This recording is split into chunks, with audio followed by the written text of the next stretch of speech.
Good afternoon, ladies and gentlemen, and welcome to day 3 of the No Limit Hold'em Circuit main event of the World Series of Poker. Getting the action started today, the small blind will be 6K, the big blind will be 12K, with a 12K big blind running ante. That's 6, 12, 12. We are about 6 players away from the money. The minimum payout is €4,050. Good afternoon, wherever you are tuning in from around the world. Be sure to give us a like, subscribe, and a follow on YouTube or Twitch. We've got a TikTok channel as well. We're on all the usual social media platforms. And I've got my co-host with me back in the booth for today and tomorrow. How are you doing, Alan? What is going on, Dan? How are you doing, sir? Nice to be involved again today. Looking forward to some extreme action. It was a lot of fun experiencing everything yesterday evening, or last night technically. But yeah, looking forward to another stream again with yourself, mate. Yeah, Jesus, we were really getting into it. There was a lot of interest in hands, interest in spots, and we haven't even hit the money yet. So I'm excited to see what today brings and how this action is going to unfold. Agreed. First prize of this event, of course, if you are just tuning in and weren't around last night, is €160,000. Amazing money for a 1,700 buy-in. The top 12 finishers in this event will all win a 10,000 World Series of Poker Europe main event ticket for themselves, which is taking place in just 1 month's time. 4 weeks. I keep saying on stream later on this year, but that has now expired. It is only a month away. Cards are about to be in the air. All that's left to do is tell the dealer to shuffle up and deal and get the players to peel. I expect to see the action slow down considerably here, considering we are only a few players away from the money. I don't really recognize many players at this table, but suffice to say, most players left in this field will be very accomplished, will be regulars of the circuit. I see Lennart, who we had on our feature table last night. Alan, I see Cyprian Panescu. He is someone who's been at the feature table many times. You can check out his Hendon Mob. We had Christian as well. That's 3 players. Don't really recognize many of the others. We've got 4. The Germans are out in force today, taking up half of our table here, Alan. That is true. Germans for the win. So did you get to install your brand new fiber broadband? It's installed all right, mate. In terms of the speed I'm getting on the PC, I would like it to be a little bit quicker, but it literally only got fitted there, as I said to you, probably 5 minutes ago, bro. So, I mean, it's connected, it's working. Pretty sure it's going to be okay. But anyways, yeah, still a few configurations to do in terms of the speed. But overall, very, very happy to get that installed, man. Great to hear it. So that means you're running Sims on the side there. You're going to be a whiz kid for us for today and tomorrow. That's the plan. If we don't boil in the heat, we're in Ireland, folks, and it is roasting outside.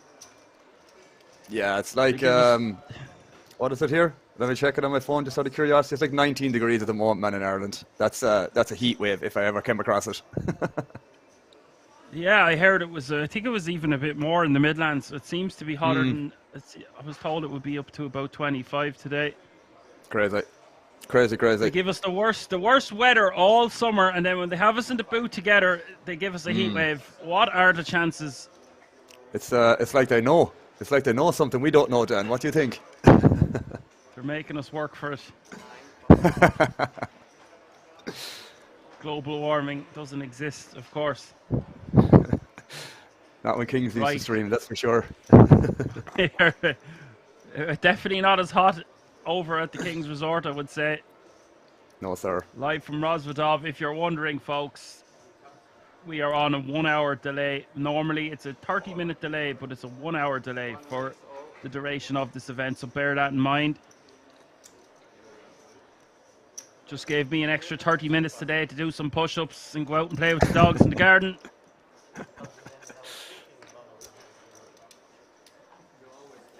Seatbelts and airbags. I predict chips will be flying everywhere once this bubble is burst.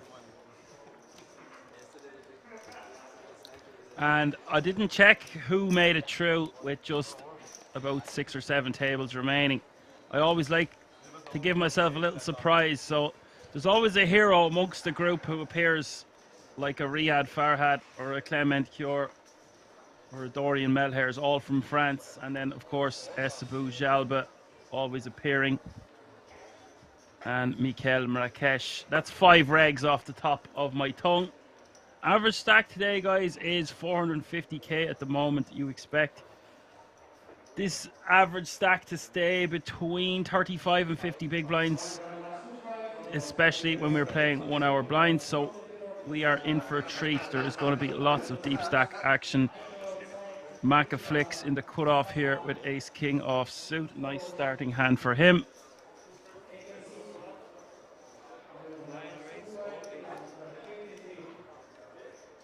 He's not messing around. Interesting jam, to be fair. Stuffing it on them. With his stack size, I would prefer to use this in our min-raise calling range. It's just such a strong hand. But this close to the money, players are going to be very cautious about rejamming, I would think. But they're still going to have to rejam some ace-queen suited, ace-queen offsuit, ace-jack suited, that kind of range. I don't know what the minimum hand I would be jamming here. It really depends. It sucks, even if you're against an aggressive player in the cutoff, to rejam, it gets snapped off. Does find a raise. Oh, so he's just raised. It looked like he had said to the dealer he was going all in. No. Yep, I thought too, but clearly was a potential graphics error. That makes a hell of a lot of a difference. And it's a far better play. Definitely. For the reason being, I didn't see how much chips Dennis had. They are very deep, so just bear that in mind. You're not going to see too many all-ins like this. But if it was sub 15 bigs and you wanted to just jam, then so be it. But you really get players to 3-bet fold when we're this close to the money, so it's a good opportunity to just stick it in their eye, even though this is a lot of blinds to shove. What do you think about his 3-bet with the king 9? Is it a bit out of line, or you think it's okay close to the money like this to put pressure on, maybe get folds? I assume Macaflix is going to be opening relatively wide here a lot of the time in the cutoff. Is king 9, in your opinion, up there for a 3-bet bluff? Yeah, I think it's fine. I would like to see him make it 100k, not 80k, because he doesn't want to play out a position. Granted, the cutoffs range is not going to be continuing that wide, this close to the money. But when he makes it 25 and it's only 80 total, we can peel with a lot of hands that we might normally fold if it was 100k. So it'll be 75k more to call. Usually from in cash games in that situation, if somebody opens that sizing scheme, making a 4x is probably, the bare minimum. Again, I know that's going to be close to 100 big blind stacks on average. But yeah, I agree, Dan. I think making that slightly bigger, give the in-position player a worse price to call with whatever the hell they're opening. As I said, I assume Macaflix is going to be opening relatively wide there in the cutoff.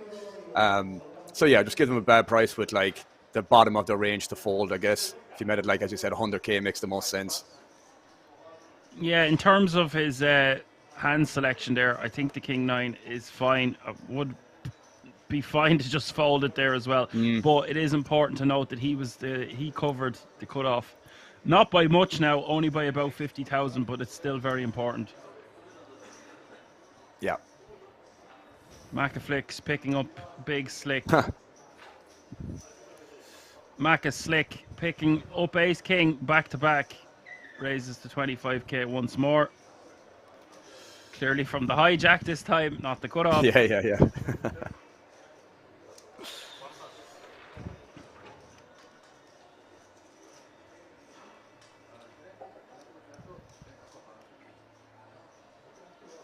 Good afternoon, Apocalypse. Hope you are well.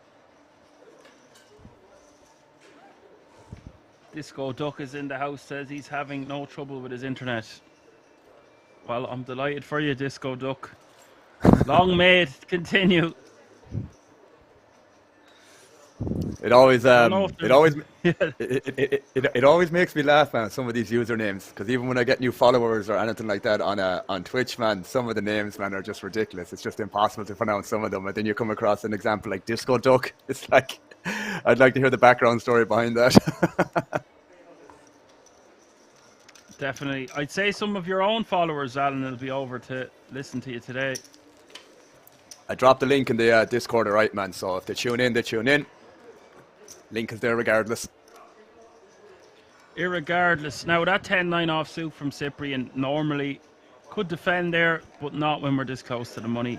Also, I've been seeing, I guess I'll just start talking about internet hands again from the get-go, but I've been seeing a lot of these early position raises. Just we can fold hands that I would have thought would be mandatory to call in the big blind. Like even 10-9 offsuit can fit into that category, especially if it's an undergun open off a stack size of 25 bigs and below. We can just let these ones go if they're the unsuited combinations. Obviously, it's player dependent, as is everything in poker.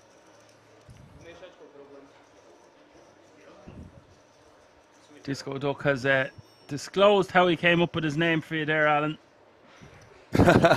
Respect. He said, no problem, was my call sign earlier in the 70s for the short band and kept it as his name for poker. There you go. There's a story behind every man. There is.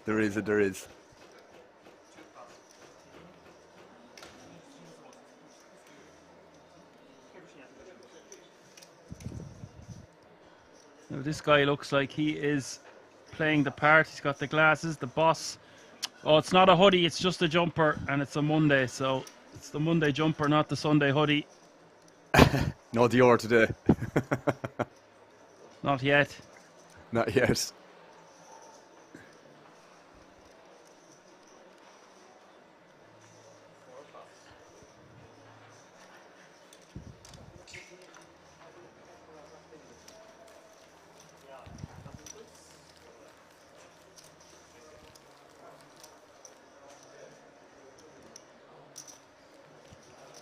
Nice time to get a walk for Lennart.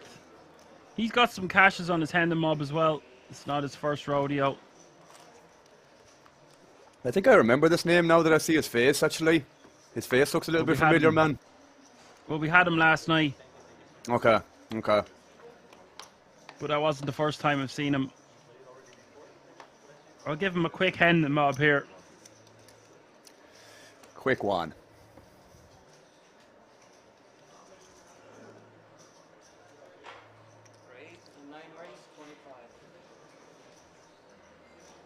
Macaflix with the fives.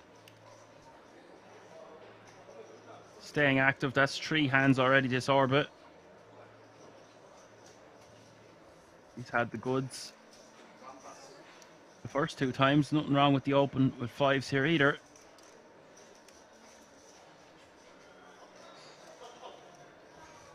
Sometimes your image can be tarnished when you are just picking up a lot of big hands. That's true.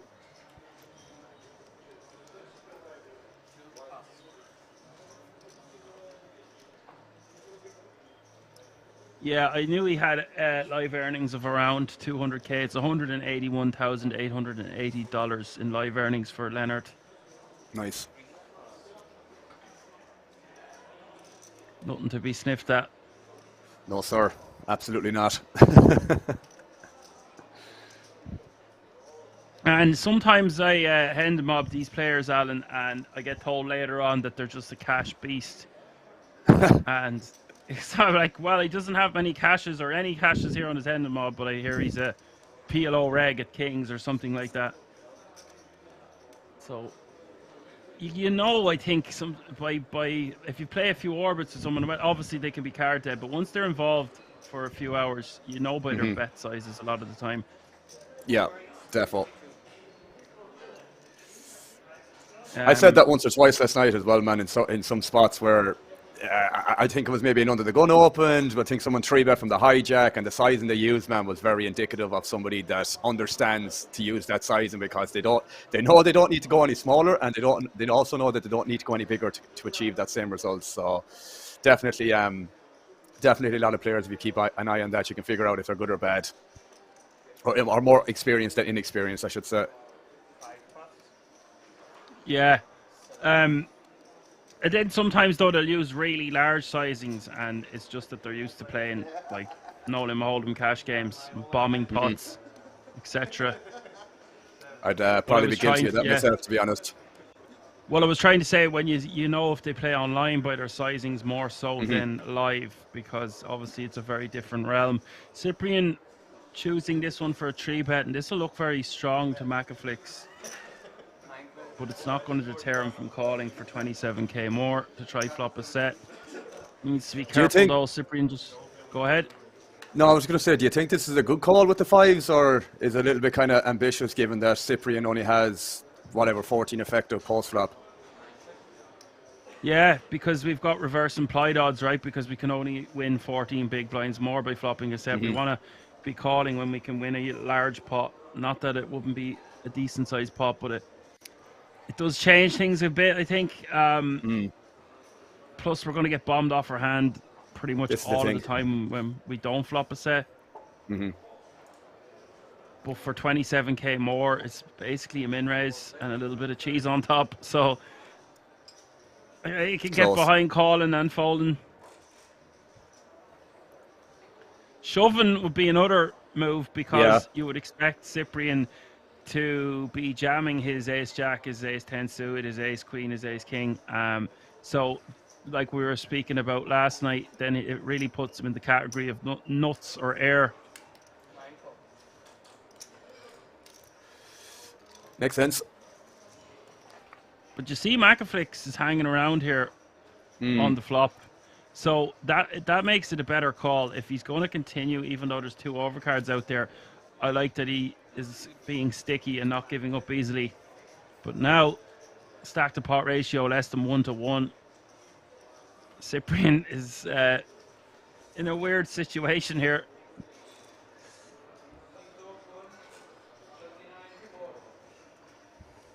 Just kind of has to check it back and hope for the best, I think. Only problem is checking it back. He's not going to win that often, but at the same time, doesn't feel great bluffing ace-10 off this, as you said, this SPR when it's that shallow, man, as well. It's like really kind of, you just don't want to bet and get a raise, or, you know, just like put in chips where you're going to face a raise itself, man. It's just be a really annoying spot. So I'll probably check back the ace-10 myself. Yeah, but then if we were to think about what Macaflix, what is it, MCA Flicks, we'll just call him Flicks, it's probably easier. He's just going to get enough to put Cyprian all in here. Cyprian's hand a bit face up. He can have some overpairs, but he rates to have the kind of holding that he does have, like an ace-10, ace-jack offsuit kind of type of hand. Maybe like a king-queen. I don't really understand the all-in here from Macaflix.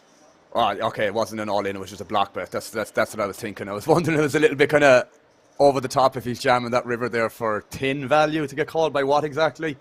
But yeah, this 19k makes a lot more sense in terms of the sizing on the river. Yeah, if he was to shove, then he's essentially turning his 5s into a bluff, because he's never going to get called by worse. So I like this block bet more so. Look at this though. Straight blocker, and this is the problem with these blocker-ish type sizings on rivers. the really good players sniff it out, and the jig is up because so many people are using these sizings now. And he's got a really good hand to turn his hand into a bluff. But what's he repping? The only thing he's repping here is the check back over pairs on the turn, which, in my opinion, is going to be a thing sometimes. But like you said, man, in terms of the value part of Cyprian's range, it's basically like, I don't know, maybe queens plus, jacks plus. I think like tens and jacks and queens probably like always bets the turn here for protection and also get called by worse hands. So in saying that, man, he's repping very, very thin here in terms of value. He could have some pocket eights here, possibly, but outside of that, man, it's very, very thin in terms of value range and a lot of air. Yeah, and does an overpair jam on this river? Probably, but because we are 4 players away from the money, the overpair might just call.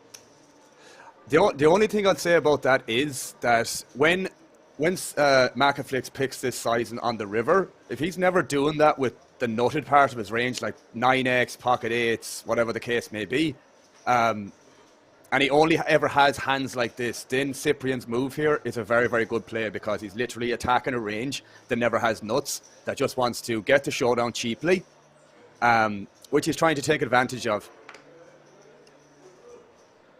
Okay. But is he ever going to get called worse with an overpair when he jams? Are we just overthinking all of this? Well, no, I do stand by it. Like, I mean, the block bet by Macaflix is fine. Like, as I said, if Macaflix is never having 8x or 9x here, or some even pocket 6s that he's picking this sizing with on the river, then like Cyprian can just do this really, really aggressively because all Macaflix's range is just bluff catchers, for the most part. Yeah, you know. So yeah, that's fair. Yeah, because that's one thing population won't do, man. And it's not to say that they will or won't do it all the time, but the vast majority of the time, population will never have like the nutted part of their range in this sizing scheme, which they should do sometimes. Like, I think 9x would be a really nice sizing to do with this here. You know, maybe some ace. It's hard to say because this is under the gun versus dealer, you know, 3-bet pot situation. Yeah, how much 9x holdings does Flix have here? Now, Alan, I think we were 6-handed, or we were 8-handed, sorry. So, yeah, it is almost a full table. Yeah. But, so you're saying that we if we are going to make blockers type sizings with a lot of our hands on the river here, then we have to have our 9x holdings in that blockerish type sizing range also.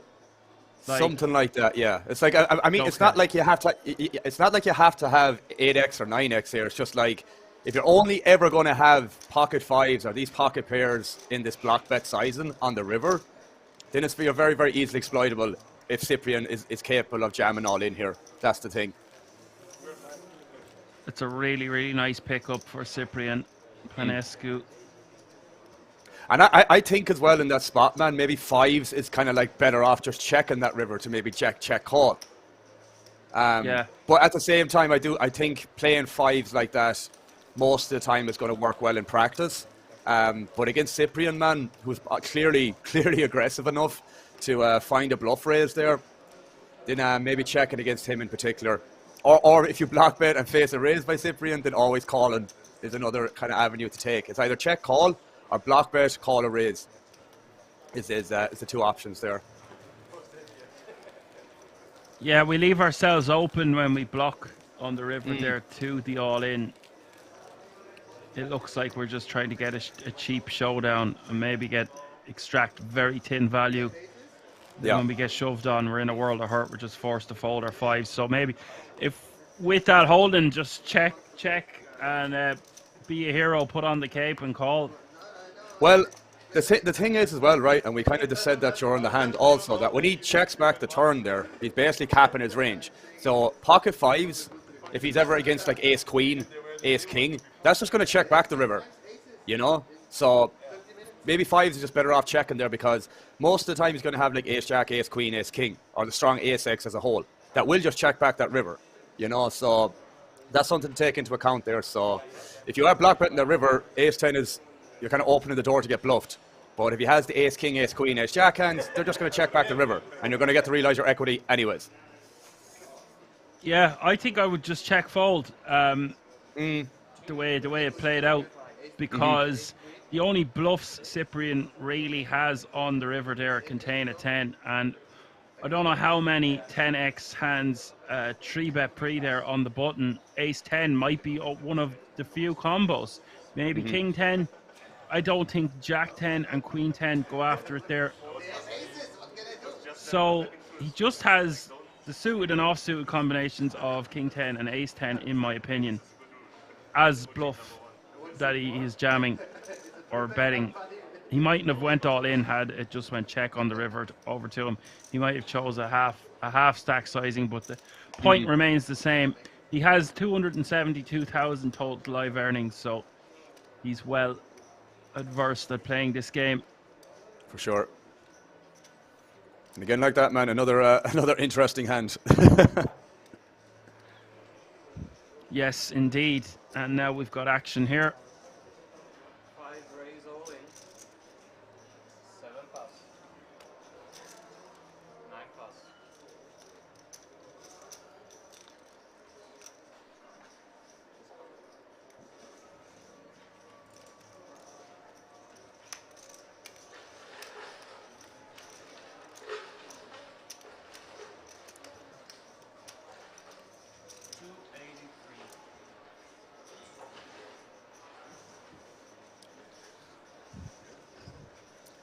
Be a big pot then, no? It's about to be. I think the all-in from Lennart is going to have to get called by Dennis. I think Dennis has a calling range of 10s plus here. Yeah, I think so too. Might fold 8s or 9s because of this situation on the bubble, but 10s. Jacks plus is always the range I go for in these spots, but I think 10s, because we have so much chips, we could call. But look at it, Alan, it is for nearly half of his stack. Yeah, that's what I was looking at. You wouldn't expect Leonard to be shoving here with 7s, 8s and 9s, and if he's not, then we are just flipping at best with our 10s, and it comes down to whether you want to flip for half of your stack right on the bubble. So I could easily see 10s going in the muck here. Yeah, I think with that breakdown too, bro, I do agree with that. It's the fact that it's so close to the money as well. That's the big variable. Like, I don't think Dennis would probably have any issue. Well, most of the time just gambling if it wasn't so close to the money. Otherwise, like you said, that has a big impact on your decision here. Yeah, that's why I just said, I think it could be 10s plus here, but not on the exact bubble. I think jacks plus is better. And I would fold ace queen offsuit, maybe even ace queen suited in that spot. Yeah, I can see that happening as well. Yes, we get owned if our opponent is rejamming all that cheddar with ace jack and ace 10, but it's just we block that part of the range, so it's going to be all the pairs and all the combinations of ace king. I know we block that if we have ace queen, but just because you block something doesn't mean that they don't have it. Exactly. I've made that mistake far too many times in my career, bro. Yeah. Christian, the only player at this table. Yeah, so we're 7-handed now. That's important to note as well. Is the only player at this table with under 20 bigs. So the rest of the players comfortable enough around this bubble scenario. You would have to think there's a lot of short stacks of the outer tables, but this could go on for a little while because, as I said, we are quite deep for a no limit hold'em tournament with 1 hour blinds. Dennis raising to 25. I'll say that now, and there'll be 10 eliminations in 10 minutes. The nature of the beast. The nature of the beast. The poker gods do not care about you.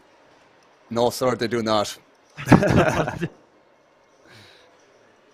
They don't care where you're from or what you've done in your life.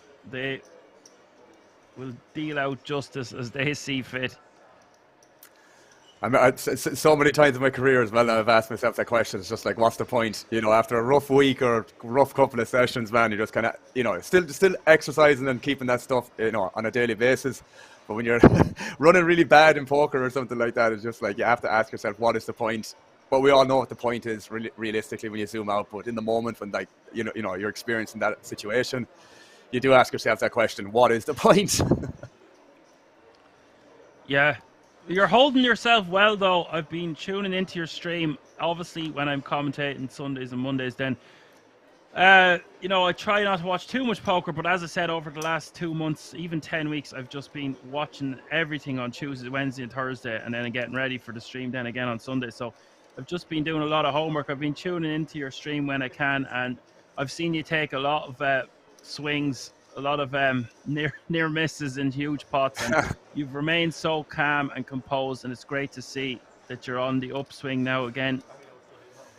That's one of the big things that people have said to me, man. And it's just like compliments in terms of mindset, man. That like they would never kind of act like that some ways if something like that happened to them, or stay that composed, because there is numerous times, man, where like you're having a really, really tough session and trying to stay composed when you're trying to still, make the correct decisions, make the correct exploits, all them kind of variables that you need to take into account. But if you're down 5 to 10 buy-ins, man, and all that has kind of been put up against you, it can get a little bit difficult to stay composed. But I've got nothing but compliments, man, for that kind of mindset perspective for myself, which is really, really nice to hear. Yeah, well, I give people enough insults, so, take your compliments. No, it's a testament to your rigorous routine and schedule, though. You're doing everything else right. Plus, I always used to say this to my friends when we were all grinding together in a grind house.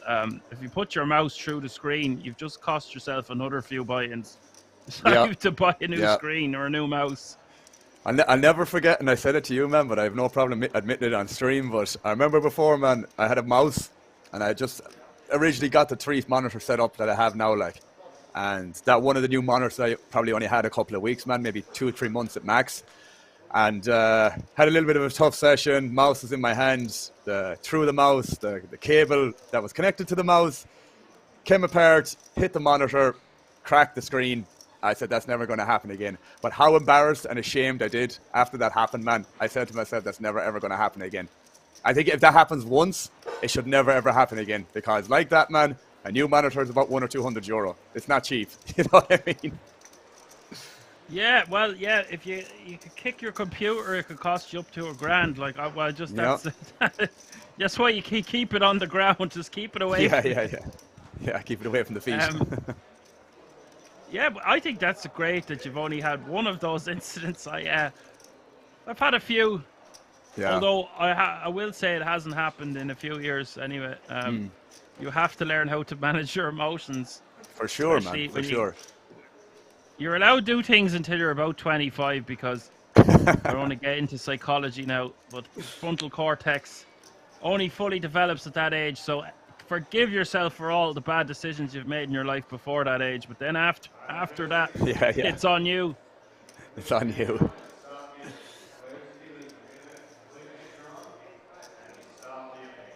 So yeah, the 9's taking that one down with a bet. The ace queen unable to continue on the king 7-5-2 club flop. Netflix and chill is on the button here with king 6 of hearts. That's a good one.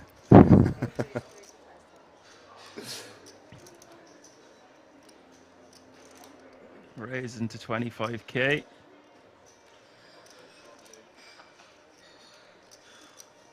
Yeah, and you feel so much better when you don't smash up your room, put your head through a wall, or break your mouse. You can't finish your session then if you've broken your mouse as well. You have a spare one, and then you don't even want to use the spare one. No, I've definitely broken a couple of mice, man. A couple of mice, I should say, over the years. A whole family of mice. Yeah, a whole family of mice, man. I don't do it now, which, obviously took some time to get to that kind of situation where I don't do it that often anymore. I still have maybe an odd bang at the table every now and again, but man, the amount of mice that I went through, man. Yeah, quite a few. The defend coming from Dennis here with the 6-4 of clubs. Ace-5 is the flop, and Netflix just wants to take this one down with a bet. Decides to check back. I think that's also fine, but given that we're 3 off the money, I think it's better to c-bet that one, just to get it done. You prefer to see bet there, Alan? Yeah, yeah, definitely, man. But at the same time, I can understand the check back king high in these positions, big blind versus button, man. It can definitely still have a decent amount of showdown value. But like that, man, I know on these boards, people are probably going to fold a lot more than they should. So, yeah, I still think king 6 I would bet here. But if I had like king 10, I would probably check back because it beats a lot of the worst king X then. King 6 can get better king X to fold potentially. So I like betting for that reason. Yeah, that's all good knowledge. I wouldn't mind seeing a bet from Dennis here with the 6-4 as well. I think that just checked down to the river. It's probably a little bit passive in that spot there. You're never going to win with 6 high. So I wouldn't mind seeing a small stab or something on the river. But, you know, it is what it is. Yeah, I do agree with you, but because he's played it so passively on the button, a lot of players will play that way. They'll check flop and turn ready to call the river. But we are at the very bottom of our range. This is the thing. We get hands like queen high to fold and maybe even king high, but I think once he checked flop and turn, could have seen him make a hero call there with king high. Yeah, it would have been interesting. It would have been interesting. It just depends on the size of the bet potentially on the river, but as I said, man, we're pretty far down in our range there with 6 high, so it doesn't have to be a big bet. That's the thing. Like a small 20-25% bet there on the river, get targets or target the falls, and like you said, queen highs, king highs that he may have that checks back flop and turn. It's worth the bet in my opinion. Yeah, all 4 of the Germans at the top of the leaderboard here. They don't want to be tangling with each other, so they want to play small pots against each other right now anyway. With the bubble imminent. I mean, again, like that, man, if it's that close to the bubble, I don't mind just maybe giving up the 4-6 that time. But there's still some... I would say there's more EV in the bet line than the check line. Let's be real, yeah? Even though it's close to the money. Yeah, that's fair. I will say one more thing about the rage tilt. There was nothing that would ever tilt me more than when I was doing it, like traveling around Europe, playing, and lived in Berlin for a while and Glasgow, and just moving country a few times, trying to get the internet correct, and then having these bizarre situations where it just fails on me deep in tournaments. I don't even want my mouse anymore. You can have the laptop. So it's great to have decent internet and not have to worry about them things. Now, internet has improved majorly in the last 10 years. But 10 years ago, you could have 2 internets and they could both fail on you. It just... Yeah. They didn't have the technology we have now. So thank the poker gods. When the poker gods meet the internet correctly and you're playing well on top of it, it's an unstoppable force. Definitely well, add in a bit of run good, of course. Yeah. KM is in the house, says, all right, lad. I think he forgot the last letter there, but we'll give him a pass. Give him a pass. What's up, KM? Are you ready?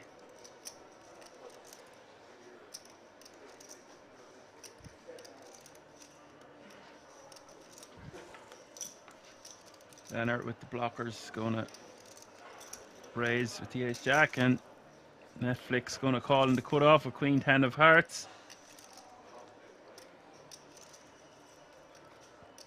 9, 9, 8. Not the greatest flop here for Leonard. Do you want to check or bet here, Alan?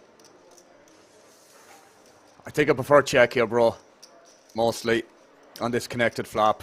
Well, from the imposition call-in range, I think this is... they're going to be relatively strong here, so usually when that's the case, man, I'd probably check a decent amount of the time. Especially when he's cold calling in the cut-off like that versus under the gun +1. Yeah, I think check is the superior play. For flicks, he could bet or check. He decides to check it back. I don't mind. Both options are fine. I probably lean towards betting, but we just have 2 hearts in our hand. If I had a club... Actually, I think it's more of a reason when to bet there when we don't have a club. Yeah, I personally prefer betting myself, man, on the flop. Like, just go for a small stab size and put pressure on like these ace highs. Like ace jack, if you bet like, you know, lock size in here or just a small stab, that's going to have to fold here on this texture, you know. So it's there's a lot of pros to just stabbing the flop for small there. And if you get called, then, you know, reevaluate on turns and rivers. given what comes. We've good equity as well. We can win with a 10, a queen, or a jack. Yeah. And we have some good barreling opportunities. But again, people playing cautiously on the bubble. KM says one of these guys angle shot him and he's rooting against him. Don't tell us who. We root for him, yeah. We'll find out sooner or later. Yeah.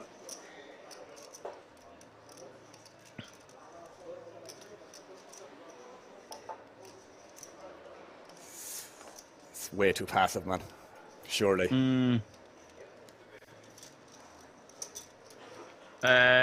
I think when we check the flop, we don't like that turn card at all. Leonard is going to have a lot of ace-x type holdings that he wants to check on the flop, so I don't mind that. But do you think he should just find a bluff on the river then? I'm not so sure about the imposition player. I do think Leonard should have block bet the river himself, or maybe go for like, 40% or something like that. Again, like that, very difficult to get called by many worse hands. But with this bit of a weird one with the Queen 10, man, I think stabbing the flop is probably the best play. Check back turn, reevaluate river, or maybe take a stab on the river. To be honest, if I'm in the Queen 10 shoes, I might just end up checking back the river.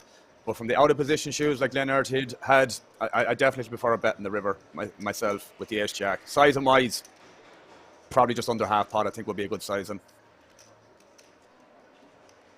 Yeah, I think there could have been more value. Both players could have played that hand a bit differently. I think Leonard played that fine, but on the flop. But then you want to try to get some value. If you don't get value on the river. Yeah, definitely on the river. Yeah. Rosa says hello, boys. Hello, Rosa. Hello, hello. Look at those graphics. They're beautiful in the background. I love that dark blue. King's production team going above and beyond as per usual.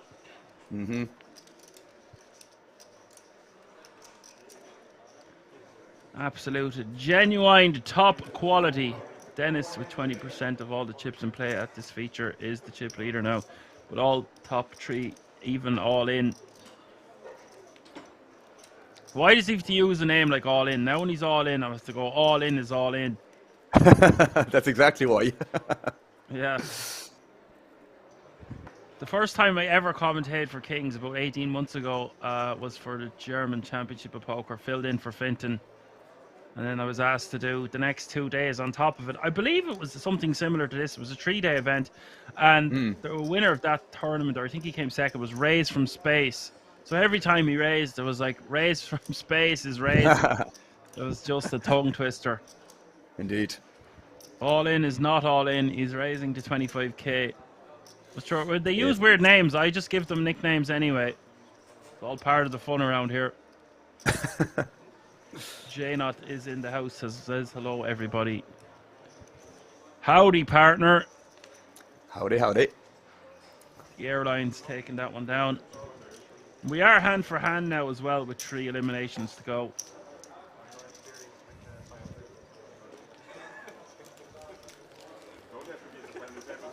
We're playing down to the final table today, then, yeah? I can't say that for sure. It depends on how fast-paced this tournament goes. I would imagine it would be, if it's not the final table, it'd be played down to the last 2 tables of 8 is usually the way it goes. Because when we stream for 2 days, the first day we play down to 24, so it wouldn't make sense. It will just depend on the pace, because it is so deep and it's 1 hour blinds. But at the very most, I would say we'll have 16 players coming back tomorrow. Fair enough, fair enough.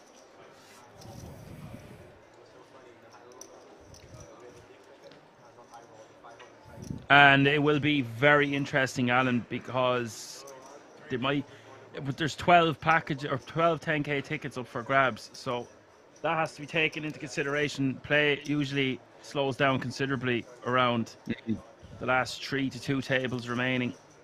Last 2 tables of 9. last three tables of 8 when there's 24 left, so you've only 12 eliminations to go. That's when things get very nitty. Or they can. I get caught out when I say these things, and then there's like loads of eliminations. It just depends, but I think that's a lot of tickets up for grabs. No, for sure. And like you said, it has to be taken into consideration, bro, because that's a big difference in the total amount of prize money that's up for grabs. You know. Well, it's just the difference. So, like 13th place will receive €11,300, and then 12th place gets €11,300, but also a €10,000 ticket. So it's a huge bubble. It is. It's over 5 full buy-ins for this event, and with that whole series looming, it's great to you have your main event ticket in the bag. For sure. The difference when you travel to these events and you have your ticket, you have your buy-in, go and trying to make your entry and you play satellites, it can be very disheartening when you don't succeed. And it changes your trip because you're so much more relaxed and calm, and you've less days to play then as well. You can maybe play something else. It just changes your whole mindset. And then having said that, there will be some players in this tournament who will play it multiple times and won't be worrying about it at all. It's all depends how much that ticket is worth to you. For sure. But you know, you could win that ticket and sell half yourself at a bit of markup, and you're maybe not quite free rolling, but close to it. You actually made some money. Yeah, you've made some money already because you've secured your ticket, and then it helps pay for other buy-ins and some of your trips. It's just a massive incentive for these players. You play for that many days as well, Alan, and you get close. There's 18 remaining, you're 6 away. It's squeaky bum time then. Oh, defo. That's the other thing you need to take into account also. And all in, raising with the king, queen, and Cyprian flopping his set here. Great time to flop a set.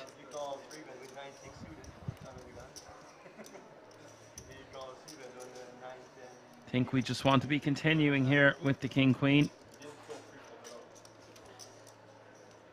That under the gun range.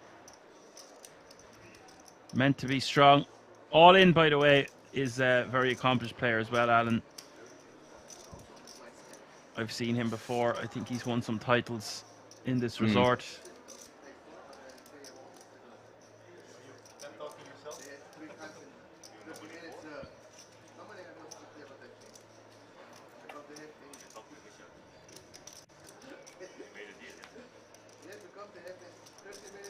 So a small bet from All In, and Cyprian going to call. Set the trap. Or it is the 8 of clubs. And what do you think about this, Alan? Do you want a double barrel here or just maybe give up? I kind of like double barreling here, man, to be honest with you, with the blockers to Jack X. But like Jack's obviously blocks so much the continuing range here, so we'll probably just end up checking here a lot. Yeah, but we block hands like King Jack and Queen Jack, and we block kings and queens, so it looks very strong if we double barrel. I probably lean towards double barrel and get a hand like 6s or 7s to fold, maybe even. Maybe I don't think a weak Jack X will fold on the turn, but also he did call from the small blind, not the big blind, so it does change his range significantly.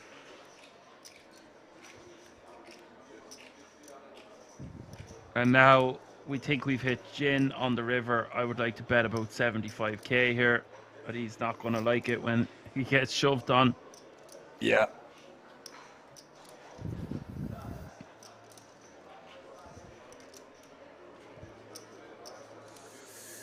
Going for chips.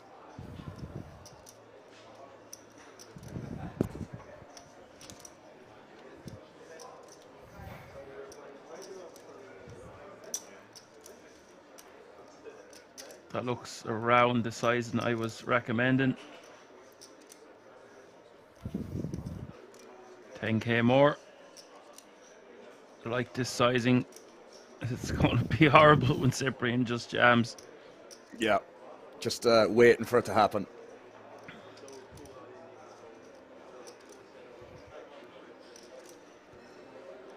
And all in might have an ace X type holding, and once the turn has gone check check, he would have to turn his hand into a bluff on, with that king on the river.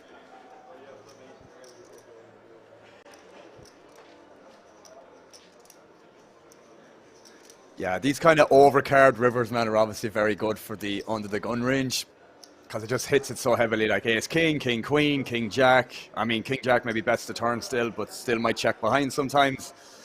You know, even some king 10, king 9 suited, it still improves on the river here. So there's a lot of king X in the under the guns range here, I assume. And as for the small blind, they can have a hand like 6s or 7s. Other than that, it's got to be a jack 10 suited, maybe jack queen suited. Like the off suited combinations just fold from the small blind. So he is Yeah, you capped. never really... Yeah. No, I was just going to say, you never really put Cyprian on jacks here. Like, jacks is like the last hand. As you said, the pocket pairs, like maybe 2s and 4s. He might have pocket 8s he can have as well, to be fair. I think that's a very good, accurate hand in terms of cold calling range from the small blind versus UTG. So, you know, it's, even if Cyprian jams here, man, I do think all in can probably find a fold, because I just don't think it's very intuitive to find many bluff jams here with like air, you know, and especially when the king is very good for all in's range here too. It's less likely that Cyprian might get out of line here with some check raises if that was to happen. But we all know he has a strong hand here. Yeah.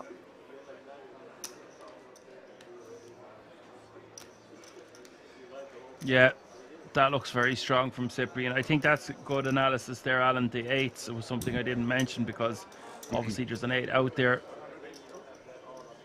But it would make sense to have a set of 8s.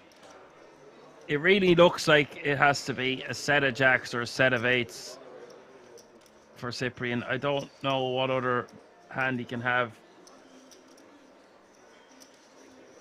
for value. I mean, he can have king jack here as well. That's a possibility. But obviously, all in blocks some of the combos of king jack suited if he does have that. Yeah. I don't think he's going to flat the offsuit ones, to be fair, but we also never think he has jacks here. That's the funny part. Like, this is like the most disguised, like basically nutted hand ever here, I would say. And if we're in all in shoes, we can't beat much. Like, Cyprian would have to be running a wild bluff with something like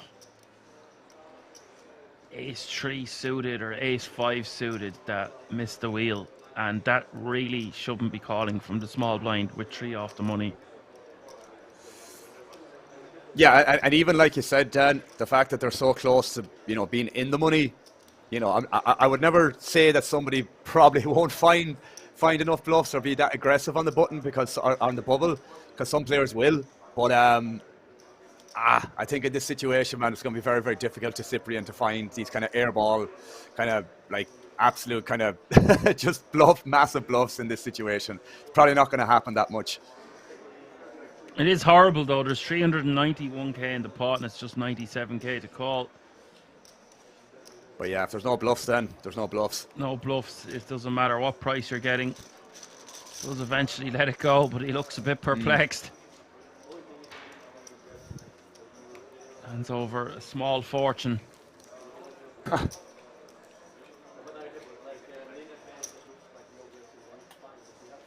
It's just horrible. There's nothing you can do there. You've hit the river. You've got to bet your hand. You get raised. It's so unlikely that your opponent... Like I said, they were the combos that could be bluffs, and he's not meant to have them. So he really doesn't have any bluffs. Yeah, and that's the big thing. Plus, yeah, we've raised under the gun, so we can have ace king. We can have kings. Like, we have way more nutted range than he does. Although he is going to have a very strong range from the small blind. It doesn't contain many bluffs on that board on the river. BV is in the house, says nice fold. Yeah, I mean, it is a nice fold, but it is pretty standard fold. The more we break it down, you really can't beat much.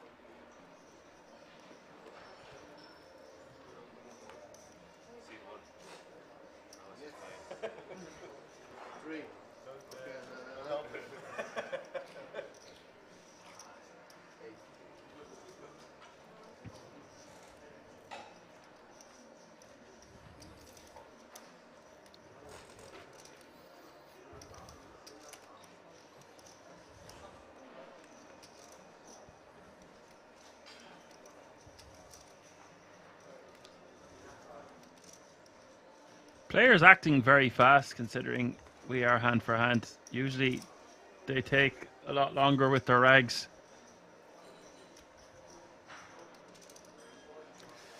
Makes our job easier. Well, it also means we get more hands in, which is That is true. providing us with more endless amounts of action. BV says if it's a standard fold, then you can always bluff in Cyprian's place. Yeah, that is a good point. I understand what you're saying. It's just when you break down what he could be bluffing with, it's very hard to find combinations. And we're the under the gun range, so we have all the nutted hands that he's not supposed to have.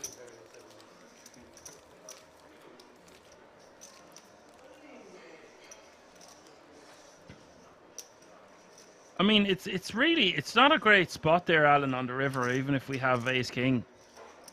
No, it's not, and it's the same reasoning that you said that we spoke about, once or twice already, man. That like, if somebody never has enough bluffs there, which the vast majority of the time Cyprian won't, you know what I mean? It's just like it's just going to be such an infrequent spot that to find bluffs intuitively there, that you could argue putting pressure on King X there where they're going to overfold potentially, but the vast majority of the time the out of position will just never be bluffing there. And again, like that, you're so close to the money, man. It's under the gun versus small blind. What do the ranges really look like there in practice? It's just very, very strong most of the time. Yeah, well, BV says with the line all intakes, it looks very much like ace king or king queen. Yeah. Yeah, no, I see what BV's saying. Like, so if we think our opponent can only have ace king, that we could get them off, or king queen, then we should bluff. But it's what hands do we have that call in the small blind that's able to make that bluff? Because he should be folding so much from the small blind facing and under the gun open. It would be a hell of a lot easier to find more combos if we were dealing with under the gun against the big blind, but when they call in the small tree off the money, it just condenses their range significantly. Plus there was a bet on the flop as well. Yeah. So it's more condensed by the river again.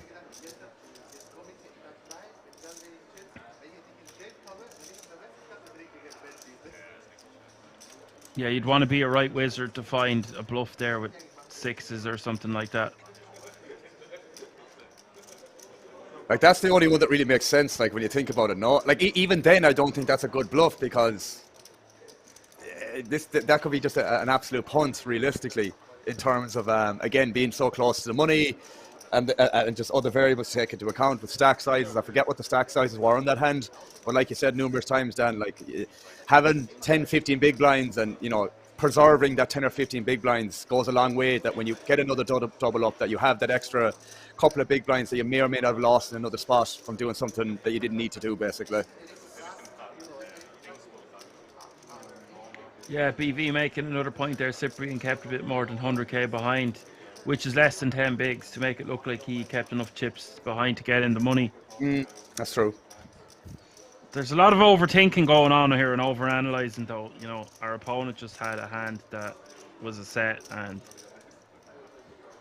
the under the gun range catches top pair on the river, has to bet, and finds out that he's behind once he's raised.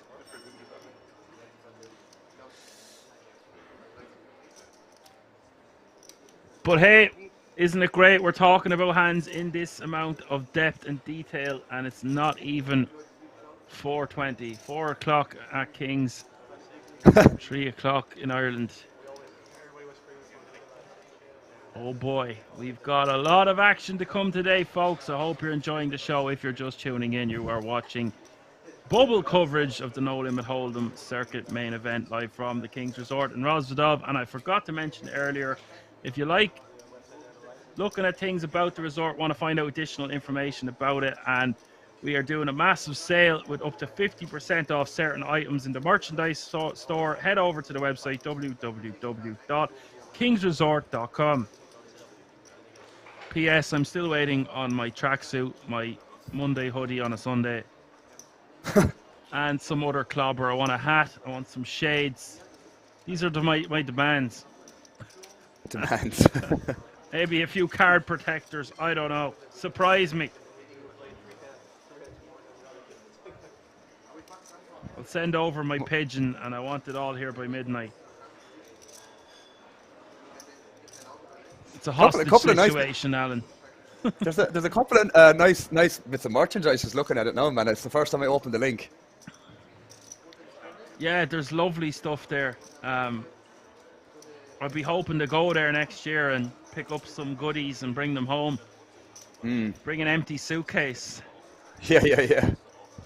But guys, if you're looking for something nice to buy, I'm sure to God, if you're tuning in, you're a big poker fan. That means a lot of people, family members, friends, whatever the case may be, would like some clobber for Christmas.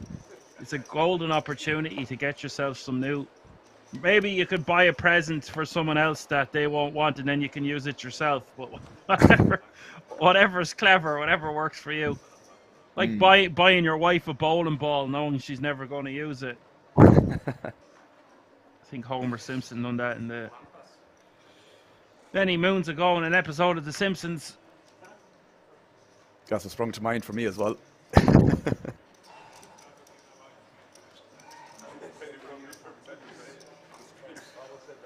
Here, honey, here's a poker hoodie, a hat, and a tracksuit. That's the perfect size for me. Yeah, how did you know?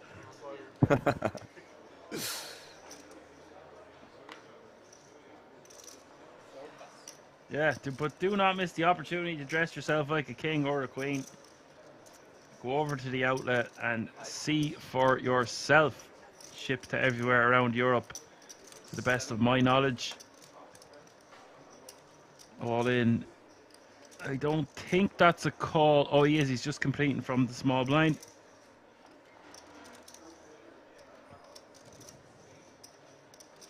Not wanting to bloat the pot, out of position.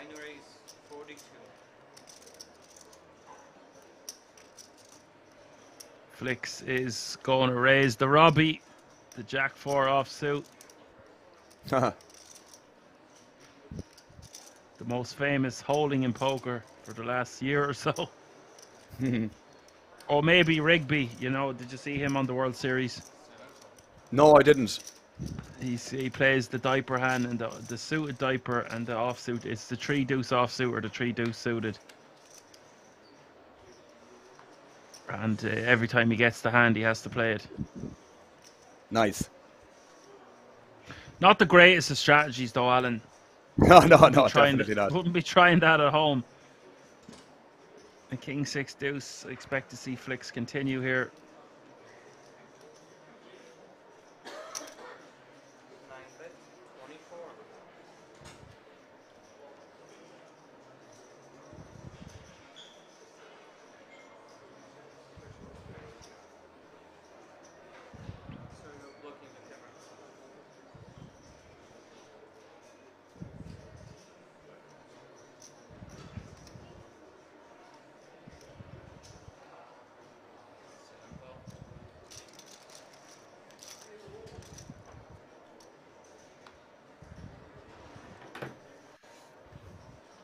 Picks up additional equity here. He might decide to go for a second barrel. This pot getting bloated now, 144k. Just one overcard to the pocket eights of all in. Are you going for a second barrel here, Alan? I like it, yeah, with the Jack 4, man. With the 4 or 5 blocker, and like that, you can get better hands to fold here, like 6x and stuff like that. So definitely going for it myself personally. go for about 80k here. I think is goes for 90. Yeah. Whether he goes for 80 or 90, it sets up a pot ratio of 1-to-1 or less on the river to just jam if that's what he's going to do. It's a tough spot for eights here, though. Yeah. I think we need to call a set another time, but if we're going to call just to fold the river, then might as well fold now. It is a tough spot, but we are under repped, calling, just completing, and then calling the raise pre. Just find the call. Yeah. I think when we play our hand that way, we want to call 2 streets. And hopefully just get the showdown. But this pot's 324k now. River is another 6. I think Macaflix needs to bluff here. It's a mandatory bluff. Yeah, it's a pair board though. It's not ideal. What's your thought process here? That he probably gets rid of a lot of 6x type holdings on the turn with his second bet, so therefore he can eliminate a lot of the 6x hands from all-ins range? Yes and no. I think like obviously 6-5 and 6-4 he's going to have, and he might have some like ace-6 as well that should call the turn, so it's not impossible for him to have 6x here. It's just like, what are you going to do here with Jack-4 when it runs out this way? Like, I mean, you have to find bluffs here, and unblocking spades here, you know, blocking 4-5 if that ever is a possibility. Okay, I don't mind the give up because you're so close to the money. I don't mind it. Oh. Yeah.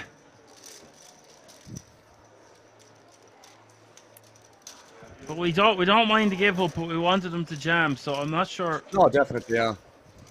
It is for half of our I think he should have thought about that a little bit longer, and yeah, I would have liked to see a jam there, but that's because I'm an action junkie. I just want action all the time. No, but at the same time, man, I don't blame. I would have liked to shove there as well, but again, like you said, man, this is obviously a very, very important thing for tournament poker. You can't rebuy. You're so close to the money. I think if they were in the money there, I think he probably bluffs that regardless, or all the time, you know, or maybe at least thinks about it for longer. The fact that he checked his cards immediately on the river, I just got the impression that he's probably never going to bluff that often. I don't think, anyways. That is definitely a tell. People who have made up their mind what they're going to do usually don't have to check back at their cards. Yeah.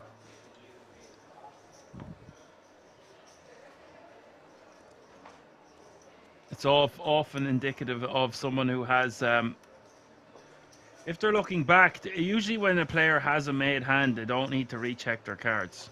Exactly. Because you just don't forget. You literally looked at your hand like 30 seconds to a minute ago. It's like, you can't forget that quickly, surely, you know? There are some players that just like to check their cards on flop, turn, and river. I've seen it. But we're trying to analyze from population tendencies, not just individual players. I think we have king jack, we have king queen, we have ace king. Our opponent is not meant to have those hands from just completing in the small blind, even though he would, because we're so close to the money. Therefore I think it's better to shove on the river, but I understand the check back. Yeah.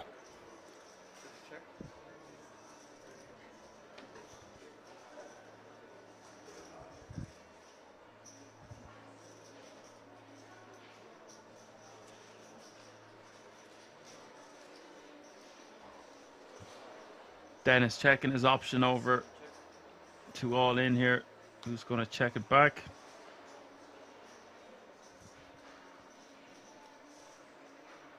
We could have seen Dennis bet the flop there, or all in bet the flop once it was checked over to him. Both players playing this one cautiously. Don't mind the check from Dennis. Don't mind the check back from all in, with backdoor hearts working to go with his ace high and his straight draw.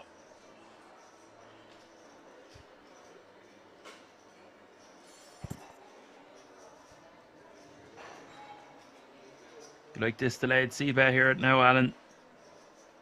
Yeah, defo. It's like, I mean, I probably would bet the flop myself, pretty high frequency, usually. But yeah, I mean, checking back, fine. Definitely call and turn here for the S10. I think when people check back these flops from the in-position player, man, they're a lot stronger. Because usually you could just bet your entire range here for small, you know. So when they check back these boards, I'm like, well, you know you should be betting this the whole time and you're not. So why aren't you betting this? Either you don't know or you're just trapping. Yeah.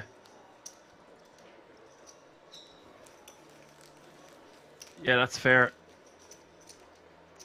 You're just going to see players just wanting to get to showdown cheaply. True. I was just going to say as well, man, like given he was in a tighter formation as well, makes it even more of a reason to see bet because ranges are a lot more narrow, are a lot more stronger. So again, like that, man, we should be betting that board all the time. I think, anyways. It's just amazing to me. It never ceases to amaze me how much your range changes from a decision you make. So whether you decide to check back or bet, it just changes everything. Yeah. I know that goes without saying, but it really, you just see it time and time again. No, it has a huge impact, man. Because, and that's the thing, man. If you're not aware what somebody's supposed to be doing in theory or supposed to be doing as a default, and they deviate that to the other end of it, we'll say, the range has completely changed, man. Completely. You know how you deviate after somebody goes way off in a different direction. You need to be conscious about why they did that, you know, and how to adjust accordingly yourself then after that happens.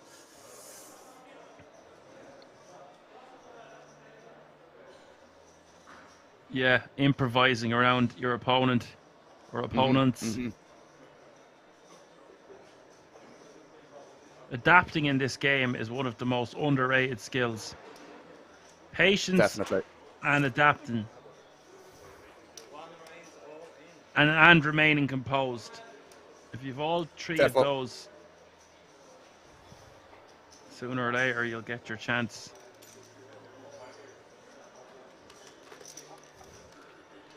There's just so much time here for players with our blinds. I know I said that a few times already, but it's true. Adapting. But you'll see now with the post-bubble bonanza, people won't. They'll be adapting to going all in.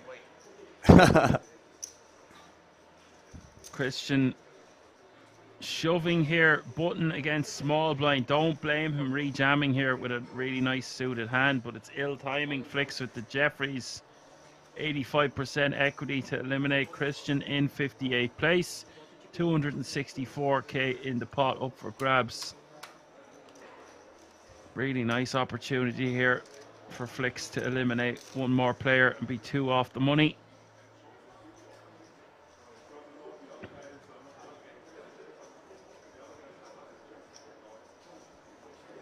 Don't blame Christian for rejamming. It's a nice opportunity to just re-steal.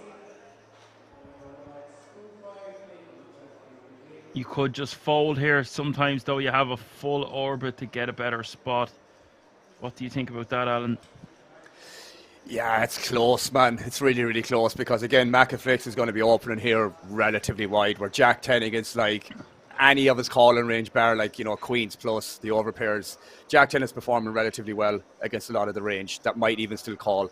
So I don't mind it, man. In terms of ICM, I can't say for sure if this is going to be a good play or not.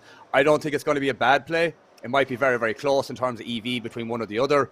But yeah, I think Jack 10 plays really well most of the time as an all-in in this specific spot, man. Just very unfortunate to run into Jacks.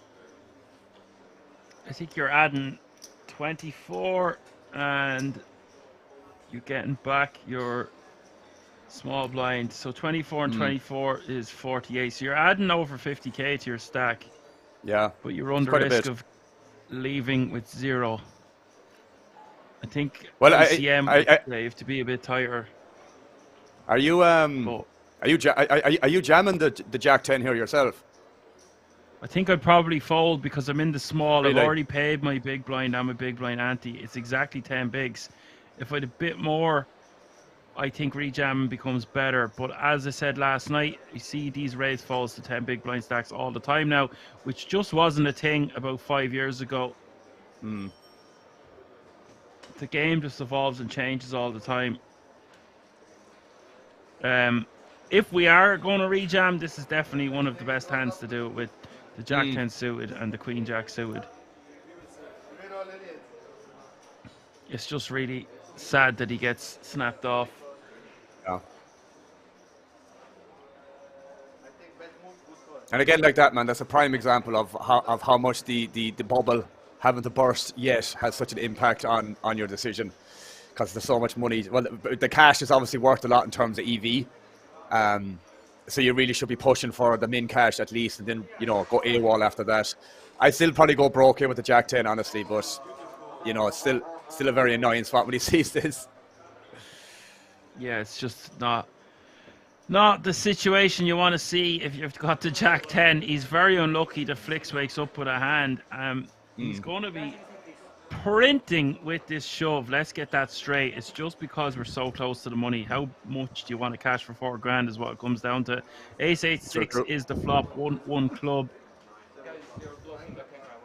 A glimmer of hope for Christian.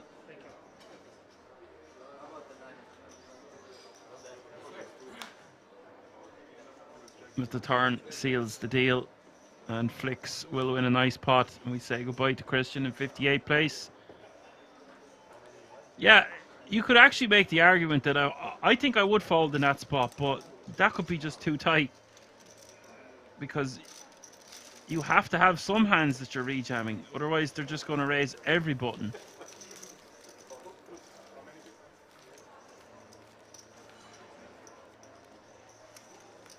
Ivan is in the house. Pamu says he thinks he shoves from the big blind as a small blind, but just folds.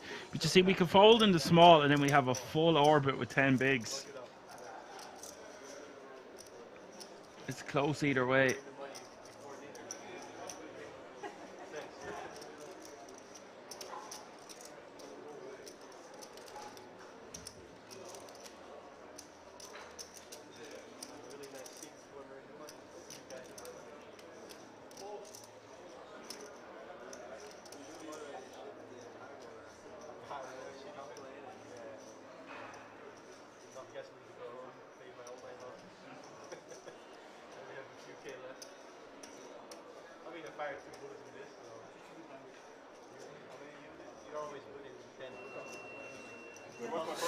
Sorry there, Dan, if you're trying to talk. I just had to grab a quick call, mate. Apologies for that. That's fine, Alan. Nothing, I wasn't saying much. I was saying it could be nearly too nitty to not rejam that Jack 10 suited, but if we fold in the small blind, we have a full orbit to get a better spot. But it is a really nice spot to rejam there. The thing is, man, I assume Macaflix is just going to be opening very, very wide there. That's, you know, he's just going to get folds. Not all the time, but I think the vast majority of the time, I think. And even like that, man, there's probably some parts of Macaflix range that, you know, if it wasn't so close to the bubble, they might have to fold to preserve their stack as well. So I think it was just a little bit unfortunate to run into jacks there. Like, as I said, if you had ace king or ace queen, Jack 10 is performing relatively well against that in terms of equity. So, as I said, I think it was just pretty unfortunate to run into jacks there. Yeah. Like when you were gone, I was saying we want to have some hands that we're rejamming from rejamming over a button open. Otherwise, the button is just going to raise every hand. And he should be raising very wide. But if we are not combating that strategy, then they get to just run wild. Having said that, he's got a full orbit before the blinds and antes hit him again with just three players to go. So I think if you put it in a calculator, it would probably say fold, but if a player is raising wide enough, then it just becomes a really profitable jam. It just depends how much 4 grand is worth to you. We've got Pistol Pete at this table. This guy needs no introduction. He is a lunatic, and I am delighted to see that we have him at our table. Watch out for this guy. Where do you get that name from, I wonder? I don't know. He's had a few scores at Kings. He's been, I can't remember his exact results, but he was getting loads of love in the chat. There was loads of people tuning in, and Nice. he's definitely a well-known character, quite the character now, indeed. He is liable to just go off at any moment. Dennis is just going to call here in the small with Queen 10 of clubs. We need a loose cannon, Alan, you know. There's got to be a wild card out there. 3 players. Always one. Well, at the King's Resort, there's usually more than one. We want at least one at each table at all times. Jack 7-5 is the flop, and Leonard flopping top pair, top kicker. This could be big trouble for him because Samuel has 2 pair.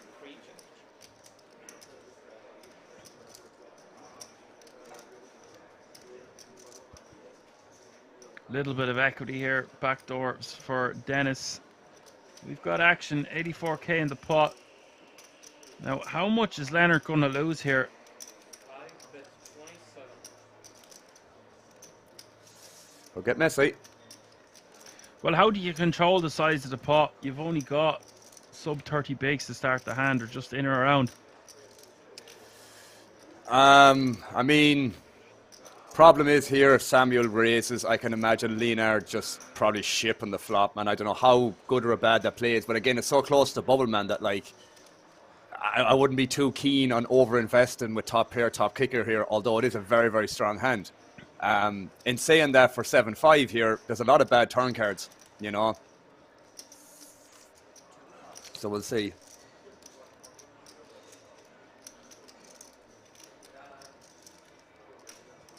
Yeah, if Samuel raises, we could just call, but then stacked pot ratio is going to be 1-to-1 on the turn anyway.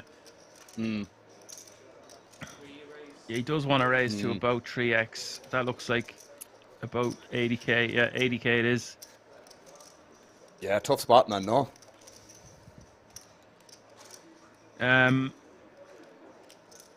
It's a very tough spot on turn and river here. I think on the flop, we've got a clear call. Do you ever 3-bet this Shove it all in. in, like? Just to stop yourself from being bluffed. Or just to try to get the money in against diamonds. Like a combo draw. Yeah, I think I like calling with the ace of diamonds here, and if I didn't have the ace of diamonds, I'd be a little bit more inclined to maybe 3-bet get this in, but even like that, man, I'm not too keen about this because it was multi-way on the flop, under the gun, +1, you know. C-betting here, multi-way, man, in general is going to be a relatively stronger range than if it would be heads up, you know. I like the flat here, to be fair, but I do think if he had ace-jack without the ace of diamonds, then I think he might be a little bit more inclined to potentially get it in, but this is like the brickest turn card for 5-7 here. Oh, God, yeah, it's very bad for Leonard here with the deuce of hearts. I don't know how he doesn't go broke now. And for Samuel, if the pot was just a little bit bigger, he could make his hand look like just a combo draw. He might still shove anyway, but he might think he can size this up to get 2 streets. 2 more streets, turn and river. If he thinks an overpair or a hand exactly like the one Leonard has is just going to stack off, he might as well just go for the lot. If we're going to bet again, I don't know how. I think this looks stronger than jamming. 125.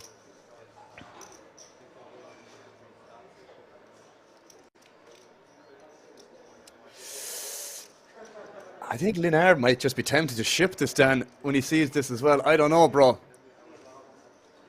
It's a tough spot, man.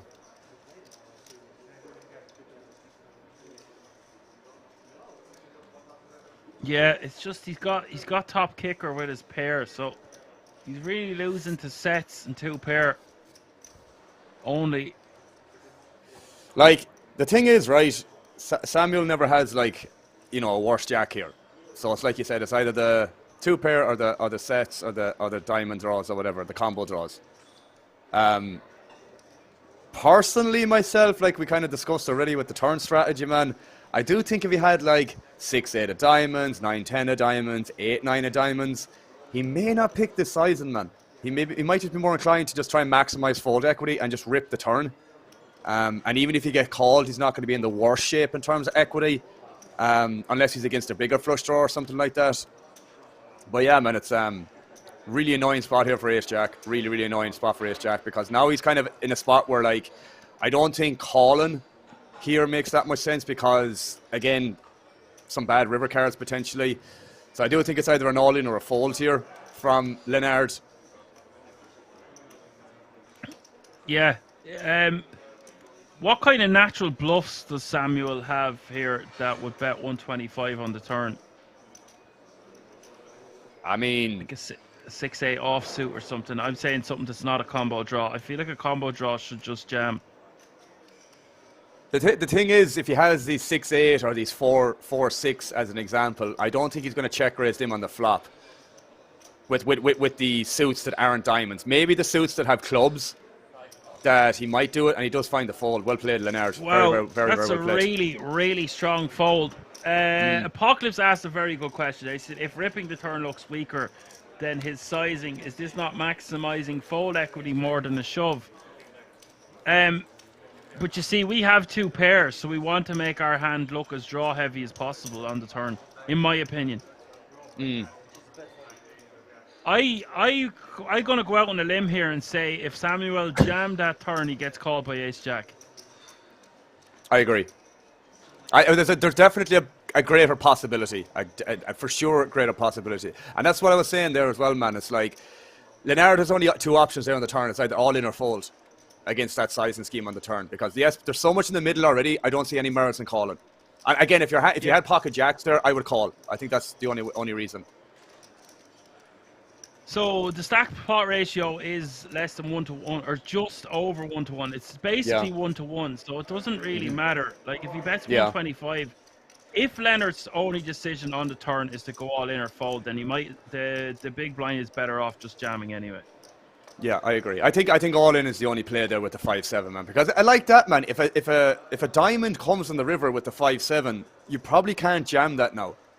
Whereas if you do jam on the turn, you can still get called by potentially combo draws like Ace-X of diamonds. Maybe not that often, but Ace-Jack will definitely call there. Maybe some King-Jack could be a close call as well. Queen-Jack I don't think calls, but King-Jack plus is in a lot tougher decision than worse Jack-X. Yeah, all very valid points. We could have a bluff there with like 6-8 offsuit, try and bet 125 because it looks so strong. That's the only thing I can think of. If we have a combo draw or 2 pair, we just want to get max value there on the turn. If he was deeper, we just bet enough to size up a river jam. I see this time and time again where people have a hand that they will call with on the turn, but then they mightn't call with on the river, so you're better off trying to get the value and get the money in on the turn. But I do see Apocalypse's point there. If it's going to look so strong, then when we do have a bluff, just half stack and get your opponent to fold top pair, top kicker. If only it was that easy. Yeah. I think the bottom line there is we could simplify it is with all of his bluffing hands, he just wants to be shoving. So when he half stacks, it really narrows his range to the value part of it. Because he doesn't want to bet 125 and then get jammed on and has to call off with 6-8 offsuit, no diamond. Exactly. Because he's priced in at that point. Like he's not. I don't see him folding for 10 big blinds more. There's like going to be about 50 bigs in the pot. Yeah, definitely a very. Sorry, go on, Dan. He says if he was bluffing and didn't have the 2 pair, should he just shove or bet 125? Yeah, that's exactly what I'm saying. Maybe you could find some bluffs. Even if Leonard had like 50, 70, 80k more, it changes things. But when he bet 125 and he only has 125 behind, it just, in my opinion, and it's going to be on the more nutted side of his range than if he just shoves himself. Go ahead, Alan. No, I was just again. I kind of maybe even forget what I was going to say, man. But either way, I totally agree, man. That when he picks that half pot sizing, it just kind of screws up his whole range in terms of like value and bluffs. So like he just picked that size in there, man. It just doesn't make any sense to pick that size, and when the SPR, as you mentioned, is just over 1-1. Like very just. I would rather just jam there at that SPR. And again, like that, Yeah. man, it doesn't really make any sense to go for a smaller size in like 80k or something like that. It's kind of the same. You just have an all in or check, in my opinion. There. Yeah, if we're going to see, if the turn was to go check, and then he bet that amount, he could go for a blockerish type sizing with a narrow, range that doesn't want to get jammed on or whatever the case may be. But when we check raise the flop there, stacked pot ratio is 1-1. We just want to jam. Mm.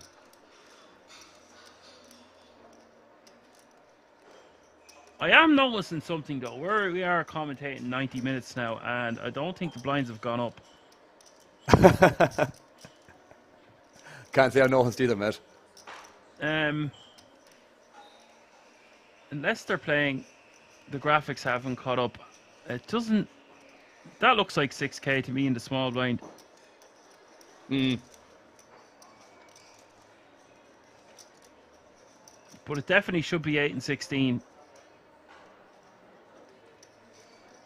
Unless they are playing, the blinds aren't going up until the bubble is burst, which is fair enough. But it's a long level. It's a long level.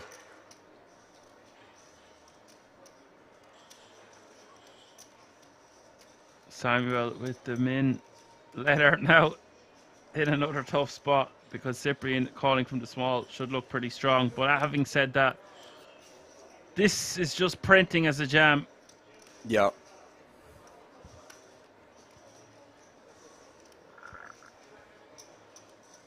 Like to see Leonard just take his time here before ripping, leave a little bit behind, a little bit of cheese, a few K.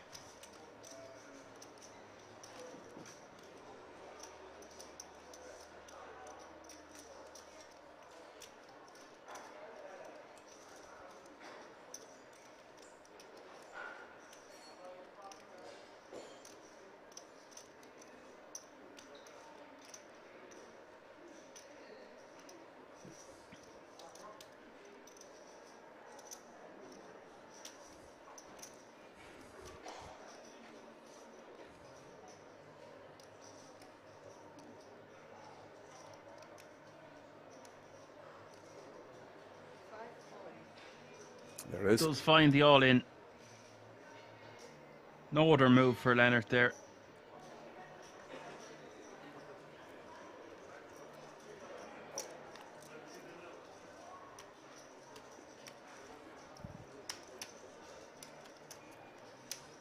So Lenny all in for 20 big blinds and change.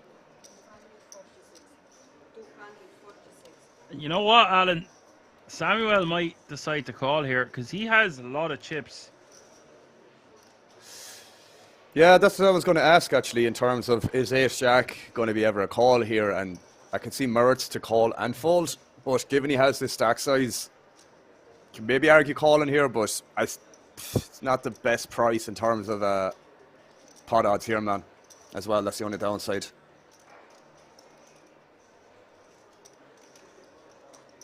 Yeah, it's just because it's on the exact bubble he's getting away with it. I think Ace Jack is like the bottom of his folding range. He's going to have to call with Ace Queen plus.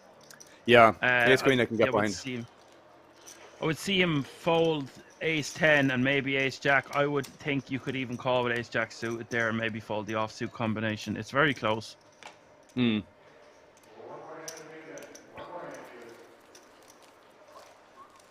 In terms of what pair I'm calling, I think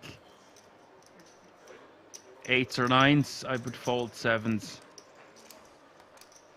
Yeah, that's fair. Definitely folding 6s. 7s, I think, is just a bit of a stretch on the bubble. I think 8s plus maybe 9s. Depends how I'm feeling and depends how much chips I have. But if I have his stack there, which is a lot of bigs, he has about 750,000, and it's exactly 20 bigs. I think 8s plus sounds about right. It all depends on how wide you think Lenny is going to rejam from the big blind. He'd have to have some combinations like ace 3, ace 4, and ace 5 suited, and he might just decide to flat with those. If you think you're just going to be in a coin flip situation, you could even make an argument for letting 8s and 9s go. 10s plus, we've got a call because we beat all the combinations below us as well. Like if he has a hand like Jack 10, King 10, ace 10 suited, we heavily dominated. Yeah, fully agree with that, bro.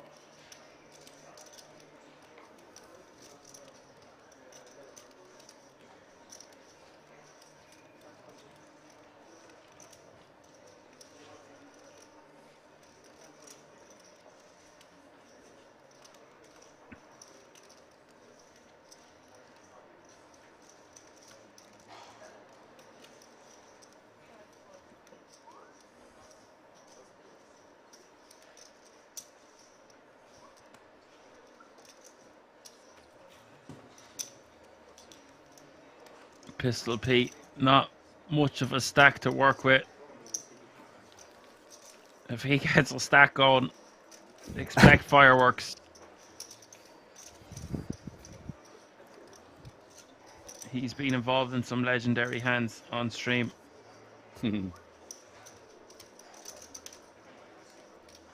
In far smaller buy-ins.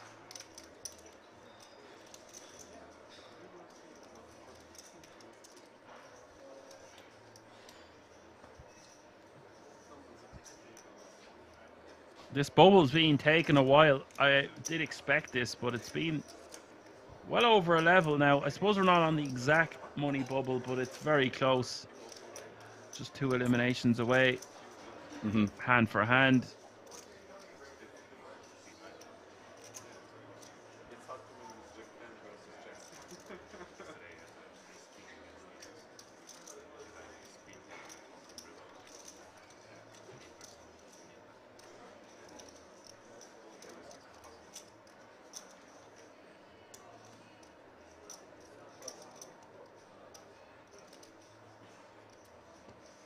And so, Alan, have you been continuing with the 500 NL, or are you mixing? Are you playing more of the 200 at the moment? Mix of both, man, to be honest with you. If there's enough 500 going across the 3 sites that I normally play on, then I do try and play as much as I can. But at the same time, bro, I'm not really open sitting or anything like that because I don't see any merits to it. Yeah, you know, I'm kind of mostly just playing 500 when there's a good spot, man. And if I have to reg battle when I'm on a waiting list to get on that table, then that's what I more or less do. But like that, man, as of late, the games on 500s on the sites that I play on haven't been great. So a possibility that I will have to move over to a different site, whether that might be WPN or DG. Then that's a possibility also. But other than that, man, yeah, trying to play as much as I can, but at the same time, trying to be smart about it and not like, you know, overly desperate to just start playing against regs and just open sitting and all that jazz. As I said, if there's a good table going, then I keep an eye out for it, try and get on it, and if not, then I don't lose sleep over it. But yeah, other than that, bro, I am trying to play as much as I can of it. Yeah, that's fair. I always remembered them 500 NL Zoom pools to be very tough. Well, on stars especially. Yeah. That hasn't changed. No. It has not changed. Well, you're a warrior, a competitive warrior. I'm sure you'll find a way. Well, I'll definitely try. The disparity between the level of 200 NL and 500 NL was always mind-blowing to me. Very, very true. It's funny because the guys in the stable, man, that I play for, they actually have like 3 databases, which is quite interesting. So they have 3 databases in terms of one for like the micro stakes team, and then they have like a 50 NL up to 200 NL database for the MDA studies, and then they have a 500 NL plus. And I never would have put like 500 NL in a high stakes category, but it actually is because the bulk of the players that play like 2K, 1K, and you know, we'll say 500 NL online, they all play them 3 stakes. So 500 NL is technically classified as high stakes. In my opinion anyways. So it's just super competitive, man. It's just super competitive. And I think if you're managing to break into 500 nil, man, you're doing extremely well in your career, because it's a very tough stake, man. And like that, as you said, on Stars in particular, probably one of the toughest sites to be playing that stake on. But like me, man, I just love the competition. I love the grind. I love the hustle, man. It's I get more drive and enjoyment from being in that situation than if I was playing in some soft games where, you know, my win rate would be higher. I'm very much aware that it's not the smartest choice, but I don't really care, man. I play poker for the competition. You know, the money is just an extra variable that, of course, has a big impact on why I do it. But at the same time, man, where the main reason why I'm playing poker is just for the competition and just to move up the stakes, just try and get to the king of the hill, like that sort of situation. That is a quality answer. That's very admirable, and a lot of players could be listening at home there. Strive. They're always thinking about the money, and you just put it beautifully there, that you're all about the competition and the money is just another variable. Obviously, it is a very important variable, and you need to have a padded role, especially when you're playing stakes of that magnitude. But that's why you get some fantastic backers. And you've got a whole team assembled around you, which is fantastic to hear.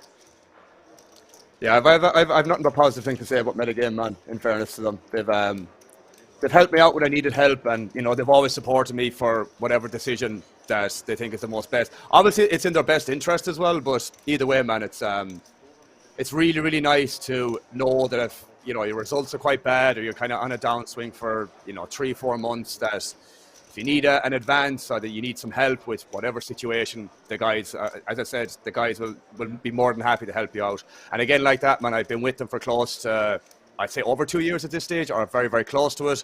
You know, you have that trust variable built up over time as well, man. So, as I said, if something does come up where you need some help, or you need some advice, or you just need support as a whole, these guys will do it for you, man. So, as I said, I have nothing but positive things to say about my experience with Metagame as of the last 2.5 years, roughly.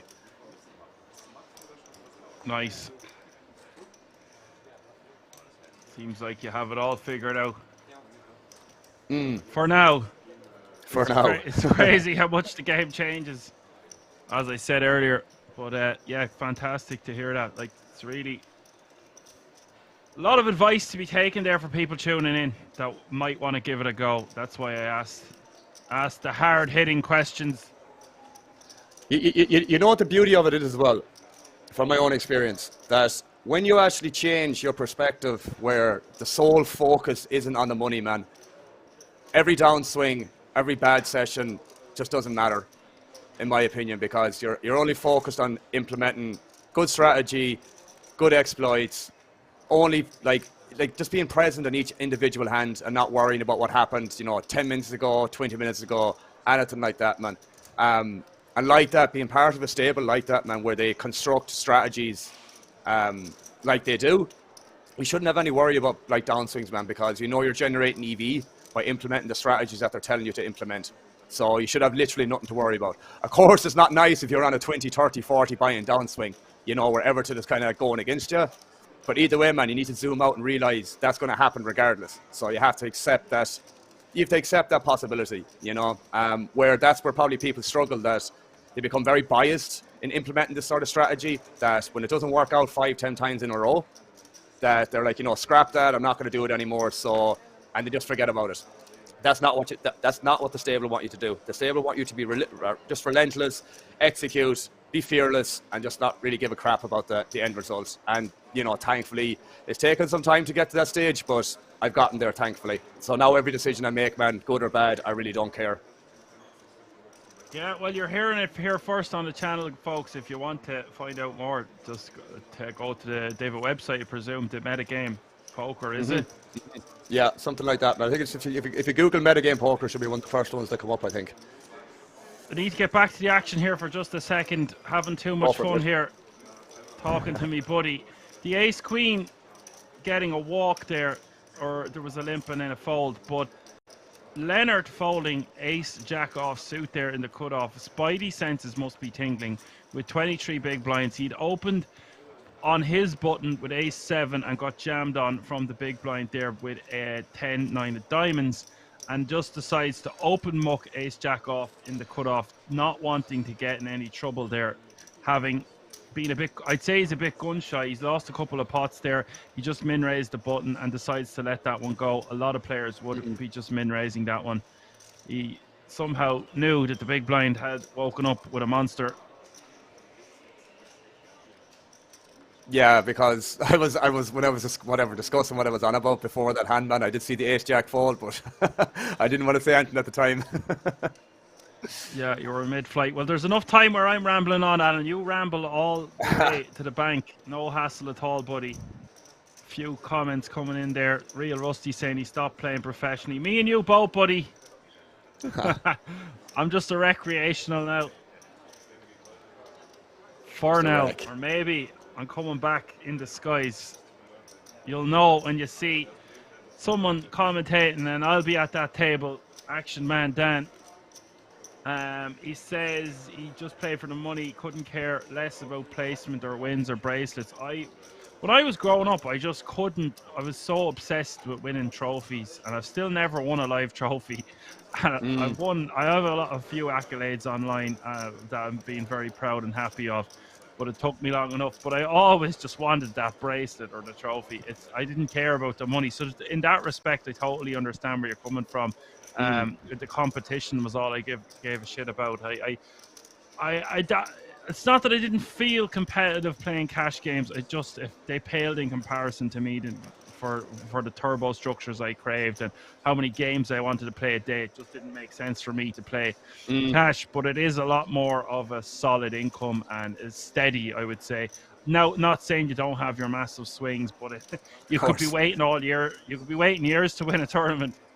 Yeah, there's a big difference in that regard, man. So when you break it down that way, it makes total sense because, for me personally, man, since I've been playing full time the last, I don't know, over 3 years at this stage, I think, I've gone through some bad patches, man. It usually happens once a year where it's just like extreme variance where you're either running like X amount under EV, like let's say 20, 30 buy-ins or even 40 buy-ins in some situations, or you're losing 30 or 40 buy-ins like actually in makeup, where I've had two of them experiences, man, where like EV was like, breaking even, but I was like 40 buy-ins under EV. And I've also had samples of running 20, 30 buy-ins under EV and still being 15, 20 buy-ins in the hole. So it can be obviously quite daunting to say that. But I know for a fact, man, what MTT players go through in terms of downswings, man, is a lot worse. A lot worse in terms of money, or volume of money, I should say. Well, the head honchos at the top of the highest stakes could lose a few 100K in a series, so you should bear that in mind. The mental fortitude that's needed to overcome that and know that you still played well they've made it a lot easier now because, well, it's way tougher. Basically, it's two sides of the same coin because you've got the solvers that can help you. I never really mentioned solvers on this channel because you can't solve for the King's Resort like it's impossible. Stop trying to. But you can go back and check your homework, check all the hands you think you played well, find out where you made all your mistakes. But then it's also counterintuitive because the solvers are the thing that's beating you up at the tables also by all the other players. So it's a tool you need to use because you can check your work, yes, but you're also getting destroyed if you don't use them, especially at the highest stakes. I presume you have a rigorous schedule when it comes to plugging in your hands as well. It's probably one of the things, man, that I need to potentially work on a little bit more. Or it's not so much that I don't map out time on a week-by-week basis for study. It's more so I might go off on a tangent where I might leave an hour there or an hour here. I still study, man, but I will put it this way. If I allocate 4 to 6 hours of study, I might just do like 3 or 4 and not do the 6, that kind of way. Now, as I said, I have time allocated for it. I probably never hit 100% of that time. So I'm a bit kind of inconsistent with that, but I always still get a couple of hours regardless, man, on a week-by-week basis. You need to. Well, you see, you have a whole team in place that are doing a lot of that work for you, which is great. That is another incentive to go get backing and seek out this cash game stake backing, because they will help you in every way, from all the way Yeah. from the bottom to the top, which is fantastic. And I'm kind of in that situation now as well, Dan. With I got this coaching job with the stable as well, so now I'm coaching micro stakes players, which is a really nice experience, and I'm learning a lot as well when I'm doing that. So if I'm preparing for a class like that, man, or if the guys are asking me questions about hand histories and all that stuff, I'm always more than happy to answer, man. So like, even though I might have these 3 or 4 hours or 6 hours allocated, there's times I'm answering questions, there's times I'm answering. Just what would you do in this spot? What should I do? It's kind of nearly studying in itself by answering them questions. So basically, what you're telling me is I'm going to have to book you 6 months in advance to run and going to these weddings and making final tables and winning bracelets myself. I'll make a note of that one, Alan. You're a busy little piggy. Just a little bit of notice. That's all I need. No problem, sir. We've got a few other comments coming in. No, that's a really good description, because you might as well use this platform to say exactly how you've been doing.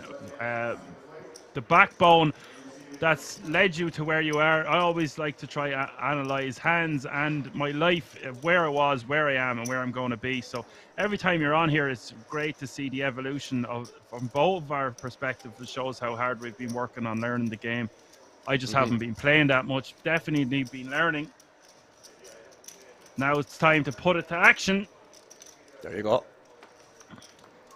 So yeah, it's great to pick your brain and get all this knowledge out there. The fans love this, hearing exactly where you are, and where you're going to be. Apocalypse says he plays poker for fun, and the social side of being able to chat and interact. Real Rusty says he plays some live events now and then for that reason. Live is way more fun. Yeah, well, there's no disputing that live is more fun, but there's no disputing that live is way too slow compared to when you get used to playing online. So it's now, having said that, since the pandemic's over, live is just bigger and better than ever before. It has to be said. Just look at what's happening. Look at the size of Kings compared to 20 years ago. That's a good way of looking at where it was, where it is, and where it's going to be. Like, I just find live so slow, man. That's my downside with live, because I always use this example because I think this is a very, very accurate painting the picture of my perspective on live. Last November, man, which I know you know, but maybe people in the chat don't. I played like 185,000 hands November last year, like 8 table in Zoom. Okay, I was probably playing 1,500 to 2,000 hands an hour, and when I was in the Eglinton in Galway, Dan, which again, obviously you know, I just coincidentally asked the dealer, just out of curiosity, how many hands an hour do you reckon we get, like? And he was like 20 to 25 hands. I was like, at most, or if even, I'd say, So I'm going from playing 1,500 hands to 2,000 hands an hour to go play live, where, 18 to 20 hands on average, in my opinion, is what it is usually live. So huge difference, man. Huge difference. Yeah, it's incredible. I remember having you on. You were telling us about that at the time. But the backstory was we went up to see a comedian, Kevin Bridges, in the Tree Arena. And that was when I was on my annual leave from the commentary duties. So we had a few nights out. The next minute, Alan said, no, that's it. It's the 1st of November now. I'll see you later. He got up, got a train, and messages me. I didn't talk to him for a full month. Messages me at the very end of the month showing that he'd played 185,000 hands since we last spoke. Made me feel like so small. I'm like, what the hell have I done in November? This guy getting back to me, playing the guts of 200,000 hands in a month is just incredible. And that's where you should give yourself a big pat on the back. Yeah, I don't think you'll be doing that kind of volume for a while, though. No. So again, man, like that, it was just funny because you're given a time frame of like 28 days to do that. And obviously we're up in Dublin for like, was it like 3 or 4 days? Definitely 3 or 4 days, man. And like that, man, I needed a day or two to myself when I got back too, just to try and come round again. Like, so I kind of had like 4 to 6 days of like, I basically had 22 days to do it, man. So I did that in 3 weeks instead of doing it in 4, which again is even more intense, But but I did it because I said I was yeah, going to do I it. think it could be unheard of. I won't say anywhere in the world, but it's got to be up there. Yeah, I never want to do it again, man. Never want to do it again. I got the rake back challenge done twice. This is Yeah. a man you can learn from, folks. Go ahead. No, it was just very intense. No, I was just going to say again, man, it was very, very intense. Like, like again, it was obviously worth it to do it in the 3 weeks because I think I made like something like 10K profit or something like that. But I said to myself, never again, man. And that was like kind of a thing to check off, like the bucket list, if you want to, you know, describe it that way. Because I played so much Zoom last year, man. I played like 1.3 or 1.4 million hands of Zoom last year, between 100 and 200. And yeah, once I cleared that, the double rakeback challenge on the November, man, I think I maybe played some Zoom in December, and then I just finished up early for New Year's that month, and said to myself, starting this year, that I was never going to play Zoom again. Now, when I do stream, I might still have one table on the layout, just because maybe I can't get 6 good regular tables. But other than that, man, I'm not like mass grinded anymore like I used to, because it was just like way too much, way too much. After that experience, bro, it was just like, okay, that's enough for me. That's a great synopsis, Alan. It just shows how hard you have to work at this game also, just to get where you are. We have Anis in the chat who had some great observations on some hands last night. Not that nice to have you back with us. True. You're just in time. You haven't missed much because we've only had 5 eliminations or so. Maybe even less. We started with 61. We have 57 remaining. 61 minus 57 equals 4. Quick maths. Aye. We're getting very close to this bubble being burst, and then there'll be a sense of relief around the building.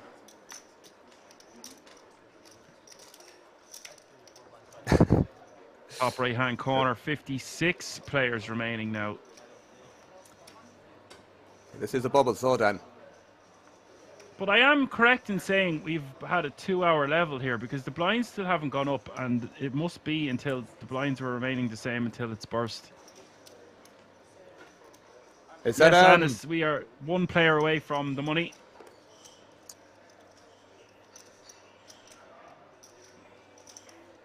Yes, Alan? No, sorry. I was just saying, is that I forget what I was going to say. No, never mind. It's okay. It's bound to happen a few times. It is bound to happen a few times. Oh, it's happened to me on stream too, bro. So I know it's not my first rodeo. Flicks with the raise. Yeah, it is. In this technology world we're living in, our attention spans are being fried to bits. People can't even hold conversations anymore. I mean, we're holding a great conversation here, but I mean, in general, we can only think one thought at a time. So people are becoming like goldfish. I'm reading a great book about that at the moment. It's called Stolen Focus. Sounds interesting. Now's not the time to tell you about my reading choices, but yeah, no, it is. It's very good. It actually is the time to talk about it, because it's definitely applicable to poker. That's what I like about this feature table. They're not allowed to have their phones. Forced to play the great game of No Limit Hold'em. No escape, Alan. Are the phones allowed for the cash games? Or is it just like feature table is a big no-no? Feature table, big no-no. We want them to really engage with the environment. Our tables, I'm pretty sure you're allowed to have your phone, just not in between hands. Yeah, that's fair. That makes sense. But I will say, even the last event I played, and even the Irish Open, I found myself on the phone telling people I was still in. I was getting so many texts asking, well, what's the story? And I needed to give updates. And I was like, so I was saying I'm picking up lots of reads here from people being on their phone and then off their phone. It actually, there's a lot to be picked up there, right? By the speed of how quick they're getting back to their hand and how important it is to them. Then I realized I couldn't spot the fish at the table because it was me. I was the one on my phone. So just trying to be in the present moment when you're playing is so important, and it's easier said than done. Yeah, Like I said, definitely. anytime I evolve or level up, I feel with my just my routine and my thought processes and stuff, I just feel like such a hypocrite. But that's a good thing because you're after changing your perspective.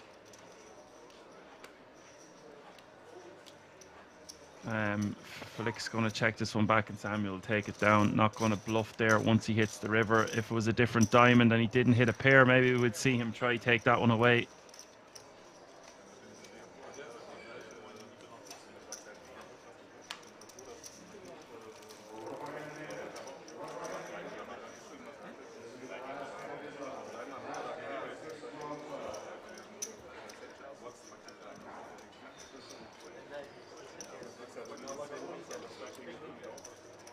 You can feel the tension in the air. One elimination away from €4,050 minimum.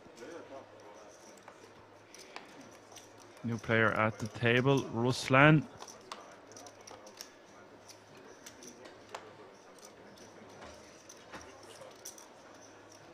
He is from Belarus.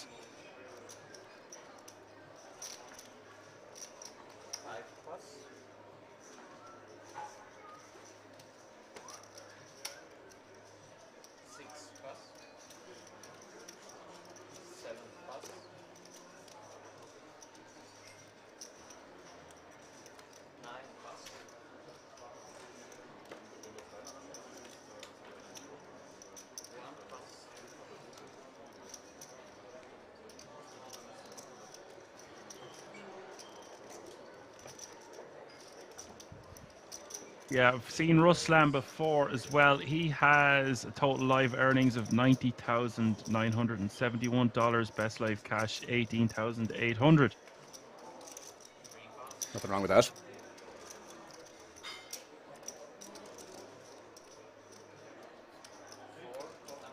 Meanwhile, back to the action. Dennis raising on the button. Cyprian calling in the big. And now it looks like the blinds have gone up. It looks like that was a 2-hour level. Interesting.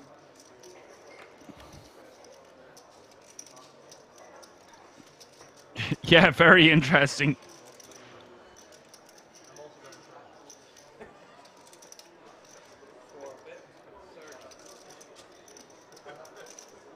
I will confirm that on the break, but it could be 5 2-hour levels today. I'm not sure.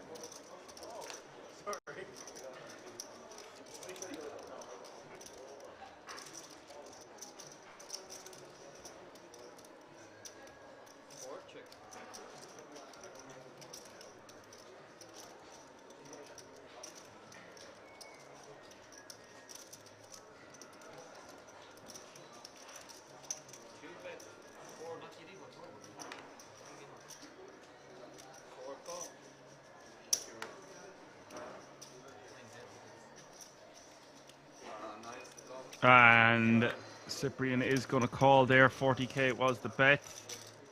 Dennis rivering the best hand with his pair of jacks, ace kicker.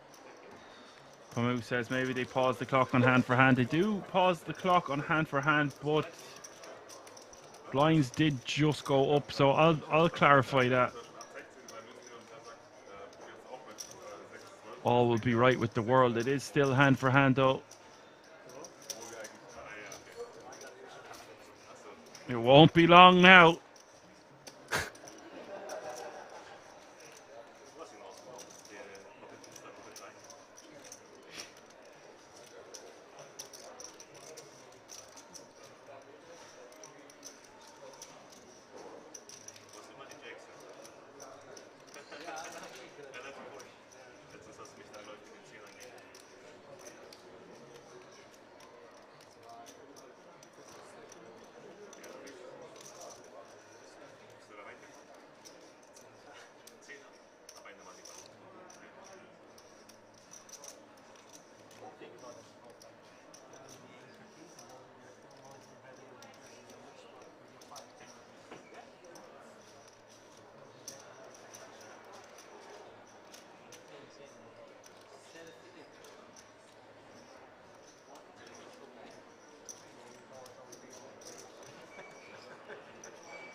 What an opportunity for all these players left. 55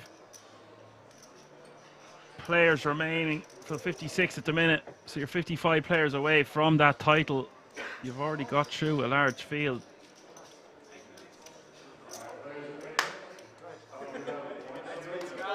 Oh, fist bumps are out. Looks like we have had a bust out in our table. Celebrations have begun. Such a different ball game once you've secured that $4,000. All eyes on the top prize. Well, and that $10,000 ticket, of course. Of course.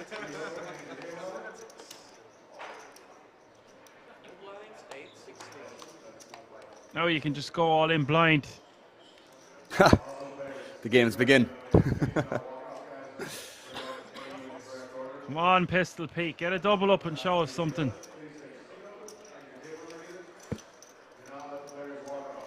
He'll have to make a move soon. Blinds are about to hit him.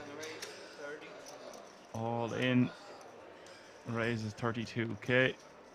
We could just call him AI because if he goes all in, I'm not saying all in is all in.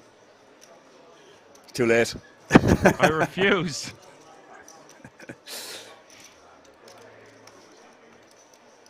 So artificial intelligence raises the 32,000 with 10-8 of spades. Samuel wants to be 3-betting this one the majority of the time. I'd be more inclined to flat if my hand was suited.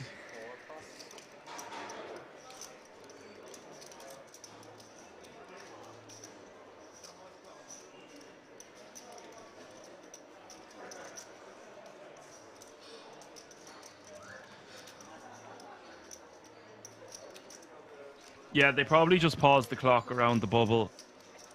But the bubble was, the hand for hand was going on for more than an hour. So that means the blinds just didn't go up while there was hand for hand in play. Makes sense. I assume this ace queen suited or ace queen off is probably an okay flat on the button, that is. Under the gun +1 is opening and the button calling. I think both options are fine. Could just shove. See, shoving, you're going to get the... Sorry, you're saying you get the dead money on the button. Well, I mean, the flat on the button with the ace queen, I think it's okay versus under the gun. I think ace queen off in the big blind just needs to rip here. Is the standard play, I think, mostly. Take down what's in the middle, like. My apologies. I thought you said Leonard could just call here in the big blind, but I think it's better for him to jam.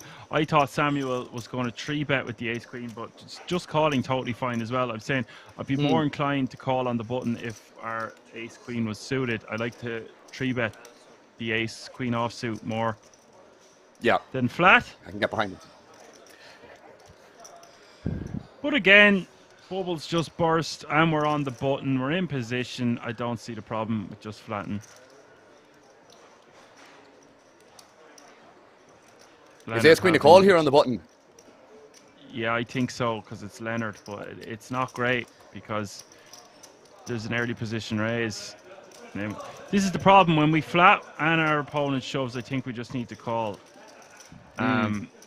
because our hand is so disguised. Because we are supposed to be 3-betting the majority of the time with ace queen here. But it is worth giving careful consideration because Leonard's not just going to do this very light or anything. Range has definitely changed once the bubble is burst, but I think Samuel's too high up in his range and he does make the call for 228k more. I could get behind Alan folding ace-jack offsuit there and maybe even ace-10 suited. I think ace-jack suited, mixing. It's close, man. Yeah. No, I agree. The ace-jack offsuit and the ace-10 suited, I would definitely be folding there versus the squeeze jam or squeeze all in, whatever you want to call it. Flop is ace-9 deuce. This one gonna go to Splitsville. Chop it up, boys.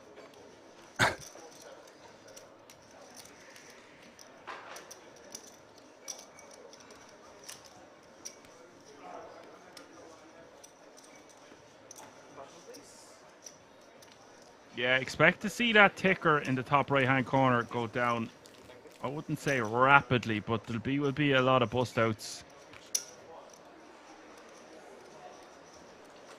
as is tradition.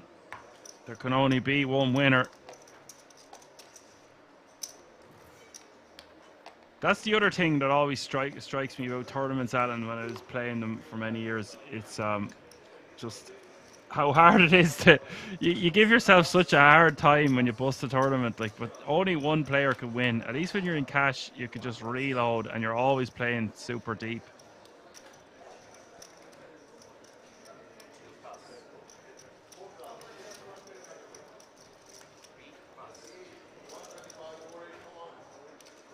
It's all the way around to the button for Cyprian.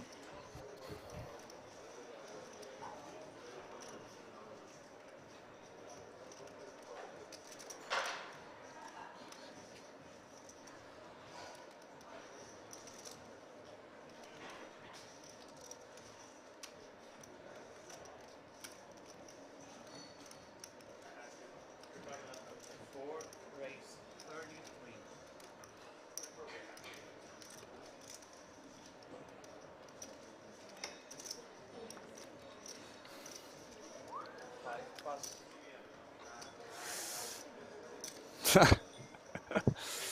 Poor Pistol Pete has put out 32k of his remaining stack and left with 49k behind, forced to fold the 7 deuce off suit. I was just going to say, the 7 Dewey there, man's not ideal when you're sitting with 3 big blinds to be picking up them garbage hands.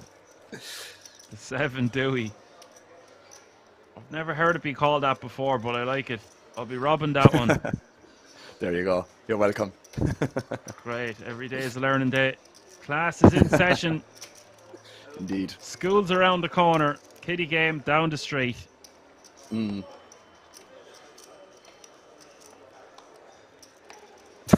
remember you actually saying that to me before, Dan, about that when I was in the midst of a downswing. You were like, basically like the kiddies game is around the corner. And when you said that to me, I was like, he's got a point. You're just toughen up, Alan. Yeah, but again, with the hypocritical thing, I was able to give you that advice because I didn't follow it enough times in my own life. And then I'm writing that to you, and I'm like, practice what you preach here before you say it. But I know it helps at the time, but I need to apply it to my own life and my own strategy. But it's amazing what you can see on the outside. A good example of that is, like, we get to see the cards. We're watching what they're doing. When you're sitting in that seat, it's a different ball game. It's a different energy. It's very easy to... Well, it's not easy to commentate and dissect all the hands, but it's a lot easier than if we couldn't see the cards. Or if you're sitting in that seat, it's amazing how you can see things and how someone else should act, but you can't take the advice yourself sometimes. But it must have done something for you, because you sent me a message thanking me, and then you went on a huge upswing, so that made me happy.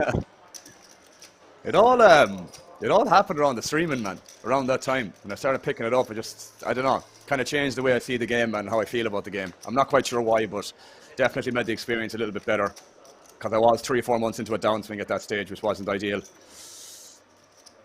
Yeah, but you're constantly commentating, so then you just level up. Every time you're going to be in the booth here, you can tell that we're getting more experience about breaking it down. See, you're basically commentating while you're playing, so you're doing 2 skills there at once, which is commendable. Very taxing, man, as well. Oh, you're exhausted then when you take a day off. You need it to, like Tuesdays I do, well, not this week now, but the day after I finish commentating, I don't answer my phone. I don't want to talk to anyone. I catch up on me Kill Tony, the comedy show, and I watch some UFC fights that I missed at the weekend, because I don't stay up for the UFC cards anymore, because it just wasn't working out too well for me then, of waking up when I'm just about to start streaming. And No. so I just catch up with them midweek and catch up on all my tunes for the DJing. And then I get stuck into poker. I don't want to see cards on a Tuesday or whatever day I'm off. So I can only imagine what it's like when you're having these swings and you're on stream and you're commentating. Oh, it's taxing, man, right? Yeah, for sure. And playing But again, as like well, that, man, of it's very enjoyable. That's the problem. There's pros and cons to it, but yeah, obviously the fact that I'm enjoying it that much, man, I try and not to think too much about that situation of being fatigued. But it definitely catches up on you, man. That's the truth of it as well. It's raising the bar for you as well, because you're playing and explaining. So you're doing two things at once there, and then it forces you not to do dumb things, and you're accountable for your Yeah, mistakes, as the whole world can see. exactly. We've already had 5 eliminations. You can see in the top right-hand corner of the screen, Jeez. 50 players remaining from a starting entry field size of 543. Now, Like flies. Lennart, 130 in the pot, is going to check his option on the turn because it's paired the board. And for the ace of clubs on the river, if we're all in, I think we could maybe consider doing a blockerish type sizing here. Yeah, I like it. I like it definitely with King 6. Like, I think any King or any 6x here should be a pretty standard block bet here. And if you have like 7s plus, then it's same sort of value bet threshold, I'd say. And because it's a double pair board here, do we also make a blockerish type sizing with an ace just to balance our range? I would say so, yeah. I would say so, because if you're going pot size here or 3/4 with ace x and you're only block betting the rest of your range, then it's very, very easy to just exploit by folding, you know. So I would only have one size in here. And the thing is as well, man, it probably won't happen that often, but again, I always like to give people rope to make a mistake or, you know, take the bait. So like that, man, if you're picking a small size in here, if Lennart has, you know, maybe jacks plus here or 10s, he could find a raise on the river there, man. You know, it would be thin, but, you know, the fact that if the out of position goes for a small size, and you make that a possibility, you know. Yeah, I was also going to say one thing we didn't point out. This is the button against the big blind, so we're going to have to take a lot of the ace-x range out of all-ins. Calling range pre, because he will just rejam off this stack depth. Yeah. With any, That is fair. not any ace-x, but he should be rejamming with the majority of them. Lenny forced to pay the man there with king high, and I don't blame him. Can't beat much, but he's getting a good price with his king high. He played it that way. Poor Lenny's getting battered at this table. There's nothing he could really do in most spots. I was perplexed by that ace-jack offsuit fold, but it just wanted to coast into the money without having to deal with another tough decision. Well, that's Perhaps fair he enough might have seen the big blind look at his cards and had a tell. That does happen sometimes. You can't see everything. Sometimes you see a guy look at his cards and he just leans forward in his seat and he's clearly engaged with the hand, where if he's looked at his cards and looked away or stood up or something, then he's clearly not interested. Well, there's definite indicators.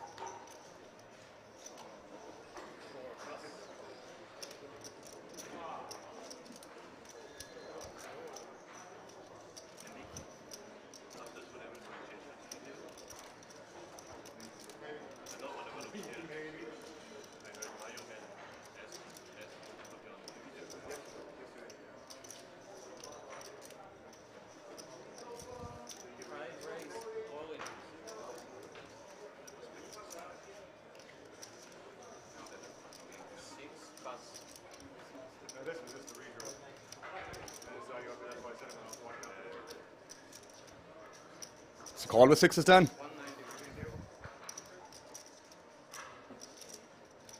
Just trying to work out how many blinds that is. That is 13 or 14 from the cutoff. I think 6s is going to be printing here. I wouldn't say printing, but it's going to be making money, and we are going to be ahead of all the hands, exactly like the one Lenny has, the ace deuce to the ace 5 suited, all the small pairs. Yes, we're going to be flipping sometimes, but we'd still have 400k if we lose the flip. We win the flip, it really propels us up to that 800k zone, which is about 50 bigs. So a big moment here for both players. with 48 remaining now.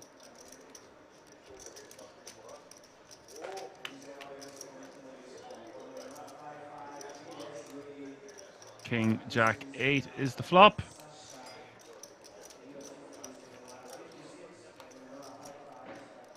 Turn is the 5 of hearts.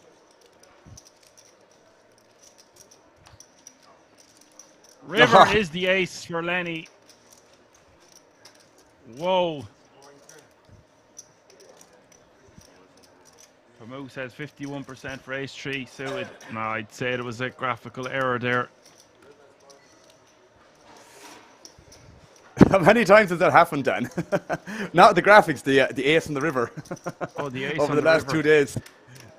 Well, even if we were on about the graphics, the boys behind the scenes working tirelessly. Imagine plugging in those numbers in the cards constantly just to make sure everything is right for the stream. That is not a job I envy, that's for sure. Yeah. The boys do a fantastic job, but sometimes there's just it's gonna take a while to catch up. Yeah, 100% he has now, guys. Doubles up for Lenny. Lenny can breathe a sigh of relief. How often does that happen? It happens all the time, Alan. There's always an ace on the deck. Them's the rules. Them are the rules.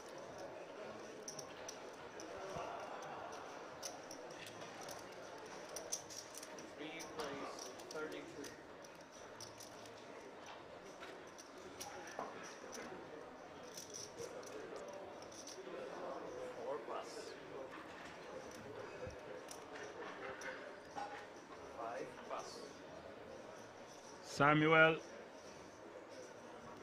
Jackson raising to 32k here with the aces. Poor Pistol Pete is just looking for any opportunity to get the last of his biscuits over the line. He's made the cash, but he's a damsel in distress here. Playing just 3 bigs or less, 2.5.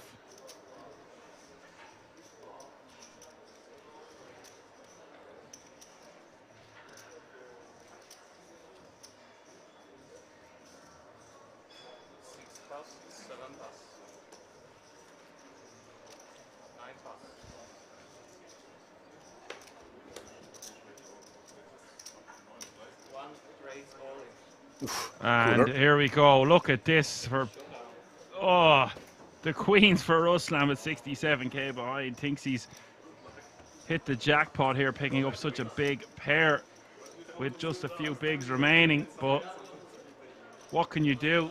You've made the money. There's been a few bust outs. Samuel has the aces. He's going to need a lady.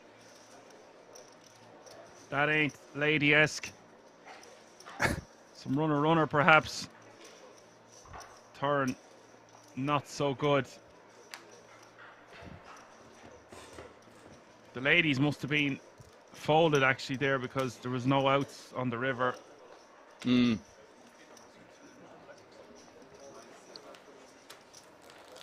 where would we be without these guys with the graphics? Nowhere.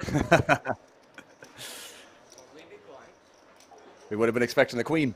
You just have to thank everyone in an organization, from the cleaner who sweeps outside to the CEO to the owner and everyone in between.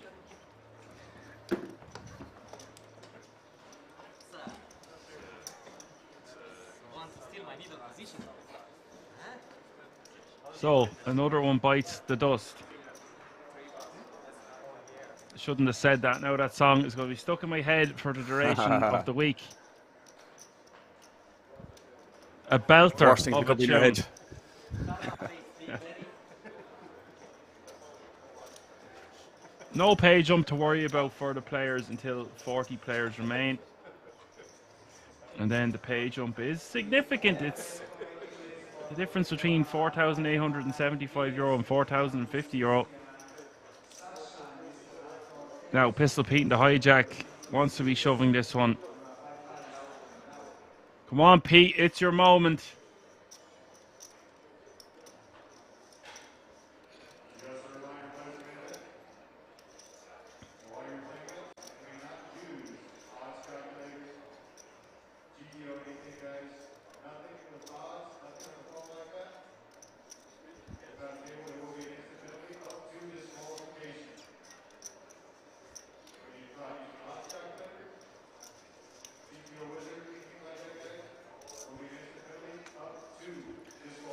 Decides to pass, man.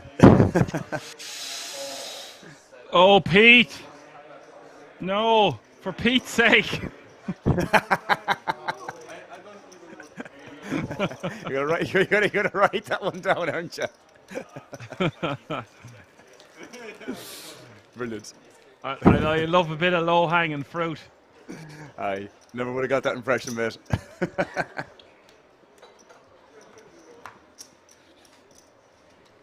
Speaking of fruit now, when we've a break and going down to eat a load of berries, recommended to me by Alan himself. There you go. We've got Berries for the blueberries, win. raspberries, a banana, some Greek yogurt. Go mad. Sure. Brain berries, as I like to call them. Member berries.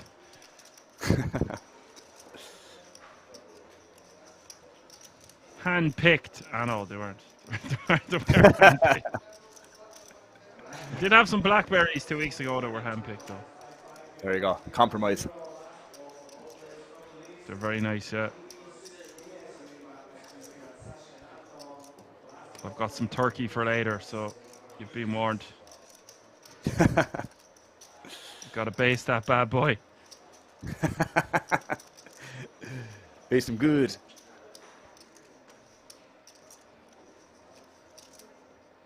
That's a very funny name. Dyslexic. Spelled dyslexic wrong. Oh, Indeed, very clever. indeed. That's the name of the day so far for me. Now, would you see the thing is, Alan, right? So he folds the Jack 9 and then he could just stack off with the 10-7. Yeah, I know, mate. I know. Jack 9 obviously plays a lot better. Yeah, you see it time and time again. Now, I'm on about those 7, 6, 5 bigs. They fold. They make a tight fold with sub 10 bigs, say, and then the blinds hit them twice and they end up stacking off with garbage. And I'm like, you had your opportunity to call blind v blind. You had 2 opportunities to shove your hand. And now you've missed all them opportunities and now you're forced to stack up. Because them blinds and antes hit you twice when you have 10 bigs. That's over half your stack gone in the middle. It's quite a bit. Well, it's loads because then you're hoping to double up to get back to where you were before you had the issue. Exactly. Nah, you should have just ran it with the Jack 9, man, for the 2 bigs, in fairness. It's like, leaving it any longer than that, what are you really hoping for, you know? Yes, also has to be taken into consideration that he's not going to have a lot of hands folded around to him to give him the opportunity to shove without someone entering the pot before him. So he really needs to capitalize on those situations, especially when he's playing sub 5 bigs. Yeah. Completely agree.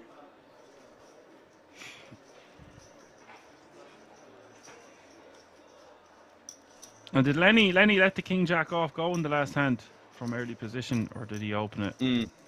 I think he opened it. Oh, he opened it. Yeah. Behind there, concentrating on Pistol Pete.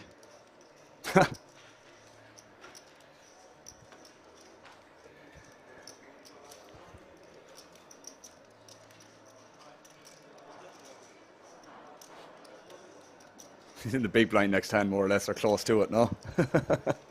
2 hands away from it. No, Pete, just no. Don't stack off with King Deuce. I think he had his moment already down with the Jack 9. I think he had his moment, mate. The moment is past. Well, hold on now. He could wake up with a monster in the big blind. That is true. But we don't like to think about hindsight and foresight around here. You got to do what you can in the moment, in the hand that you were given. Lenny raises to 32k. Flicks going to fold. Flicks could try flop a set there, but I guess it's a bit ambitious considering the raise is coming from under the gun.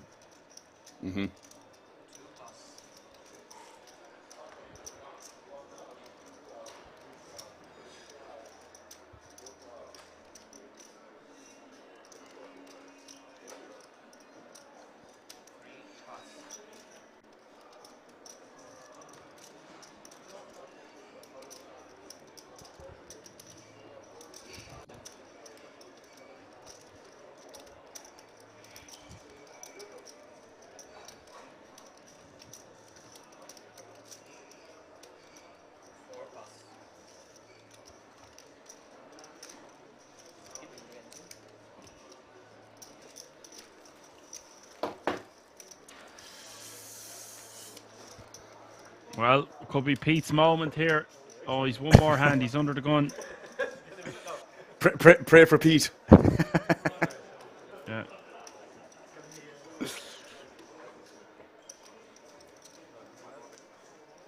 And top two very close in chips, and then Flicks with 36 bigs, Lenny with 31, All In with 25, and Cyprian with 23. So a nice disparity between the chip stacks at this table.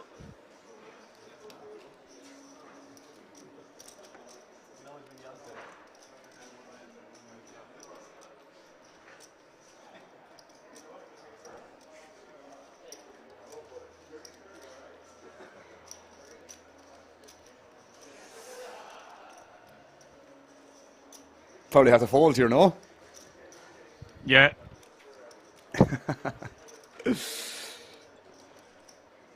This is one of the worst hands you can have under the gun. Well, Yeah. a 4 obviously better than having a 3 or a deuce, but still not going to cut the mustard. Basically no fold equity unless the blind decides that they want to keep Pete around for a while longer. I mean, what would be the bottom there? Like, I mean, obviously you're shoving extremely wide, but like, what would be the bottom there in general? Like, maybe some Jack 5 suited, is that there? Or is that still good enough? I'd assume it is, no? Right. I'm going to do my part for today. Hold on.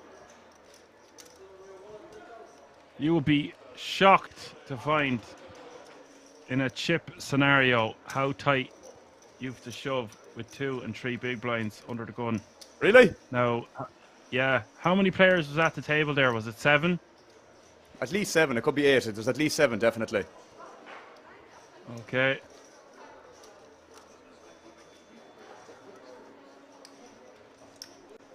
So I'm just going to say he was 4 away from the button. Yeah, that's fair. With 3 bigs, we could go with deuces. Any ace, king deuce suited, king 8 offsuit plus. We need a queen 5 suited. And then if you're asking about the suited connectors, 7 6 suited plus. So you don't want any of those deuce 3 4 5 in your hand because they play so poorly, and we want to unblock those hands so our opponents will be more likely to fold in the blinds, etc. So when we have those in our hands, it's really bad. That's fair. Not just a pretty face. I was just curious, man, because I thought, like, I didn't think you'd have many folds that you'd have to jam. I'm not going to say anything suited, but definitely anything close to being connected in terms of suitedness, I'd imagine would be the bottom of the shoving range there. So I kind of said Jack 5 suited. Obviously, it was a little bit too fair, but the Queen 5 is quite close in terms of shoving with the weaker kickers, I mean. Yeah, it's just shocking. Like, if you go up to 5 and 6 bigs and you're under the gun, you have to fold hands that you wouldn't think you have to fold. Like, king 9 offsuits and stuff. I've been doing work on shoving ranges for years, and I still cannot seem to drill them into my head. I actually made a tight fold of 4 bigs in the Irish Open. I folded 10-8 offsuit, and I checked the charts on the break, and it was 10-9 offsuit, and I was delighted because I tripled up. I doubled up, and then I tripled up the following hand. So I was like, had I just gone with the 10-8 offsuit, it seems like such a small error. Like, the difference between it was not much at all, but it made me really happy that I'd done some work on the shoving ranges before I went to the Irish Open. You need to, though, bro, in fairness, don't you? Like, you need to do some sort of study, man, if you're going to sitting down in that sort of environment, you know? Even though the field might be somewhat soft or softer than other fields, you still need to prep, man. I mean, you need to prep for everything before you play. Like, a warm-up is so important, bro. Yeah. Someone asked a good question there. Am I running it with the big blind ante? They're just old charts that I have, but the ante is included. It's a 10% ante. It's just not a big blind ante because they didn't have big blind antes at the time. So it would be very similar. But it does need to be taken into consideration that we need to be jamming wider in late position because there is an extra big blind to take down if we can just get the big blind out of there.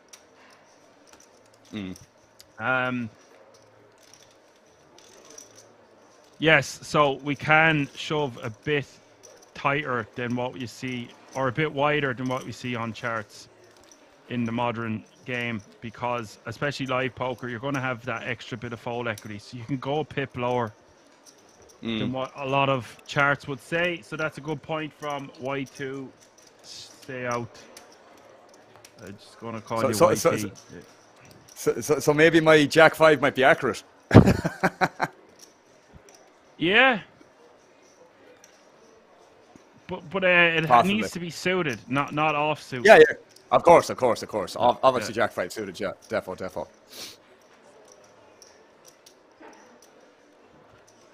It I actually suppose in another way... says for Go Jack ahead. 7 suited, four players away from the button, you have to fold the Jack 5, and the Jack 6 is Jack 7 suited plus.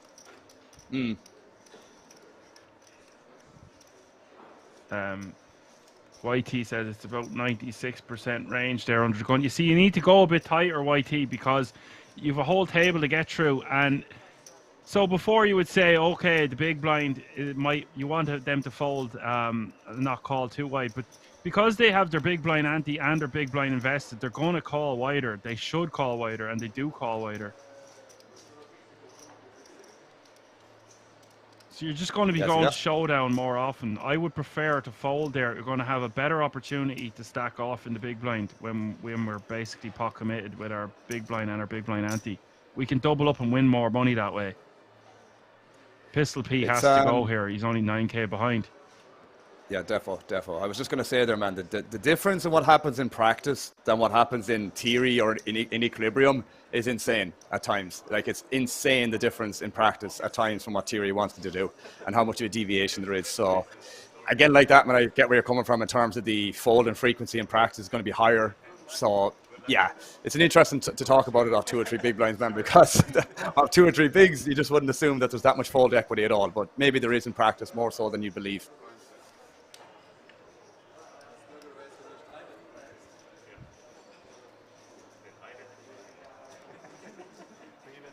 It is all in and call. YT saying you're forced all in the big blind under gun, you can win in the whole orbit of antes, but there's no orbit of antes because it's just the big blind ante that gets posted these days. Just to make it easier on dealers and the tournament structure in itself. It's just been the way it's been for about 5 years now, I think. Turn is the 10 of diamonds. Pistol Pete needing help on this river, or he will be eliminated in 44th place. GG. For Pete's sake, he has been eliminated. I'm sad to not see him get something going because I've seen him play some crazy hands and he's very entertaining. Hopefully we see him again soon. Unlucky Pete, GG, sir. That means 44 players remaining now.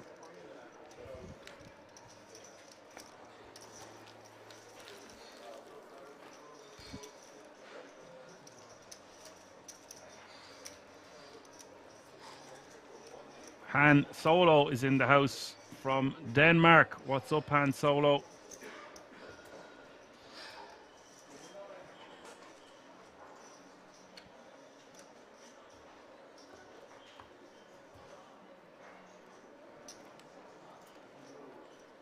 He did get some money at least. He'll be happy with his min cash.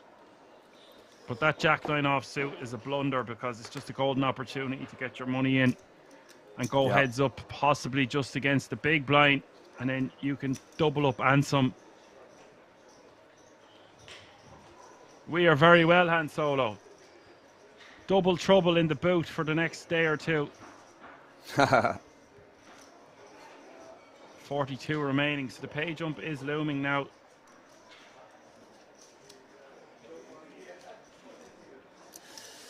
Nearly a K pay jump, man. That's quite a bit, no?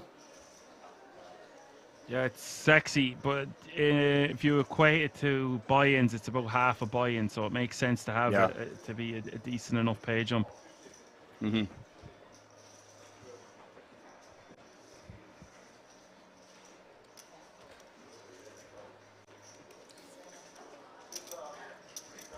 And so it says it's another Scottish commentator helping you. Yeah. Better to get called Scottish. Yeah, a few people on this chat have called me Scottish, and I said, well, I'm definitely not English.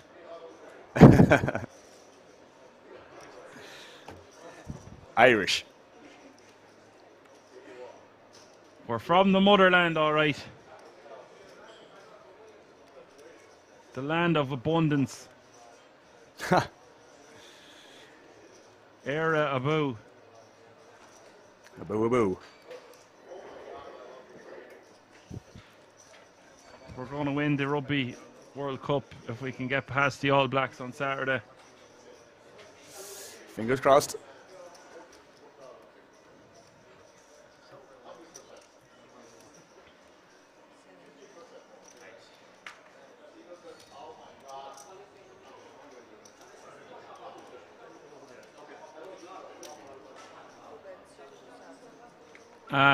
This one on the river here, Dennis betting 32,000.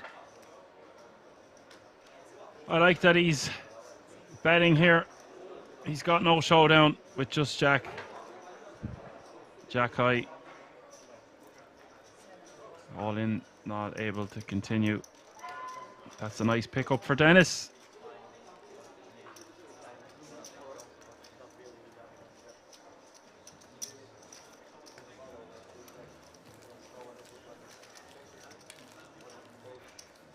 Not a great river there for all in to lead to try rep some of the board. The ace hits tends to favour his opponent's range more than his own.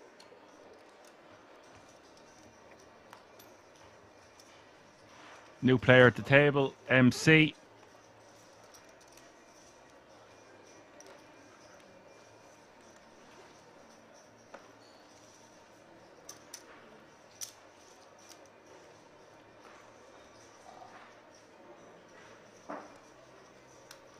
Do you know what MC stands for, Alan?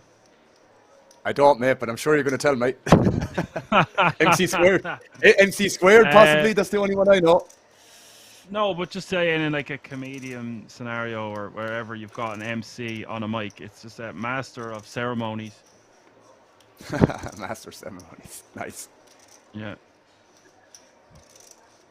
Kind of like Is that where this today. MC comes from here as well, is it? What? Is this where this MC comes from as well? Or what, do you know the background story behind MC for the pocket nines here, no? No, I don't know anything about this man. When I seen MC, I only seen this a few weeks ago, and that just jogged my memory. And you know, class is in session, so just dropping some knowledge, non-poker knowledge. So pretty useless information, really.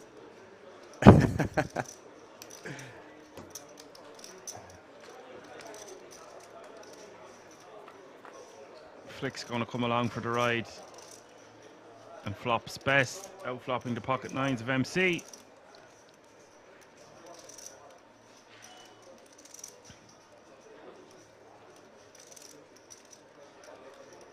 Goes for a check back, which I think is wise on this flop. Both betting and checking fine, but you prefer to check or bet there, Alan, on the flop? I prefer to check most of the time, man. Like the thing is, in my shoes here, I'm picking a big size, and usually on these boards when I am playing cash. But I think in practice, man, in these formats, playing live, you can just bet small here with your entire range, and it's going to work out quite well. Okay, so you will check. You're just mixing. You're mixing between betting and checking then.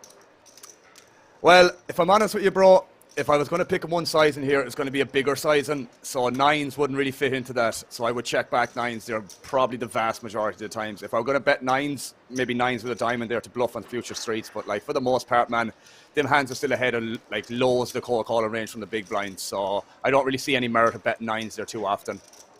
But in saying that, bro, as I said, betting small here against population in a lot of games, no matter what format, is going to work very, very well. On that board in particular, when it's under the gun versus big blind.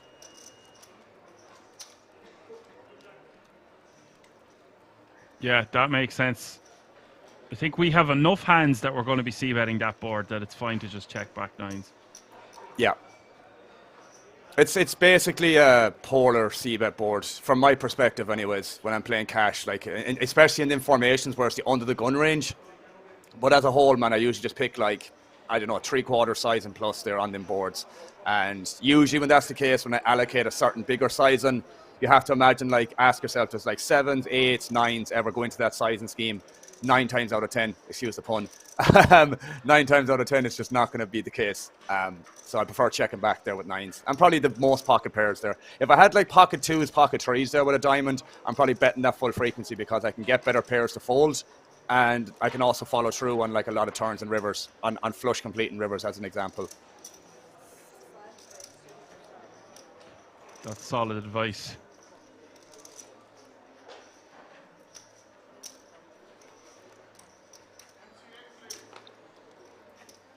Lenny with the min raise. We are going to have a break. 3 more hands after this one. We'll be going on a 20-minute break. 20 minutes.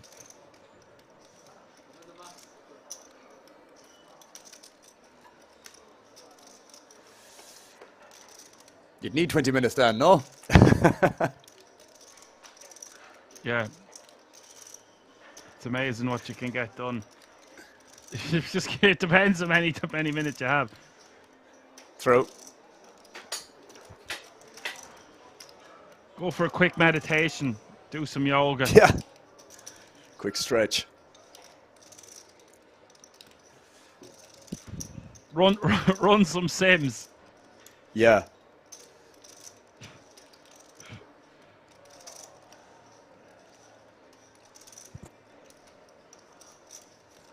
Lenny going to c-bet here.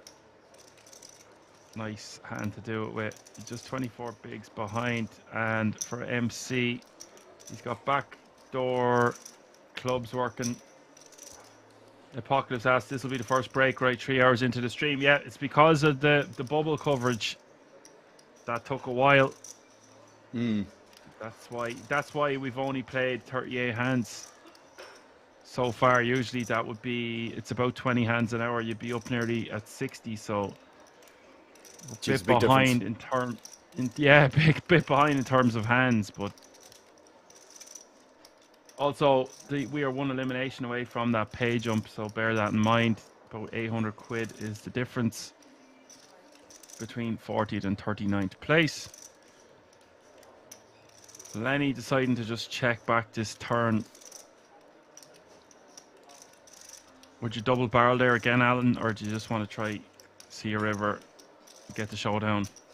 He does have the straight blocker. I think it would be better to double barrel that one, though. I think so too, because I don't think this sort of ace-x is going to win that often at showdown, that if you can get a fold in the turn, bro, even if you might be ahead some of the time. Because by right, like stuff like king-queen and probably king-jack are supposed to check call the flop. So you're technically still ahead of hands like that, as an example.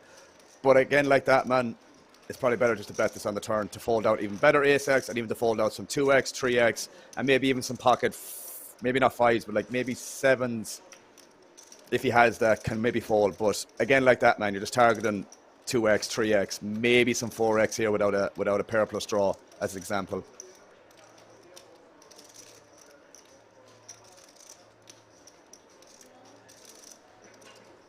Yeah, MC going for value here on the river.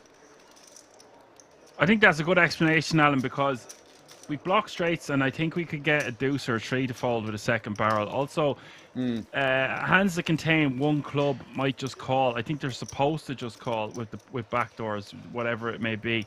And we flush out just random equity that can hit there on the river when we check back the turn. Yeah, I'd say a lot of the 1 pair hands outside of the 8x are very much indifferent if we bet the turn there, which is obviously very, very good, because if you're getting fold from 1 pair of hands when you have like ace-6, which again has some showdown, but in practice probably very, very little, getting folds from them 1 pair of hands, man, is a huge win in terms of like chip EV. If we bet the turn, I think we have to be sizing it so at least it's perceived that we are going to jam the river or bet very big. Han Solo is going for his next poker trip to Manila. Fair play to you. Sounds lovely. The Philippines for a bit of poker. That is pretty cool. It's not the King's Resort live from Rosvedov, though. where we will have a 3-week festival coming up in just a few weeks' time. 15 million guaranteed, 15 bracelets up for grabs, and the main event at 10k buy-in. It's going to be fantastic.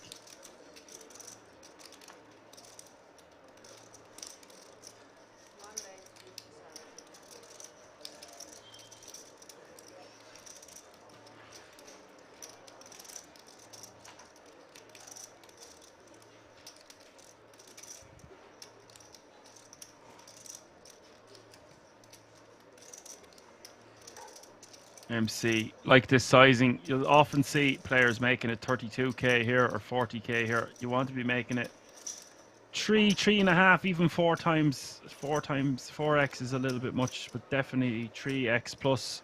So I like the sizing of 50k, especially when Dennis has so much chips. Also could just complete in the small blind. Both options totally fine.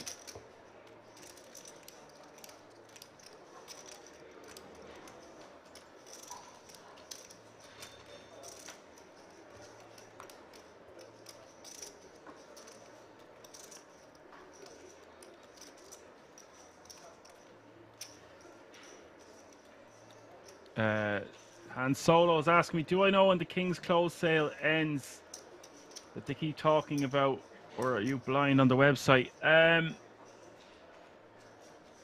don't know exactly when it ends, but it was only for a limited time. So if it's no longer there, then that means the sale has expired. But it was there last weekend for sure.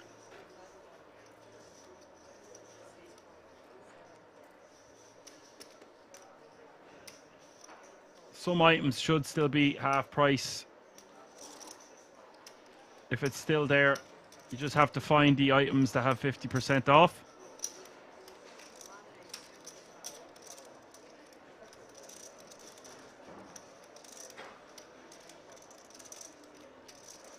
MC raising on the button.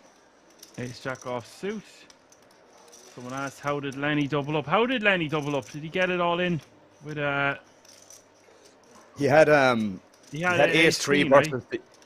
ace 3 of hearts versus the Yeah. pocket sixes. He shoved 13 big blinds in the cutoff, Kelvin, and the sixes rejammed from the small, and he wasn't looking good heading to the river, but he hit an ace to double up.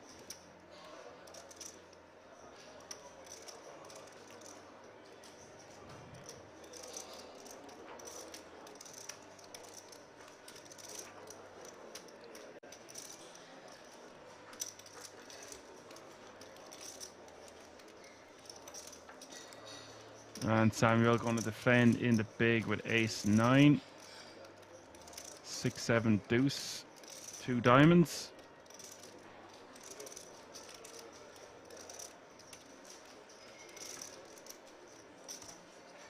I think checking is best here, Alan, with the ace jack. Yeah, I like it, man, because it's just one of those spots that if you bet here and get raised, it's a disaster. In these sort of hands where you still want to realize your equity, I probably will be checking this back the vast majority of the time, if not like all the time in practice, to be fair.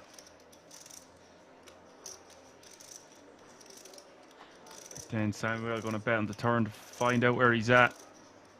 Maybe get some value from a worse hand.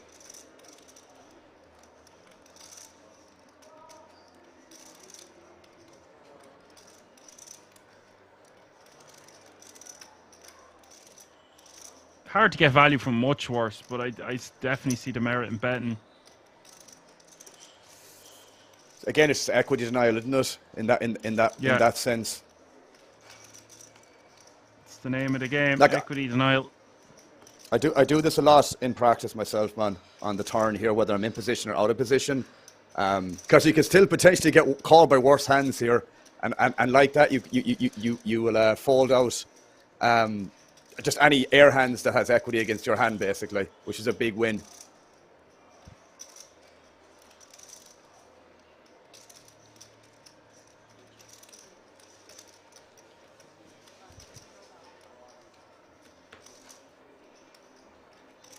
Just check down. Yeah, I think it's fine to just give up on the river. Then you're going to have the best hand some of the time against the likes of king high. Maybe even a weaker ace that didn't bet the flop, but a lot of the weaker aces will have a lot of equity to bet because they're going to turn straight draws, etc. Maybe I'm just overthinking it. We just want to bet to exactly what you said, to deny the equity on the turn, and then when it's a third deuce on the river, we just kind of want to go into check fold mode, or maybe check call the odd time, but we just want to go to showdown is what I'm trying to say. Yeah, the thing is, man, like check calling that on the river wouldn't be a big mistake in my opinion. I think it would be depending on the size of what the player might use in position. But either way, yeah, definitely checking the river always. And yeah, like we always say, mate, player dependent, whether I check call or check fold. So, 2 more hands before the break. Pay jump has been reached. 38 players remaining now. So you can see we've already had 17 eliminations, which is a lot considering there was 55 that got paid. So it's already a third of the field remaining gone, give or take. That's a lot to lose, Alan, inside of an hour. For sure. And that's the thing as well, man. It's like you need to be careful with every decision at this stage, man, because as we said countless times over the last 2 days, you know, losing these 5 big blinds here, these 5 big blinds there, man, that adds up like hell when you've only got like 20, 25 big blinds, you know, or whatever the case may be. So you need to be very careful in these situations. Yeah, the room for error and the margin for error is just minuscule. That's the big thing, yeah. It's easy to say, oh, I only lost 2 or 3 bigs in that hand, but if that mistake happens a couple of times, that's half your stack gone. Exactly what you just said. We've got a bit of action going on here. Alessandro raising to 32k, and Flix is just going to call it in the hijack, and I think this is probably best. Doesn't really want to get in 40 plus bigs here with 10s. Three betting also totally fine just to play for the value of our hand. We're going to be faced with a lot of overcards on flops, turns and rivers. But in position, I think we just want to be flatting from an early under the gun +1 open. Yeah, I like it. I like it.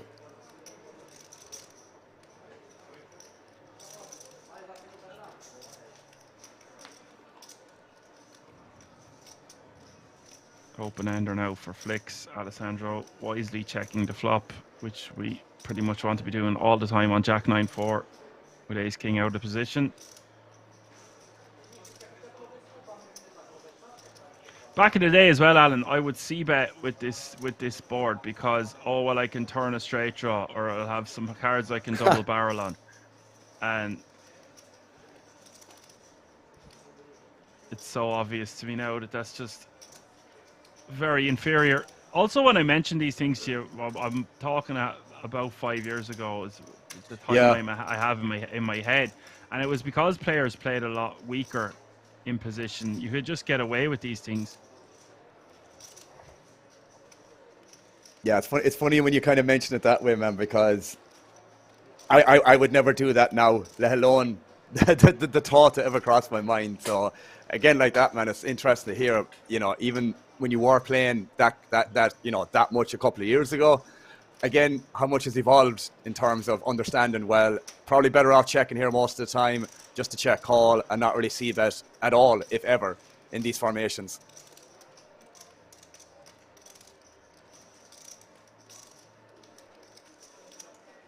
Yeah, well, it's just the Jack 9 is just going to smack the perceived hijack defending range pre.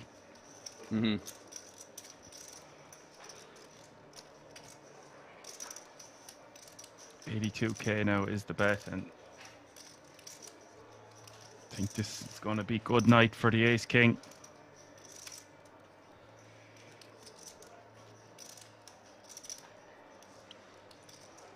It appears so.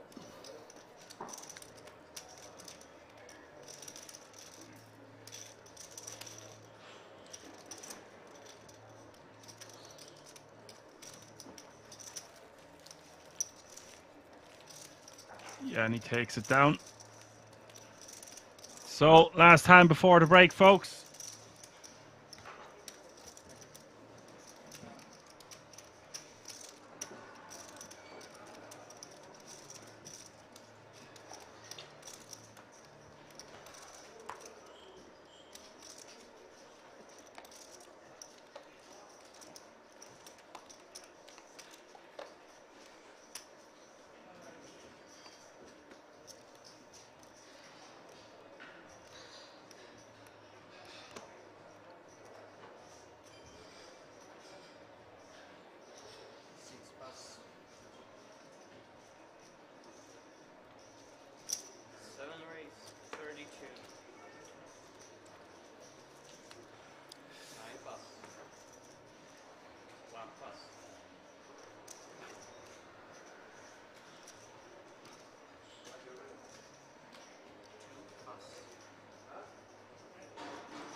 All in, raising to 32k.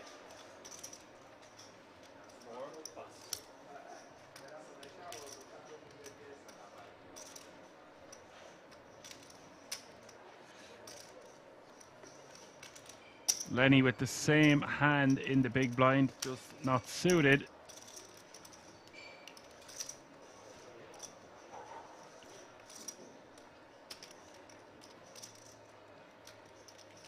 Just call.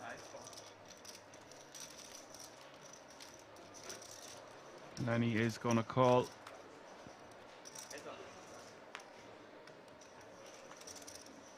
I think this is the best play, especially when the raise is coming from early position. We're unsuited, and it's going to be somewhat deceptive when we do hit a king or a queen here. Yeah, I like it too. It's a I card. like it too. I think it's It's a card that are the under the gun +1 range is going to barrel. So that's why king queen's just going to play so well post flop on them kind of boards.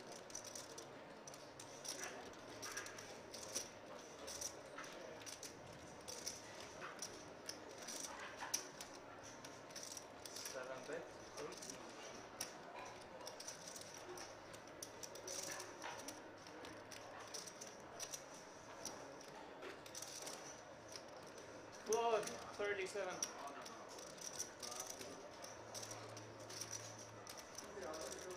All in bets 18k. 3 passes in a row.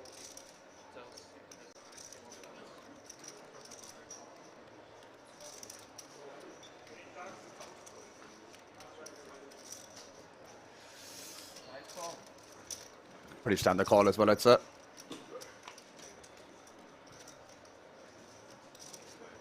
Yeah, betting a call. Standard stuff. Turn is another spade. But it does double pair the board now, Alan. So do we rep that ace or try just realize our equity? I think checking back is the only play here. Yeah, we've way worse hands that we can bet. We don't need to. We're going to have the best hand with king high a lot of the time. We can improve to a flush, even if it is a double pair board. Still rates to be the best hand majority of the time.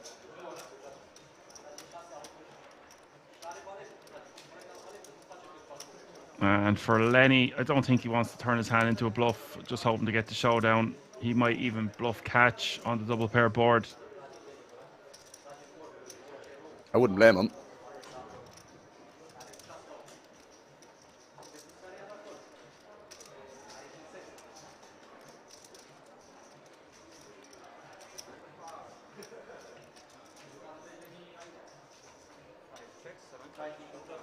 Oh, wow. Does go check. I think there's a bet there, Dan, no? Yeah, I would have liked to see a bet. But we do have the deck crushed, right? Because if we want to get called by king high, we block that significantly.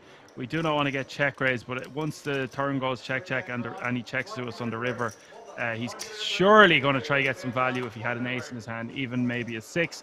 So I think, yeah, we missed out on a clear value bet there. And that brings us to our first break, Alan. Don't go anywhere, folks. We'll be right back. 20 minutes time for lots more action live from the King's Resort in Rosvedov. We'll see you all in a few moments. GG.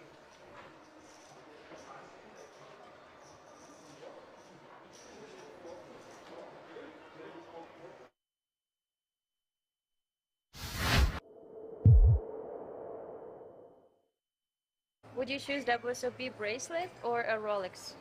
Of course, WSOP bracelet. I play 8 final table World Series and don't want bracelet. I have 3rd place, 4th place, 5th place, 7th place, 8th place in Las Vegas. Oh wow, nice. Rolex. AW, you bracelet. I'm bracelet. Rolex. The bracelet. A bracelet, for sure, yeah. Big fan of all of these 5 players, have done so much for the game already in their own respective ways. Absolutely. He's not happy. I think Sean Deeb is the main man to go on and challenge Phil Hellmuth's 17 bracelets. Yeah, I've got a bet. Oh, you have? Yeah. What's the bet? Oh, hold that thought. Hold that thought, guys. 1,000% in the 8 game. Daniel comes a call. Okay. Yeah, actually, let me think about it. 2.3 in the middle.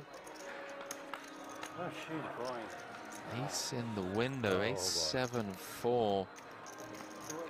Couple of diamonds, saying with the jack of diamonds in hand. Came with the 3.3x pre.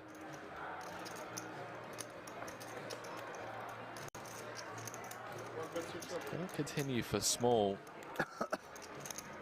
Don't really see Daniel doing much other than just call here. 3.5 in the middle, Pourquoi. Jack of hearts on the turn, would you believe? He has turned a set of jacks, and Daniel Negreanu in rough shape here at this stack to pot ratio. What a sick turn card. Henry celebrating that one like never before. Not celebrating, pal, just sickened at how tournament poker works. Check on the turn. 5 of hearts on the river. Backdoor hearts getting there. Daniel has the ace of hearts though. So I think if we see a bet from Foix, Daniel might well have to pay this one off. Sick turn. Running hearts. Especially with the ace of hearts in hand, Negreanu likely to hero here. 2.8. 2.8. 2.8.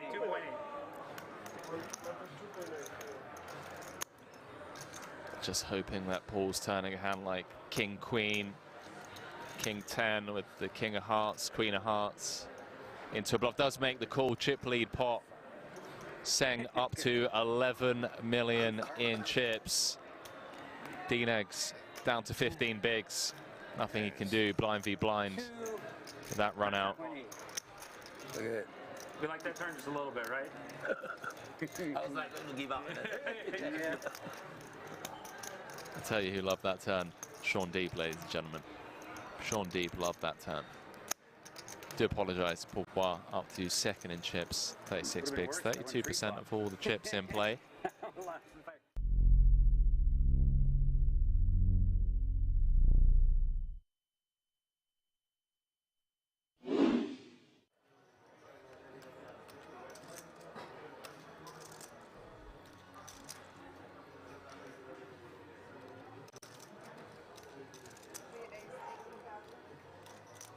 Good boy saying, yeah, I've been using the no fold quite often. It's pretty cool. It is pretty cool. I'm not going to lie. He's just like, yeah, nope. I'm out of here. GG's.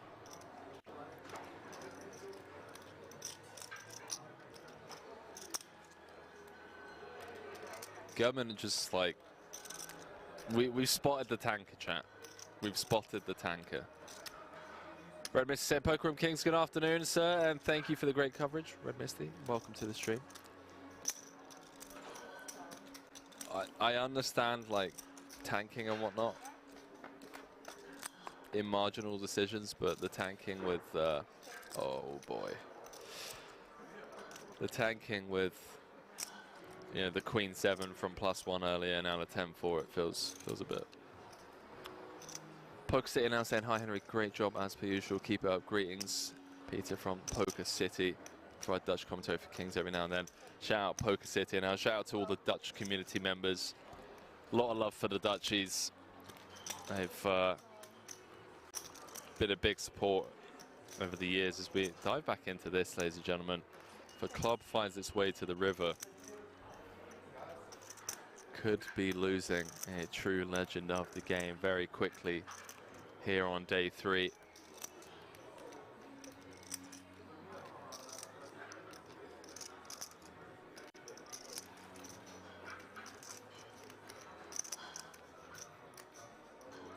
See what Open brings on the turn. 72k in the middle. I'm going to slow down. Comes with B50. Two-tone broad texture.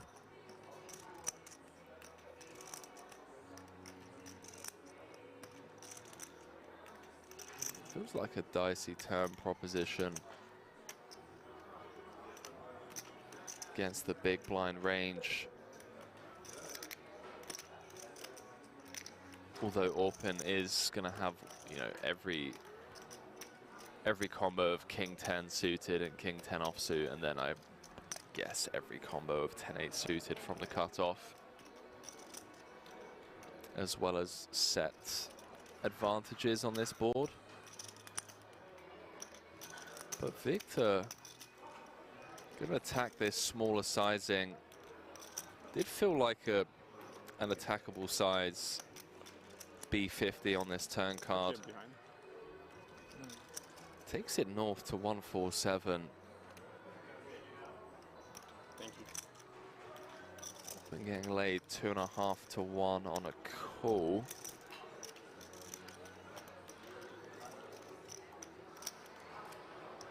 Obviously doesn't know that he has the best hand.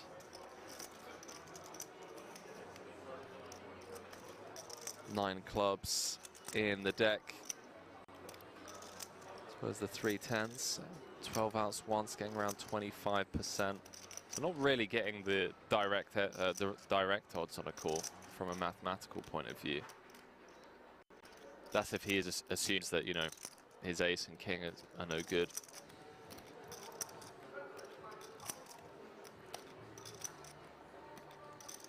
Victor Blom just picking up on this weak turn barrel. I say that with the utmost respect and love for Open, you know, fresh off a bracelet. Just felt like a turn sizing that's asking to be attacked. I don't know, chat. Feel free to weigh in, by the way. Feels like a turn card where we don't want to be half potting a lot. But again, zero authority from me in the booth here. Just felt like a natural big size or a check. Open does make the call. 366 in the middle. Brick rolls off, and Victor Blom with the snap jam on the river with 8 high. Says Isildur, ladies and gentlemen. The fact that Open has taken this long with this decision here, with just ace high, actually thinking this one through. I mean, this isn't posturing, chat. This is one of the best players in the world, #1 on Turkey's all-time money list. Competes festival in, festival out with some of the best players in the world. Typically see him traveling the circuit with Daniel Dvoris, Sam Grafton, Timothy Adams. Open is legitimately considering this spot here. He's thinking of making this call. He's reverse engineering the way that this hand has played out. You've got to think about the range of hands that check raise turn and jam river for value. Blocking King 10, that's obviously one of the immediate good things about this as a bluff catcher.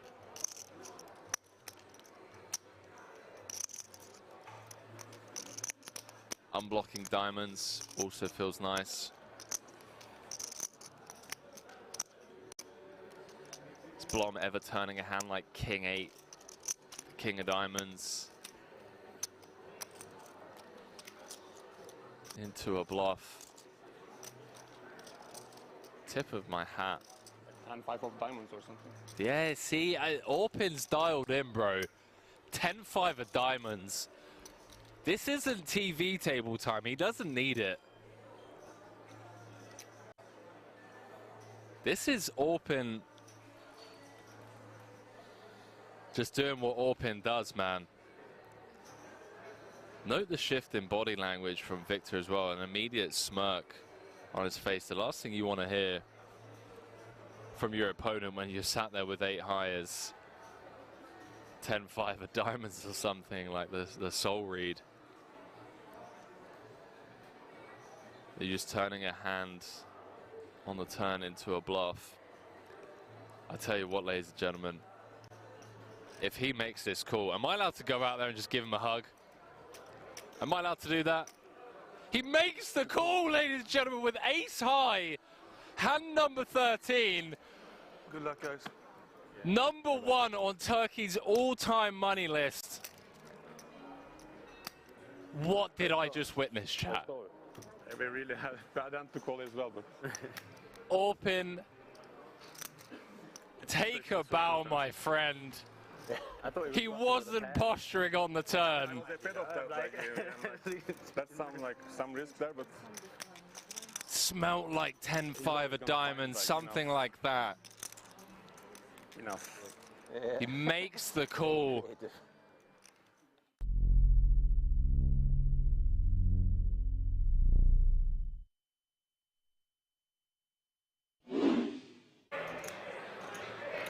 Eight of diamonds flashed.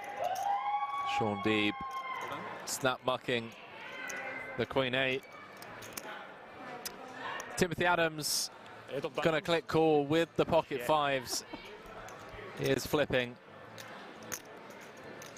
Maybe this is what Chat, I will catch up with you after this hand. some of the all-ins and all-in and calls. 5 away I mean, it's been pretty fast-paced. from either being down to Big, 4. like, as a spectacle. What did you have? Don't give him all, but don't fucking tell him. Perfect spot. Oh, wow. I mean, I had naked 6s, like 6s, the worst. I mean, the way my range plays is like the worst pair, and it's just like, yeah. Are they gonna deal the turn?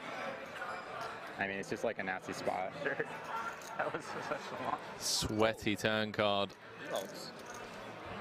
Orpin looking for a 6, 8, 10 or a king to eliminate Timothy Adams, and it's the King of Hearts on the river. One of the best players in the world, Timothy Adams, fresh off of his 100k victory here just a couple of days ago, comes up short in bracelet event number 11, 5th place for 159,000 euros.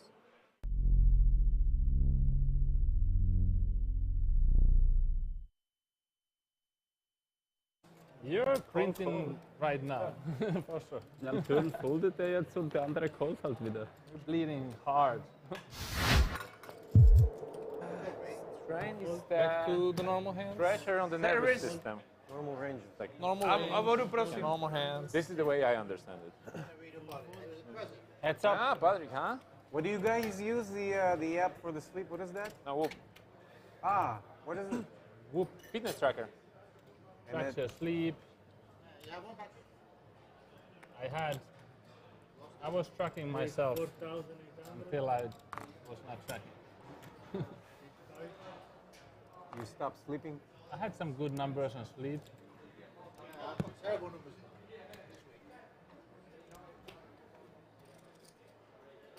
4-8? Boys rain. 90% range. How much is the bet? 4,800 you said?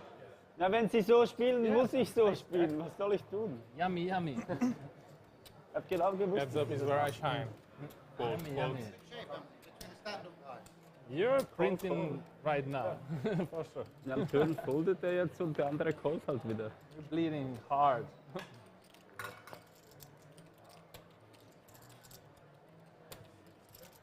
Check.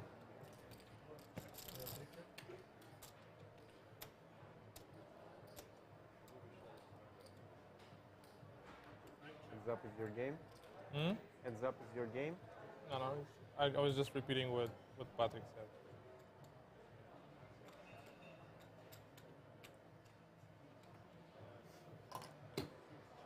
Check.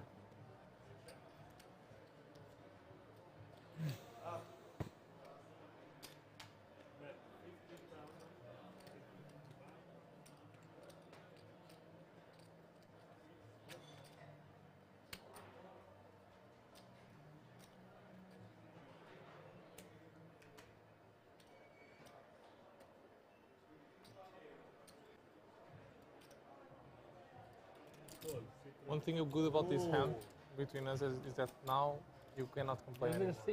Never? Never. At least until I fuck you.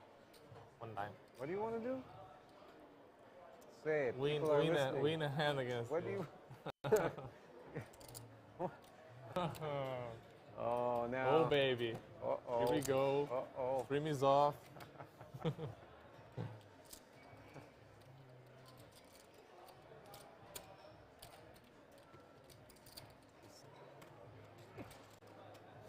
I came to play this stream yesterday and Yusuf immediately started trolling me. Ah, you lost the quads, you lost the quads. You remember, Yusuf? Well, yesterday when we started to play, you were immediately, you're the guy that lost the quads. Yeah. Thank you. I lost 2 quads today as well. Oh. Where's the handkerchief? I need a cake. I need a big cake, a chocolate cake.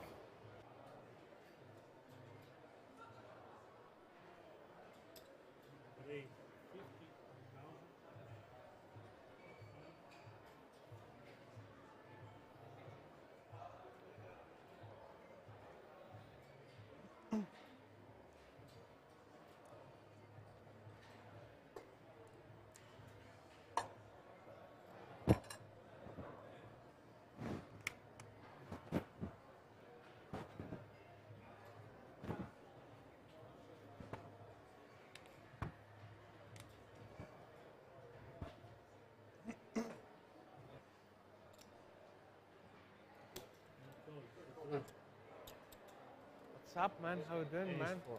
My brother from... Sleep? No? Not to sleep. Seriously? What do you mean sleep? What is sleep? I have blockers, man. Look at the ace. I have an ace. You don't have 3 Oh my aces. god. So I pay. I called because I wanted to not lose the stand-up game.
Alright guys, also while we're up on the stream table, no electronic devices, no headphones, no phone, no smartwatch. I'm going to take everything off you guys. Even in the pockets? You're down to pay out there.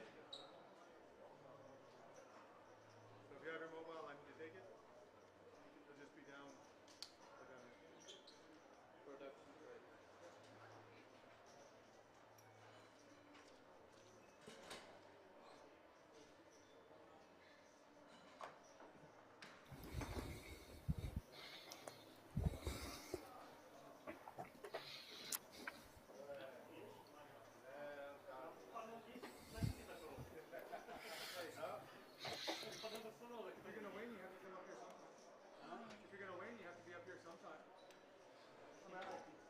give you a 37.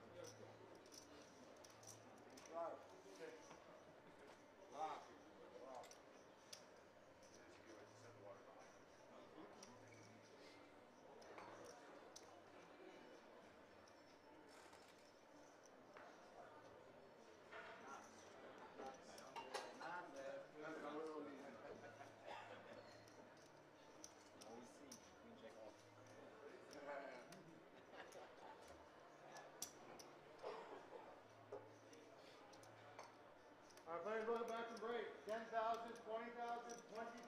37 players remain. Shuffle up and deal. 10, and 20.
All right, folks, we're back.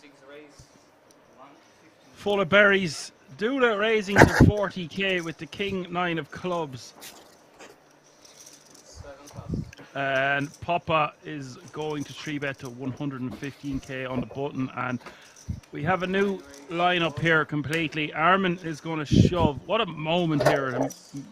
Picking up ace king, facing an open and a 3-bet for the ace king.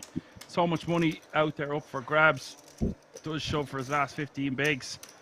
And Papa just 9 big blinds more for him to call. But the king 10 offsuit just not going to cut the mustard.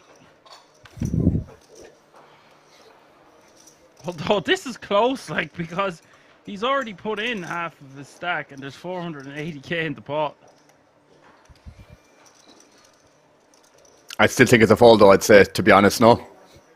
Yeah, it's just too much of our stack. But say we had 700 or 800k, you might just have to gamble there.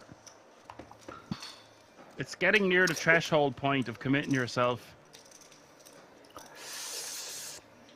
Do you think that plays the same in practice as it does in theory in terms of what the big blind is just going to be 3-bet jamming there? Like, is king 10 still close in practice there, or you just think it's close in theory?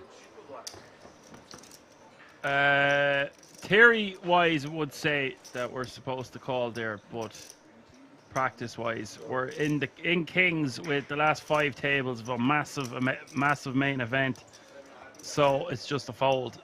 But yeah, also in theory or in practice, if you're sitting there and you're facing a 3-bet, you call 4-bet jam. King 10 is way down then, so yeah, I totally get what you're saying there. I was just saying, in relation to the pot odds, at what point do we have to flick it in? Like, it was 480k in the pot there, and it was 190 or 80k more to call. If it's 120 or 140, that's just 7 more big blinds to win a pot of nearly 25 big blinds. Yeah. But what you said completely stands. It's like it goes out the window because that 4-bet ripping range with basically... We can see that he did have fold equity. That's what makes the king 10 offsuit such a good combo to 3-bet there, because it looks like that he is... It's perceived to the big blind that he's committing himself to that stack, but we can see that that's just not the case.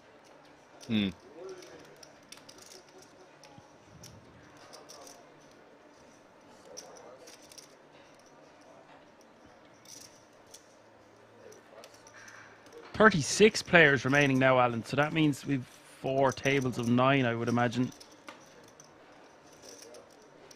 Just we've had drop like 20, flight, 20 eliminations in an hour. Wow. And there wasn't one elimination in about 2 hours then before the bubble, like. Yeah, I always say on here it's a feast or a famine. Peter Mueller. You want to bet 30k and take this one down? Jakob Madsen. We've got some really good players here at this table. That Madsen fella is very accomplished, and you see the guy who has his cap on backwards. He has been at a couple of final tables. He's a lunatic, if I remember correctly. As I can't beat says, always funny when 50-year-olds people dress like they are 15. Yes, KM. We know him from the feature table a couple of times. I believe he is a King's Resort reg. And that's not the first time people said that he was dressing like he was a teenager. He always wears the cap backwards. That's Give all I him can a break, see now. lads. That's all I Give can him a see. That's the break. problem now. Yeah, yeah. Your perception has been altered indefinitely. KM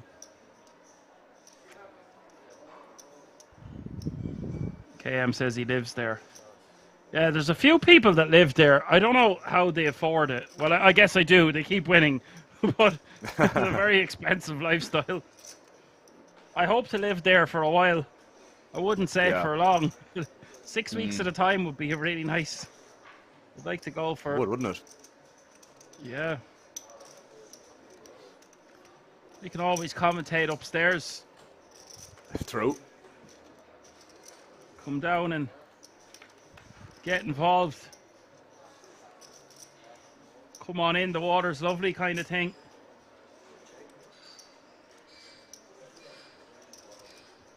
KM is informing me of something very interesting here, saying there are cheap accommodations if you were paying for a year up front. People stay for a tenner a night. Wow. Jeez. What are we doing with our lives? Man, when I hear some examples like that, it's a very, very valid question. What the hell are you actually doing with your life? By you know, how much do you pay for accommodation in Ireland, man? It's cheaper to live in King's Casino. It's like, it's nearly cheaper, like. It's roughly €1,000 a month to live in Ireland, KM, and that's...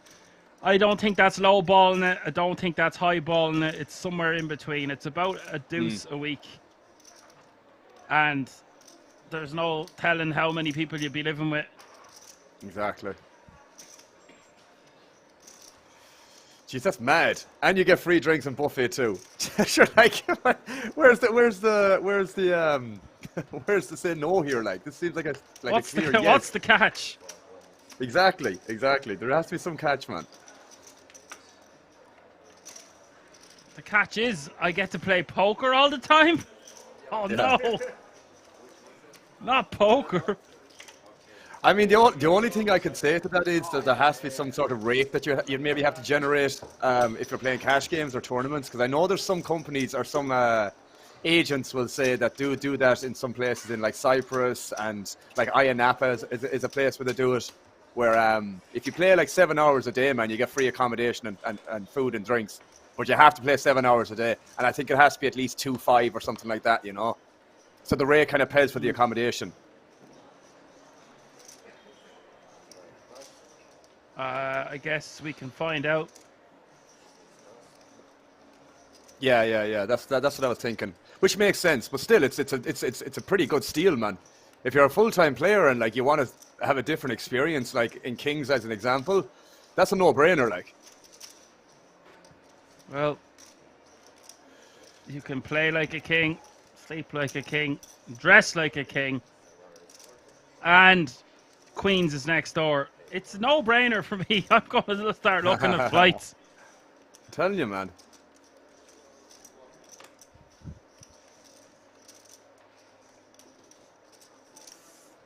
My goal is to make a beeline now to go play some of these. I am sick of seeing those letters, WSOP Europe. I want to be there. I know, man. I know. Get comped like a king. Surely to God they'll roll out the red carpet for us, Alan, anyway. Well, there's only one way to find out, bro. Well, we have a few more streams to get under our belt first, that's for sure. True. One day at a time. But thank you for all those powerful insights, KM.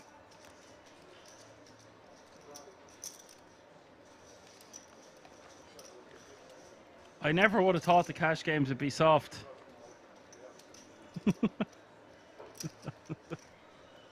Crazy.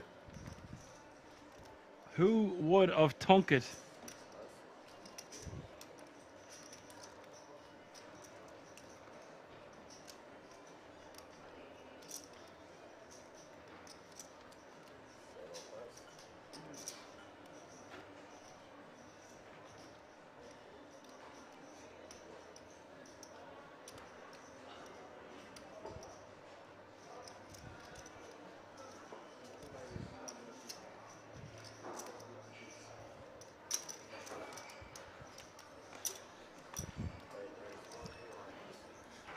I'm genuinely looking at flights here, by the way.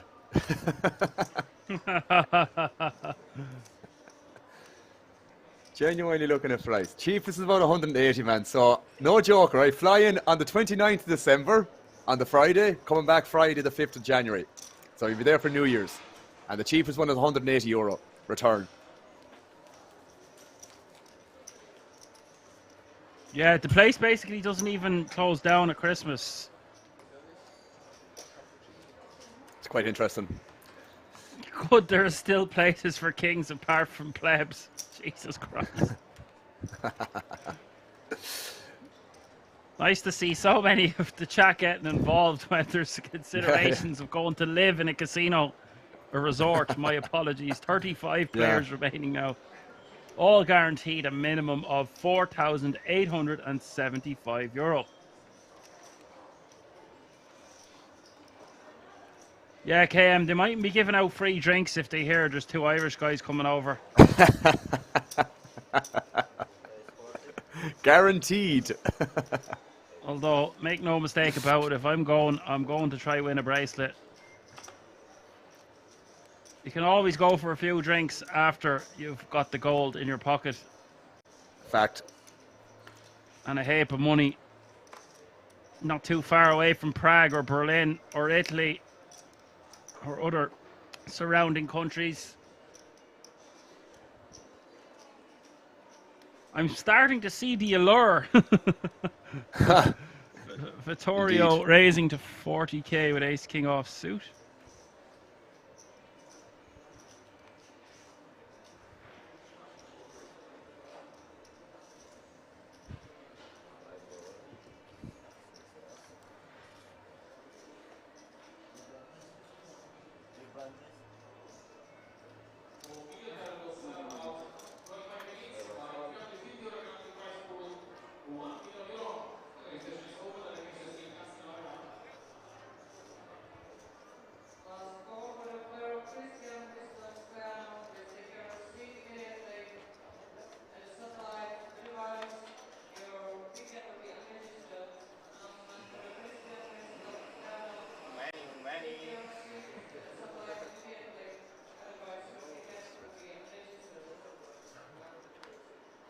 And it is all in and call, and that is an amazing amount of equity for the Jack 10 of diamonds, but still needs help heading to this river. It's a 60-40.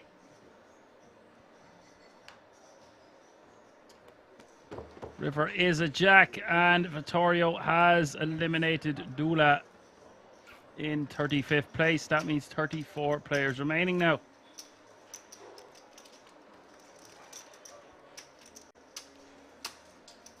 They're on about getting a free buffet, but the buffet is only about €15 a day anyway, which is about what it would cost to feed yourself if you were going to a grocery store.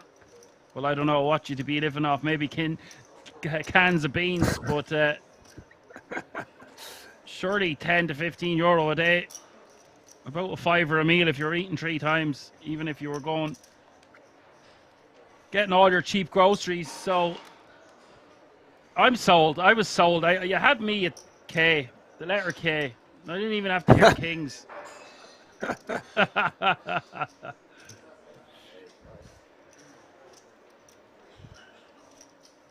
Apocalypse. Yeah, we have to make that happen, Dan. Equity on the flop. Sorry, Alan, go ahead. No, I was just. We have to make that happen at some stage. in terms of going to Kings. Have to make it happen. You're my diamond in the rough here. I can't go anywhere if I need someone to do the commentary for me, and I don't trust anyone else. Not that I wouldn't have other people in, but you are more than valuable. So we can't get too good at this, or we'll have to do it together all the time. But yes, I think targeting going for the World Series of Poker Europe next year is more than on the table. And then I have a feeling once I get there, I won't want to leave. That's true.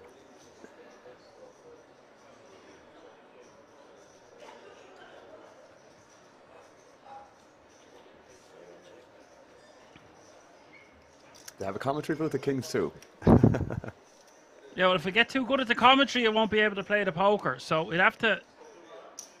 I'll have to have someone on standby and go deep. Maybe we'll have to have a deal. Whether if I make day 2, then I need you for the commentary, Alan.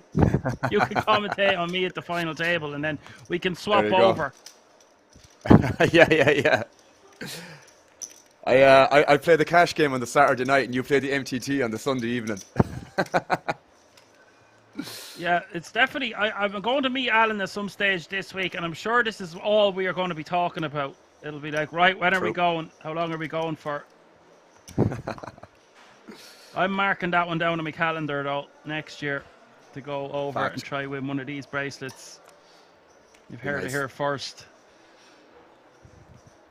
Christmas an option too, but I've been bedridden the last 2 years with COVID for 5 to 7 days both times, so I don't want to make it 3 in a row. It would be nice. It would be nice to have my Christmas dinner that's not delivered to my door. And furthermore, it would be nice to be able to taste the dinner that I'm eating. Worse again. Yeah. That is, so I'm giddy now to get over there after hearing all this new info. Pockliff says having both of us every week would be absolutely awful. I know.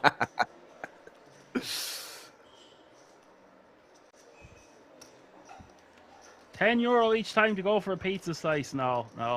If you see the size of me now, they won't. They'll close it off. I think my gorging on carbs days is coming to an end, but it's definitely not over just yet. The problem is having one pizza slice. It tastes like the other 10 you're about to eat. Oh, I'd have no problem with that. I'm trying to find an error in the plan here, Alan, and I don't see one. There's none, mate. There's none. I'm telling you now, there's none. It's just a matter of setting a date, booking the flights, booking the accommodation, and let the cards fall as they may after that. Literally. Right, let's get back to the action because I'm getting too excited. I think I'm going to fly out the window.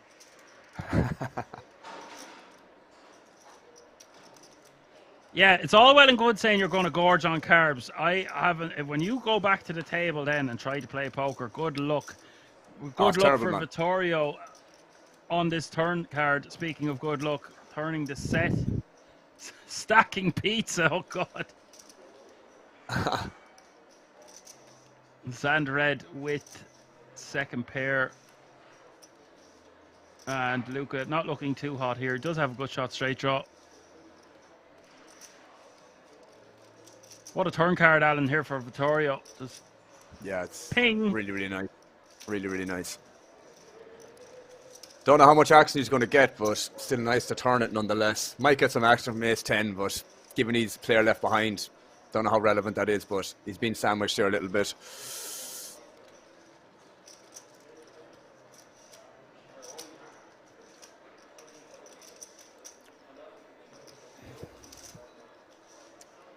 Probably would find a fold here, I'd say.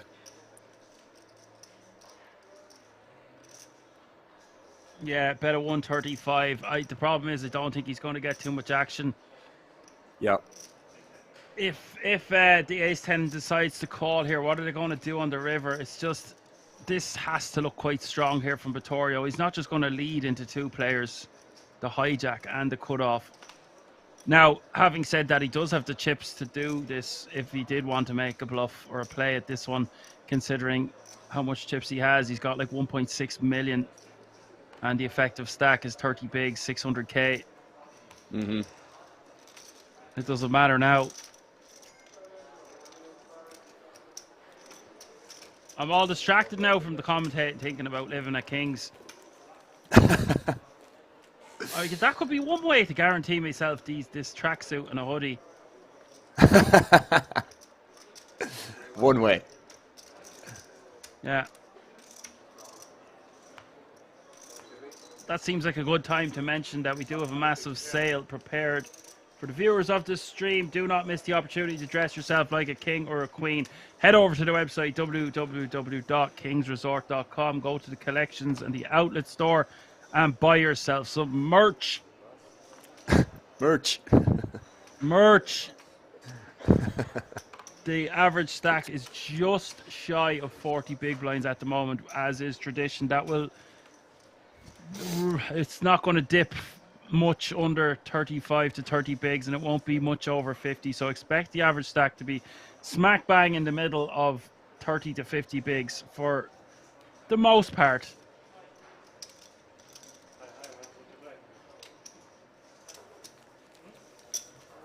And Jakob Madsen, I'm going to hand and mob him now because I know I've seen his face before.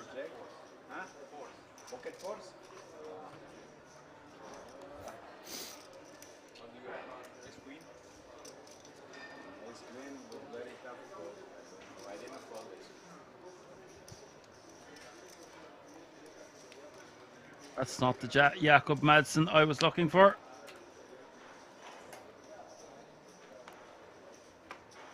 Yes, total live earnings. He is from Denmark. Total live earnings of $440,000. A lot of the players remaining in the field are going to have big cashes on their hand and mobs.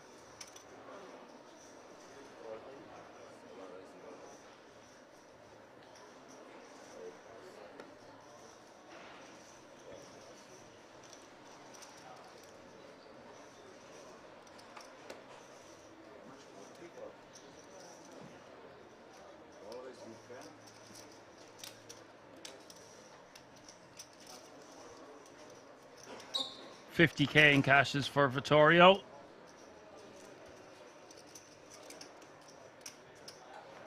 Didier asks, can you do a giveaway? Ask an easy question, let me answer, and then send it to me. Okay.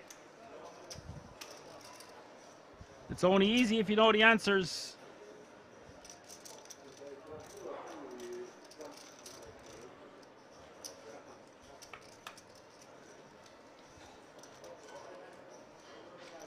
It's a spicy flop.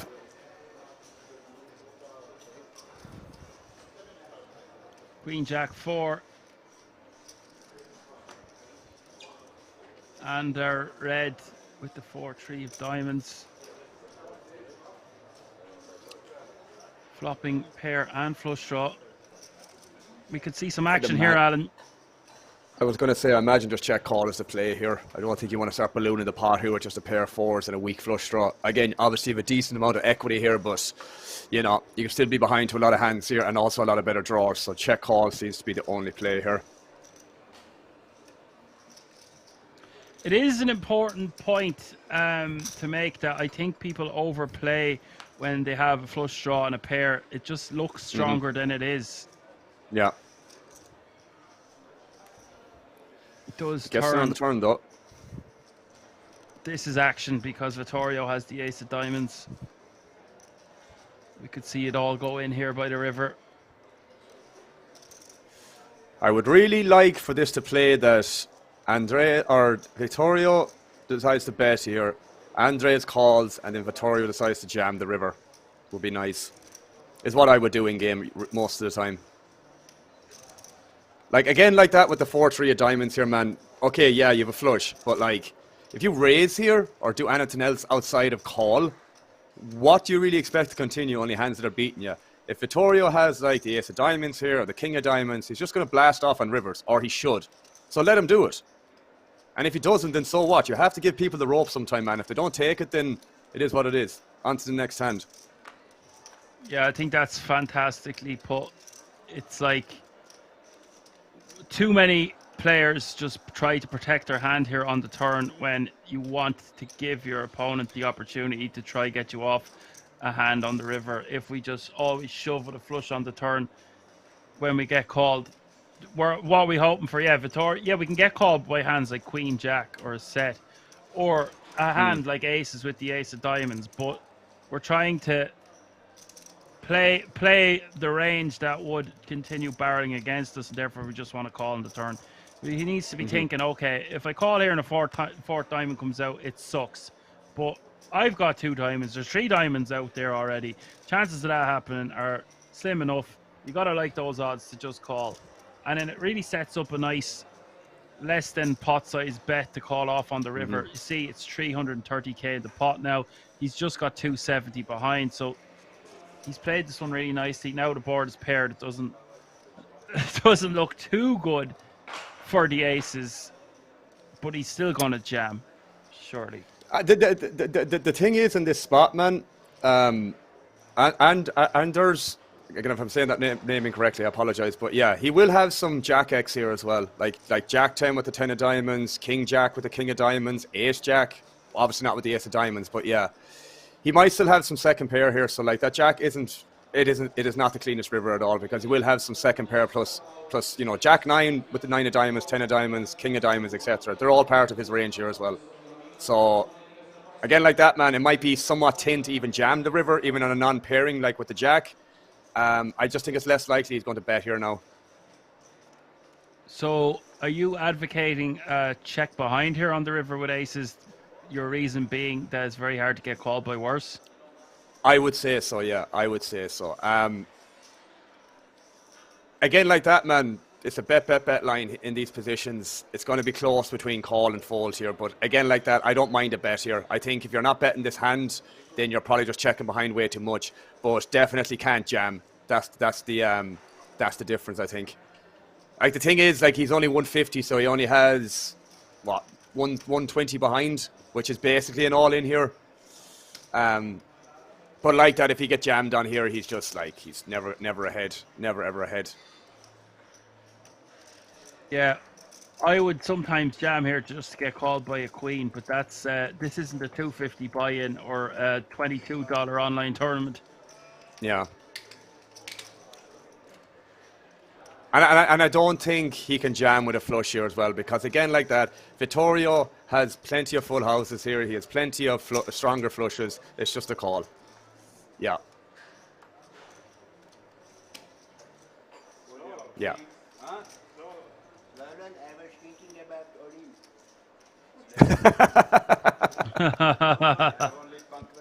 He did bet 150 there and gets called. And Marek, with the guy with the cap there, he has nearly 2 million in live earnings, Alan. So nice. That's something to note. But I could shove. No, on the river against you, 6-handed. I could or not? Nah, flop, I don't think you need to. Flop is still ahead of some of his range there. I don't think it's correct to say flop. Turn is whatever. Turn is just like check call. River is like not the cleanest, so I just let it be. I don't think betting ace is a mistake there, but I don't think you can jam 4-3, because again, what's going to call you when you do jam with the 4 high flush draw is going to be basically hands that only beat you, so can only check call the river. I think Andreas just played that very, very well. And a little bit unfortunate with the board pair and the Jack on the river. If that board doesn't pair the Jack on the river, I'm pretty sure Vittorino would just jam the river there, I'd say. Although it might feel a bit thin, but with the ace of diamonds, that's your justification between one or the other. Yeah. He just decided to... I don't really understand the 150 bet. I think I'd rather just move all in or check behind. Yeah, I agree, because the SPR at that stage, man, is like, what do you hope? He's literally just targeting Queen X there, which in my opinion is probably on the thinner side, because maybe not all Queen X would call there. Well, he will call 2 barrels with a jack. The way he called that turn as well, it was like he was a bit suspicious. That was just kind of the vibe I got. Obviously, I could see the cards. So he will call 2 streets with a jack. So I do think any hand that contains a jack is still in his range on the river. That's do the you thing. think he would just get a jack to fold on the turn? Not if they have the offsuit combos with a diamond. Never. The ones that don't have the diamond combos, I do think they have to start folding the turn. Again, like that, man. Preserve your stack, protect your stack. Be very, very confident when you make a call that it's a good call, and not just like, I don't know. I think calling Jack X on the turn there without a diamond is one of those spots where probably shouldn't be investing any more than what I need to on the turn here, so I'm just going to fold. But as I said, if you have the Jack X with a diamond, you have to continue on the turn. Ideally, I mean, you might not have Jack 8 offsuit, but definitely Jack 9 you're going to have pre-flop to defend the big blind. So you will have Jack 9 with a diamond, you'll also have Jack 10 with a diamond, and obviously King Jack with a diamond too. That's fair enough, yeah. I was just going to say, if we think that he still calls with a lot of his Jack X on the turn, if we think we get rid of that with a double barrel, then it makes it way more of a check on the river. But the way it was played there, if he's still going to have some Jack X and the board pairs on the river, we are just targeting a Queen X hand. If it's not a Queen X hand, then we also the bigger Queen X hands might just rejam pre, or there might be significant action pre-flop. So he will get the Queen with a bad kicker to fold, but yeah, if he's going to get some hands to fold with a Queen, then he just wants to check back, because the rest of the range is going to beat his aces. Yeah, exactly, mate, exactly. So again, like that, it's just kind of one of those things where you need to correctly analyze what the range looks like on the river there. And personally myself, man, even though I have aces with a diamond there, I do think on that Jack river you just have to be a little bit more cautious and probably check back for the reasons I mentioned, because he will have Jack X sometimes. Luca just shoving on Papa here. Papa with the 7-5 offsuit.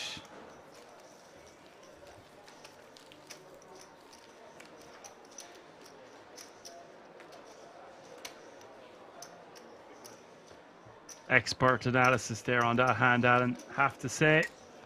Appreciate it. Yeah, they're just not deep enough for anything else to be going on there anyway. Like, you know, it's not like he's going to use that ace of diamonds to try get his opponent to fold a flush or something. True. Because he has showdown value anyways, that's the thing. Yeah. And then if we take all that theory into the equation, then he still wants to be jamming his missed draws, or do we give up since the board paired? I'm not a big advocate for following through on like paired rivers, man, because I think people fold a lot less, but at the same time, it's kind of a two-edged sword, man, that people think you mightn't be bluffing as much, so they're going to fold. But I also think we might not get enough folds because people mightn't think we're representing much, you know. So I'm pretty selective on river pairing the board in terms of my bluffing frequency. But it just depends on the profile, man. The thing is with MTTs, which I'm sure you'll agree, that like you need to be very selective in what you bluff and what you call, you know. It's and even what you raise, especially when it comes to post-flop stuff when it's very, very shallow, which is kind of more or less the case from the majority of these hands. Like, you know, a lot of the times spots can just get in on the turn, spots can even get in on the flop when it's like 15, 20 big blinds, you know. So if a hand gets to the river, you definitely need to be very selective in what you maybe continue bluffing, I think. Yeah, that seems fair enough to me. You need to have some rivers you're giving up on, otherwise you're just bluffing too much. Yeah, and trust me as well, I'm all for bluffing, don't get me wrong, but yeah, MTT poker, man, again, when you can't rebuy, you can't do this, you can't do that, you need to be selective, and you need to be very, very patient and accurate in your decision making when you do decide to pull the trigger.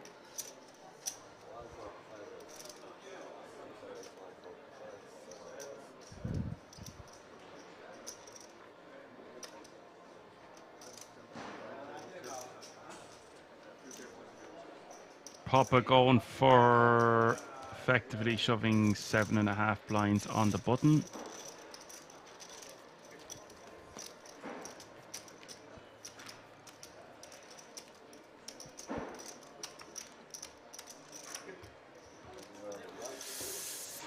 can shove any king on the button up to about...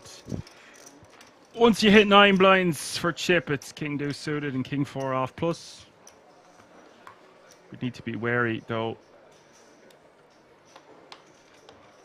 With hands like that that contain a bad enough kicker, that one obviously totally fine. Once we get anything past 10 bigs, we want to be shoving a bit tighter. You want a better kicker than a 5, a 6, a 7, an 8, or a 9, so on and so forth. There's a nice, sexy pay jump coming from 32nd to 31st place.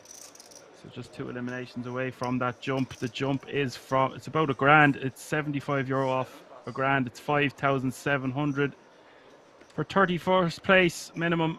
And the current payout is €4,875. Tasty. I'm on the way. Just and KM, could you find us a place to DJ over there? Me and Alan like to DJ. Maybe I'll do a bit of stand-up comedy, but I'm coming to play poker first and foremost. Might have to extend the stay though. Yeah. I'm going to be putting a plan into action for this from January on. I'm telling you, man. Fact.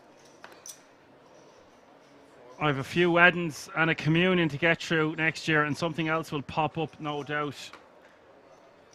Always does.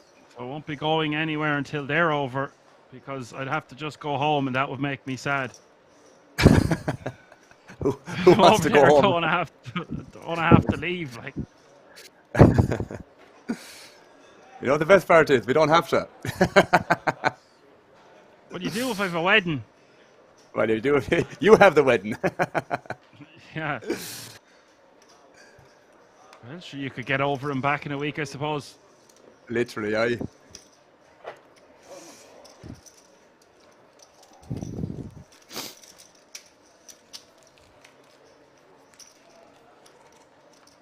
So the strategy here now, as we get close to, say, it's 4 tables remaining at the moment, but it will be 3 tables soon enough, is if you've got large stack, you don't need to just be opening way wider than you were, because the ICM implications start to come into fruition and you're not that far away.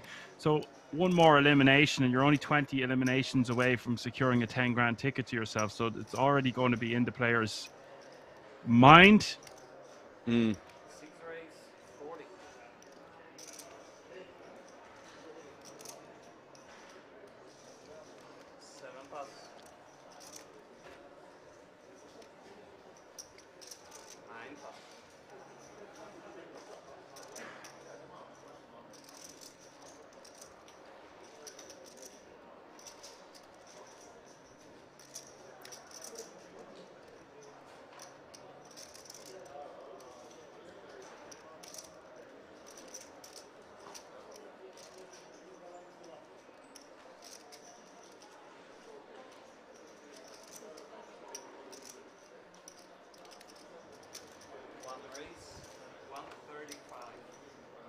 A little loose open here from Tudor, from under the gun off 8 big blinds. Maybe just trying to make it look very, very strong. Don't know how strong off 10 big blinds, but yeah. I just turned my head for a second. I had a notification on. It's got to do with my turkey downstairs, but so I missed the under the gun open there, because off 10 big blinds total. Get your priorities straight, anyways, mate. Jesus. If the turkey doesn't go on, then the turkey won't be cooked by my next break, Alan, because it was a fiasco there, because we had 3 hours before the break, so I would have had it. It'd be almost cooked by now, but now I have to put it on. We had a delay on the turkey, that's all. I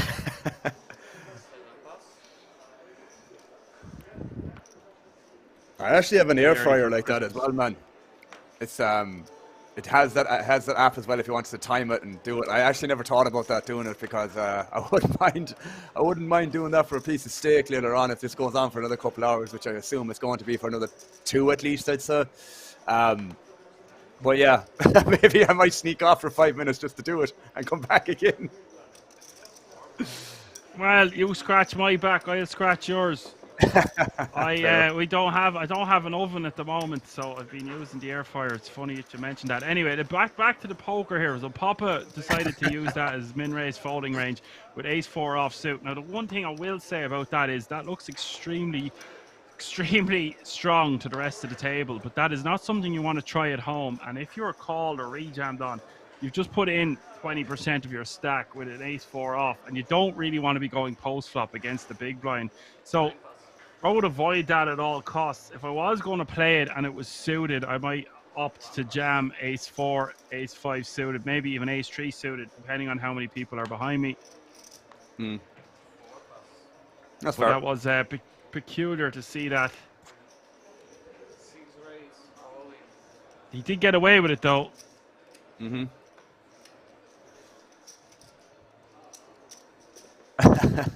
It's always one of those hands that people show, man, every time if it's an all-in. They always flick over the 7-2, like. Yeah, this Vittorio guy, I've seen him before as well on this stream. He only has like 50k in cashes or so, but don't let that fool you. These up-and-coming guys, like, they're just one deep run away from having a huge score. Like, suddenly you Google this person next weekend and they have 200k in cashes, and most of it came from one tournament. It can be very deceptive sometimes. I think I said that on stream last night, man, that like, I mean, I'm sure you've experienced it numerous times when you did play full time, bro. But like, just in general, like, you can be on this really, really tough stretch for like 4 or 5 months, or even 6 months, depending. Like, can be even longer, whatever the case may be. And you're just like thinking this will never change. This is the end of it, you know. This is the one that's going to break me. And then just out of nowhere, man, like in 1 week, you just like clear up all the makeup, or you just like you're in profit, and you're just like, what the hell was that about? Do you know what I mean, man? It's so skewed, like so skewed. Yeah, like I was on a nearly a 40 to 50k downswing and then won a scoop for 63. It's that's the one that sticks out in my mind. And it's very easy to quit once you're seeing these numbers get bigger and approaching the other side of 100k. You have to just know, like, okay, right, I know what I'm doing here. I've played these games before. I've dealt with similar downswings, and that's when it really, same with you with your cash games. You went home, you played 185k. Like, I've played over 200,000 games online, and now, albeit about 60 to 70% of them are probably about 150,000 of them are probably turbos, which is just loads. But I'm saying, you just have to keep grinding. And sometimes I think this can be very obsessive, almost to the point of seeming insane to other people. You know when you're getting close to a score.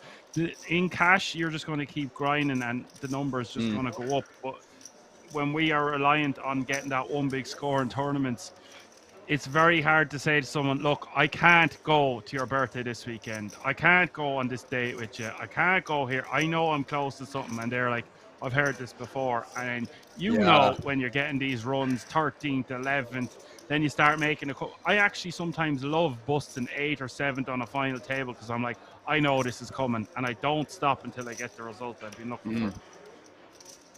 It's very easy to hang up your boots. Well, to be fair, man, it's just a lot of those situations as well that make or break people. Like, I mean, look, you pulling through a downswing, man, is what defines you as a poker player, because everything's plain sailing, flow state, easy going when you're on an upswing. When the heat is in the arena and you're in the good part of it, everything is easy. Everything comes easy and all that. But man, when you're on a fucking 6-month downswing and you cannot win a game, or you're final tabling, or you're bubbling this and you're bubbling that, man, that's what really defines a player. That's the reality of poker, man. It's not like all the highs and like, oh, I won this and I won that, but that was 6 months ago. Where are you now? And they can't even answer that question. You know, so I feel you, bro. I feel you. But like, I do strongly believe, man, the lads that pull through a downswing, especially when you're playing full time and, you know, it's your main income, sole income, and you're playing higher stakes where, you know, there's a lot of money on the line, a lot of competition. You know, pulling through in situations like that, man, it's just like, I think that's the highlights of poker, man, if I'm honest. Whatever about the wins and all that, that's fine. I think the stories that when you break through a downswing and you come out the other end, they're the ones that are the best stories, in my opinion. Well, someone like yourself who has made, like we've talked, and made some really positive lifestyle changes. I was having these downswings and you start losing, and then it's very easy to go, right, that's it, I'm going to the pub, or no, I'm not training today.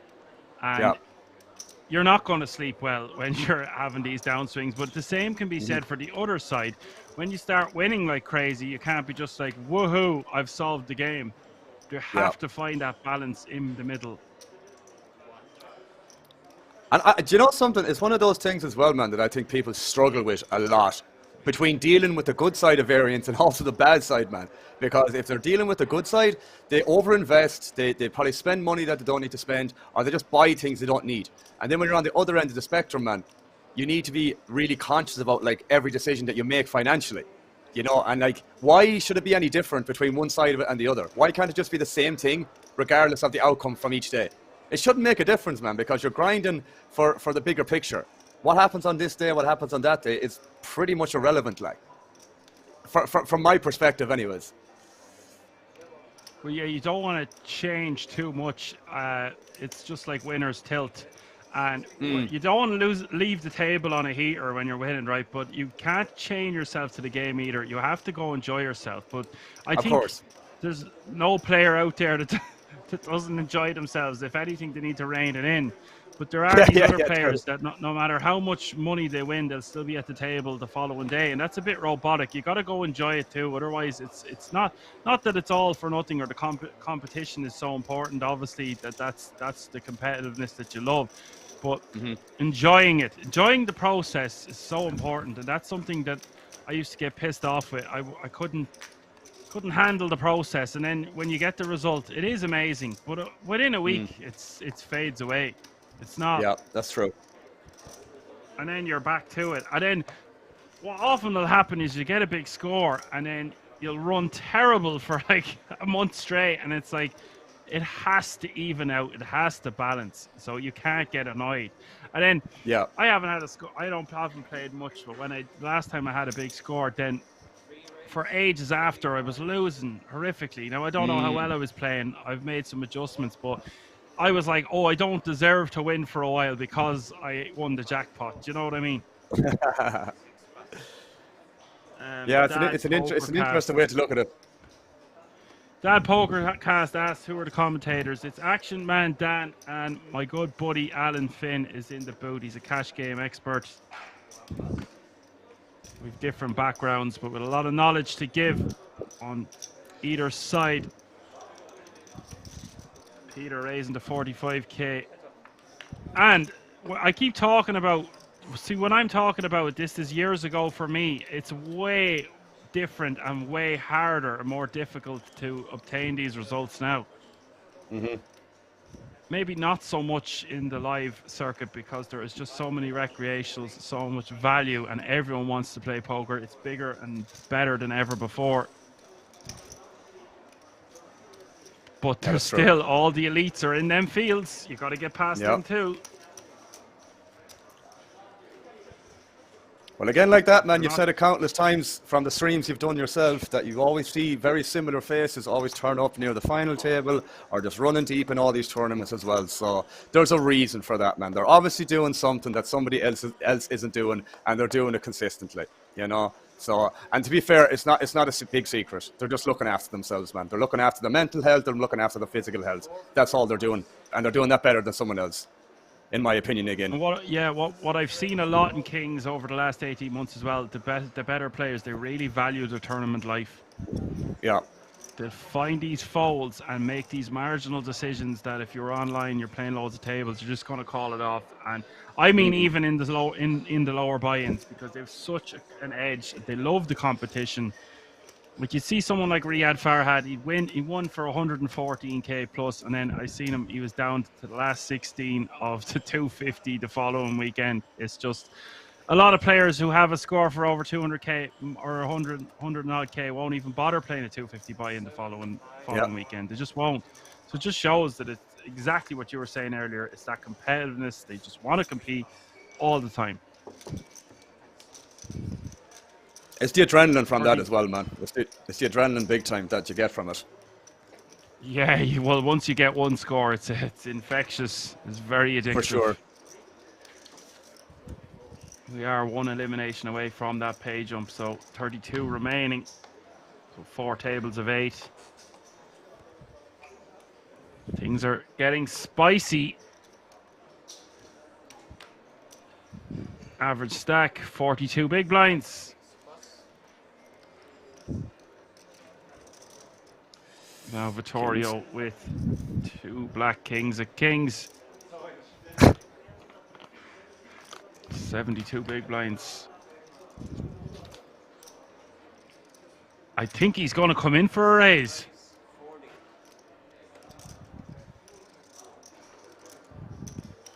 40k to go. Armin in the hijack now. He could 3-bet this one or decide to just flat. Sometimes you could even make an argument for jamming, although 21 bigs just seems a bit too much.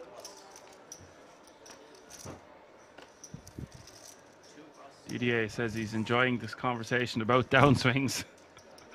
I don't mindset, etc. You're welcome. It's good because when you have conversations like this and they pick Alan's brain like this, Alan's still in the midst of it, but it's we both have different perspectives and different things to add to the table, and it's great to when you have these conversations that everyone can relate to each other. Mm-hmm. Like I have to, no, yeah, I was just going to say I absolutely love talking about this, man, because it's mostly because I know how much effort and time I put into improving that aspect of my life. You know, the last 2 to 3 years, it's working out 4 or 5 times a week, eating as well, probably 5-6 days a week, having a cheat day, all that stuff, man. You know, I've been very, very consistent with that the last 2 or 3 years. So that's why I get very, very into it when I'm talking about this sort of stuff, man. And like you said, I am in the midst of it, so I want to optimize that kind of area of my life as much as I can because I can control that part of it. Whereas with poker, yeah, that has its own kind of choice in terms of what it may give me or what I may take from it. In other words, it's out of my control, a lot of the things in poker when I play a session. But with the stuff offside poker or off the table, I can control that stuff. So, as I said, that's why I'm very, very adamant and a strong advocate on exercising and diet and meditating and cold showers and Lord knows whatever else I do on a daily basis to try and make that, just to optimize that area of my life. You're optimizing every area of your life before you sit down to play. So therefore, if you lose, you know you've done everything. So what you're doing essentially is removing doubt. It's like a UFC fighter who trains their ass off in camp, and then when they get in and they get knocked out, they know they did everything. When they set foot in that camp, in that octagon after a bad camp, and they lose because they were drinking when they shouldn't have been, or a Conor McGregor springs to mind. You're going to fight Khabib, who all he does is eat, train, and pray, and then you're going out on benders 2 weeks before fighting one of the best and hardest people in the world. Like, when you get in there and you lose and get tapped out, that's why, because you didn't succeed in the camp the way you should have. So what you're doing essentially there is removing all doubt. So then if you lose at the cards, you know, not that it's not your fault, but you've done everything in your power to succeed, and it just wasn't your day. 100% agree, bro. 100% agree. And then when it does go your way and you've done everything by the book, it feels so good. That's definitely very, very, very, very satisfying to say the least. Yeah, very, very satisfying. But I agree, man. It's like I really like the way you phrase that. To be fair, because I might not have worded it that way in terms of like removing doubt. But when you kind of said it that way, man, I was like, do you know what? That's actually very, very true. Because anytime I finish a session, man, I never feel any guilt. I never feel any remorse. I never feel any regret. It's just like I put in 4 or 5 hours. Whatever happened, and tomorrow's another day. And that's it. Because like that, I did remove any doubt, man. And I'm so confident in strategy nowadays that I don't really care what happens in-game as well, because I know I'm executing. So yeah, it's like there is no doubt at all. My man, I'm going to start clapping through the mic here, but I don't know if you can hear me. It's better than playing the world's smallest violin. Yeah, true that, sir. True that.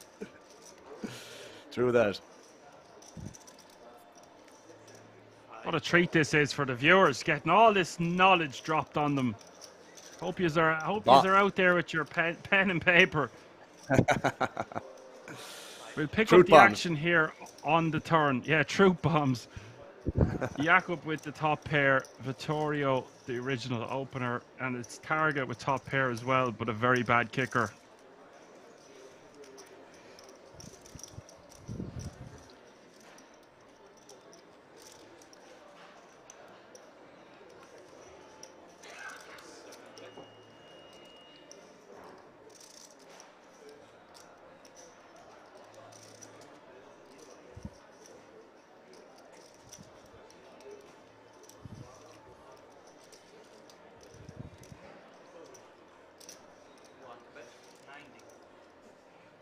This King 2 off turn in the big blind, I assume this is going to be a fold given it was multi-way. Now he's kind of going to be in a sticky spot in terms of maybe over-investing with the King 2 here.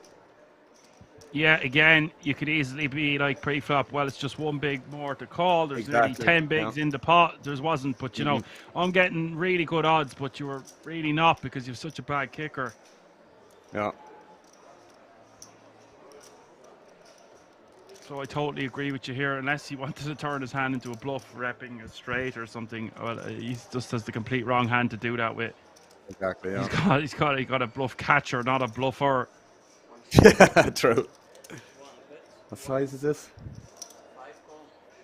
Yeah, this is the problem when you would call these hands pre-flop, man. You hit top pair, you have no kicker, and that all stems from the pre-flop decision, man. It all stems from the pre-flop decision. Yeah. It's compound mistakes. You've made a mistake pre-flop that's made you catch a piece of it. It was top pair in this situation, but it's something that you just see time and time again. You make a mistake pre-flop, makes you make a mistake on the flop, and then further mistakes on turn and river. Pretty much. Oftentimes you make 4 of those mistakes. You're GG and you're at the bar drinking €3 pints. Deep down, that's what he wanted, mate.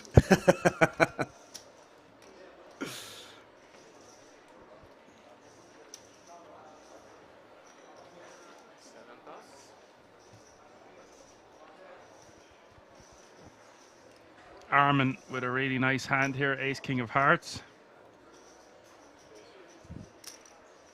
9 raise 45. 1 pass. 2 pass.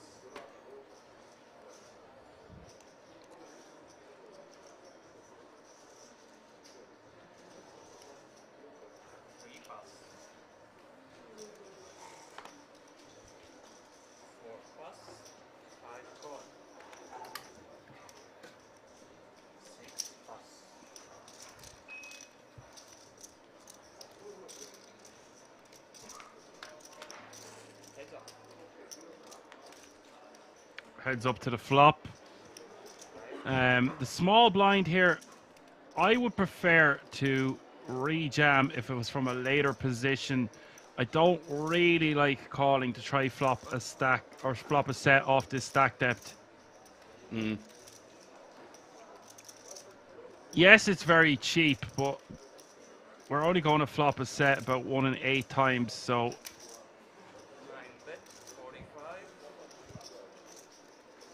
again, this could be a situation where there's a compound mistake, and it is Alan because he's calling here with no real plan on 7-7-4, hoping that his trees are going to be good. Yeah, I will say. I was going to say if he no, I was going to say if he does call pre-flop, which I'm not a fan of, which I strongly agree that 3-bet jamming or just folding is going to be the best play. But again, if it goes this kind of flop, then we have to check call 1 and then reevaluate on turns and rivers. This is just a horrendous river now. This happens way too often with hands like deuces, trees, and 4s. That's why they're such bad pairs. And this has to be the easiest call with ace king here ever. Like, even if he has some 7x or some like 8-9, I don't even know, man. Like, for him to check call the flop here, like, it's like 4x minimum, you know. He can have some 7x here, but is he going to pick 65k here with 7x? I would have thrown in like all the chips already here for a call. Yeah, Didier says jam 3-3 dead. No, I don't think he should jam 3-3 pre in this particular situation, but against the hijack or the cutoff or the button, I think it's mandatory.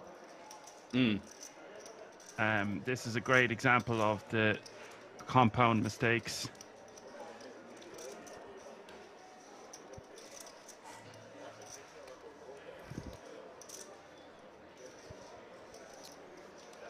I don't know why this guy is tanking so long here, Dan.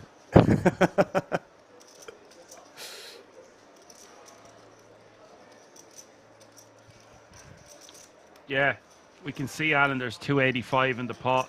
You just got to pay the man. Yeah. He's not supposed to ever have a 4 here or a hand like pocket trees. This is just... It's a bit out there. You got to call it as we see it. It's just... Yeah, go ahead.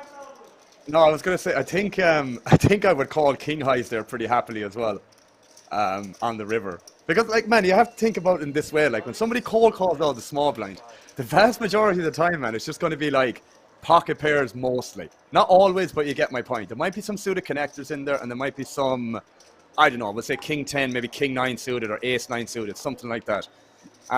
So when you kind of assign the out of position player that kind of range, like, a lot of the pocket pairs got counterfeited now. Like, 8s is the only one that didn't. So 6s and below got counterfeit there. So, as I said, there's a strong argument for even calling king highs there on the river. Obviously, calling all ace highs, that's not even up for debate. But, like, king highs is a strong candidate for a call as well, I think. I think, yeah, it looks exactly like he's got counterfeit on the river if he had a small pair. If he doesn't have a small pair, then he's capped at an ace high range at best. He is going to be forced to bet there with even a queen high type hand or a king high type hand to try get his opponent to fold better. It's just a great example again. If we don't call with trees there off that stack depth, he ends up check calling the flop and then donking the river, losing a significant portion of his stack. Because the thing is as well on that river, Dan, he probably has to potentially try and bluff. But again, like that, man, when the in-position player checks back the turn there, it's going to be a lot of ace highs in his range as well. So, I mean, unless you decide to bet big there, i.e. half pot plus, you're probably not going to get that many folds in the river. Off ace high anyways, definitely. Yeah, I agree. It's just... I do feel sorry for him in a way, because on the river there he's got counterfeit. Like, he did technically have the best hand going into the river, but it's just going to be so hard for him to get to showdown and realize his equity without flopping a set. Like Raw just said there, with 3-3, every card on the board is a scare card. Yeah, exactly. Yeah, literally. Didier says he was jam or fold pre. Yeah, that's fine. Because it was under the gun +1. If it was a later position open, we could just rejam comfortably, especially against an aggressive opener. If it's someone that like has a VPIP of about 5%, then I might just consider folding the trees. I think we need to be at least 30 big blinds deep. I used to say 40 to try flop a set there with trees. I'll allow 30, 35, but nothing under 25 we can be calling there. It's just... It's fine if we want to call in the small blind to try flop a set, but when we don't flop a set, we can't get carried away by check calling. Like, I actually don't think that's the worst call on 7-4-7. Well, trees is going to be the best hand the majority of the time. But then we end up... It's not about calling the flop. It's how often we're going to get blown off our hand by the river. Yeah, I feel you, bro. And again, like that, man, it's just it's 2 examples in the last 3 or 4 hands. We just saw that, what are we, pocket trees here again, go figure, eh? But yeah, it's kind of one of those things, man, where you just like, pre-flop decision, domino effect, you know, to lose more of your stack. It's just, it could have been totally avoided. Yeah, it's the domino effect. Well put, Alan. I love that expression. I wanted that to be my DJ name. a while ago, and then I realised it was the name of some Irish wedding band, and I was like, no way. That took it away from me. KM has an Rewind. insight here. He says, yeah, he think he should be giving up on the river. Betting makes his hand look weaker. If he's betting a bow, he'd use a more polar sizing. He's going to check call with ace highs. Looks like a counterfeit small pocket. Yeah, exactly. Yep. That's what you got to feel for him, because he's like, well, I have to bluff now because I've been counterfeit. But just because you've been counterfeit does not mean you just suddenly have to bluff. That's very well put there, KM. The only thing I'd say about that as well, man, is like when the in-position player checks back on the turn, a lot of his range is going to be ace highs there. So, again, like, if you're betting that river there, you just have to pick a bigger size. And if you are bluffing, but like, again, if you're betting that river, what are you really repping? Are you saying you have some 7x or some 9x that you called out the small blind versus an under the gun +1? Not so much. So, again, it just stems from the pre-flop decision, man. But I do agree, like, betting that river there just makes it look exactly like what it is, and it's just, yeah, the underpair that just got counterfeit, basically. Yeah, it's like he's repping an underpair to got counterfeit. Yeah, pretty much. The best hand he can have in that spot is ace high. Yeah. Oh, no, I'm not saying, okay, if he doesn't have a 7 or a 9, which is very unlikely. Yeah, well, this is the thing. Yeah, you might as well discount that, to be fair, because he really shouldn't have. Like, as I said, like, ace 9 suited is the only one that it might be a justification to cold call pre, and even then, it's ambitious as hell. So you're literally just trying to find combos here to potentially justify, bluffing the river here, and but you're just not going to find them, man. There's just like, this shouldn't happen. What happened? But yeah, it did. Was it not 7-4-7-9-9? So he shouldn't have any 9x that would call the flop. This is the thing. So that's what I'm saying. Like, we're genuinely clutching at straws here to find what bluffs he may or may not have on the river outside of these counterfeited pocket pairs. Anis doesn't agree because he can slow play aces there. Well, guys, you see, this is why I love this kind of stuff, because there's so many different opinions on the one thing. If we all thought the same, it'd be a very boring game. Mm-hmm. He can slow play aces, but we heavily block aces because we have ace king ourselves. Yes, it's not against. This doesn't completely rule it out, but we significantly block aces and kings. That's why ace king is such a powerful hand to begin with. And Didier says maybe he just thought 3 pair was better than 2 pair. I go with that. Yeah, that's true. That could be a possibility, to be fair. Fucking hell.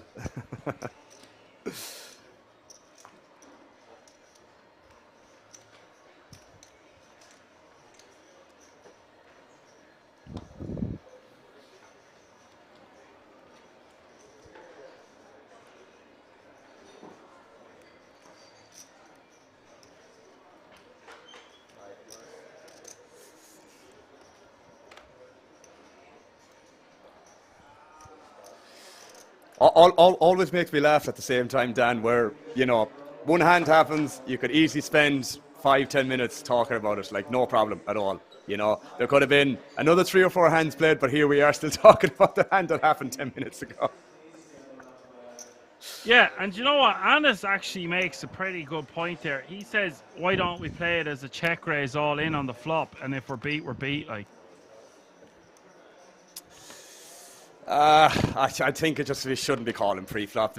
I really think there's no point talking about post-flop situation when pre-flop should never really happen, for the most part, Yeah, that's fair enough. Let's just simplify it. That is probably why we're talking about one hand when it's 3 hands later, because we're not simplifying things. Zonk the Bonk wants to know where our accents are from. I'm from the Midlands. He's from Galway. The same. Both Probably Irish. sounds a bit like Finton, who is also from Galway. I've done a stint in Berlin, Glasgow. I lived in Galway for 10 years, so I don't even know. I got told I sound like I'm from Limerick. I couldn't tell you. I'm originally from Dublin as well, so it's very multi-culture. Yeah. That was from last night, actually. That was funny.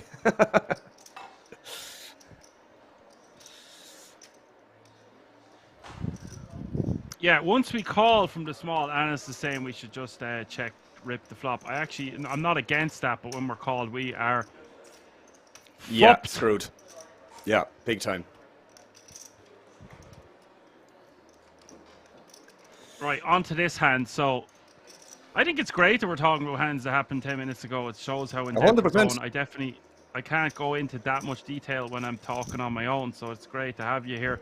Vittorio raised sure. to 50k as the blinds have just gone up with the King Queen of Hearts. Blinds are now 10, 25, 25. This will put additional pressure on the shorter stacks and will give significant advantage to the bigger stacks to keep pounding on the shorter ones. Peter is going to 3-bet from the small to 185. I like this sizing. He's going, especially when Vittorio is so deep. The effective stack is about 35 bigs total.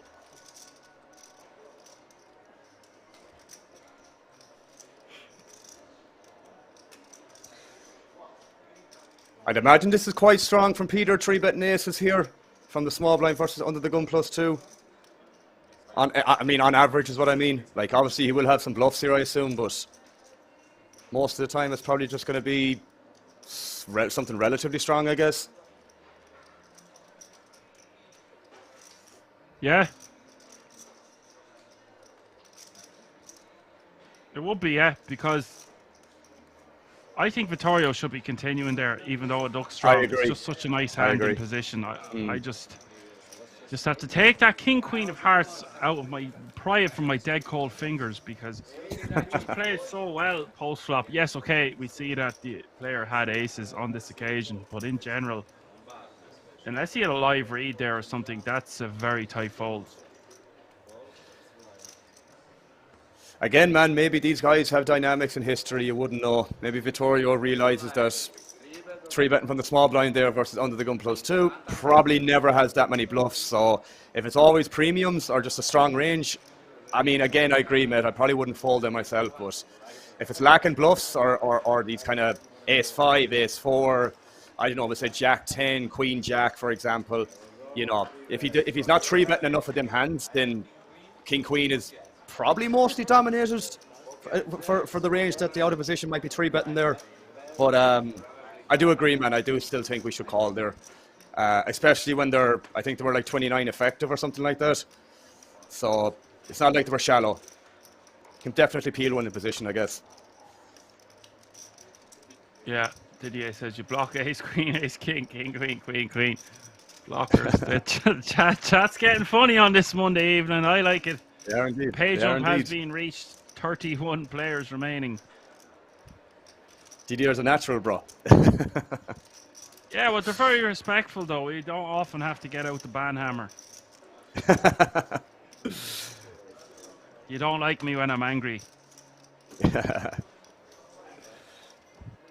had a funny comment. Go ahead. I had a funny comment. No, I was just saying I had a funny comment in one of the Twitch chats there from maybe a week or two ago. I met these two Irish guys, just mods of the stream, and he made a comment just saying, like, I can't wait for the first person to get a ban, or the first troll that comes in that gets a ban. That's when you know you've made it big. Just joking, like. Who did you go with as your moderators? We'll give them a shout out. Shawnee Pud is his Discord name, man. I think he's a lad from seen him. Yeah, he's a lad from up north, I believe. And Eddie Russell is another guy. Then he plays a lot of cash games too. Eddie Numbers, I think he had a few numbers at the end of his name. Yeah. Edmund Russell 666. But yeah, I met them two guys a mod, man. Like, basically, your man Eddie is taking clips from the whole stream, man, and then posts them in the Discord afterwards. Like, that's tunes fantastic. in, like, yeah, man, and happy to do it, like. And then you have Shawnee then, who's just like, for whatever reason, man, just like gifting subs like most streams. Like, it's just like I couldn't like not make them two lads like mods, you know. Because they've done nothing but support the stream like really, really well from the get-go, man. Especially Shawnee, man. Like, I think Shawnee's gifted like 18 or 19 subs at this stage, man. It's crazy. You need a strong team behind you, Alan. That's awesome to hear.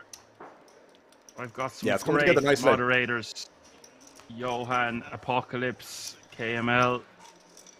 The boys. The donkey is gone. I haven't seen the donkey, the Italian donkey, for ages now. That was facial twitch, and I remember that I name. hope. Oh, Bird, of course. I see if once you start naming them, you can't leave one out, is the problem. yeah, true. God forbid you'd leave out Bird, man. It's not like he wouldn't hold a grudge. Sorry, lads.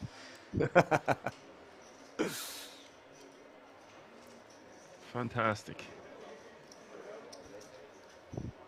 Ross says blockers don't play a big role in PLO here. Bird is the weakest link. I think the donkey is the weakest link. Not when he's on. When he's on, he always causes a ruckus, and he's great crack to have in the chat. KM throwing him under the bus, like. Yeah, KM throwing him under the bus. There'll be a meet and greet if we're going over to Kings. Don't worry about that. Sooner or later. Jesus. Let them get over. Let them all win their braces this year first. Papa shoving from the small. Mandatory shove takes it down. I see a lot of tight play happening when we get close to the last 2 to 3 tables, especially when there's this much tickets up for grabs. People just freeze in the small when they have to. What I see time and time again is people making a min raise or a min raise with a little bit of cheese on top, 2.5x from the small, and it's just allowing people peel in the big. Obviously it's stack dependent, but it's just such an error. People not knowing how to play in the small, and then overfolding in the big blind is a massive one when people are shoving 10, 12, 13, up to 15 bigs in the small. Now, I also seen some really accomplished players, I've already mentioned them today, make some tight folds blind v blind because they know they've such an edge on the field. And I was actually surprised, and it's made me tighten up my calling range, or at least thinking about it. Yeah, it's because you can't just load up another run. Like I always say, you know, you're the last few tables again, so you want to just maximize how much equity you have over the field. Your edge. Yeah, the overfold in the big blind was, again, from the previous ones that I either did with you, bro, or that I may have done myself solo. Definitely seen that trend happening quite a bit, man. But like that, you know, the smaller buy-ins probably happens a little bit more frequently. You know, mostly because of inexperience, maybe just not knowing, or whatever the case may be. But yeah, definitely a common trend you'd see with the overfall in the big blind, and that happens online too. To be fair, I mean, again, in cash games is what I mostly play. But you know, if I'm coaching some micro stakes players or something like that, 9 times out of 10, somebody that's playing 10NL or 25NL games or something like that, 9 times out of 10 they're going to be folding or overfolding the big blind versus, you know, versus the button, versus the cutoff, versus the hijack, versus under the gun, etc. Now, in saying that, it's not a hard leak to plug, but at the same time you need that awareness of what you need to be calling and defending, 3-betting, etc. Yeah, that's fair enough. It just people just don't want to call for the tournament life. I get it, I understand it, but like I keep saying, the blinds antes ain't going to go down in price. They're going to go up, and I see it time and time again. They essentially they get close to the ticket, and then they end up stacking off because they're frightened, scared money in a way. And sometimes they will get the ticket, but then they've hampered their chances of winning the tournament for the 10k ticket. There has to be a line where it's a threshold point. Okay, yes, it's worth 10k, but it's over 100k for first. There has to be. So you could have 16 tickets for first place in this tournament, where you could destroy your chances of winning this tournament over trying to win 10k. Yeah, it doesn't make sense, does it?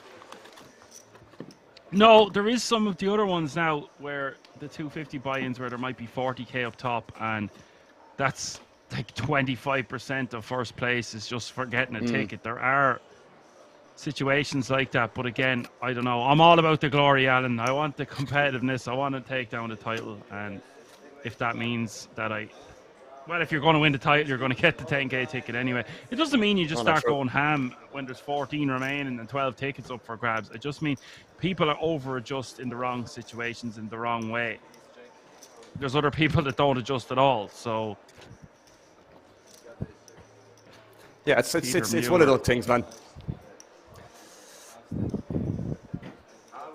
Didier says that's why aggressive plays make you bust early or win tournaments when you run good. Yeah, there is a lot to be said for gambling to have a huge stack, but in events like this, especially at Kings, it's just so much better spots than We've seen them make some big, like really good players make huge folds, just not wanting to flip for essentially 40 or 50 bigs, and that's totally understandable. No, for sure it is.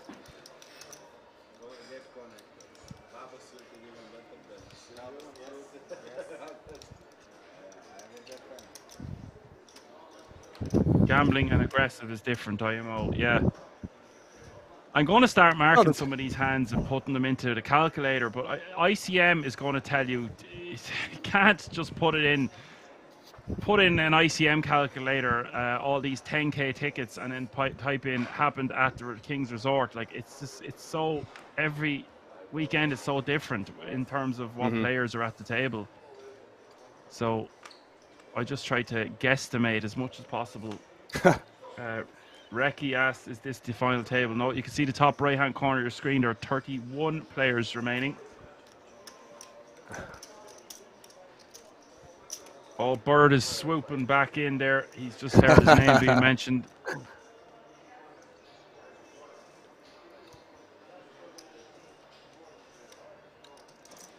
Didier's been great at answering the questions today. Go on, Didier.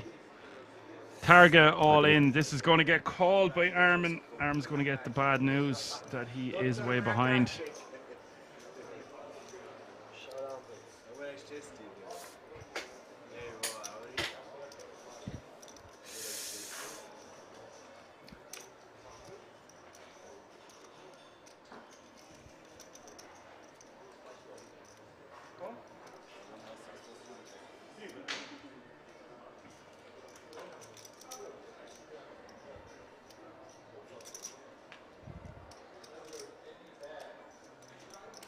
So it is all in and call. 470k in the pot. Target way out in front and even further in the lead now with a queen high flop. Just 2% equity for Armin. He will be sending 200k of his chips in the other direction.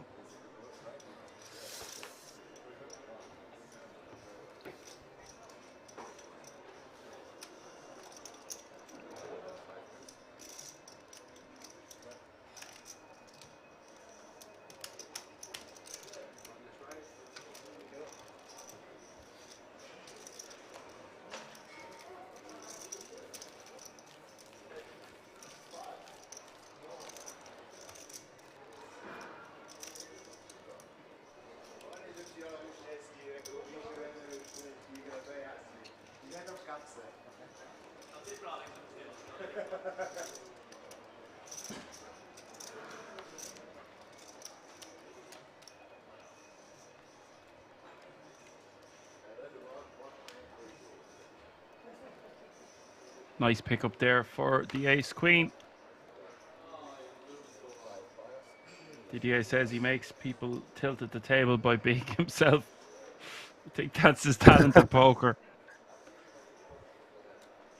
That seems like a valuable skill to have, all right.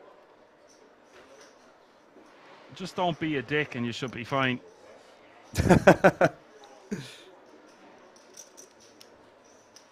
Madsen with the goods here in the cutoff, in raises. And with 31 remaining, although I don't know who's left in the field, I would say Madsen is one of the most accomplished players left in the field with nearly 2 million in cashes on his hand and mob alone. And Mueller 3 bets to 185.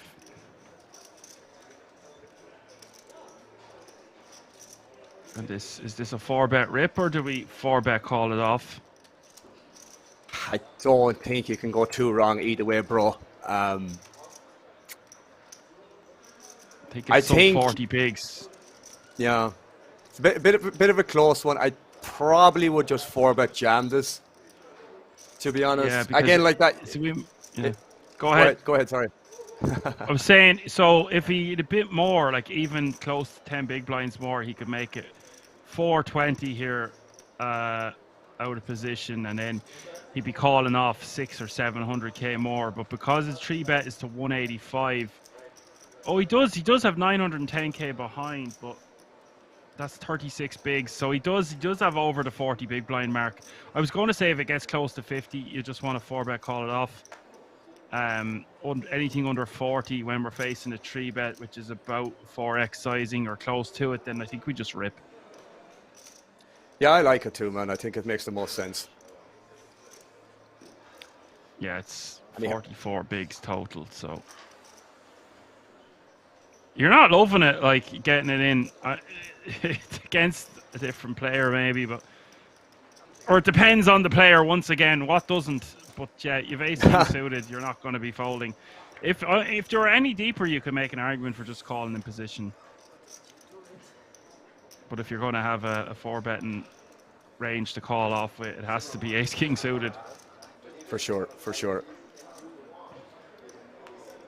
Chop it up, man. Mm-hmm.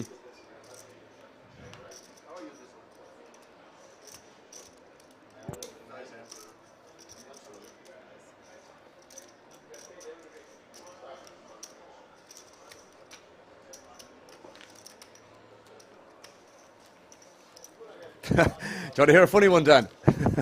Yes. Do I need to hear this off stream now, or do you want to tell No, everyone? it's not a big deal. Not a big deal. Usually when you tell me I have a funny one, it doesn't. It's going to be private. No. Go ahead, caller. Yeah. So I got these emotes done for the stream, man. And I don't know if when you've watched the streams, man, I'm not sure do you realize how often I say these 3 words. And one is basically, the other one is realistically, and if I'm honest. Okay? So I got 3 emotes done for the subscribers that they're done up and running now, like. And if you saw the profile picture I have for Twitch as well, that got done into an emote also. But the funny part is, right, I asked your man to do one with like red chips, and he sent me back a draft of like potato chips. I'm just like, oh my you gosh. idiot. I didn't mean chips like potato chips. I meant like poker chips. He got there eventually, gosh. like. You're always saying in a sense as well, but I mean, Yeah. emote for me, like your poker language you're going to use hand after hand is going to be very similar. It's in a sense, basically, genuinely. Yeah, it's just funny, man, because some of the guys in the chat, man, they'll be taking the piss out of me the amount of times I say realistically. It's like, oh yeah, in this spot, realistically. It's just like constantly saying that one word, like. So I was like, look, I'm going to get these emotes done, and I'm going to put together 3 words that I say very, very often. And I know for a fact I say them words very, very frequently, man. Very, very frequently. I just have to die laughing because I see these emotes now, and the 5th image is just like red potato chips. I'm like, are you for real, man? Once you bring awareness and acknowledgement to that and accept that you say the same word, you won't be able to unhear it. Every time you use it, you'll cringe. You're like, no! Yeah, just found that funny nonetheless. But yeah, sure, it's like 30 euro. Everyone could do it. It was like 30 euro for it was like 30 euro for 6 emotes, man. Pretty good. That's a steal. Not bad. Mm. Armin all in for the last of his biscuits. 290k goes over the line with the ace jack of clubs, and Madsen with the ladies. If it was easy, Alan, everyone would be doing it. It's so hard to not repeat words. Yeah. It's so hard to not say everything twice as well. Yeah, true. That's another thing that the guys told me that I do. Again, taking just a joke, like. If I'm finishing up the stream, man, it's just like, I say the same thing probably 4 or 5 times before I close the stream, like. I just needed to say it once and then finished up. I never say it once, it's like 4 or 5 times. Yeah, sure, I said last night at the very end, now I was tired, I said, well, we're going to be fighting hard tomorrow, but not with each other.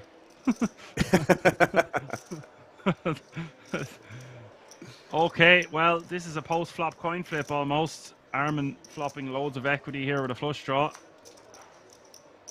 Turn is the 4 diamonds. 3-1 favourite now for Madsen as we hit the river. Armin needing help or he will be eliminated in 30th place.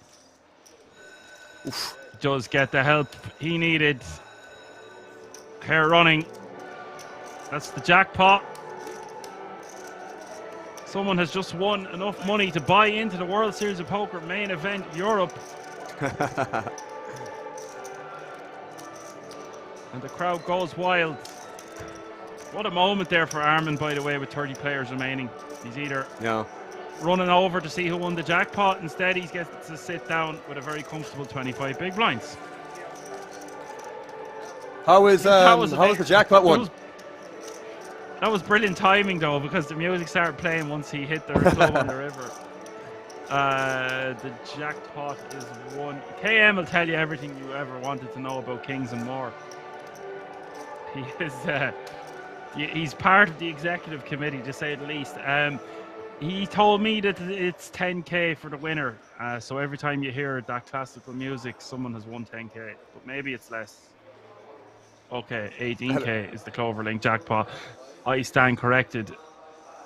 Once again, said the man in the orthopedic shoes. 18 grand for winning the jackpot on a Monday evening, live from the King's Resort in Rosvedov. Don't mind if I do. You go over and buy one pint of beer for €3 and still have €17,997. Ridiculous.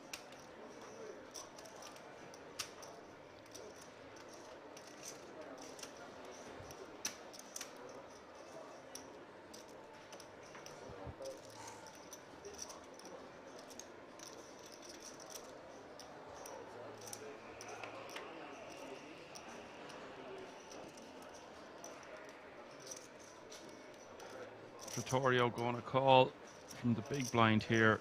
Madsen, the original opener. People would say that they'd instantly buy a World Series of Poker main event ticket, but when you've got the cash in your hand, it's very different than winning a ticket or buying. You say that, but when you're at the desk, you're thinking of all the things you could do with that 10k. You're not too far from Prague or Berlin if you really wanted to splash out. Go for a party. Where's your oyster?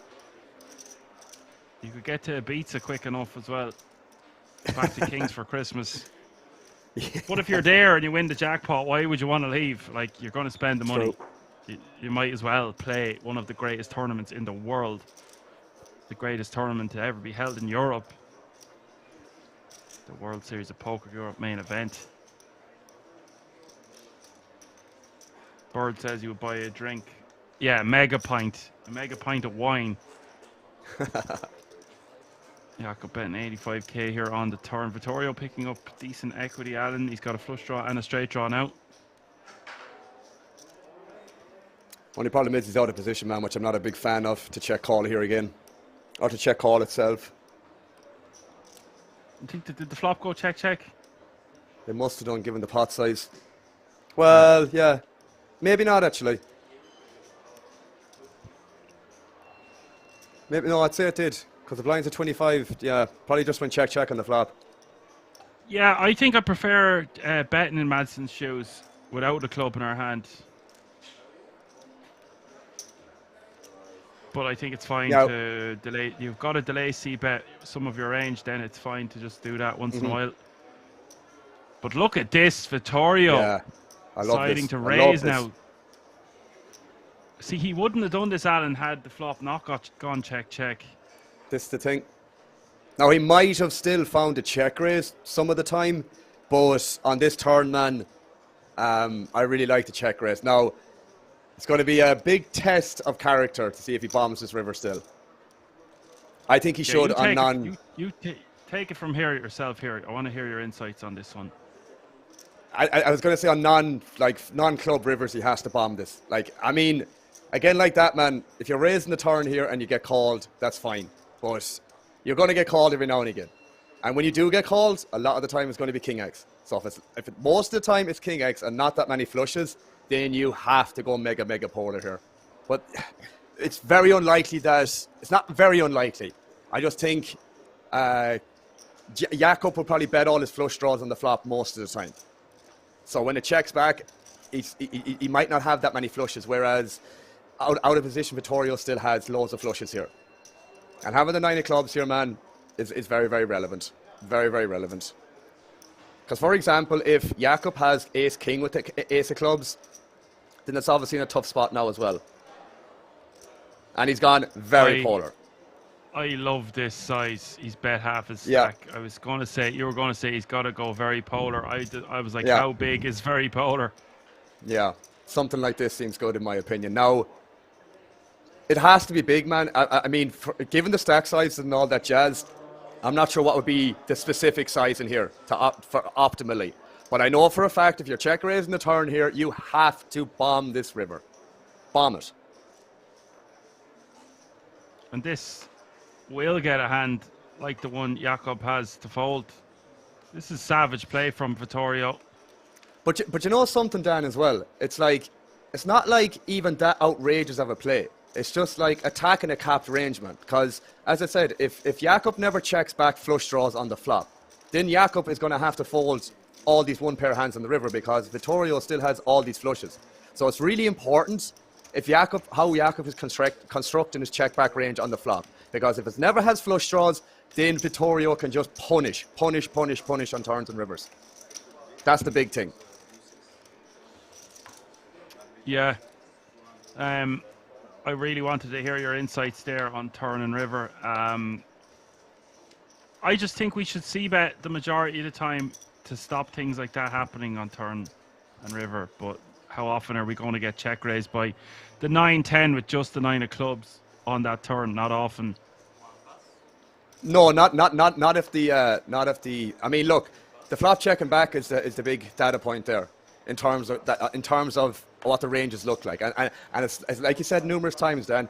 When somebody does one action, how much it changes how the ranges look. So again, if Jakob is checking back the flop there, rarely has any flush draws, then Vittorio can just punish, man. Can just punish hard.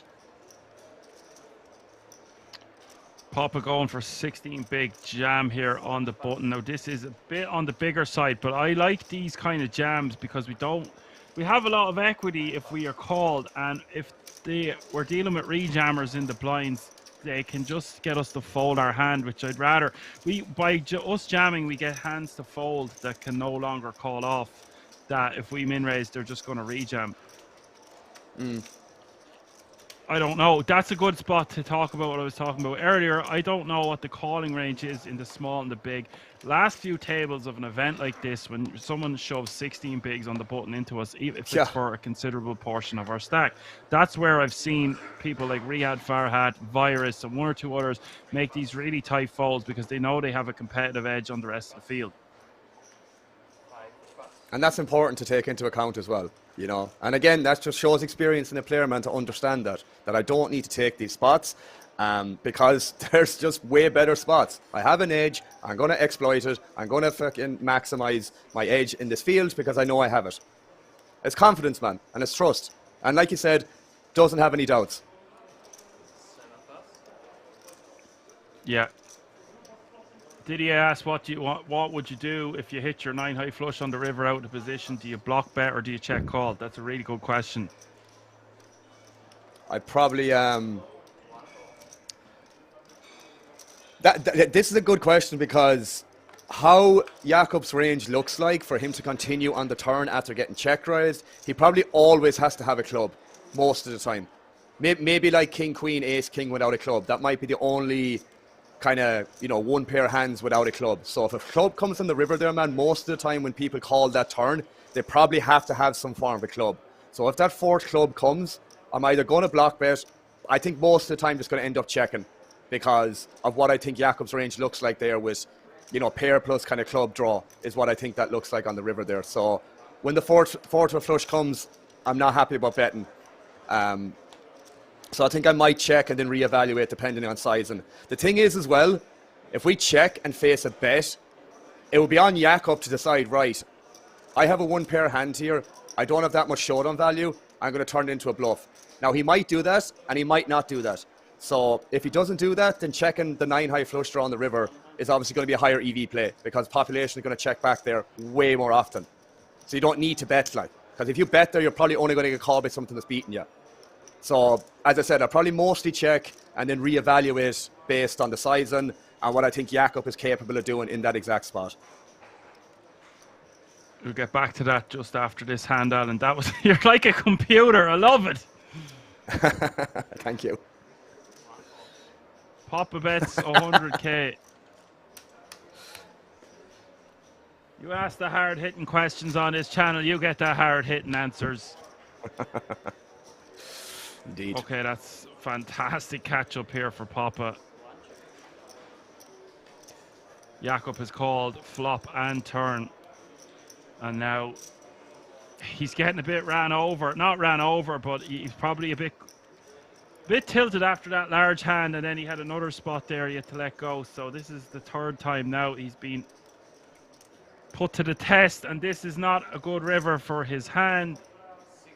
But Papa shouldn't be double barreling with a lot of ace-x in his range, so this is one of those combos that gets there, the ace-5. And it's 280k for Madsen to call. He does have top pair, well, second pair, but he would just be bluff catching at this point. Gonna let it go. Not a good river for his hand. You can see on his face he looks a bit dejected, but this guy will recompose himself and be totally fine. Of course, I don't expect him to just start going on monkey tilt. Well, I have a question. I have a two-part question. I know, just the ace king. So if we've ace king with the ace of clubs on that river, is that the best hand that we can be bluff catching when our opponent has the 9-10? See, it's an interesting question, right? And the thing is, there's two sides to that. Obviously, you're blocking value, but you're also blocking the bluffs. You know, so if you're blocking the bluffs, okay, so let me think about this. If you're blocking bluffs, then it's less likely that Vittorio is bluffing. If you have the ace of clubs or the queen of clubs as an example. So if you don't have them blockers, then it could be more likely that Vittorio has them bluffs in his range. So it's really, really player dependent whether you go that side of the coin or the other side of the coin, if you get what I'm saying. That's a very minute detail in terms of, like, it's so player dependent at that point whether they're capable of doing X or Y, in my opinion there. Because if you have the ace of clubs there, in theory, it's never going to fold the river. If we face a block bet, and then it might end up jamming that as a bluff or something like that, you know. I mean the sizing that we faced, Alan. Just to narrow it down a bit. Oh, okay. On the turn, you mean, when we got check raised? On the river when he bets pot into pot. Yeah, it's close, bro. It's close because on average, from my own experience, that's going to be a very, very under bluff spot where some of the best players might not even find a bluff there. Do you know what I mean? For that polar sizing. So I don't even know if it's that relevant to have the ace of clubs or not. But either way, in that exact node, man, it's going to be super, super close. I'm even on about a cash game scenario here, that it's very, very close. We're on about MTT format with ICM and all the other variables in play. It's a lot closer, bro. It's a lot closer. Well, okay. So my two-part question was: so if we've less than 500k behind, and opponent bets 500k into us, I mean, I think he had 400 behind. Let's just say he'd 500 behind. If we've the ace of clubs, do we put him to the test and move all in? With that blocker, surely we can't get called even by a flush. But for that price, our opponent is going to be getting about 4-1 on their money, is the thing. Yeah, but if it's never a bluff, then why would you call? It's one of those things, no? Yeah, I was just thinking if he had a different combo, if he had the ace of clubs in his hand, we're facing that pot size bet on the river looked so strong. It did. We'll get back to that in a second again, anyway, because Jakob is here with a betting 115k, and Papa. Jakob is not going to like this because he's in another spot where he's beat 300k in this pot now, and Papa just deciding whether to raise or call. Paired board on the river.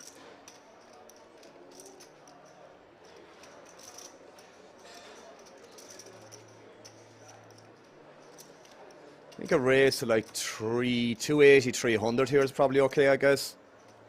And if you get jammed on, then fold is what I would do here, because this is still a value raise here, in my opinion. Yeah. It is hard to get paid by worse. Maybe an 8, but it's unlikely he has an 8 from the small blind. A lot of Jack X hands just has to go in the bin. So it looks like a small raise might be the best. So something like to 300k, 350. Yeah, Okay, 323. 325 he goes for, yeah. I'm on the money, son. Leaves himself Yeah. with 310 behind.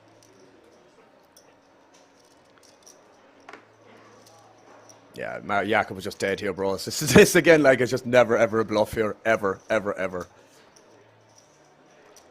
I mean, you can give it the Hollywood and all that jazz, but yeah, he's lost well over half his stack now after this hand. Yeah, tough couple of hands there. Well, yeah, it's just a mark of a superior elite player that they can get away from these spots and it doesn't affect them too much. These spots. Okay, your man made an excellent bluff, Vittorio. So you have to give Madsen a pass on that one. There's no way he could call on the river. I don't think so anyway. And then they obviously got rivered with the ace in the previous hand when he had 10-7. And this is, I think it could be strike 4 for him now. So he's just got to realize that he's not getting run over. He's just had a few bad situations and scenarios occur for him. Yeah, shit spot nonetheless. Yeah. And maybe he should just go into check call mode on this river. I wouldn't be against that, but he doesn't want to be faced with a huge bet, so he went for thin enough value / it was a little bit bigger than a blocker bet, but I don't see where Papa has any natural bluffs here, and it's a pair board, so it's hard for him to raise with much combinations that contain anything that Madsen can beat.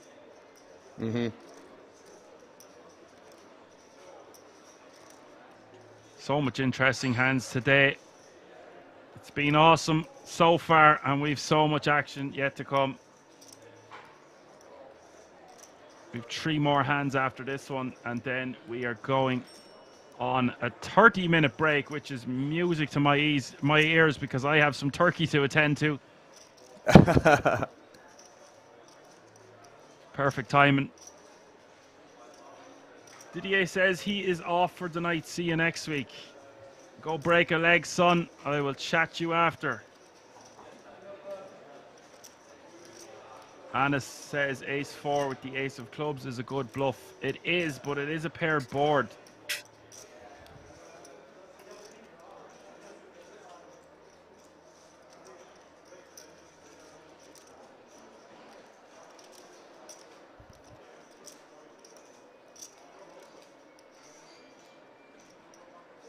That does not look like the man, like the kind of man who's bluffing here. He looks very stoic, calm and collected. You do block full houses with the 4. I don't know how relevant the 4 is because it's just not that many combinations and tough to arrive on the turn with pocket 4s. You can see the expression on Madsen's face. That's strike 4. 3 is the magic number, but 5 will make you get down now. Let's see if he can survive another one.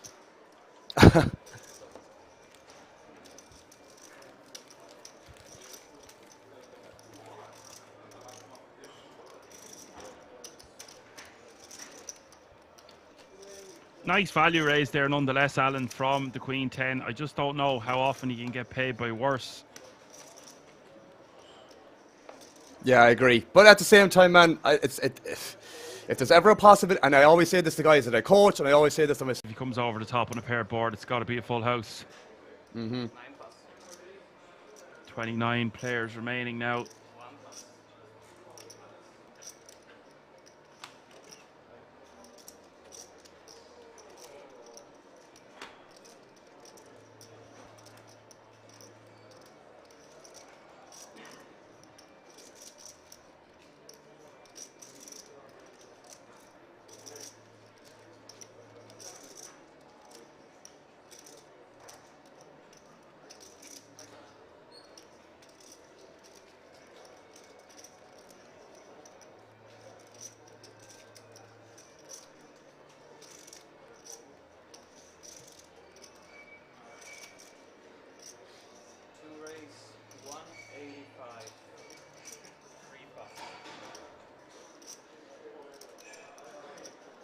Red 3-betting to 185 here from the small blind with a very questionable 10-5 of hearts.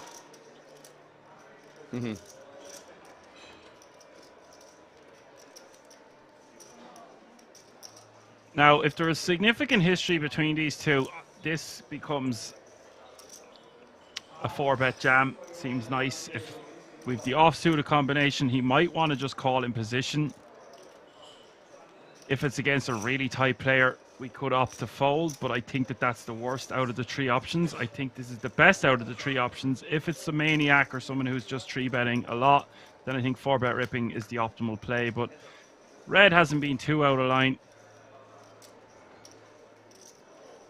I say as he 3-bets from the small blind with 10-5 of hearts. But they don't know that, Alan. True.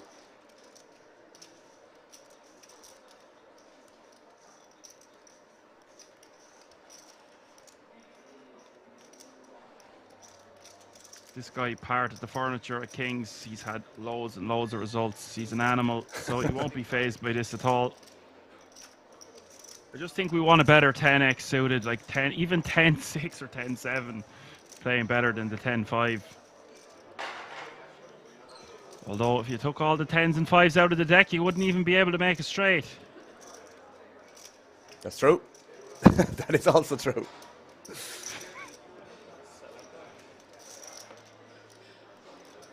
$65k is the bet, and 65k is the call from Vittorio.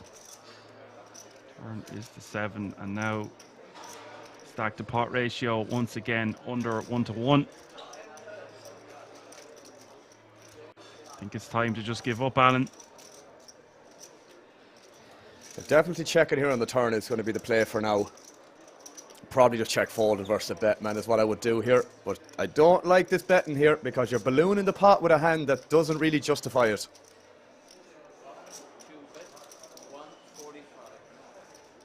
Yeah, I can't really get behind this. The one thing I will say, it is going to look very strong. He's 3-bet from the small blind into one of the biggest stacks at the table.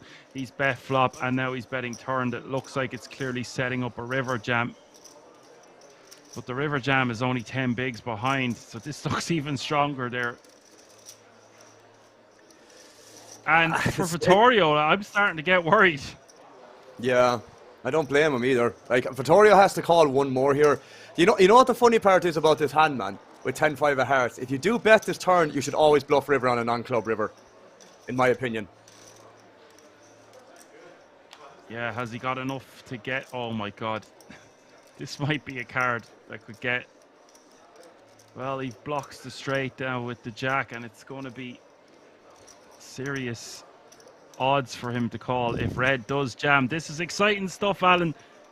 840k in the pot, 270k behind in red stack. Does he decide to give up, or does he try to rep aces, a straight, a set of kings that caught up somehow, or just ace king, ace queen? There is a lot of hands that beat ace jack now. He does decide to give it up. There's also a lot of hands that Vittorio now wins with. He does give up, yeah. The What's thing your is, thoughts Dan, there? yeah, I was going to say it. So, like, I mean, pre-flop is whatever. Just, again, if you're betting the flop here, it's fine. Like, the turn is... The thing is, you can get, like, better 10x to fold here. You can obviously get folds from king, queen, jack that have equity. Them sort of blocker, or them sort of gut shots, or whatever the case may be. Ace-X is never folding on the turn, but, like, in the bet line, there might be some ace-X that can fold on the river, especially on that king. So the thing is, man, as I said already, when you're betting that turn with 10-5, when you kind of unblock a lot of the call fold range, or at least make a lot of the the call flop and call turn range, make a lot of that indifference on the river if you jam. Now, in saying that, man, if I do 3-bet some whatever jack 10, queen 10 as an example, not the 10-5, we'll use more reasonable kind of 3-bet range. Jack 10, c-bet and flop is 100%. Always check and turn. And probably either check call, check fold, depending on size and scheme. And that's the end of the hand there, is what should happen. Yeah, I was just wondering whether the king of hearts on the river is a good card for him to shove on, or it just completes too many hands for the in-position player. That Queen Jack of clubs is kind of the only one that kind of improves on that river there. So that's obviously only one combo, which Vittorio will have. But that's what I'm saying, man. Like Ace Jack and Ace Queen, which Vittorio will have also, they're not in a great spot on that river as well, facing a bet. Yeah, I don't know if I'd be calling with the Ace Jack on the river, but it's 270 into a pot of $1 million, or well, sorry, yeah, 270 into over $1 million. There was 840 in the pot before. The river he had 270 behind, so the pot would be just over $1 million. So we would be getting four and a bit to 1 on our money. If we think our opponent is bluffing 1 in 5 times, then it becomes a profitable call. In theory. In practice, I don't think people find bluffs on that river anywhere near enough. And the same goes for online, by the way. Yeah, so maybe if he had found a third barrel, I don't know if I would call with Ace Jack. It just seems like he has to have it. That is true. Blocking the nut straight, though, is important with our hand, and we do have top pair still, and the pot is huge. I would have liked to see what would have happened there. I believe Vittorio would have called it jam because he was getting that price, but I guess we will never know. We will never know.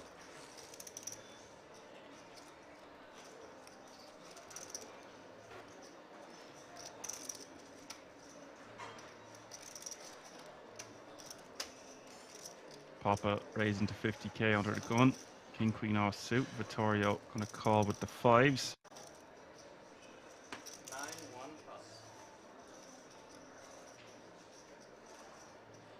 Red with a very jammable 10 big blinds. Ace Jack off suit in the cutoff. Having said that, it was an under the gun open. I still think Ace Jack's going to play well enough to just shove this one.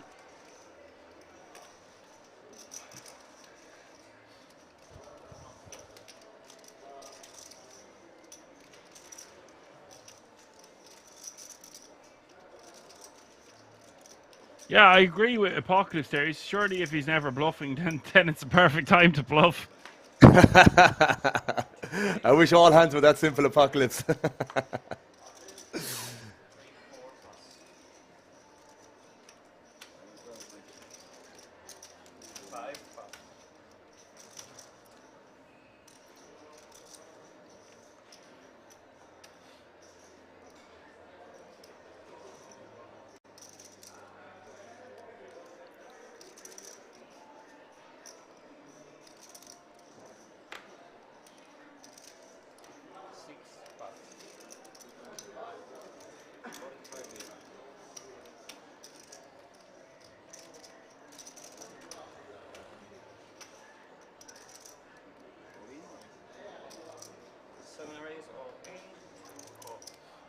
It is all in and call.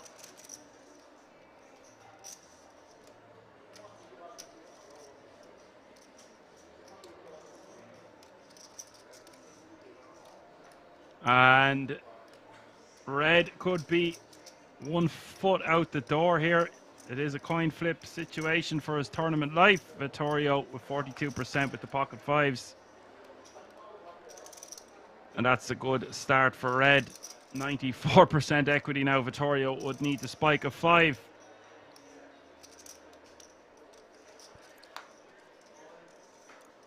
Turn is a 9.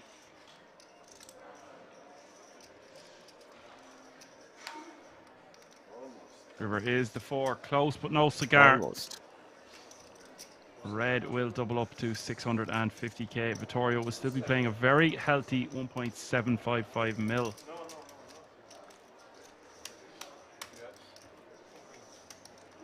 Simo says, and now he busts for not bluffing before. Well, he's back in contention now. He's a dangerous man to be giving chips to. Puckler says the best play is doing what the other person doesn't think you can do, right? Outplaying the opponent. Well, the board would disagree with you there. But in theory, yes. In practice, no. We're taking away. Yeah, go ahead. No, I was going to say you're in the wrong jog, apart if that's the case, man.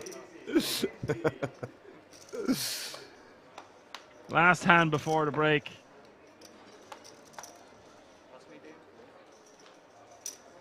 A nice long break for you folks. You can get a break from this. Listen to me and Alan dissect hands for 10 and 15 minutes at a time. Noam Sain is in the house. Noam Sain 42. Go on, the boys. Go on. Noam Sain. Joining us at a bad time with just one hand before the break. I'm going to attend to some turkey, but we will be back in 30 minutes for lots more action. We've been dissecting hands like never before, Noam Sain, so make sure you stick around. 4 pass. 5 pass. 6 pass. Vittorio going for a raise. It's 9-8 of hearts. I like this off his stack size, and that is going to do it. Big blind letting it go. Right, folks, don't go anywhere. We will be back within 30 minutes. Only a few tables remaining. See you all in a few moments. We'll be right back.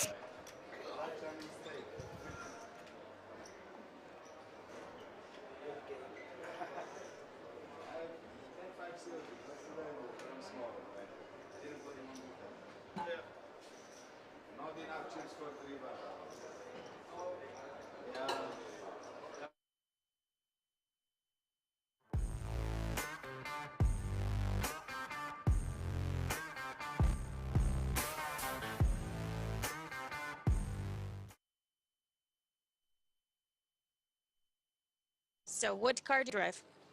At the moment, Mercedes. Which one? SL. 500, yeah. Which year? Which year? 22.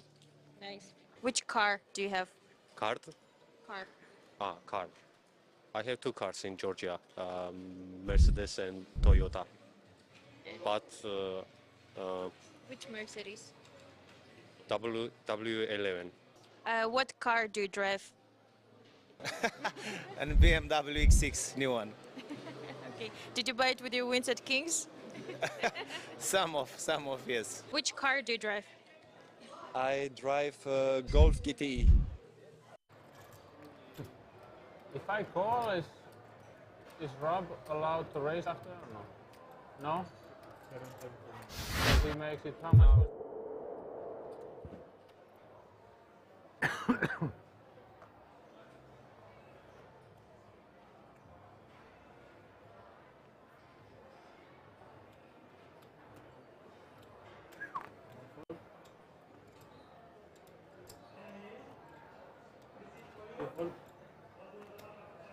Is 800? 800?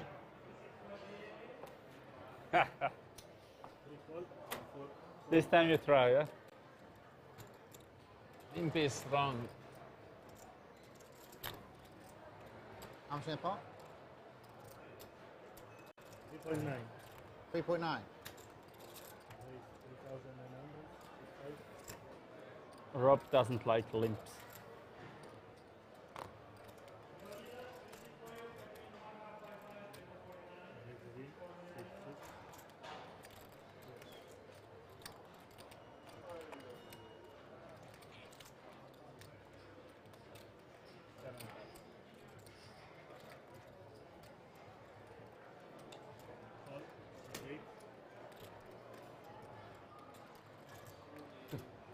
If I call, is Rob allowed to raise after or no? No? Because he makes it, how much was the raise? I am. Was 38? Because of 100, it's not 39. So I can... It's possible or not possible? Impossible. Impossible. Right.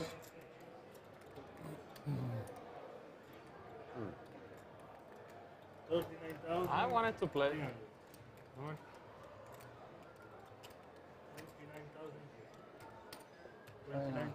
800 donation. 29.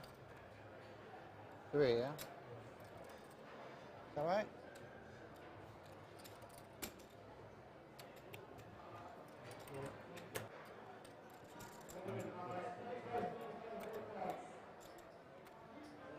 Oh.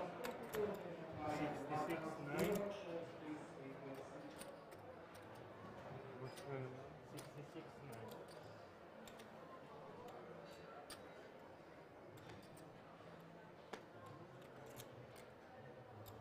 Wife.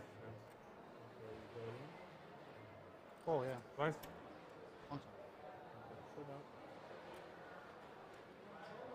Showdown as well, yeah?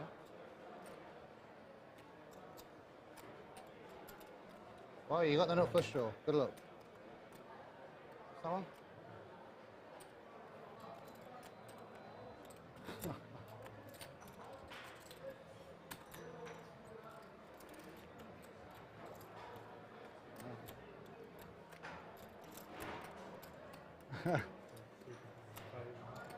Wow. I flop set of sevens. Like that.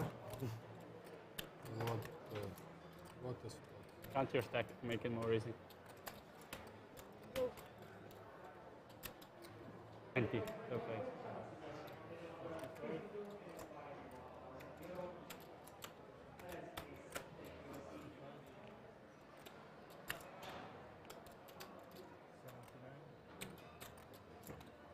You don't need to count. You have more. So you have more. Only make it now a nummer for the 3. What about this? Okay, This as well, yeah? nice.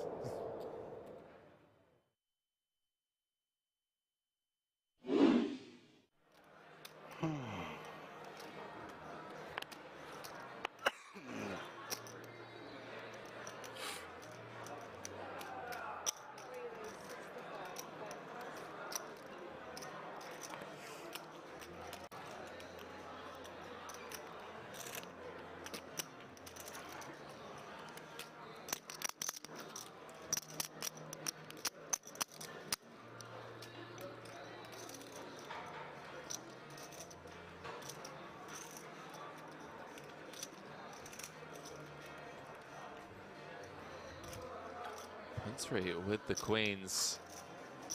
Second time in the space of 2 orbits. Up against Reard. Comes with the 3-bet on the button to 200k. Start off this hand around about 45 effective.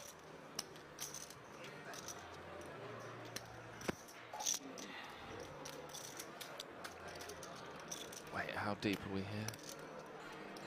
43 button. I mean, it's button v hijack. It's a very aggressive, very competent Punsry. Wow, he does announce all in. Chat, this is a chip lead pot here. Wow. And a snap call from Punsry. And again, he sees that he's got his opponent drawing to 2 outs. Chat, this is the biggest tournament of the feature table after 13 hours of play. Yeah, yes. I know. Queens again. Wow, good luck. Queen 2. Well, well, well. Possible. Jack 5-3, all clubs. Reard picking up a bunch of outs and just has Punsry dead on the turn. Zweimal Queens. Hey, my friend, zweimal Queens verloren. What can you do? Wow. Queens, zweimal Pop. Wow. Takes it on the chin like an absolute champion. Punsry saying, what can you do? Wow, nice. Has Zidek drawing to 2 outs. Nice. Queens against 9s. 1.1. Again for a chip lead pot. 1.1, yeah. 1.1, yeah. 1.6. 9 on the flop. Now had Rear drawing to 2 outs. 1 for 50. Queens against 10s. This is not Gets 4 flushed. Going out punts free, still smiling somehow. Says, what can you do? I tell you what, chat. 1,450,000. Wow. That man on your screens right there. 450? Yeah. Remember the name. Going out punts free. We're going to be seeing a lot more of that young man from Thailand.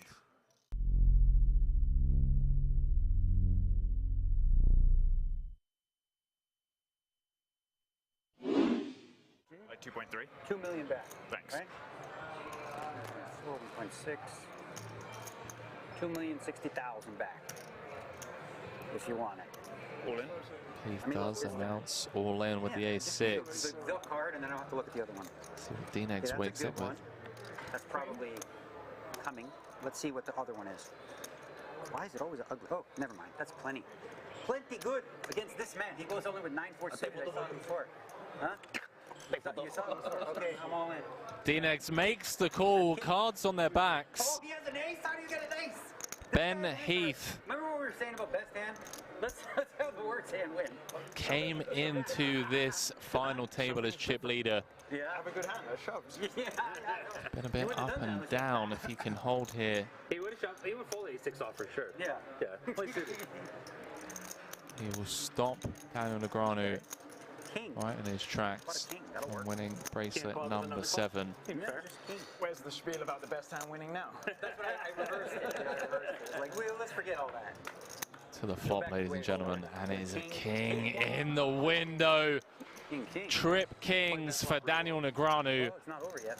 Hunting bracelet number 7 and in great shape to get the double here. Needs to fade the running Broadway of running clubs, and Ben Heath is dead on the turn. Would you believe?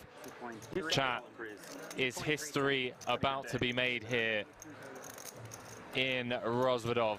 Got the defensive. Daniel Negreanu doubles up to 20 big blinds. People on stream were wondering why you're calling King 8.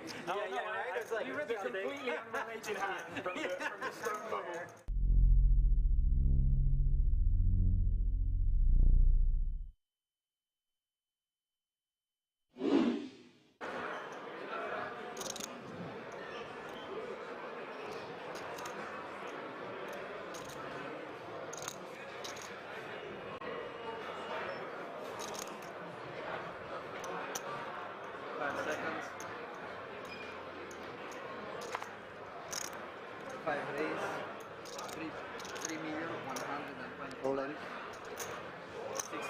Wow, blind v blind. Sam Grafton, 5 cards away from being up to 8 million in chips and number 99 of this final table. Are you rooting for me? No. You're too professional. You're too professional. Yeah, no, I want to see a 7 right in the door. Nicky P being honest, saying he wants to see a 7 right in the door. If Squiddy can hold here, he's going to have over 30 big blinds. Needs to fade a 7. And now needs to fade a 6 or a jack. 7 would give him the straight. Adams going from 3 to 7 outs. I wish you called them the Kings. 10 on the turn. Now giving Adams some chop outs.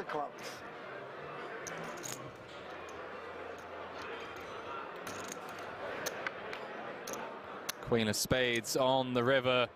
And Sam Grafton, ladies and gentlemen, Somebody's gambling around. now up to 8 million in chips, looking for his first bracelet. 2 million, 3.5, 6.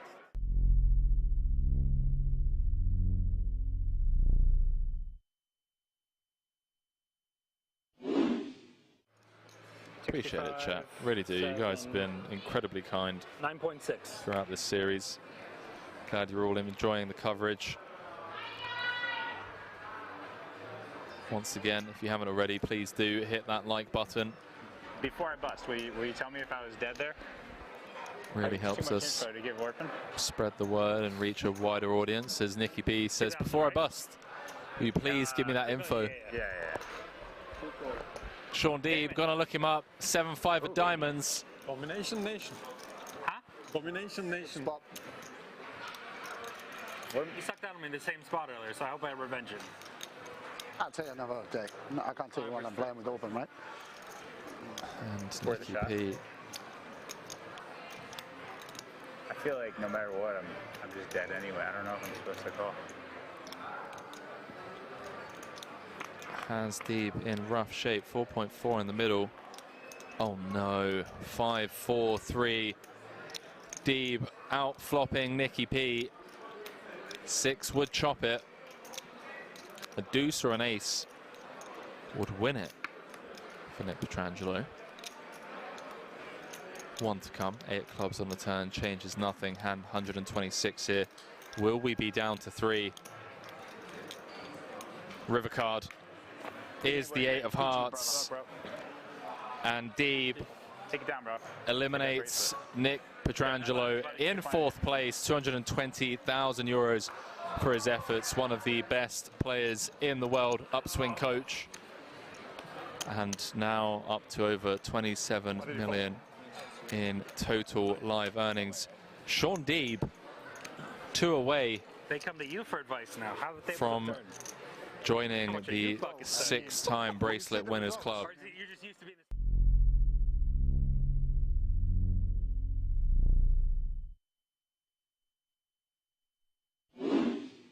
Ice Cold Spear says it's hard to kill Deeb, but not gonna lie, yes, my boy getting it done. And Paul Flat getting right back on the horse. 2 very playable hands back to back. Kardashians in the hole for him. 20 big blinds in the chip lead. 800. Comes with the min this time. It gets out the way. Oh, wow. Oh, it's a cruel game sometimes. It really is. This entire final table has just been so cruel. Ben Heath came in 1 of 9, out in 7th, I believe. Out in 6th, rather. All in. Julian Martini announces himself, and Bourbois just gets the click call with the Cowboys. Going to win this 4 out of 5 times, and he's going to have a huge chip lead. Oh, well. King of Spades too. Queen, Jack, 10. Middle set for the Frenchman, but he's not out of dodge yet. Ace or a 9 would give Paul a straight. King would give him a bigger set, and obviously running spades also working for him. Wow. Ace, King, 9, the turn. Well, could be down to 2 million. 6-8 game. Really unfortunate for him, unless he can find a miracle river. Ace 9 or King needed. 9-ball corner pocket. And the Triton boss man Finally win 1. extends his arm as a token of GG's to Julian Martini. 5th place. Get some GG's in the chat for a true legend of the game. 107k. And now the Triton head honcho, chip leader with 4 left, looking for bracelet number 1. Absolutely, really unfortunate run out is the hope that kills you, as we say. But a valiant effort from Martini, out in 4th place.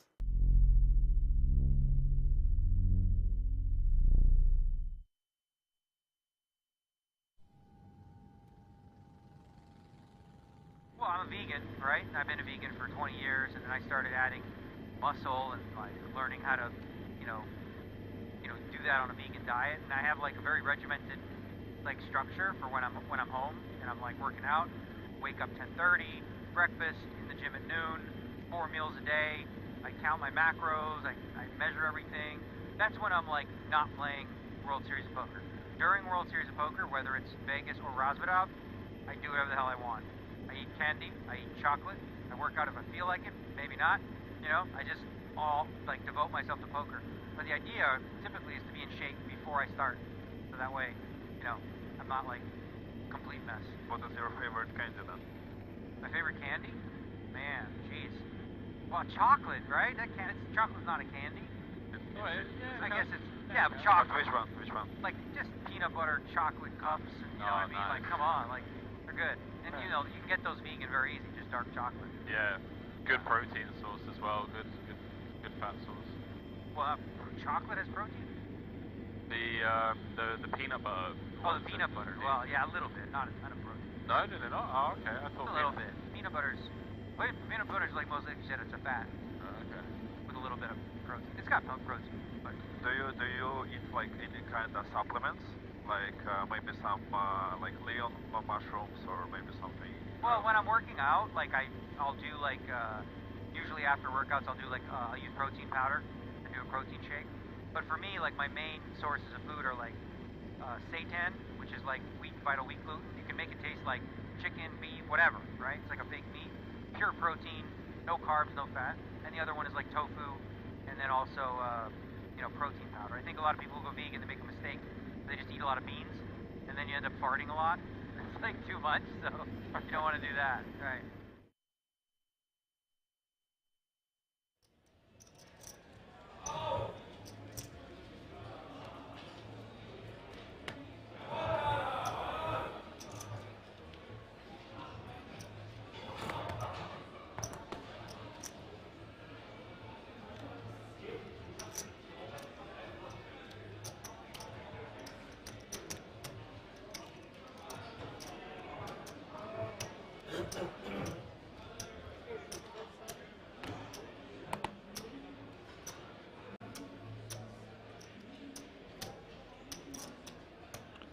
Renato raising to 12k.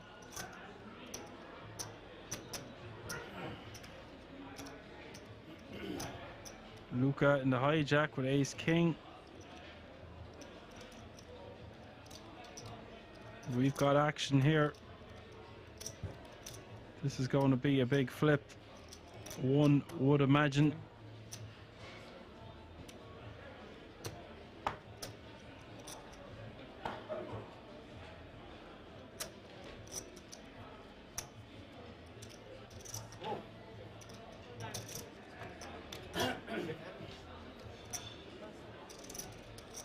I have a count.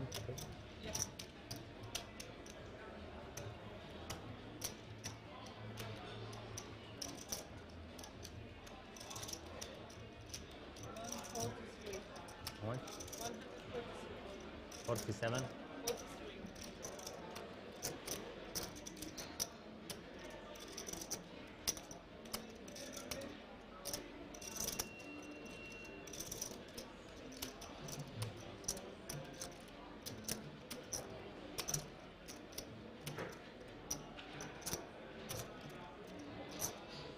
Is for almost his entire stack, but with a hand as strong as Jack's here, not going to get much better opportunities.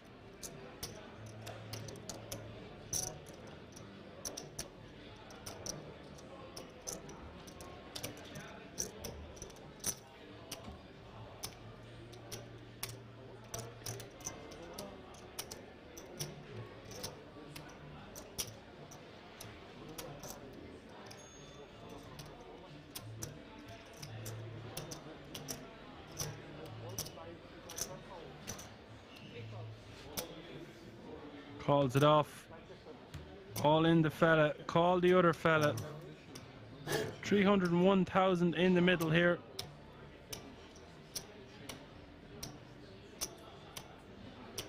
Good luck. Must be a jack burned somewhere. Luca 57%. The Jeffries 43. Queen 8 deuce. Hits the flop, 2 hearts. Great start for Renato. Turn is the 7 of hearts. Great turn for Renato. Luca needing an ace or a king on the river. It does not come. Luca has been eliminated. It's different in this situation. See you, bro. Good game. Bro, you have to. Thank you.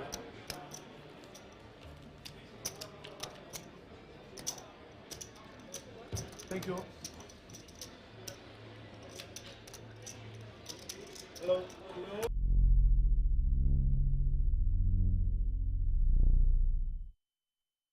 You're printing right now. For sure. Ja, am Turn foldet er jetzt und der andere calls halt wieder. You're bleeding hard. brain is Back to the normal hands. pressure on the nervous system. Normal range is like Normal range. normal hands. This is the way I understand it. Heads up. Ah, Patrick, huh? What do you guys use the app for the sleep? What is that? No, Whoop. Ah, what is it? Whoop fitness tracker. Tracks your sleep. I was tracking myself until I was not tracking. You stop sleeping? I had some good numbers on sleep. Terrible numbers.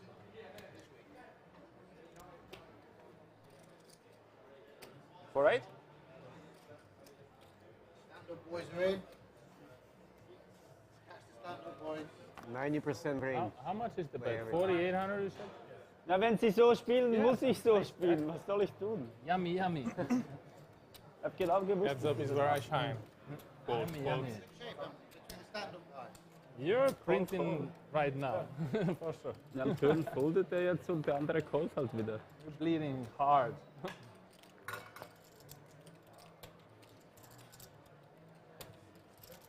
Check.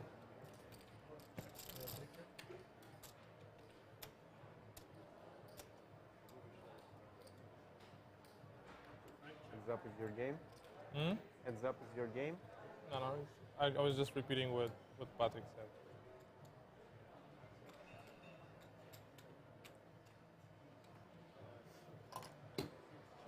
Check.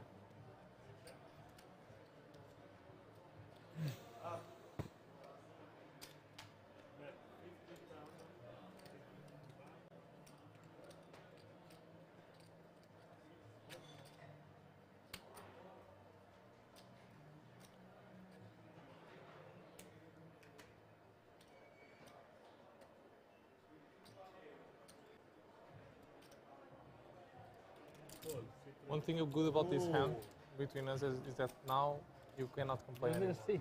Never? Never. At least until I fuck you. One time. What do you want to do? Say it. Win a hand against What do you... Oh, now. Oh, baby. Uh-oh. Here we go. Uh-oh. Stream is off.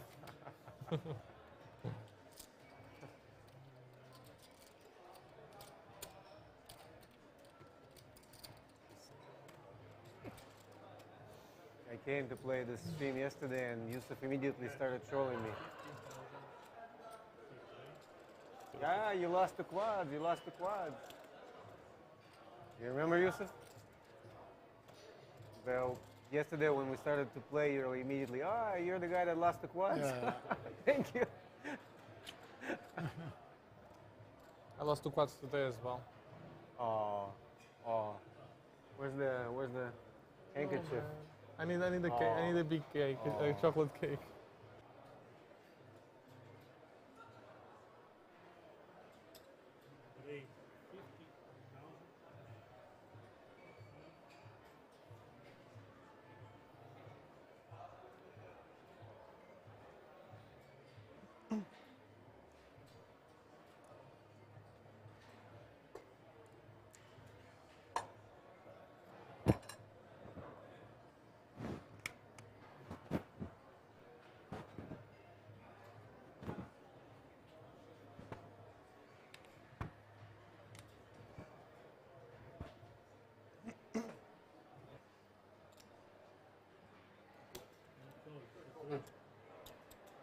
What's up, man? How you doing, man?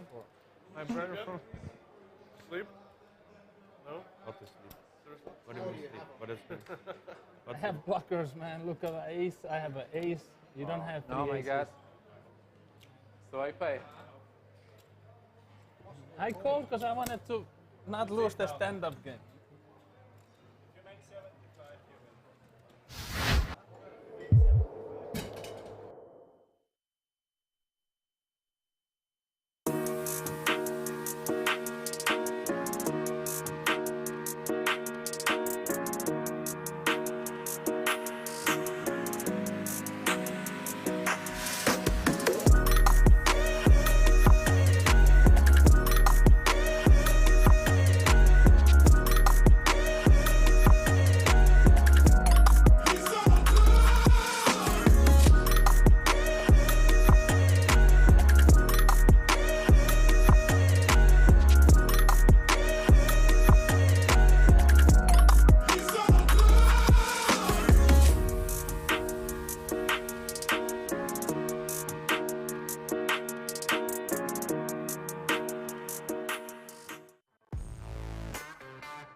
me, and they're just down at the payout table.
Good luck, everyone. Shuffle up and deal. 15, 30, and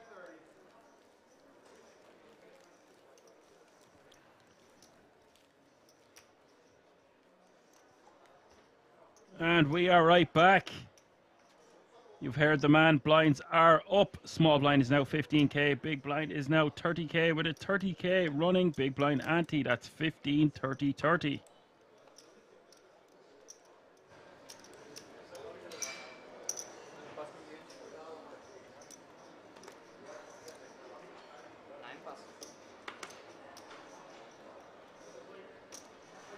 We have a new lineup.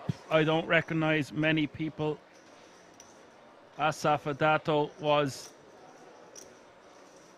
on the feature table last night. If it wasn't last night, no, sorry, he had a deep run last weekend. That's what it was. Hope you're still with us out there. Let us know how you're getting on.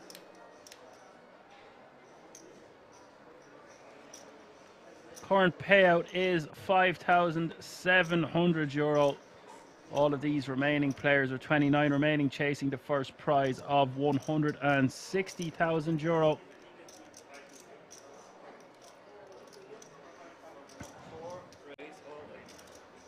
Eagle is going to go with the rejam for 10 bigs. Robert, the initial opener in the cutoff. Very loose open from Robert with King Deuce suited. And he's going to be forced to just let this one go. It's for nearly half of his stack.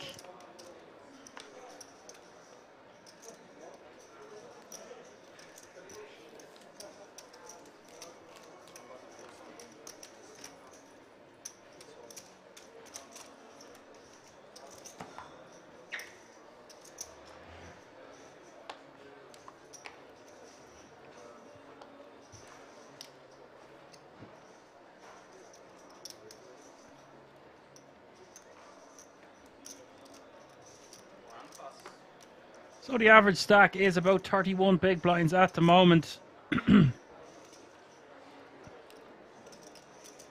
Dado under the gun plus 1. 7 big blinds, close to 8. I think we want to be shoving this.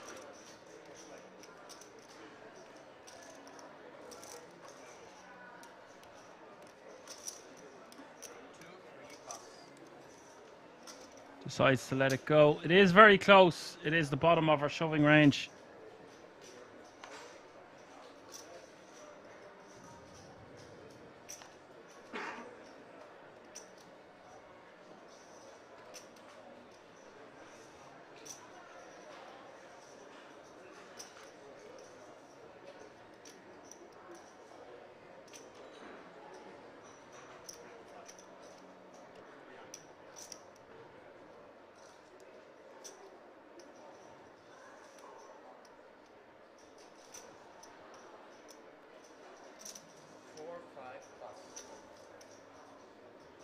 Noam Saying is in the house, said this comes back tomorrow. He's guessing. You have guessed correctly, sir. I'm not sure how many players we are playing down to tonight.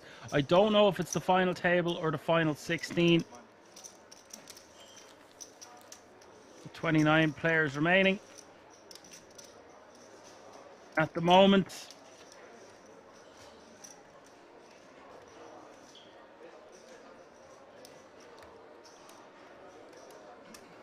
So we have this level and then 3 more levels to go. So 4 hours of poker left for your viewing pleasure tonight.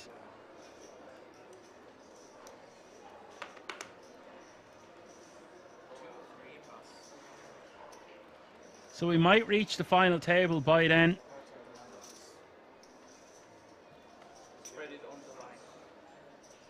Stranger things have happened.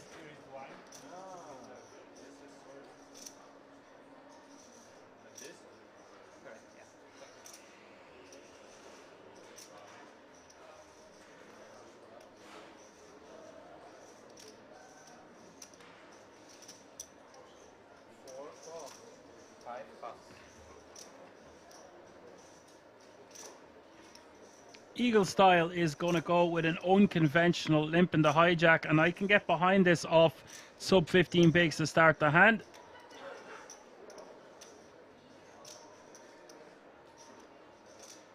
Noam Saying says at this pace there will be 20 left. Well, players are going to take more and more time with their decisions as we get closer to the final table. I know what you're saying. We are behind on hands because I don't know if you were tuning in earlier, Noam, but we had almost a 2-hour bubble to get us from 61 players to 55 in the money. Jeffrey is looking for the prizes. The prizes are above you in the chat. The current payout is €5,700.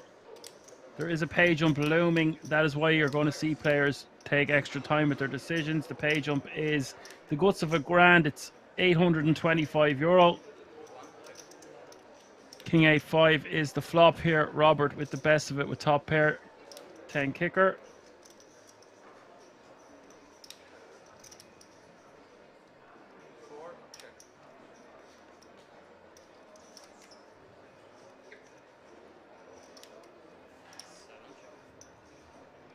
Good man, Bird. That's why you're in the executive committee. Thank you, sir. You the man. 150k in the pot, and there's still 4 players in this hand as we hit the turn. Small against big, against hijack, against button. Robert with 2 pair now. As Bird has declared he is a telepathic empath. Pick one. You can't be telepathic and be an empath. Only joking. You can be whatever you want to be. If you believe in yourself, anything is possible.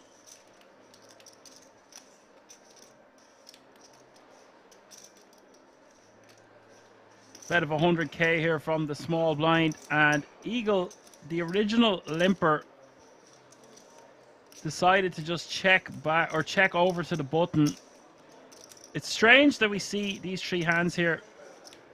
No one deciding to go for additional value pre-flop. The button just wants to limp behind with 6s, is now out of the way. That allowed Robert to come along in the small. Eagle does want to see a river, and the stack to pot ratio is 1-to-1, and what a river it is. 350 in the middle. Robert still with 2 pair, but a straight for Eagle.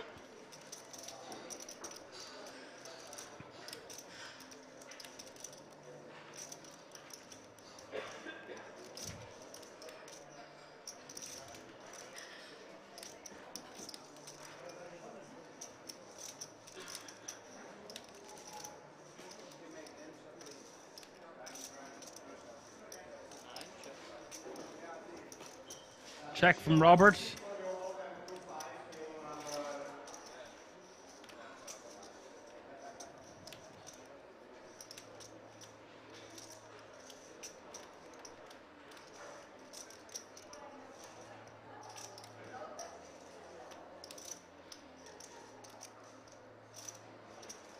And for Eagle, just wants to move all in. nothing Robert can do here. I think he is just going to have to pay off. Although the flush hits and the straight hits on the river, it is a sick situation to find himself in.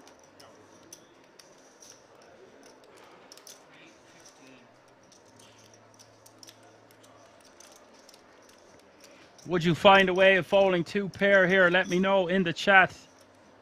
The way this is played out, really looks like Eagle has caught up.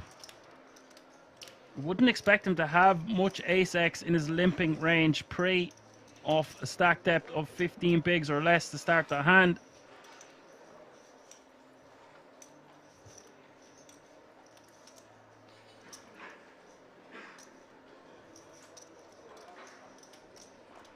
If he can't have any bluffs here, Robert is going to have to put his 2 pair in the muck. This is a sick situation. And that is a great fold by Robert. I know he can't beat much, but there's so much in the pot. No, I'm saying, knocking this one out of the park, saying he can't have any bluffs, so crazy, but we can fold if we break it down. Play it out. And then the only hands he can have really are a flush or a straight. Many a man would just stack off there without giving it too much thought on the river. But as Noam said, once you break it down, he can't really beat anything.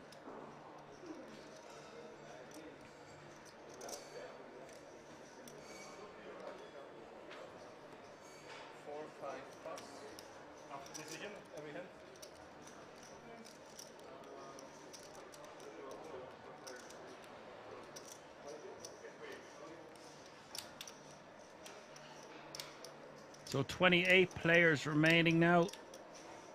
That means we are 1 elimination away from the pay jump. The players are going to take their time. Like I said, there's nearly 1,000 in the difference between 28 and 27th place.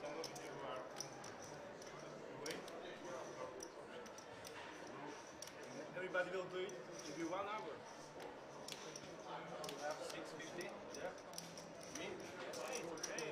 You can check a little more, like 600. But everybody play your group. You'll be very well done. Very well. How about you, for sure? Right. 7 raise all in. Christian is just going to move all in. The effective stack sub 20 bigs behind him.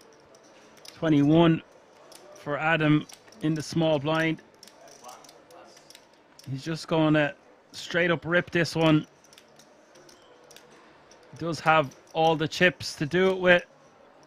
Over 2 million in his stack, which is good for 70 big blinds. Plus, we're just a little under. The Dato, naturally enough, going to stall here with the pay jump, and he will post his small blind and be playing a dangerously low stack now, 4.5 bigs. Does have a full orbit to go before he has to post anything other than the small blind in this hand.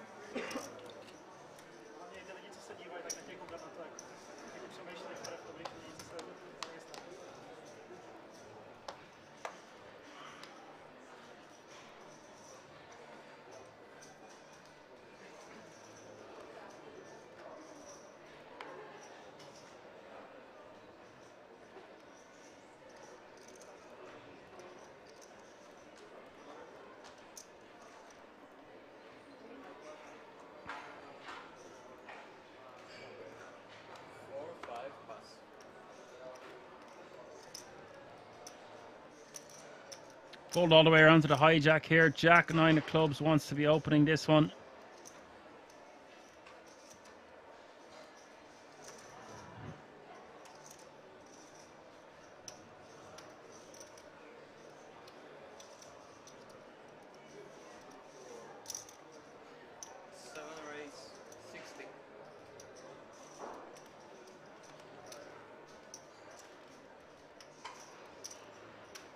Does min raise.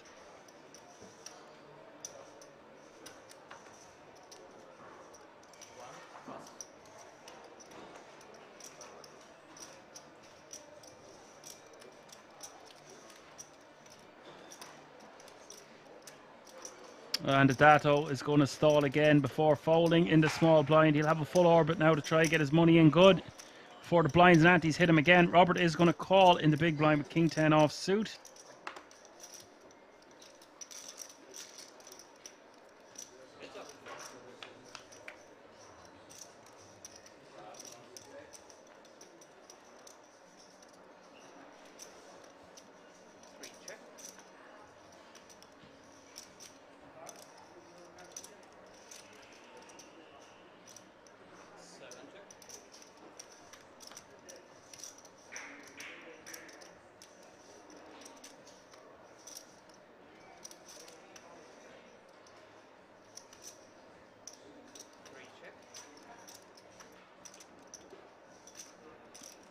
And this board running out Jack, Deuce, Deuce, 4.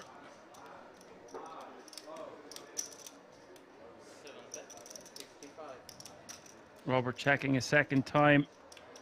Christian is going to bet 55k.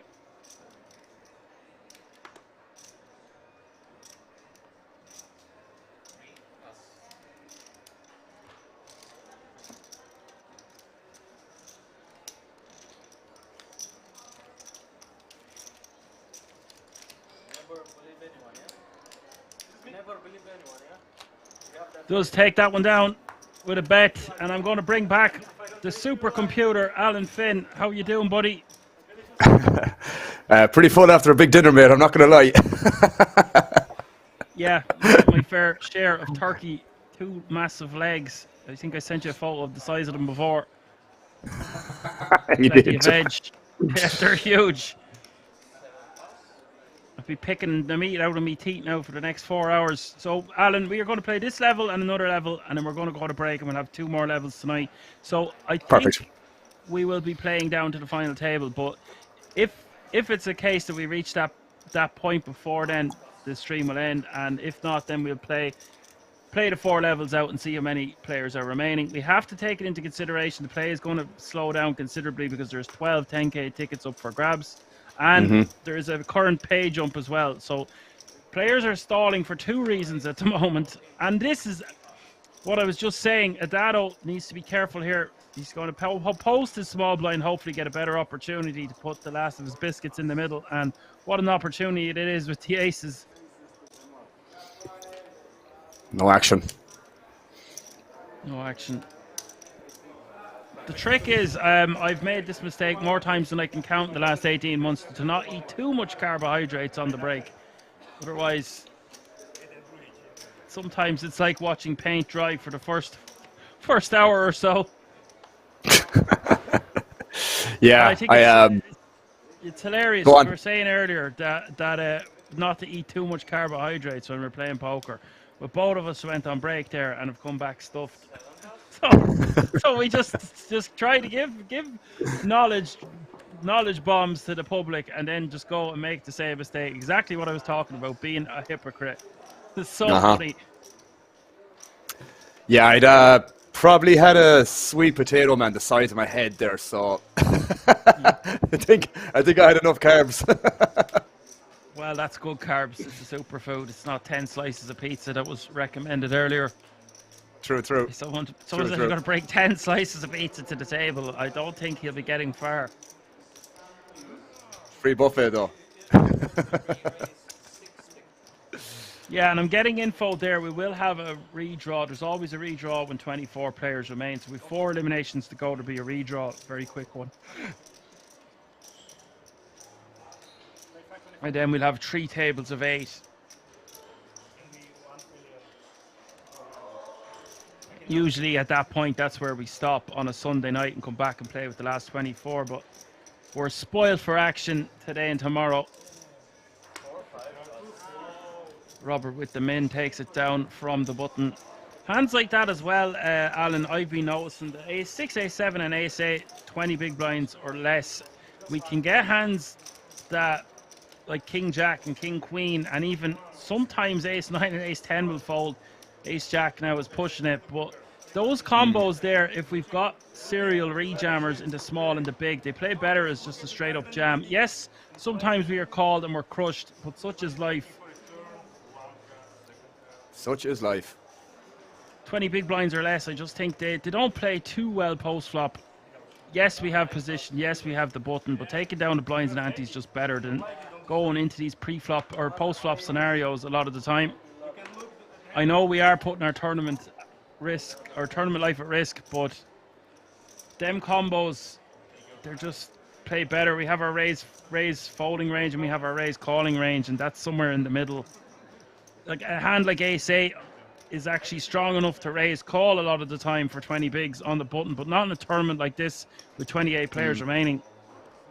So therefore it becomes the optimal play to jam for a lot of the time. I wouldn't be jamming much more than 20 now, or I think 20 is still a bit too much, but 15 around that area, I think they play better as just a straight up jam from the button. I agree. I agree.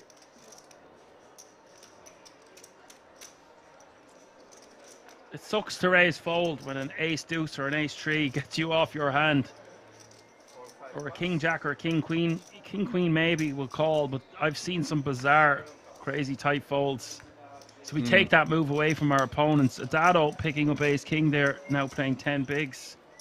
So 2 nice pickups for him, basically doubles his chip stack.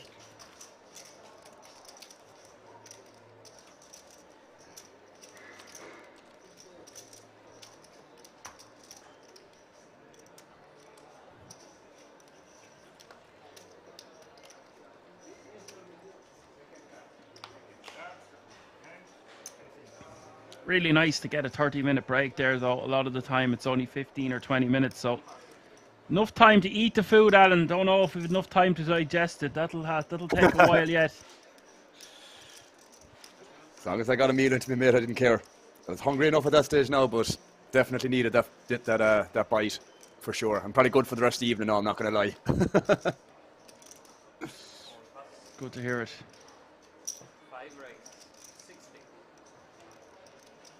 We need our supercomputer. For now. You missed one very interesting hand. Noam was breaking it down there, saying basically player had 2 pair on the river in a limp pot with king 10, and the river brought the ace of hearts completing the flush, and it gave the queen jack, the original limper, the straight, and on the river the small blind checked who had the king 10 for 2 pair, and he got away from it. He just check folded after betting the turn. So it was 4-way action to the flop, and it went check, check, check, check. And then the turn gave an open ender to the queen jack of clubs. The heart draw out there as well. The king 10 having 2 pair bets. The queen jack called, and then the river completing the flush and completing the straight just finds a check fold with the 2 pair with just 7 big blinds remaining. Wow, interesting. I know that was a lot of info because it was multi-way, but basically the original limper was sub 15 bigs to start the hand, so you can eliminate a lot of those 2 pair hands, or even hands that contain an ace are very rarely going to be in that limping range from the cutoff. Definitely an interesting one. Well, it's just no one broke it down there. It said so crazy, but we can fold because we're beating nothing. There's not many bluffs. I just always a surprise around the corner of kings and expect the unexpected. A lot of players would just pay the man within a heartbeat there. So really sexy fold. It was this guy here, Robert. And you can tell by his face, he's a little bit pissed off. There was nothing he could do. He did complete from the small pre where he could have elected to raise or do something other than just completing. But limping is contagious, as you know. Things can escalate.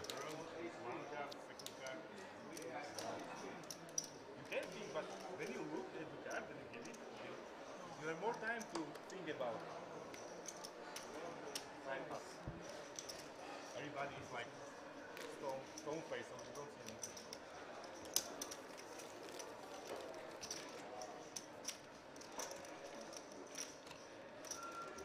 Go ahead, play. Have a chance to get aces.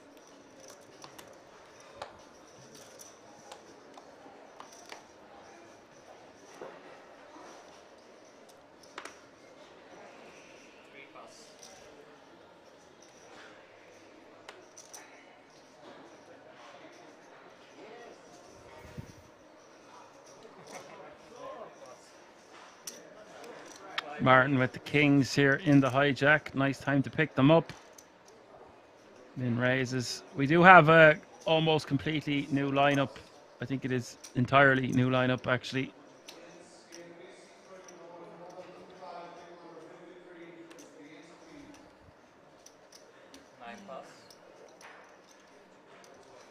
Yeah, I don't recognize any player at the table from earlier. Just Asaf Adato was at. I think he made the final table last weekend. He had a deep run anyway.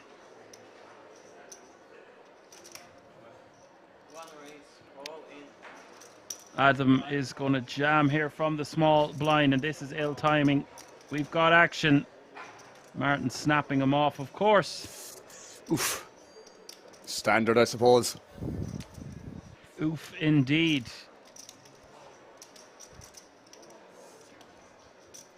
Super standard stuff, yes. The hijack against the small blind, nothing Adam can do. Still 36% equity here to crack the kings of kings. It's 8-4-3. That's not a good start. No diamonds in sight. No ladies, no aces. It is the 5 of diamonds. Gives him a glimmer of hope.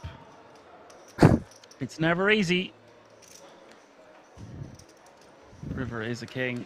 And that's a really nice pot there for Martin. Takes it down, and the pay jump has been reached. All players remaining guaranteed a minimum of €6,525.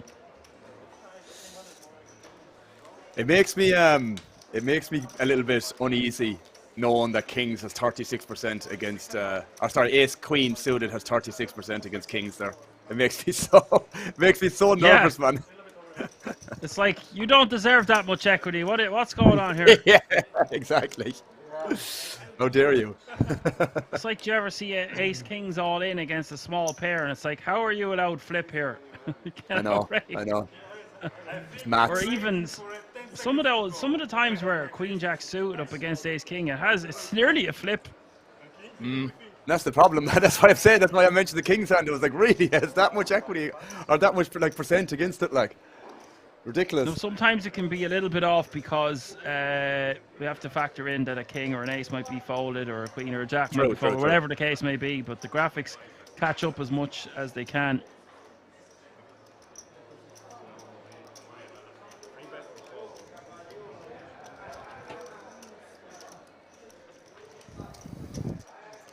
Yeah, that's why if it's folded around to you in late position and you have about 15 bigs, between 15 and 20, say, I don't know what you're meant to do with hands like Jack 10 suited and Queen Jack suited, because if you raise fold them, you are raise folding a ton of equity against hands like Ace King. Yeah, that's true. Player dependent, once again, of course. Adato is having quite the orbit here. He's picked up aces, ace king, and now 2 red ladies and an open from the hijack. The biggest stack at the table and the most aggressive so far.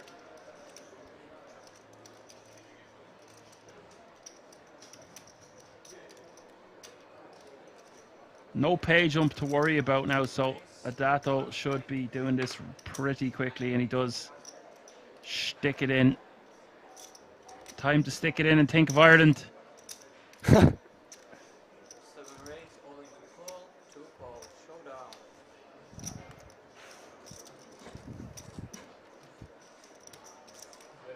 So it is all in and call. Chips are flying, Dan. They are indeed. Like we predicted earlier when we were dealing with a 2-hour bubble. True. And since that point, we've lost nearly half the field. Just over half the field. 7-7-6 is the flop.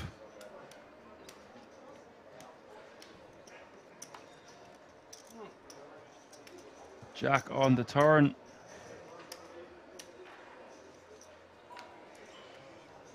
River is the 4 of hearts.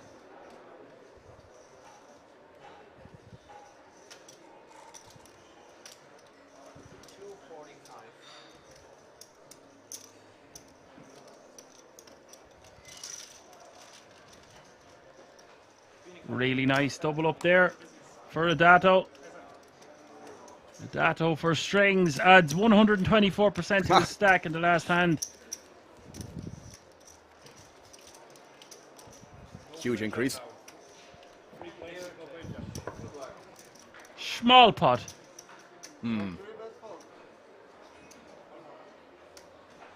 He said it was going to 3-bet call.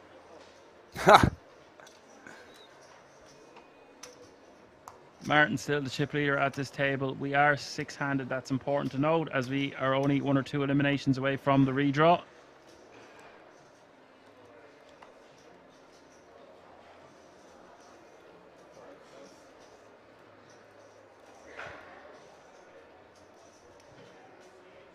Average stack is now 1 million.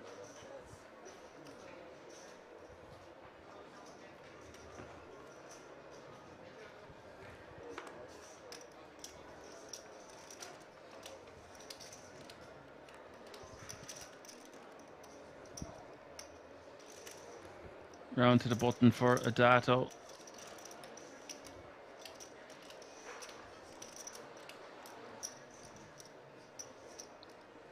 Jack 8 of hearts. He just added this newfound gold to his stack. Interesting to see what he wants to do here. I think he just wants to be min raising.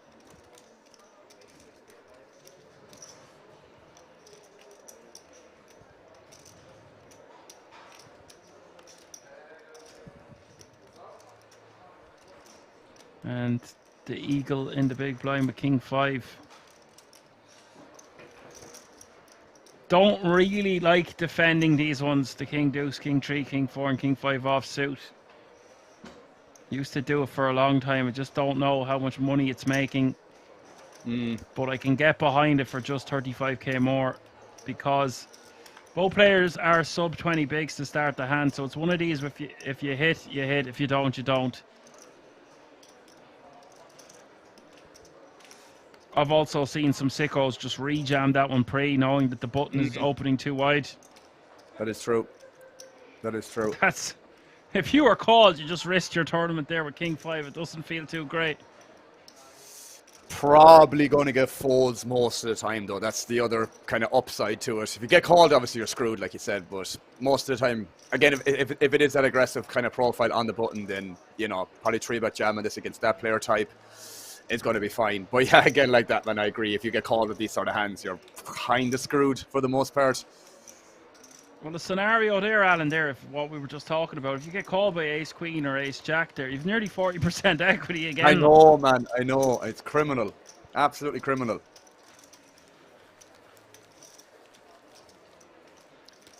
I prefer rejamming there if we're not risking our tournament, because if we say have 1 million there and it's half our stack, at least we're not busting ourselves out of the event if we're called a lot of the time.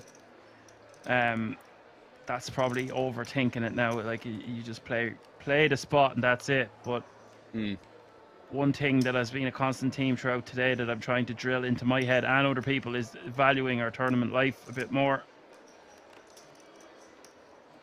You've just survived over 500. Yeah, over 500 players.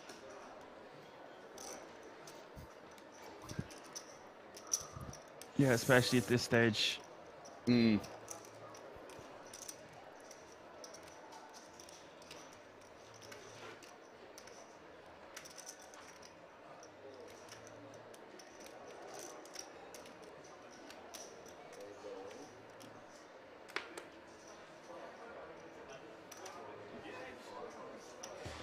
I think it's okay to just defend there with the King 5 though, as I just said, because you either hit or you don't. I assume you're only calling that versus later position steals and not so much versus, let's say, hijack or, let's say, even under the gun +2. I don't think that's going to be a defend versus min there, I assume. I think it's barely a defend from a button, but yeah, I think that could be a little bit too tight if you're folding hands like that. That's why I was saying you could make an argument for just rejamming these ones. I think you you could have a bit of a better kicker though with your king would be more ideal. Christian going to eliminate another player here, Robert. This is the guy that check folded on the river. Very unlucky with that river card. And now has been eliminated, and his face tells it all. Unlucky, Robert. Good game. GG, sir. Takes home €6,525 for his efforts, and that means 26 players remaining. 2 eliminations away from the redraw.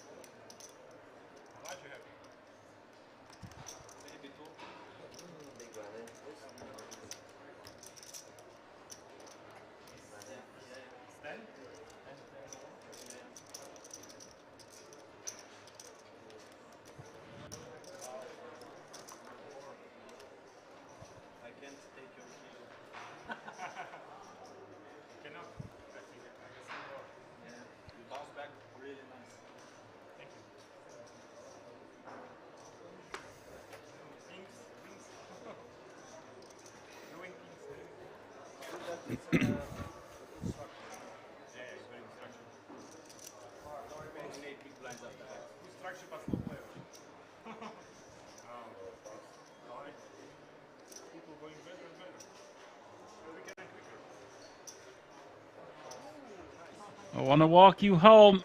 Christian getting a walk with the King 10 of Hearts.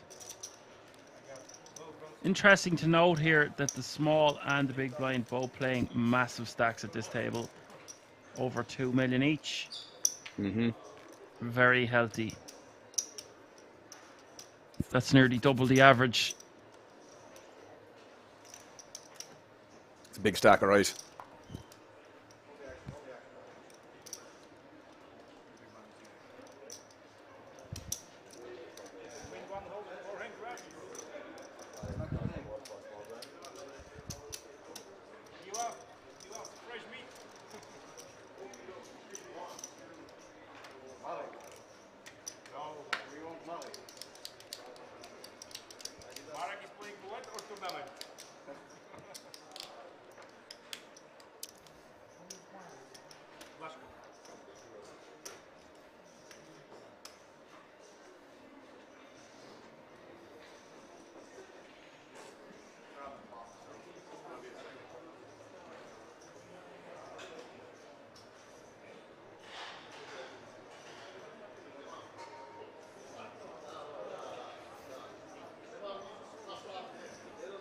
And players are just waiting for another player to come to the table. They're up watching commotion on an outer table, it looks like. They're on the way back there now. We'll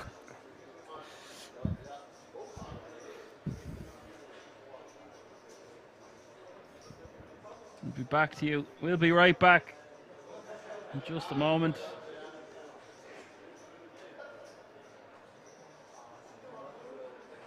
We need one more player to balance the tables, it looks like. And then we will have the proper redraw as soon as 24 players remain.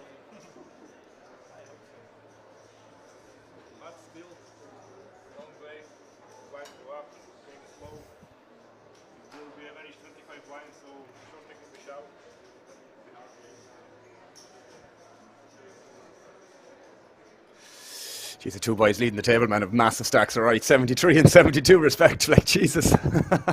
Yeah, that's what I was saying. The closest to them is 22 bigs. They can really run riot here. A lot of chips to be picked up, but they don't want to be getting into a big clash with each other, Martin and Christian, especially when they're getting near that conversation of being close to the bubble for this 10 grand ticket. The two of them clashing in a huge pot is just an ICM disaster. Fact. Thing is as well, like that, man, if it is like six-handed after whenever they get to 6 player, like 6 max is what I normally play. And yeah, like that, man, the blinds are just going to be coming around way more often, so you just got to fight for more pots as well. So when you have 2 massive stacks like that also, you know, if you're the, you know, the 15 to 20 big blind stack yourself, you might be a little bit kind of, I don't know what the word might be, just kind of a little bit anxious that these 2 massive stacks are at the table, that you might be a little bit conscious about getting out of line, or, you know, trying to do something a little bit kind of, you know, to win some chips. It might not be so easy. As I said, when you're playing 6 max like that, guys, you got to be fighting for pots very, very often, opening hands that you might not feel too comfortable opening. and just trying to take down the blinds and antes. Like that, man, it's an interesting dynamic with these two massive stacks on this table. And like I said, the 6-max format, you need to fight for stuff. Aces. Okay, Well, I'm looking forward to putting your supercomputer knowledge of 6-max to the test in just a few moments. And came the flop, my one pair and my flash draw, but I didn't put him on good hand. He was such excited after flop.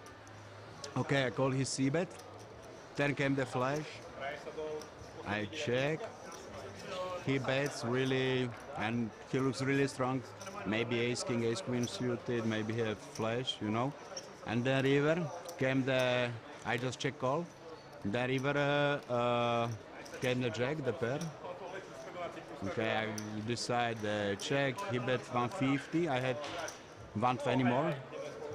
But okay, I was thinking about the shoving against the kings, aces, maybe ace jack with ace of diamonds. And then I decide when okay, maybe he has it, king high flash or ace high flash, and I still survive with 120. I put him on my main hand, that was the reason why I only call.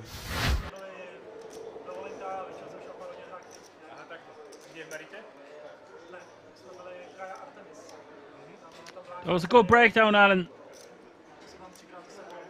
Yeah, I liked it, man. I do, and I do feel like when Victorian, yeah, it was him in the hand, I believe. Yeah, I do feel when he bets like that, man, he's going to have mostly a made hand a lot of the time there. So, in fairness, it's a pretty accurate assessment of the river spot, that's for sure. So, credit for nailing that down, in my opinion. Yeah. If he's wrong, if he is indeed bet, at least he survives at 120. That's what we were saying. Prefer to see it all in sizing from the aces. Yeah, but I suppose even the all-in feels a bit thin there, man, as well. Because again, what many worse hands are going to call you for the all-in sizing? It's probably not that many. Even in saying that, bro, kind of the 150 he bet there, it's kind of the same situation. How many worse hands called there? Again, not that many. So. Just check back. Or I think so. Shove all in is what I said earlier. We've got Luka Bohovic back at this table. We liked one or two hands he played. He was short stacked. You might remember him from last night, Alan. I'm sure you do. He was your man. Interesting.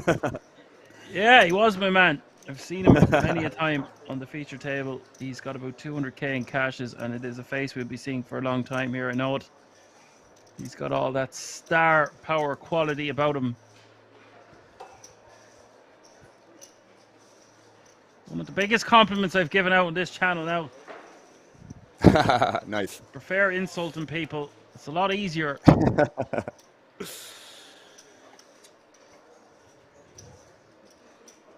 Martin. Yeah, see, I think these kind of opens are fine from Martin because of his stack, but Christian is in the small blind. But Martin knows that Christian doesn't want to be tangling a massive pot, so he gets away with doing this because he's in position. And look, Luka does have a nice bit. A big chunk of change. Look at this, Alan. 3 2 million stacks all beside each other. Oh. Wow. Things are heating up. I thought they were meant to balance out the tables. There is an overwhelming amount of chips at this table that has to be said. There is. Three. Again, I didn't see the overall chip counts, but yeah, this is like the 3 biggest stacks that we saw so far, from my own perspective, anyways. And I think we seen Luka with 5 bigs last night, if I remember correctly. That's right. He's certainly after spinning and winning. That's a lot of moolah. A lot of biscuits for that boy.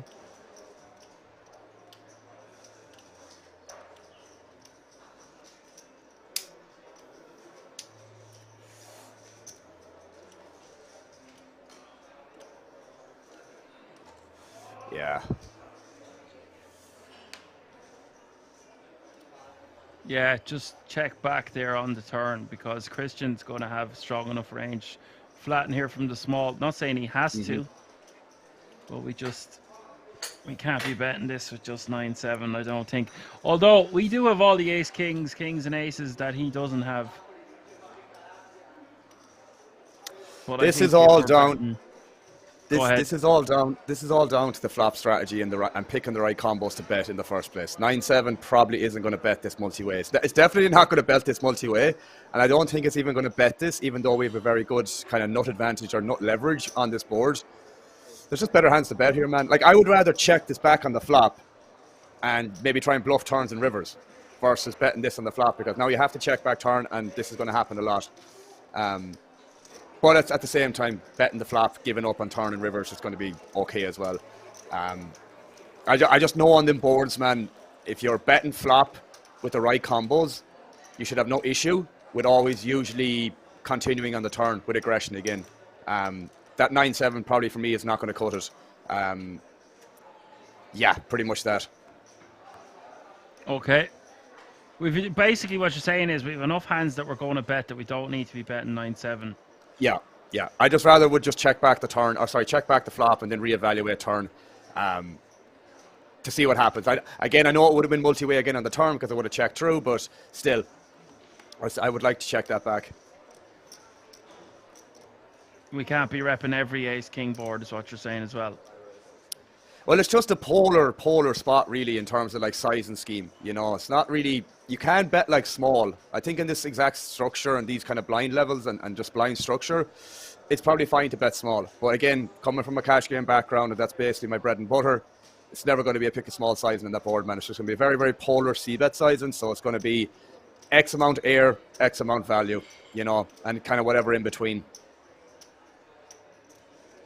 Yeah, that all makes sense. I myself would be guilty of just c-betting that flop, thinking, well, I've all the chips here and I have a better range here than the small blind and the big blind, so I'm just going to try be one and done here. I would prefer betting the flop and then checking the turn. I'm kind of just done with my hand, but it makes sense to do it the other way. Just check back and then reevaluating the turn. If they both check on the turn, then fire a continuation bet, or a delayed c-bet. Delayed, yeah. The only thing I agree with you in the sense that if that was heads up on the flop, man, I really don't mind doing that exploitatively, just betting that sort of hand anyways, because again, like that, man, from my own experience, I know there's an overfold on ace high textures as a whole, so heads up like that, I have no problem betting it. But you know, multi-way like that, man, it's a different variable because there's an extra X amount of combos from the big blind calling range as well. So you have two ranges to worry about versus just the one, you know. So you got to be more selective. Even though you are in position on the flop multi-way, you still have to be selective in what you decide to bet because you have to get two ranges basically, and that's not easy to do most of the time. Okay, yeah, that makes a lot of sense. It's there's so many different ways to skin a cat, and I really enjoyed that analysis there because we're multi-way. We need to tin our c-betting range there. We can't just bet every ace-king flop. Like, if I'm honest, if I am playing online or whatever, like my default strategy, like out of position, is just like to check range multi-way. Like just a complete default strategy, just to check range OOP.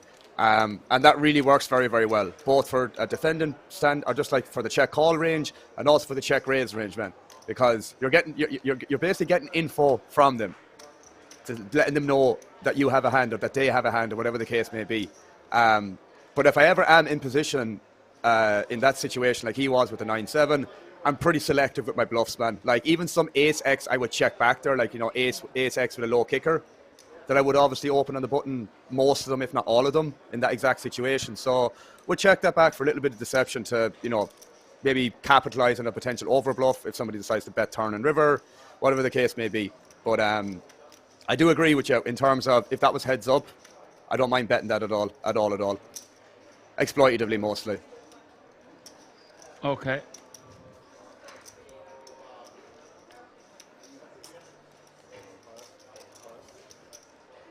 Plus, it also has to be said that they both have 2 million in their stack as well. So it's like we could easily target one of the lower stacks in a different spot and comfortably bet, knowing that they're hampered with what they can do, considering they're going to be playing 20 big blinds or below to start the hand.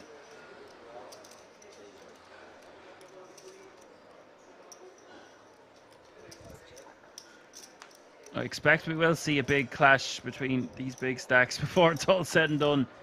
Yeah.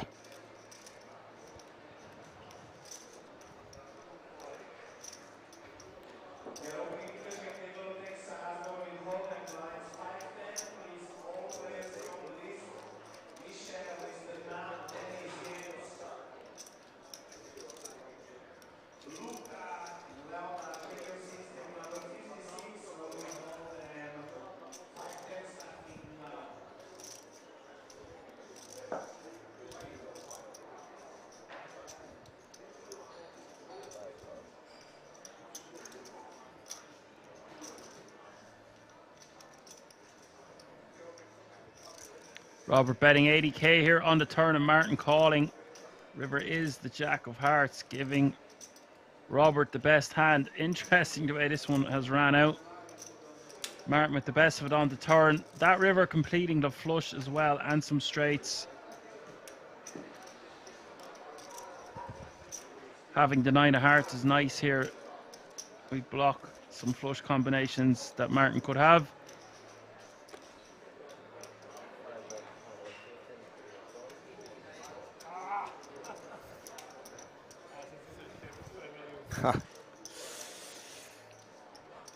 What's happening here? Martin. Graphics gone mad, Alan. Yeah, I was just going to say, man, I tried to figure it out myself. I just tried to look at the graphics. I'm like, well, something's not right here. They must know we're stuffed. They're trying to confuse us. They're doing a good job. For their own pleasure. Robert does take it down.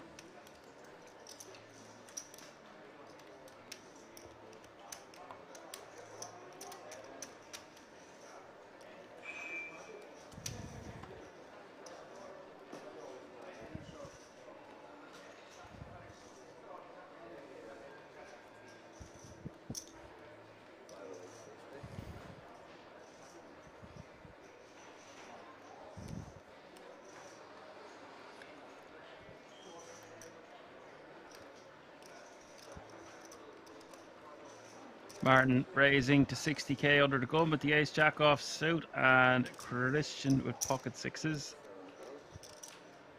Just going to call standard stuff here when the hijack or the under the gun is this deep.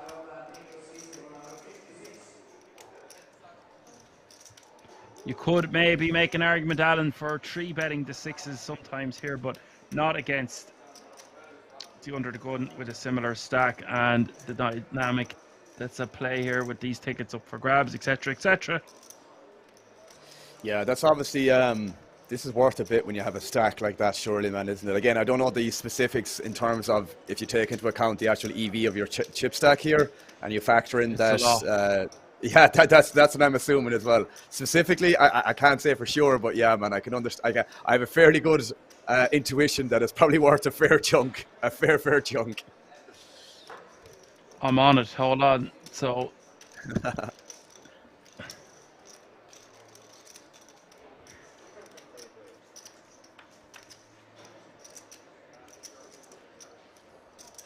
So, by my calculations, there are 27 million chips in play. 27 million and 150,000. Forget about the 150 for the minute.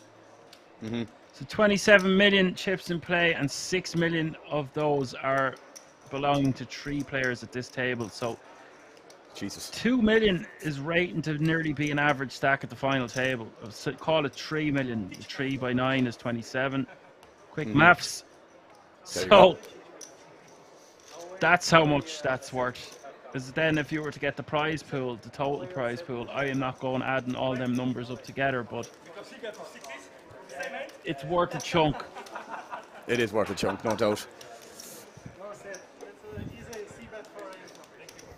You just get all the chips in play and then find out how much money in of the prize pool is left remaining, and then divide one into the other.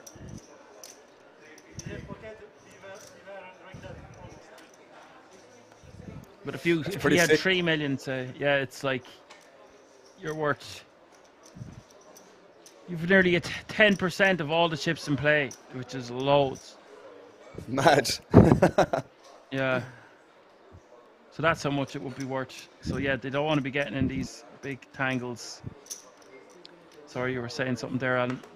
No, I was just I just kind of thought about Luca again there, man. That he definitely was sub 10 yesterday. Maybe even like 5 or 6 big blinds, and he has the 67 now. It's clearly when I see that, man, like, you know, a lot of guys might go the opposite direction. I think a lot of people, if not the vast majority of people, would go the opposite direction when they are kind of that short.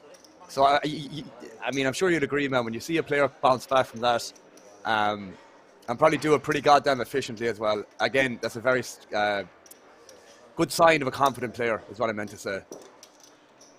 It's that's a feeling you'll never get as a cash player unless you're short stacking with 10 big blinds. I ain't gonna. I ain't doing that.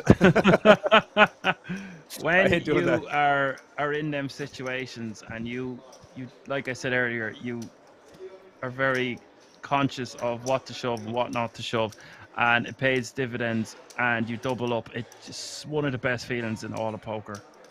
It's not about winning money. It's not about anything. It's about, I was really patient. I remained composed. I got a bad beat, lost 80% of my chips. I had 10 big blinds left and span it up. That is what makes champions. It's that patience. It's the it's also probably the story behind it too, man. That's what like again, like that. The only way I can say that, man, that I might find somewhat similar is like kind of grinding back out of like a really tough session. In that one session, let's say, like where you might have been stuck, like let's say 5 to 10 buy-ins, and you might recover it back down to maybe being down 1 or 2 buy-ins. I consider that a win in that regard. So that might be quite similar in terms of like being really, really stuck or really, really short stacked, and you manage to dig yourself out of the hole. I think that might be the same kind of shared experience in that kind of regard. But they're obviously both unique in its own regard. You know, MTT experience, cash game experience. But I do think they're kind of coincide in terms of that maybe what's the word? Just that level of relief that you manage to dig yourself out of it, basically. Yeah. It just feels so good that you... Oh, and when you do it, when you check call for your tournament life off a small stack and double up, it just feels so sweet. Yeah. It's that redemption. Yeah, I knew I could do this. And then you find yourself back in contention. It feels so nice, because essentially what the feeling I get is like, okay, I'm free rolling. I was meant to be gone in that spot. Yeah. And I battled hard, got it back. I mean, you can't be thinking like that. It doesn't mean that you start punting off. I don't like the word free roll, but it's like you got a doggy life is a better way of putting it. That's why these multi-entry and multi-day tournaments are unbelievably popular, and you'll rarely find a freeze out anymore. It gives people that sense of accomplishment that they can get back into the tournament. Yeah. Eagle all in from the button here, and Robert did see him open quite light the first hand when you were gone there, Adam. It was King Deuce of Diamonds, and he was forced to let it go to a 10 big blind stack to the same player. This time Eagle shoving on him again, and I think this is just for too much of Robert's chips.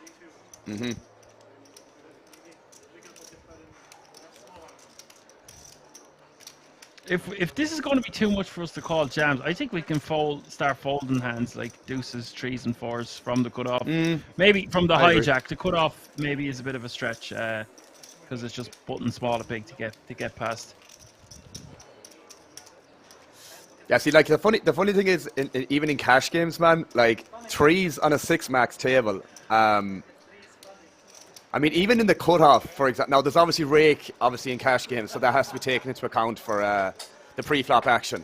But 3s, for example, even on like 500 nil ranges, I think like 2s and 3s and 4s have been open like 25% of the time, and then like 2s and 3s are still only being opened half the time, or even 25% of the time in the hijack. They're opening half the time in the cutoff, and only then on the button is full frequency with the 2s and the 3s. Yeah, that makes sense. And I don't know what way you equate that, because there's some pretty big stacks behind you also that can put a lot of pressure on you. So maybe you have to even go a pip tighter. Yeah, I can see that. I can see the benefits of that too. Or a skosh, as they call it.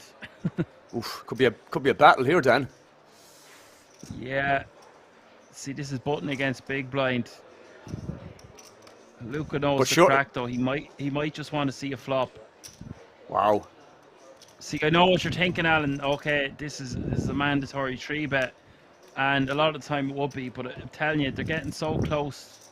They've such big stacks between the three of them. They've got like close to 30% of the chips in play, about 25% between the three of them. This is like really passive, man. Surely, you know, checking back the flop there on a board that's extremely good for your range, and you're still checking that back, which is. Yeah, I don't understand. I don't understand the check back. I was trying to catch up there. I thought the graphics had served me incorrect once again. No.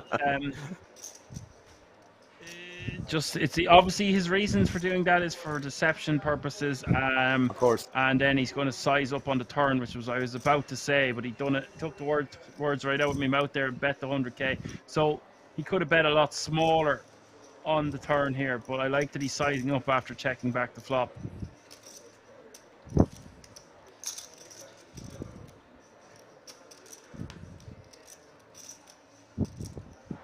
River really is nice the river 6 for of aces. hearts.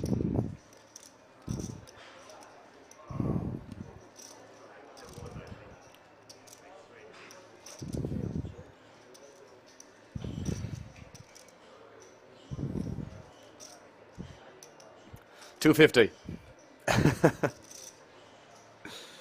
Yeah. See, once he gets the call on the turn and the board pairs on the river, he counterfeits any 2-pair, even though it's extremely unlikely. I think he needs to go for decent value here, about 2/3 sizing, and he will still get paid by a jack, considering he checked back the flop. Although any natural bluffs that he had would just bet, or at least bet 2 streets. When he checks back the flop, it's interesting. You wouldn't expect him to check back with diamonds or a straight draw. Yeah, 325, man. Jeez, big. See, he's caught up for value here because that's his reasoning behind checking back on the flop. If he's going to go for 2 chunky streets, he essentially will get the same value had he just gone for 2 streets or 3 small streets. So what do you make of that, Alan? I mean, I'm all for like going big on the river here. It's just like, I just don't think like 9x is never going to call that size, and I'm not sure what type of Jack X maybe calls that size. And I think the only ones that make the most sense might be like Queen Jack and Queen 10. That might like checking back Queen 10 on the flop, especially like Queen 10 without a diamond, but say like an offsuit combo. I can see the merits of potentially checking that back on the flop. So when he kind of bets that big on the turn, he's obviously repping something relatively polar. Maybe some 2 pairs, some straights, again, maybe some ace king, or just some king X that he might check back on the flop. But I think when he goes that big on the river, man, I don't really know what worse even calls. That's the downside, because it's very polar, and you know, when the out of position usually checks on the flop and then on the turn like that, and then just decides to check call, his range is going to be very like weak for the most part. So yeah, I would try and imagine that like most of his range there to check call the turn is just going to be like Jack X, like I mentioned, maybe some 9-10, maybe some Queen 9. That's definitely going to check call the flop with extra equity to the gut shot.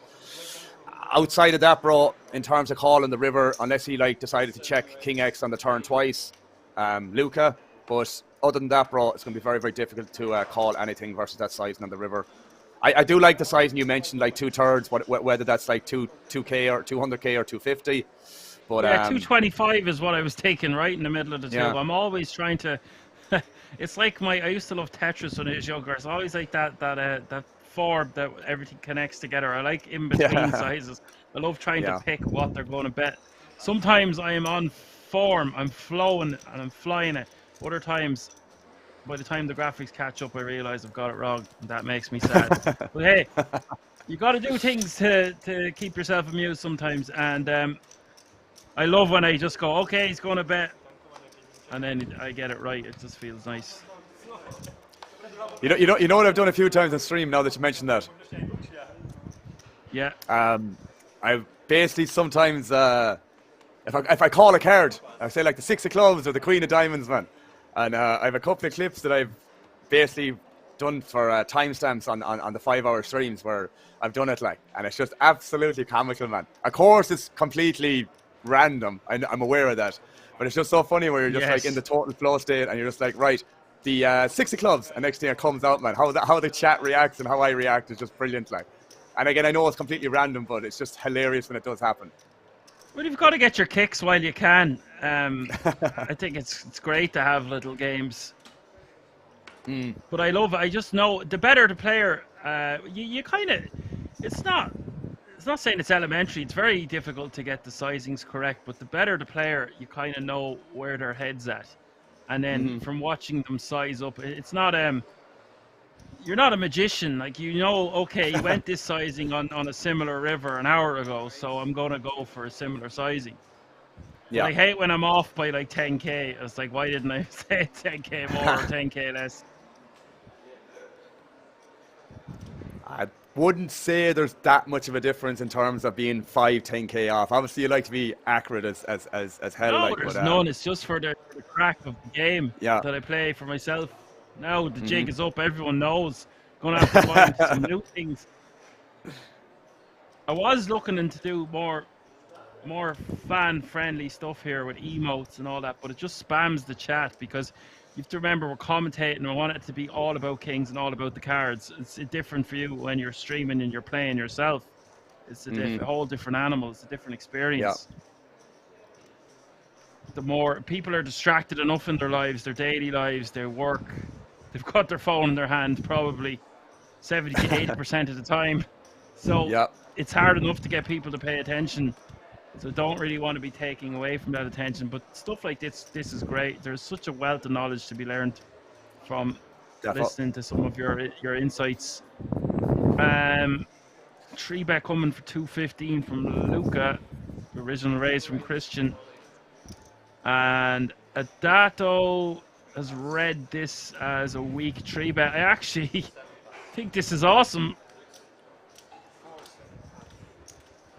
Didn't expect to see this. I thought Ace-Jack would go in the muck. It would, the considerable portions of the time, but Adato thinks he is going to be ahead of the 3-betting range and the opening range.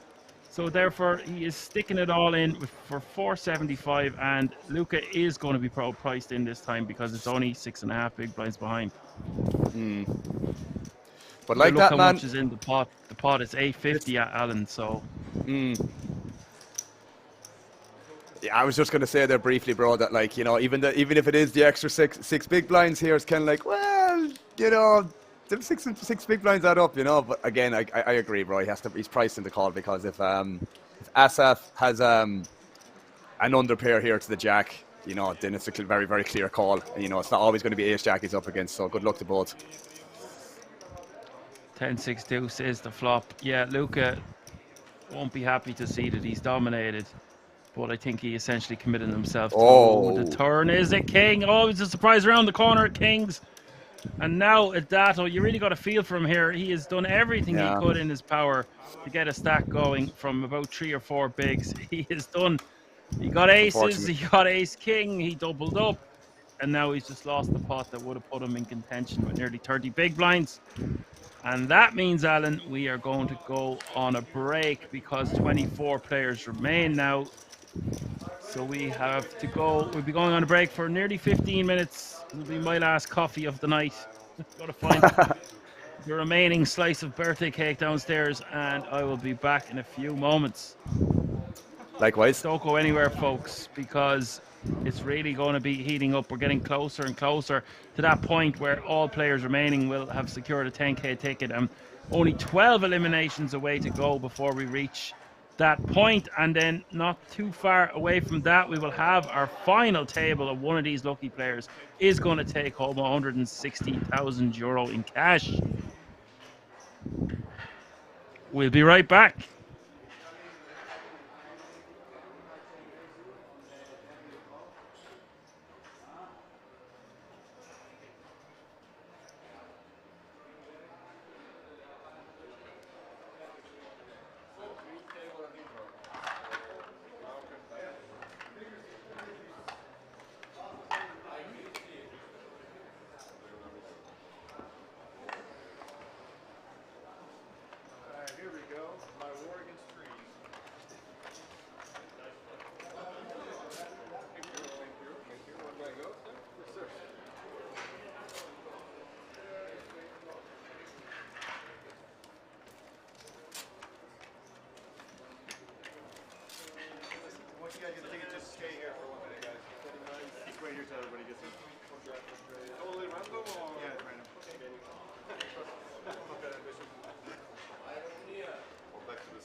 To je kolik stůl tohle? To je 37.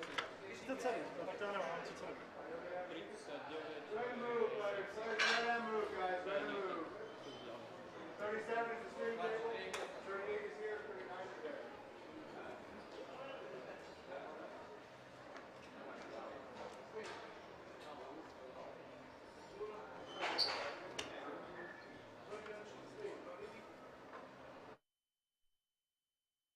It's really strong. Maybe ace king, ace queen suited. Maybe he have flash, you know. And the river came the. I just check call.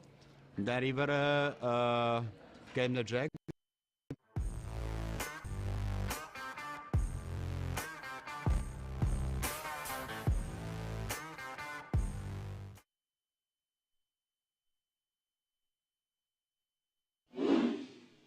And you stumble across cobras and all sorts of creepy crawlies when you're out in the dark. It's too hot to wear trainers. That little layer of protection. I'm talking out my ass. We already know that the socks don't help. The cobra wants a little snag of a toe. Chat, I'm getting delirious. Okay, we're 14 hours in. I feel like Joey Ingram on one of his deep dive investigations, minus the edibles. Shout out, Pappy.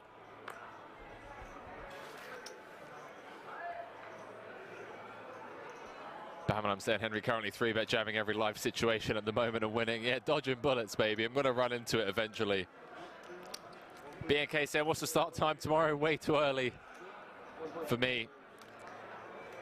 I'm going to be kicking off at 1 p.m. Central European time.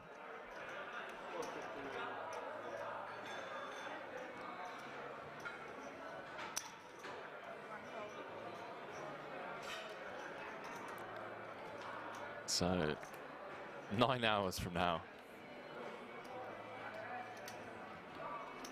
Oh, hang on a minute. Hang on a minute. We got a bit of a cooler here. Oh boy. Danny gonna have to pull an old rose stucco on Riyadh, who sucked out with the 10s against queens for the chip lead pot against Punat Punsri earlier on. And well, 110 dead. Not helping the young Dane.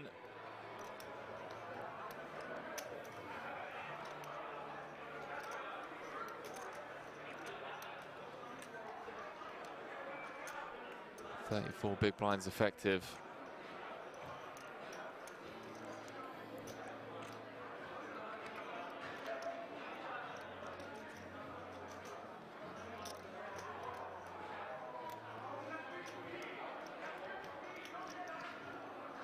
Lift off time, chat.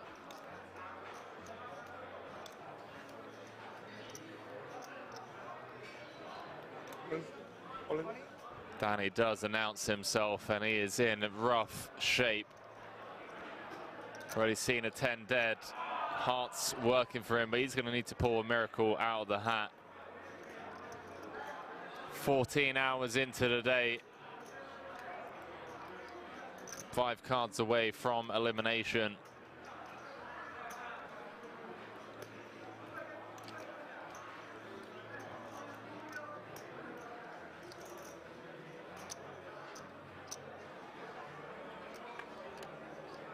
Could have been that 10 spot earlier. Riyadh just gets to click, call, cards on their backs.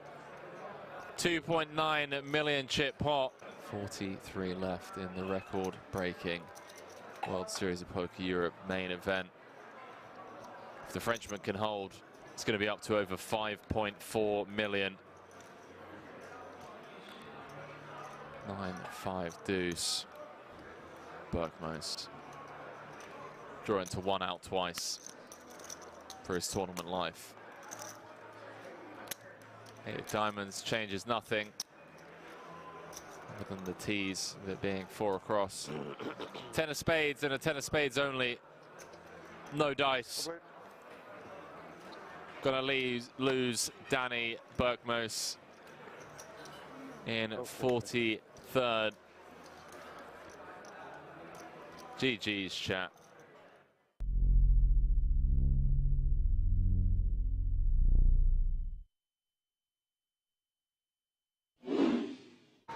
It's going to be a fun one, ladies and gentlemen.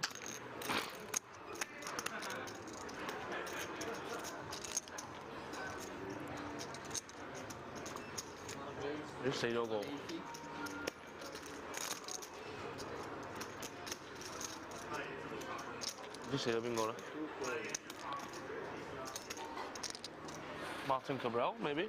I don't know. It looks like Martin Cabral.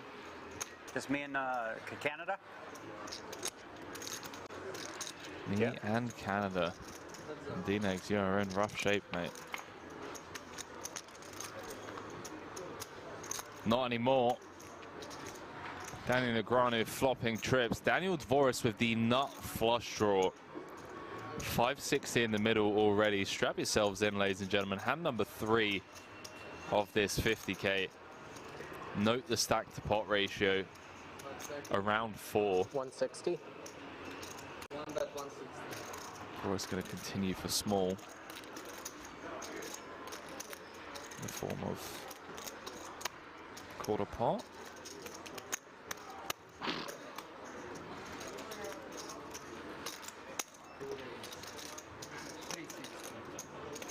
Man, D-Neck's just gonna click it.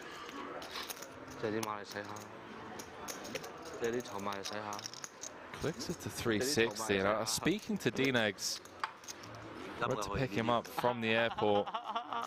He's telling me about some of this new funky stuff he'd been working on, and I gotta admit, I'm a big fan of this. I mean, you could get Dvoris to just pile here. Although Dvoris blocking some of the King Jacks, Jack 10s of the world. That may try and get a sneaky one through. Yeah, Daniel was telling me how he's been coming with, you know, some limps, some like 4.5x, just taking some really unorthodox lines, some quirky stuff. And look at this. Daniel Negreanu has leveled Dvoris into 3-betting on the flop to 800k. Oopsie doopsie. Oopsie doopsie. I might be fucked here, but I'm not. 5 seconds. All in. All in. Yeah, fuck it. I mean, if you got it, you got it. Just what are you gonna do, right? At this point, you gotta play to win. All of it. How much is it? Can you get a count? Let's see it. Okay, we got Announces all in. That he asked, right? Because then he probably doesn't have a queen. 1.1. Daniel fading the snap call. Absolutely loving this. No, you can't. You have to pause the clock. Yeah, he gets while it you're at counting. 20. So that's 1.6, 1.9. This is more than I thought. Okay, 2 million. He could effectively increase his stack by over 50% without seeing Eternal River.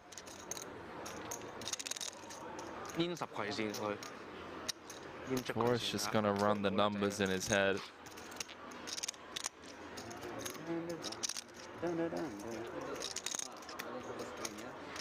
Chat, I do apologize. I'm so confused. I didn't hear call announced or anything. Cards are on their backs. The dealer didn't say call. I'm trying to calm myself because I have PTSD being all in. This is a chip lead pot. Stress disorder. Okay. Ace on the turn. Changes nothing, although Dvoris does pick up an additional 2 ounce. Ace or a spade needed for Daniel Dvoris. And there it is, 6 of spades, corner pocket. Nobody would believe me, I promise you. Nobody would believe me of how, like, I could feel that one. 6 of spades, corner pocket, and we're gonna lose Daniel Negreanu. Oh, you don't need a fold, yeah. You got me covered, right? Daniel Negreanu gonna bow out. No. If anyone knew, I swear. Like, I guess you guys see it. I'm always on TV when it keeps happening. Oh, boy. Yeah, you almost have it nuts every fucking 3 days. Wow. Oh, fuck. As I said, we have PTSD with you, Daniel. I'd never go all in. I don't think I'd ever be busted. That is how it works.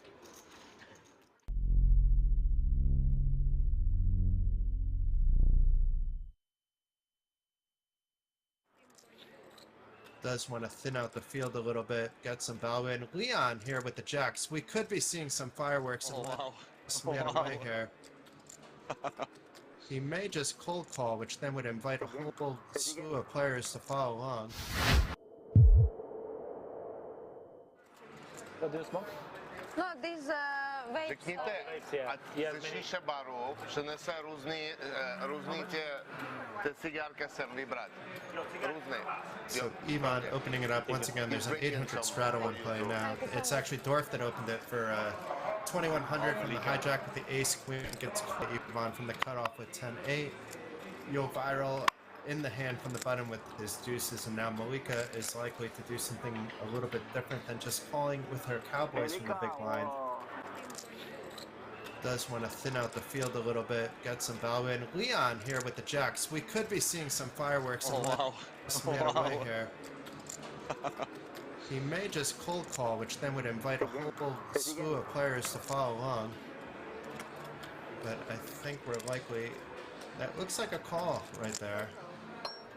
Indeed it is. Let's see if Dorf is just going to ship his stack in. I mean, he's not that big at this point. There's a lot of dead money in the pot. I want to get back my chips from Milika. Indeed, that's what he's doing. Taking the risk, folks. Showing a lot of heart here. Perfect gambler. And Malika, is she just going to get her stack in? She indeed is. And Leon has a decision.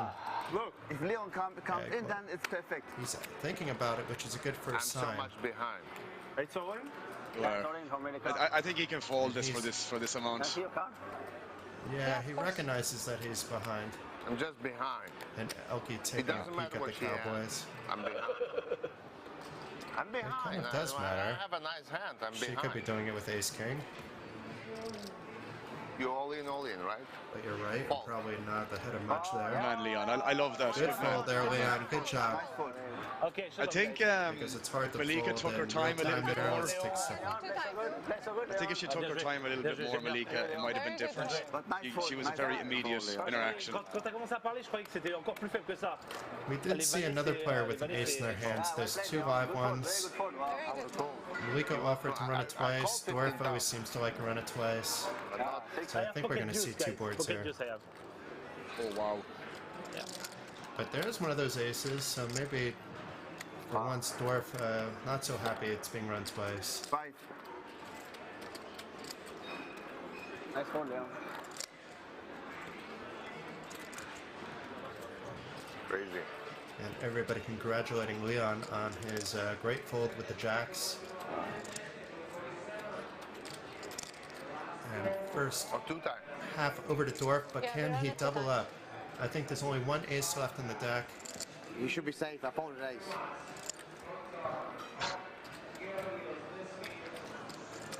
So no miracles so far for Dorf. It's looking more and more like a chop.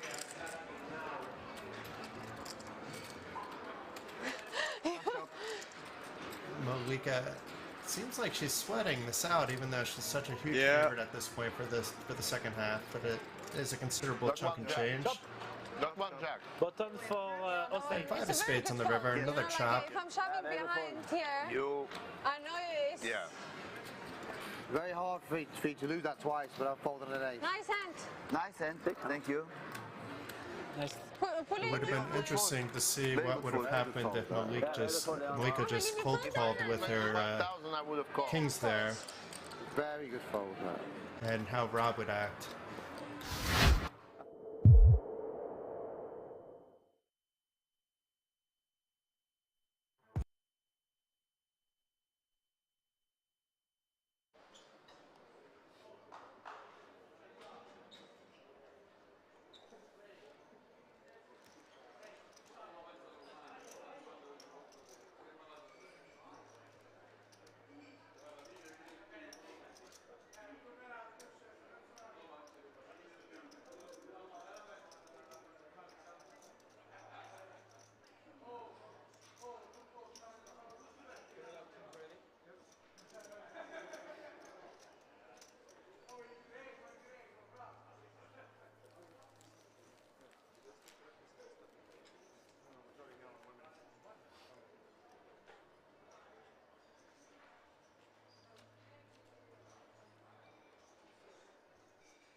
All right, 24 players remaining. 24 players remaining.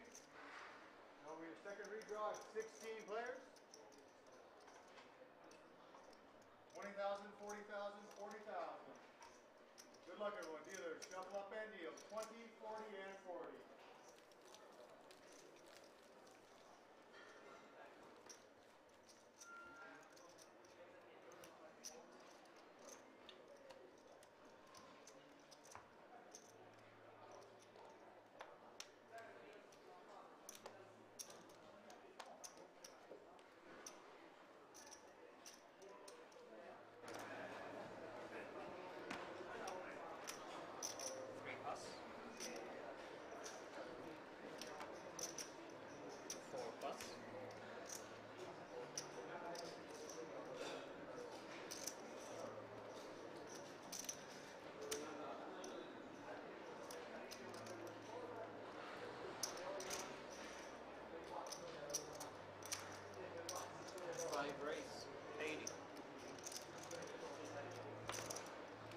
And we are right back. Good evening. Lenny is back in the house. We've got a new lineup for you folks. 24 players remaining. All trying to get to that final table, or at least the top 12 to secure that 10 grand ticket. AI is back and he is in the small blind playing 21 big blinds with King Queen suited. I think this is really nice defend from the small from an early position open, although it is +2, so it's getting close to mid. Could elect to rejam some of the time, but I think calling is totally acceptable here.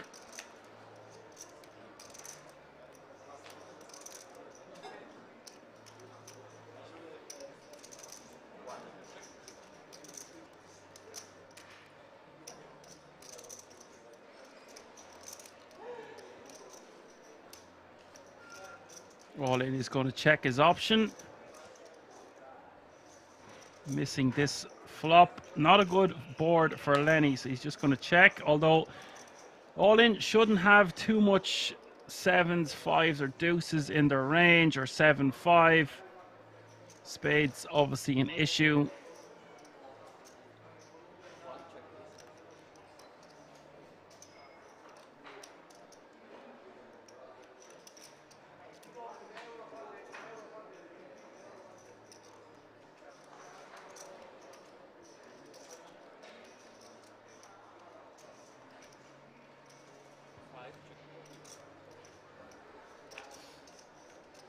Turn goes check, check as well.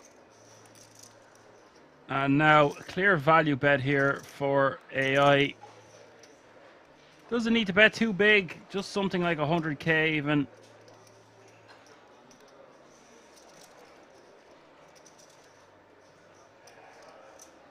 He wants to get paid by an ace high type holding. Goes for another check. That's 3 checks now from AI.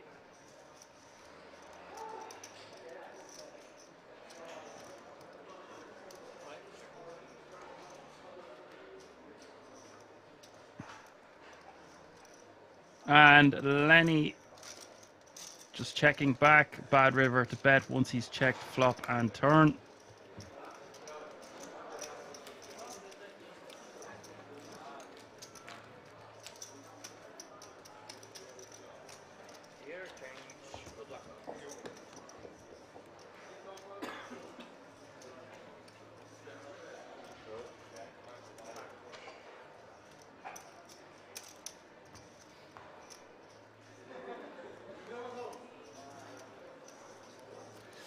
Surely that's a bet in the river, Dan. What do you think? I was going to say opposite. I thought ace high going to win a showdown a considerable portion of the time. I think you can make an argument for just betting the flop. As I said, he's not going to have too much 5s, 7s, or deuces in his range. If he has a hand like 8s, 9s, and 10s, they're most likely going to rejam pre. So that puts him in that ace X type range, King X type range, and therefore I think we could just go for a bet for equity denial purposes. Although it's not a great board with the 2 spades out there and we've no spade in our hand, I think it just plays better as a bet than a check. you can make an argument for both. Once we've checked the flop, could go for a delayed c-bet, but that queen is going to hit X amount of part of his range. And then once we've checked flop and turn, I think the river, once it's checked to us, I just feel like we're going to win with ace high a lot of the time, that it's okay to just check behind. But what's your thoughts on that, Alan? Mostly the king queen I was kind of referencing for the river play, man. Oh, yeah, right. I mean, I thought you were saying. Yeah. No, the ace king is 100% for me. Checking well, that's what I said. It's a clear value bet on the river, so I was surprised to not see him. Yes, yeah, I totally with you now. I thought you were trying to make an argument for the ace king to bet the river, to try maybe just get a small pair to fold. It just doesn't make sense, really, does it? Once we've checked flop and turn. I think there's an argument for betting the turn. I mean, I might find it in some situations, and for the same purpose as betting the flop, man. It's kind of like equity denial, still get called by maybe some worse ace X at sometimes. But yeah, again, probably just checking that back because you're still ahead of so much of his range there that, yeah, it's just a bit thin to bet the turn. But yeah, definitely checking back the river once it checks flop and turn like that. Yeah, sure. And you are thinking the opposite of me there. You want to bet the flop or check the flop with the ace king. I just thought, for the reasons I outlined, it's better to just kind of. Well, so what we're betting one street so we can deny equity and so we can check on future streets, or we have control. Once we check back on certain streets, so if we check back on the flop, we bet in the turn to check the river, and if we're betting or if we're checking flop and turn, then we might. It doesn't really make much sense to bet the river now because we don't have to worry about future streets. Yeah, pretty much. Flop can go either way, man. I just think without a spade there, and the thing is, what I'd be most kind of conscious about is that, you know, if we bet the hand and get raised, then we kind of have to fold without a spade there. But I think in these games, man, probably people are not check raising enough, or even in that exact situation, not ever going to check raise that often. So when that's the case, man, when somebody doesn't check raise enough, we can definitely c-bet more because we're not going to get punished. So in that situation, obviously, if you bet ace king without a spade and you get check raised, then it's obviously not ideal. But as I said, if that's not happening enough, then betting it way more than you should because of that purpose is not going to be a bad thing. The thing is with the ace king there, man, betting it there, you might still get called by worse ace X. But like that, getting folds from some hands that have equity against ace king is never a bad thing. Yeah, that seems like pretty valid points. I still stand by what you said there. Once the flop and turn has gone check, we really want to get value for our hand on the river. I don't know whether Lenny has another call off in him today. He's still there though, Alan. He still has 600k. He's after getting battered on the table with us earlier. He's rebounded nicely. Yeah. He's still hovering around the 20 big blind mark. Also, you can make an argument for just re-jamming pre, but it was. I think it's one of the best hands to re-jam pre because we block ace king and ace queen. But if we're called, we are flipping against jacks and any pair below that. But maybe more cautious approach is best there, considering we are 12 eliminations away from the ticket. Yeah, that ticket, bro, is just like the be-all, end-all, isn't it? In terms of really defining a lot of your decisions right now, I think. Well, with 543 entries and you've played like a warrior to get down to the last 3 tables, there's 24 remaining, 12 tickets up for grabs. You don't want to be one of the 12. You want to be one of the 12 that gets the ticket, not one of the 12 that doesn't. But I expect we're going to see some weird, strange plays to observe and commentate on as we get closer to that point, because 23 players remaining now, and that means the pay jump has been reached. So all players remaining guaranteed €7,350 now. Big money.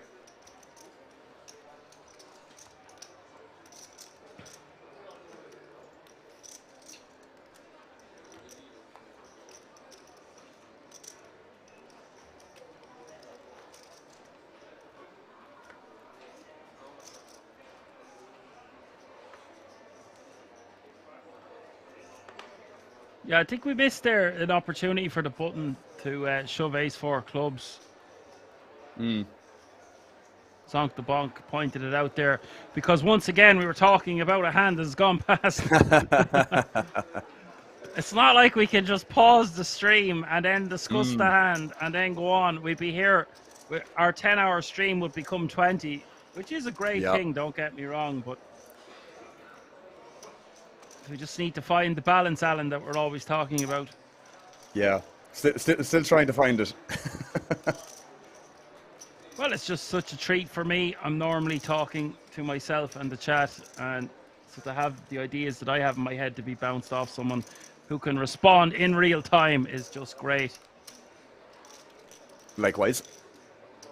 We have got a new video on YouTube. If you like the content you're watching, we have great new videos online on YouTube every week. Be sure to give us a like, subscribe, and a follow. We're trying to get to 20,000 subscribers by the end of the year. There's a new one. It's a crazy high-stakes poker action video where John runs insane 3 times in a row. Not once, not twice, 3 times. 3 is the magic number. 5 will make you get down now.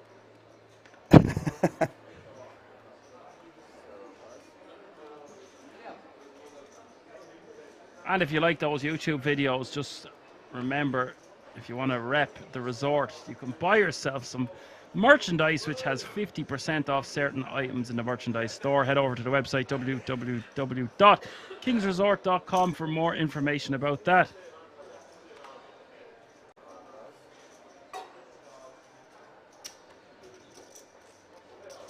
And Zonk the Bonk says, checkers, you guys are bonkers for doing these long commentator sessions. Well, if you want to succeed at a craft, you have to be a little bit gone, a little bit mad towards your passion. And we're also Irish, so we've got the double whammy going on. And we've got a third one that we've got the gift of the gab. So that's 3. 3 is the magic number. 3 threes. 33. Now, Lenny, our friend Lenny here is rejamming just under 15 bigs. Pescaroo. Pesky Pescaroo is must be the table chip leader here with 2.6 million. There's a lot of chips at this table as well, Alan. Yeah, man, for sure.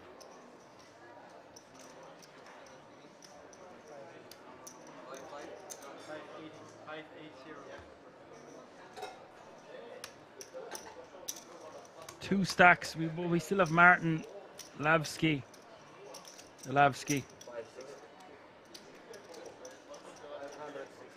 With 2.3 million, and Pescaroo with over 2.5 million to start the hand. Lenny is all in. Luca is all in the big blind. This is another spot where he believes Lenny is capable of shoving a hand weaker than Ace Jack, and therefore he wants to gamble for just under 10 bigs. I'm not sure about this. I think we can find a better spot with Ace Jack, personally, in the big blind. Yeah, it's not great, man. But again, sub 10 big blinds, kind of like, might just feel like the right time, but yeah, probably not a great spot like you mentioned, bro. Maybe you could wait for a better spot to get it in, but probably just going to chop this up here soon. Yeah, well, both players will be delighted, especially Lenny here. He's had a hard day. He's had a hard life, Lenny.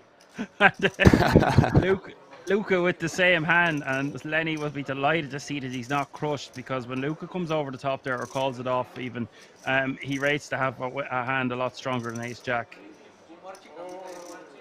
Oh no! Luca could be in trouble here if another diamond pops off. It will be cruel. Lenny's turn.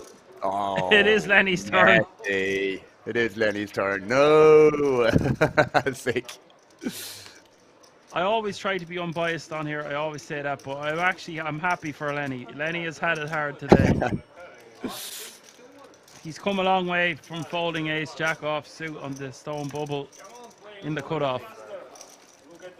That's right. That feels like an eternity ago, man. That's why Zonk the Bonk is saying we're bonkers for doing these long sessions. Not gonna argue with that. Not gonna argue with that. Time is flying when I have a co-commentator. It's great. It's a different ball game when you're doing it on your own. It's like closing on 8 hours now here. So it is. It's like 8 hours into this already, man. Nearly 8 hours itself. It's crazy. Asher, doesn't it give you a day away from breaking your mouse? For one day, anyways. And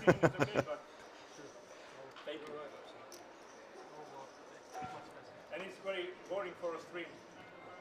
There's a definite excitement in the air. You could cut the tension with a knife, though, with 10 remaining away from the ticket.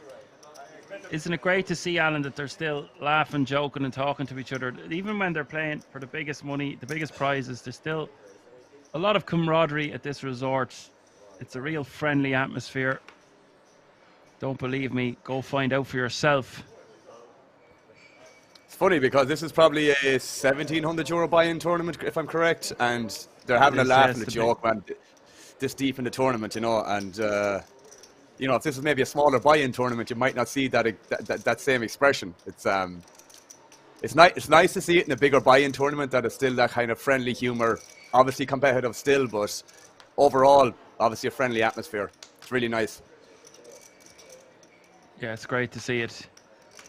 Flop going check, check, turn going check, check. River puts a fourth spade out there. And both players hoping to just get the showdown. Fair enough. No harm, no foul. Wouldn't mind sevens bluffing there, actually, or at least considering it.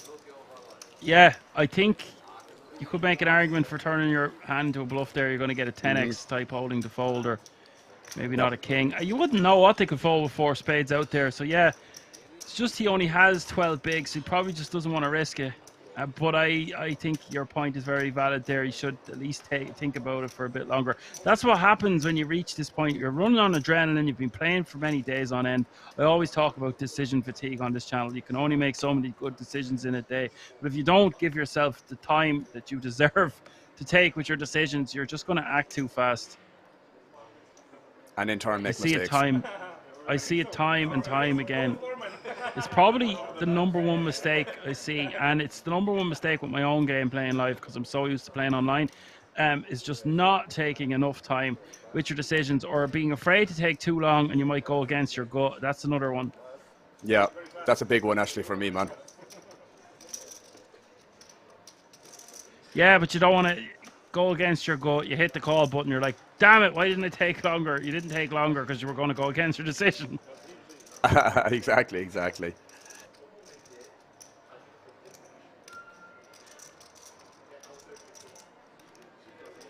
Nice to see so many people tuning in on Twitch alone. We're up nearly 300, and I presume we've got a few hundred watching on YouTube also. Savage stuff on a Monday night. People are hungover, exhausted, back to work, whatever, and they still have time to tune in. Fantastic to see. People love poker. 9-4 deuce is the flop. Pescaroo with the Jack-8 of clubs. Target raising off 12 bigs here, Alan, to start the hand. I like this kind of stuff because I feel like people jam too many bigs with certain hands. I think in this particular situation, this close to the ticket though, with 12 bigs, I'd probably just jam with the ace-queen. If I had 15 big blinds or plus, even 1 or 2 more bigs, I think the min raise is better. I can get behind doing it with 12 actually, with 10 behind, but any less, I think we just want to be jamming. Yeah, I was going to say anything sub 10 there, man, makes the most sense. Probably just open jam, maximize fold equity, still get called by potentially something worse, and you know, ace queen against most of the caller range there, man, is going to be in relatively good shape for the most part. It's either going to dominate a hand or it's going to either just be flipping a lot of the time. So, you know, not a bad situation just to open jam it when you are going to get called a decent amount of the time by worse hands. Yeah, but the ace-queen there as well, as long as we're not raised folding, but then it does begs the question, if we're getting re-jammed on, how well is ace-queen doing against? Because they know we're raising off a 12 big blind stack under the gun. It rates to be a very strong hand, that one that we're going to be raised calling with. So reverse psychology there then, if whoever is jamming at us, how comfortable do we feel calling off with ace-queen offsuit? Probably not great, I guess. Like, I mean, whoever decides to 3-bet jam against somebody who's opening off 12 big blinds, man, probably isn't going to be doing it that light, you know. I still think ace queen is probably going to be a call, but yeah, definitely somebody 3-betting over that kind of raise first in off that stack size. Probably not going to be doing it with like anything like light, realistically, I'd say.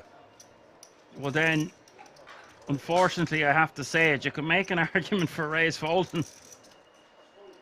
Yeah, true. Which Very true. Seems bizarre.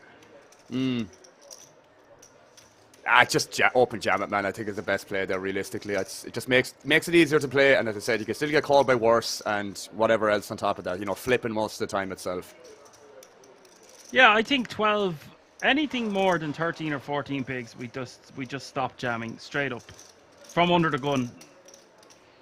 From later position, if you want to jam hands like ace queen like that, then so be it. But I think that if you're anywhere between 13 and 15 bigs, just start min raising these hands. But anything less, like 13 or less, I think 13 is my number there, because you can still post the blinds and have the guts of 10 bigs if something goes wrong or you lose the hand or whatever. It's still okay. But 10 and below, we just want to be jamming, and 15, we just have that extra playability to get away with a c-bet that doesn't affect us too much. Yeah, I like it. I like it. I like the breakdown there, bro. And like, it's so crazy that, like, you know, you're talking about a 15 big blind stack, you're now talking about a 13, you're talking about a 12, and you mentioned 10 as well. It's insane, man, how the strategy deviates from one stack size to another stack size, and, you know, so on and so forth. And it always fascinates me about that with MTTs and that level of having to know how much it differs from, you know, one stack size to another. And not only that, what the range actually looks like. Now, I personally myself, man, I'm not sure what the difference is between a 13 big blind stack and a 15 big blind stack in terms of like the raising and the jamming and just whatever.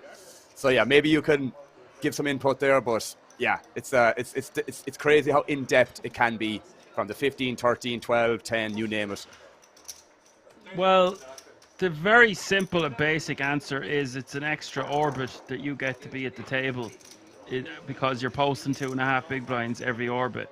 So it's 9 or 7 or 8 extra hands before the blinds hit you again, or 6 or 7, whatever the case may be.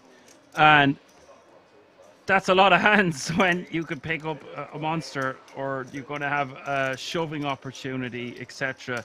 And when we shove full 15 under the gun, when we are called, we are crippled usually, because it's that extra few bigs. Really changes the calling range. Depends on the stack sizes at the table, of course. It's just, again, it's just always the case. There's so many variables to take into account, man. Like, poker is such a complex game, man, when you break it down like to these kind of nitty-gritty kind of really in-depth kind of unique situations, man. There's like, you know, some person would say this, and then a more experienced player would have more to add to it, and then a more advanced player would have even more to add to it again. It's just layers and layers and layers, man. This is the reason why I'm still playing this game, man, for that complexity element. This is why it's so hard to be in a room with people that don't play poker. They don't know what you're talking about. We play this, we're institutionalized for life now with poker, so we understand the jargon, the lingo. But we fail to realize it's one of the most complicated games in the world that we think is simple because we don't think it's simple, but we play it all the time. So it's just elementary and second nature to us. Whereas it's getting more and more complicated by the day, especially with all the technology and tools out there. So therefore it's getting harder to stay ahead of the curve. And we talk about it like we were able to break down these spots, but it's still a super, super complicated game. Defo. If it was easy, everyone would be doing it. Fact. It's one of my favorite expressions ever because it's the truth. Like, yeah, okay, it takes a minute to learn and a lifetime to master, and a hard way to make an easy living. And I wouldn't even particularly recommend it as a living anymore. It's just you have to eat, sleep, and breathe it. Yeah. Like my advice to anyone getting into poker, man, is like, if you don't absolutely love this game from the get-go, yeah, you'll find out quickly that it's not for you. Simple as. But we got a spicy spot here, bro. Yeah, 100%. Meanwhile, back at the ranch, Pescaroo is about to have a lot more chips because there's no way AI is getting away from this one. 3-betting to 225, 890 behind. For Pescaroo, The only way All In gets away from this here is if Pescaroo decides to slow play his aces and a bad board comes out or it doesn't connect with the ace king. So it mightn't be just all done here, but I don't see how Pescaroo doesn't try to just go for it all. 3-betting off this stack on the button into the big stack. Could we even click this back? I think we want to be a little bit deeper, but maybe, I don't know what the click back would be to 425, 375. What's the minimum? Just ask the dealer, what's the minimum I can raise to try basically giving away the strength of your hand? I'm not sure. Do you actually want to 4-bet here, or do you just want to 4-bet jam? That's the real decision here, and he does decide to jam. Yeah. It's going to be a call. No. That's what I'm saying, because All In's probably not just 3-betting light on the button against the big stack. Well, it is cut off against button, but Pescaroo decides that All In is going to be playing for his stack here a good percentage of the time, that he wants to get the value and get all the money in pre. It's worked out amazingly well for him, and that flop is just about sealing All In's fate. All In is all in, Alan. We waited all day to say it, but it's not good for him. He does go out in 20th place. And bing bang boom. Yeah, suddenly we have under 20 players remaining.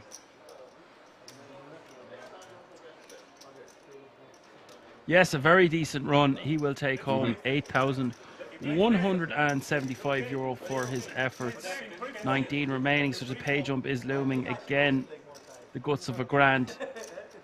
€825 is the difference between 18th and 17th place. 19 remaining at the moment.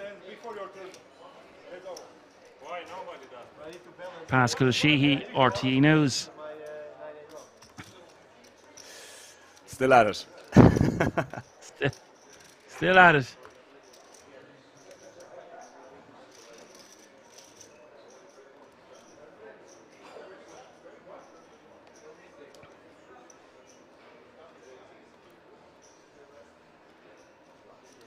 Now, I don't know how many times I've said things are about to get cagey, but they really are, because there's been another elimination. So 18 remaining now.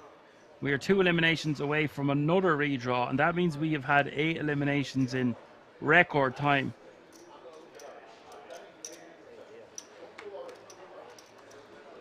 The nature of the beast, Alan, you won't have an elimination for 2 hours and then have an elimination every hand for an hour. It's just the way it goes. Just escalates. Escalation indeed. Martin raising to 80k into hijack. Targa calling on the button. I prefer Targa rejamming this one. He's only got 13 bigs to start the hand.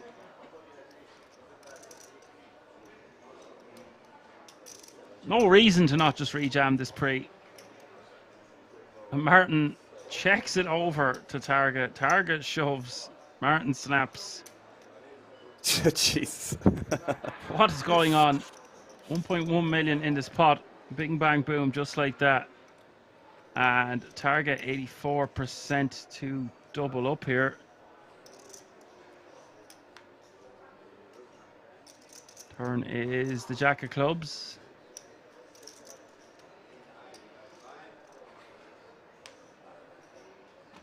River is the 8. Oh my God, that is a nasty, nasty river for Peter Targa. Martin wins the lot. I would much prefer to see him rejam that one pre. But a nice run for him nonetheless. He did get a very bad beat there. He got it in good. That's all you can do in this game. True. I don't see the reason to not just rejam with 13 bigs, especially against a late position open.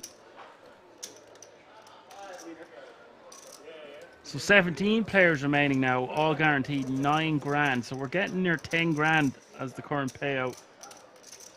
Sexy stuff, and the jump's just going to get bigger and bigger from here on out. One elimination away from what I believe will be the final redraw of the night.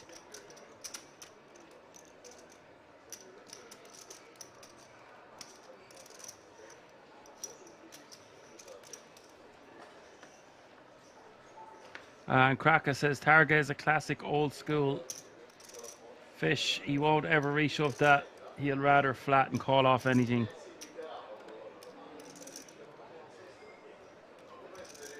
Yeah, you want to watch out for those old school players though. They've got some tricks up their sleeves and they play hands in certain ways that you won't expect.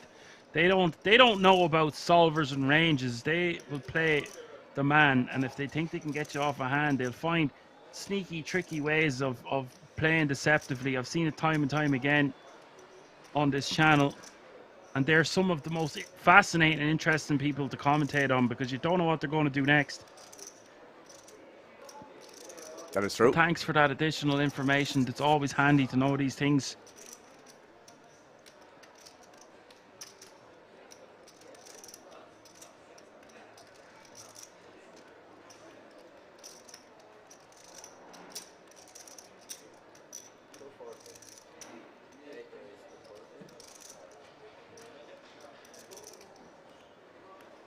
Martin with the 3-bet here to 240.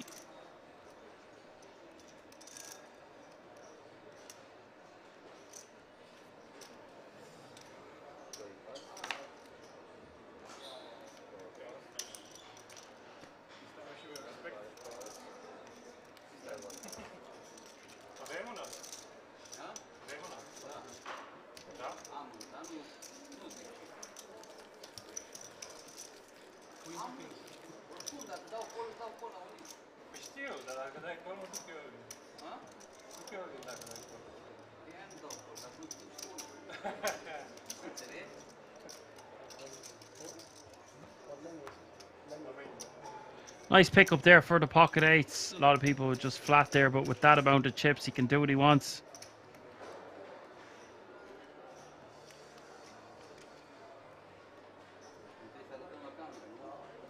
And Cracker says, honestly, you're right. I've been trapped by him specifically in a similar spot.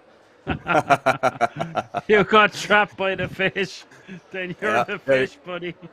There you He go. don't catch no fish, and he make no money.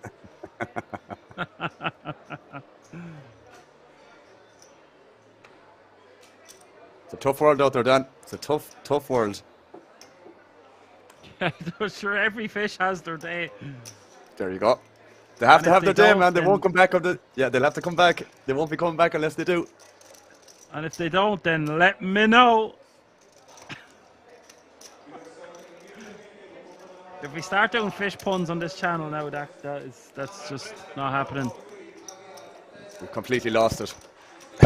Well, there's just so many fish puns. We'd be here. The stream would be gone from 10 hours to 20 to 30. We'd be breaking down hands, and the fish puns now would be just a bit too much for the viewers. They've No, had sir. enough action for one day so far, and it ain't over yet. We can't be spoiling them too much. They'd expect this every time. Tomorrow's another day. There, we can bring them to school. Fish school.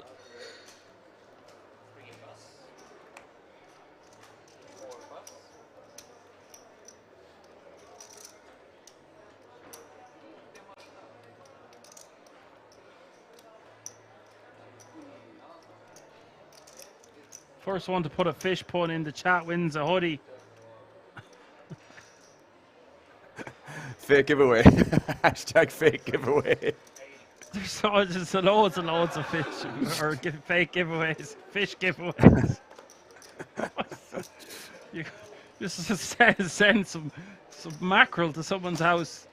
Yeah. Back to the action here, getting carried away as is tradition. Lenny raising to 80k here with 2 red kings on the button. Come on, Lenny. Kelvin asked, do they play the final table today? They do not. You're getting spoiled for action tomorrow. We're going to be coming back. And then we will play down to a winner. I believe we will be playing to the final table tonight, or at the very least till 12 remain. And the way things are going,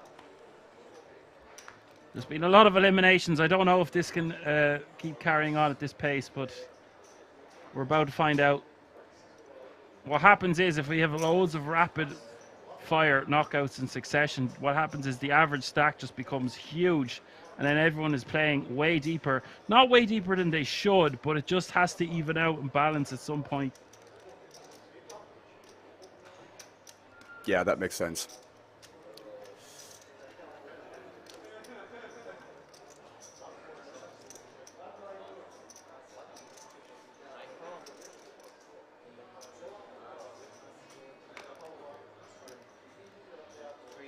And Pez is just going to complete into small. I prefer for Pez to just shove when Papa only has less than 6 bigs. He's going to get better hands than 9-7 off to fold, so he's got unsuited connectors, but they play well against the calling range, so I just don't see the point in limp folding here. Yeah, it's an interesting one, man. Folding. It's one thing actually that I think there's maybe 1 or 2 guys on stars, for example, that from a cash game perspective, that they play like a limping range from the small blind man. I have no idea how to react against it. Like, if I was in the big blind and I decide to isolate, I'm doing it very, very strong. I'm not doing it too wide, because if I do get limp raised, man, I'm really unsure what I continue, like full frequency, what I continue X amount of the time, and whatever, you know. It's just one of those interesting ones that you don't see that often, man. But like, if somebody can play that well, it's difficult to play against. But again, I know this was just more so just a limp pot situation, just kind of, you know, to try and get to see a flop. But yeah, it's an interesting strategy, man. It's an interesting strategy. Yeah, I'm going to pick your brain a little bit tomorrow about, I want to learn more about blind v blind situations. Obviously, we wait until they occur. But that one, when we're playing 100 bigs, I don't see any reason to not jam that 6 big blinds into your opponent. Unless you're trying to, no, I'm not saying they're colluding, but you're just trying to be friendly. And you want to see a flop, or hope to see a flop with the 9-7 offsuit. It just doesn't make sense to me. Like, it's not like we're the one playing a stack of 10 bigs or 12 bigs. We have 104 bigs there, something like that. Exactly, yeah. Yeah. We can shove and lose and still have 100 big blinds. So it's not going to hurt you. It's not going to hurt you at all. And like, the thing is, like, I might have actually made that mistake potentially, that I might have limped the 9-7. But now when you break it down that way, bro, to be fair, like, it just makes more sense, because like you said, you can get better hands to fold. And that's a huge, huge win. Like, if you take down the pot man and you also get better hands to fold, like, that's just like a cherry on top of the ice cream there. Like, really, really nice kind of addition, like. We've got huge action here, Alan. Sorry to cut you off momentarily, you're good. But this is something that has to be acknowledged. MC with the ace queen, Lenny with the 10s. There's no way he gets away from this here. Short enough handed here as well, not playing a full table. 17 remain. I don't see how Lenny gets away from this one.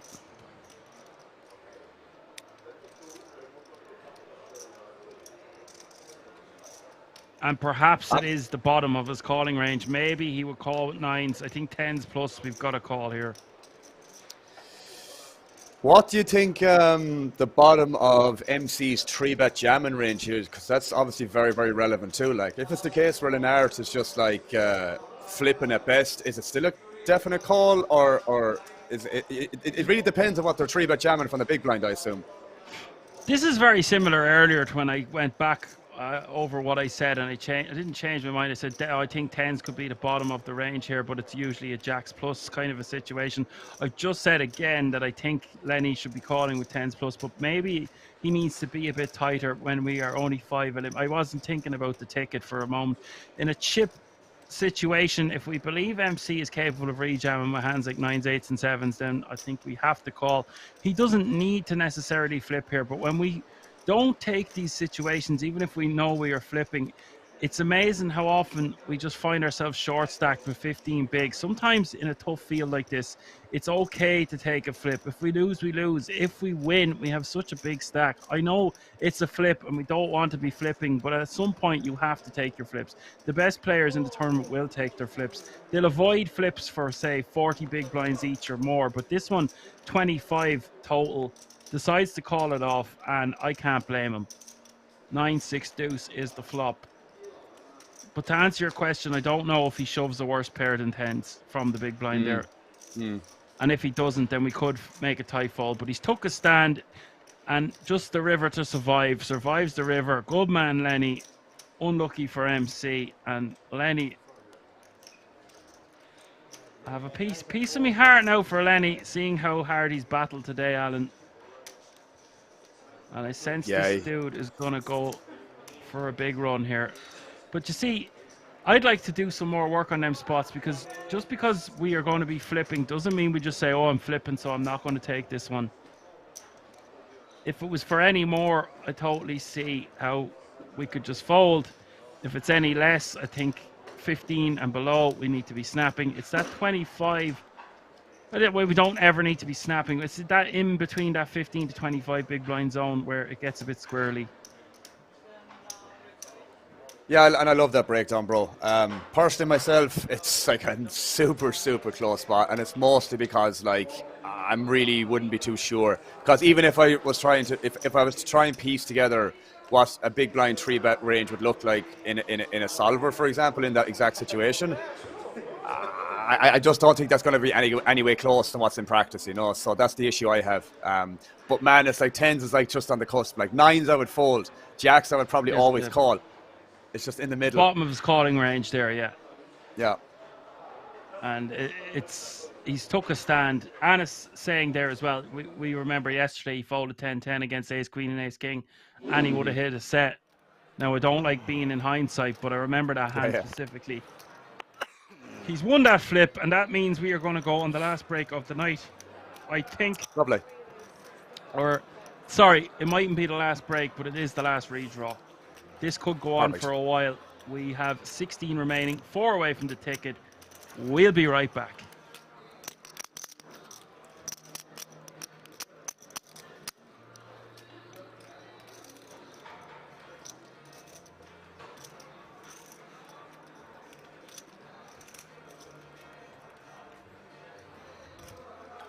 Punsry with the queens. Second time in the space of 2 orbits. Up against Reard. Comes with the 3-bet on the button to 200k. Start off this hand around about 45 effective.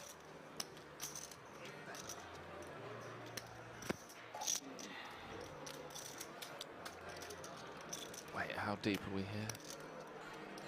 43 button. I mean, it's button v hijack. It's a very aggressive, very competent Punsry. Wow, he does announce all in. Chat, this is a chip lead pot here.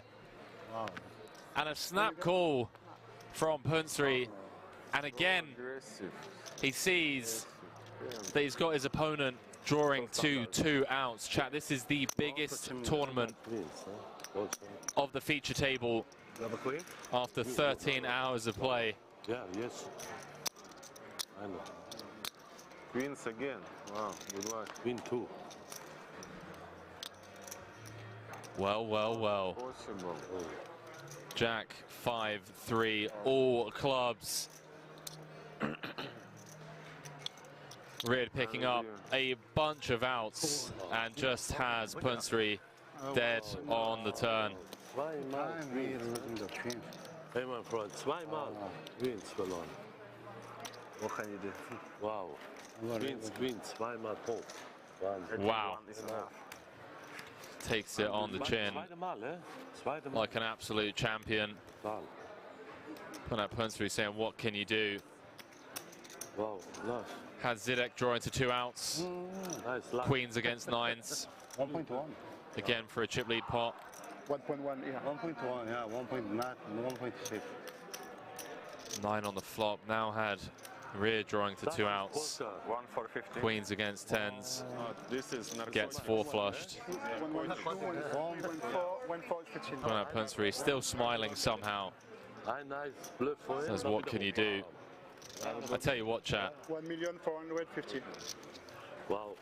That man on your screen's right there. 450? Yeah. Remember the name. Punsry. We're going to be seeing a lot more that young man from Thailand.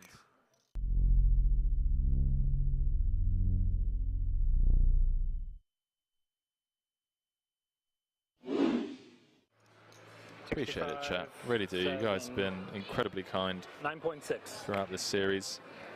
Glad you're all enjoying the coverage. Once again, if you haven't already, please do hit that like button. Before I bust, will you tell me if I was dead there? Really helps us spread the word and reach a wider audience. As Nicky B says, before I bust, will you please give me that info? Yeah. Sean Deeb, gonna look him up. 7-5 of diamonds. Domination Nation. Huh? Domination Nation. Well, you sucked out on me in the same spot earlier, so I hope I revenge it. I'll tell you another day. No, I can't tell you when I'm playing with open, right? And Nicky P. I feel like no matter what, I'm just dead anyway. I don't know if I'm supposed to call. Has Deeb in rough shape, 4.4 in the middle. Oh no, 5-4-3. Deeb out flopping Nicky P. 6 would chop it. A deuce or an ace would win it for Nick Petrangelo. 1 to come, 8 clubs on the turn, changes nothing. Hand 126 here. Will we be down to 3? River card is the 8 of hearts. And Deeb Take it down, bro. eliminates Nick Petrangelo in 4th place, 220,000 euros for his efforts. One of the best players in the world, upswing coach. And now up to over 27 million in total live earnings. Sean Deeb, 2 away They come to you for advice now. How did they from joining the 6-time bracelet winners club. You're just used to being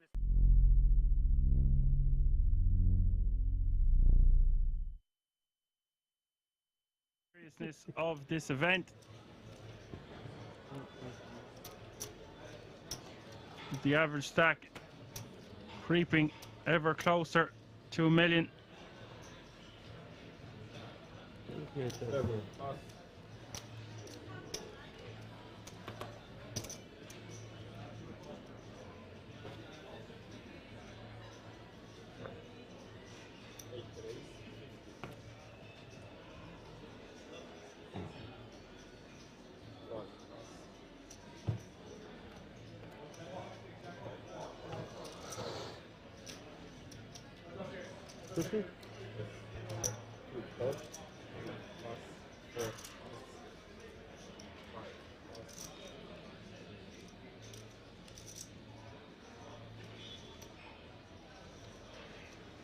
Это там 400, 100 тысяч. 4, get? Million. Millions total. How much? Million together. Million. Okay. Exactly. Close 50. 36 players remaining now. Thomas raises to 50k.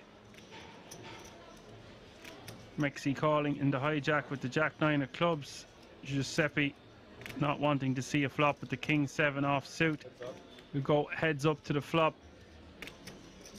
Mexi in position on Ace, 10, 4, 2 hearts.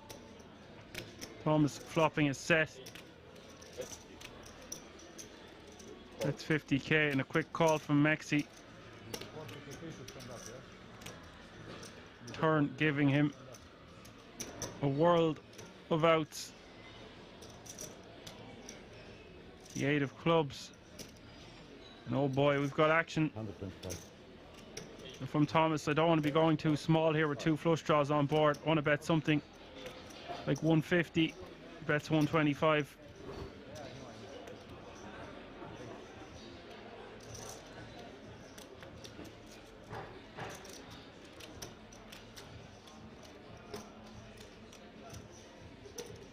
Mexi with the open ender and the flush draw.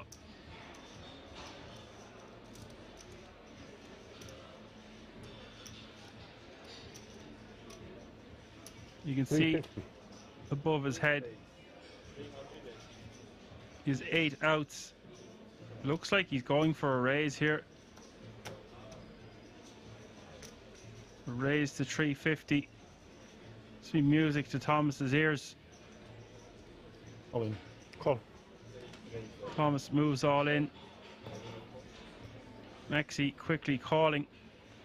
This pot spiraling out of control, out of nowhere. 2.2 million in this pot, ladies and gentlemen. That is 110 big blinds as we are going to see the river. Mexi is going to have over 3 million if he hits. Thomas is going to have 2.2 if he can hold. What a moment for both players here.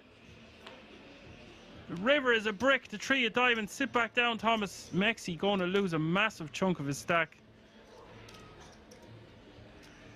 Thomas now going to be playing 110 big blinds. What a difference a hand can make. 975,000.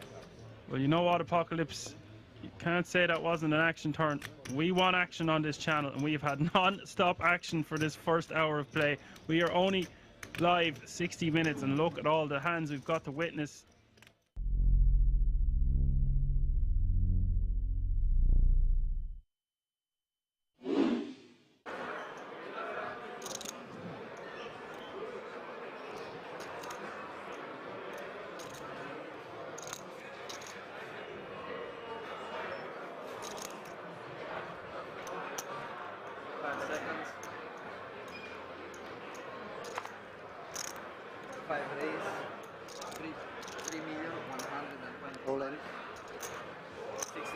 Wow. Blind v blind. Sam Grafton, 5 cards away from being up to 8 million in chips and number 99 of this final table. Are you rooting for me? No. You're too professional. You're too professional. Yeah, no, I want to see a 7 right in the door. Too much. Nicky P being honest, saying he wants to see a 7 right in the door. If Squiddy can hold here, he's going to have over 30 big blinds, needs to fade a 7, and now needs to fade a 6 or a jack. 7 would give him the straight. Adams going from 3 to 7 outs. I wish you called them the Kings. 10 on the turn. Now giving Adams some chop outs.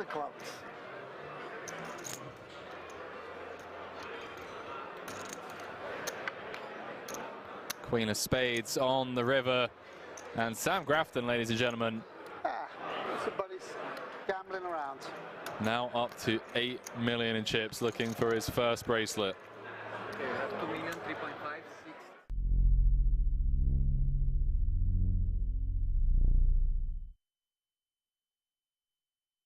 6. Ice Cold Spear says it's hard to kill D, but not gonna lie, yes, my boy getting it done.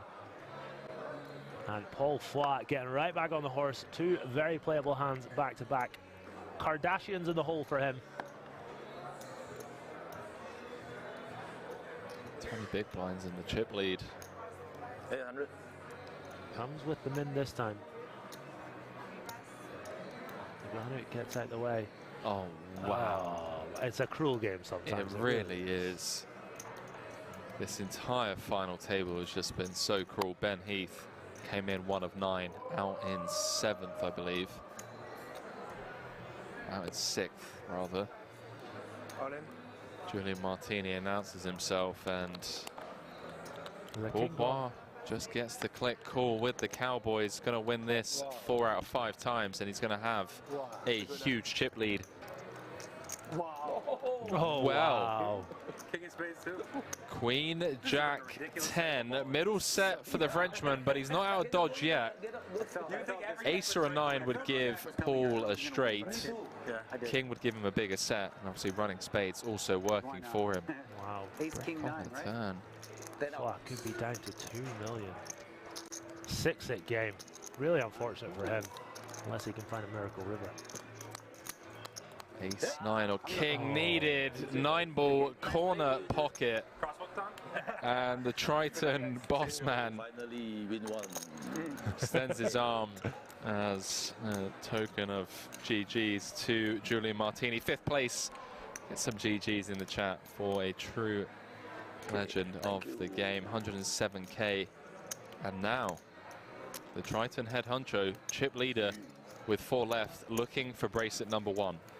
Absolutely, really unfortunate run out is the hope that kills you, as we say. But a valiant effort from Martini, out in 4th place.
What's up? Good morning. Are you ready for today? Yeah. See you at Kings.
Alright, 16 players remaining. 16 players remaining will redraw at 9 players. Well, if it was 9-handed, we'll redraw at 9, 20, 40, and 40. Good luck, everyone. Shuffle up and deal.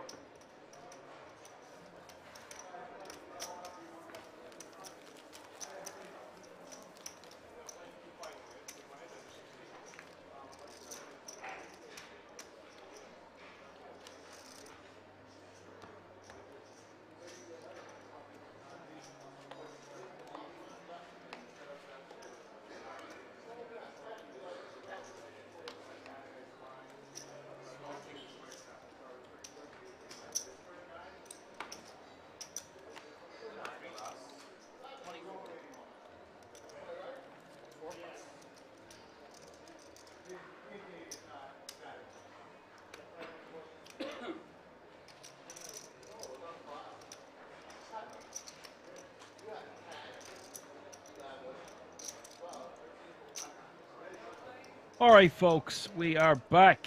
16 players remaining, and it really is squeaky bum time because we are 4 eliminations away from everyone guaranteeing themselves that 10 grand ticket. Apocalypse says, well, that was scary. I was trying to figure out what was scary, Apocalypse, because it was me chomping on an apple beside the mic, but I almost certain I had the mic muted. If not, that would have been a very scary thing to hear indeed. Savaging an apple. Man's got to eat, Dan. I'm eating more nutrition these days, Alan, for these lengthy streams. Picking your brain is a full-time job. Won't argue with that. You ask the questions, you get the hard-hitting answers. Yes, finishing off with some fruit. Grab myself some ice cream, away from the carbohydrates because I was out for the rugby. It was my brother's 21st. Didn't go mad now, otherwise I wouldn't have been near a stream yesterday. But trying to just wind off the carbs and just back to the nuts and the fruit and the berries. It's a tough transition. Your body's like, feed me. I actually heard an interesting one there, man, that I forget where I saw it, man, but like basically if you're craving chocolate, you should eat walnuts, and if you're craving something sweet, you should eat cashews, something like that. Well, chocolate with walnuts. Or that. Yeah.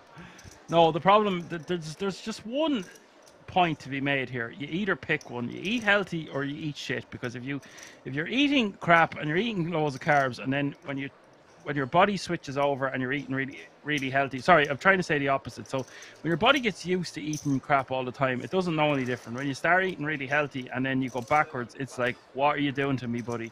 And then that's when you have these realizations about how bad a lot of this food and beer, etc., can be for you. But yeah, I'm just compensating today by eating, and I need my energy. It's a very lengthy stream, so I guess it goes back to the nutrition thing we were talking about earlier. Just because I'm not playing doesn't mean we don't need to fuel our brain and body throughout the day. No, not definitely. It's nearly more taxing in a way, Alan.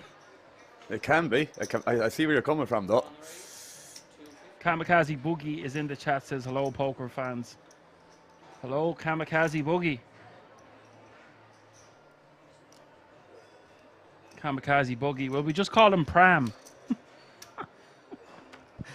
Pure US thing. No, that's what usually US people say prams, don't they? I think I used to call it a pram. Did you? A boogie. A boogie or a pram. I definitely called it a boogie, man. 100%. Never a pram. Never ever a pram.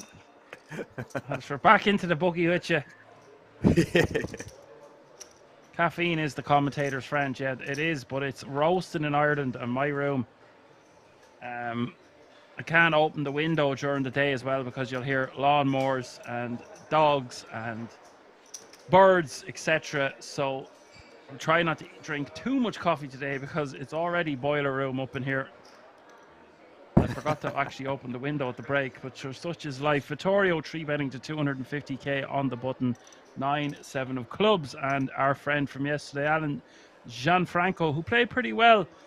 I think there was 1 or 2 questionable spots with him, all right, but overall quite solid.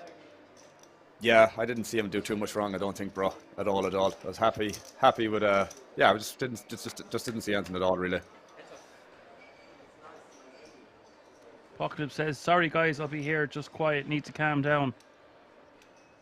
Did you see the rugby results, Apocalypse? You usually giving me the rugby results.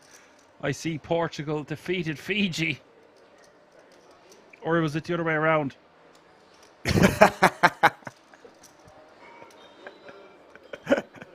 Don't ask me, bro. Now.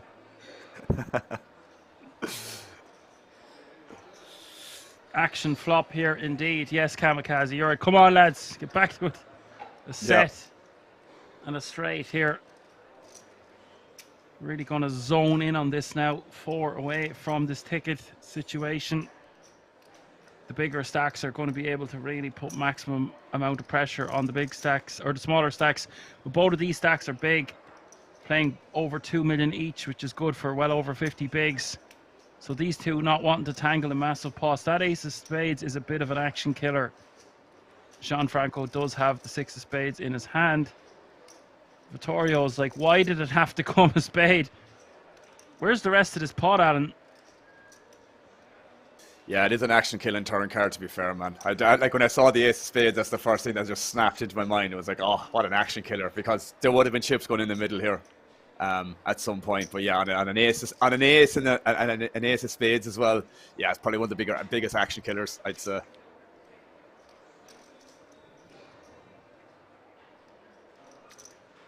Yeah, he's going to bet 200k, and now Vittorio can just call. I don't think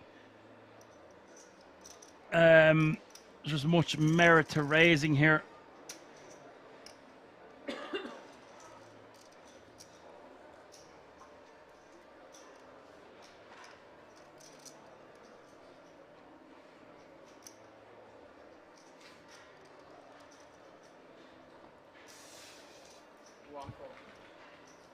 Yeah, Fiji lost by a point to Portugal. It was a massive upset. We see the river here with a million in the pot.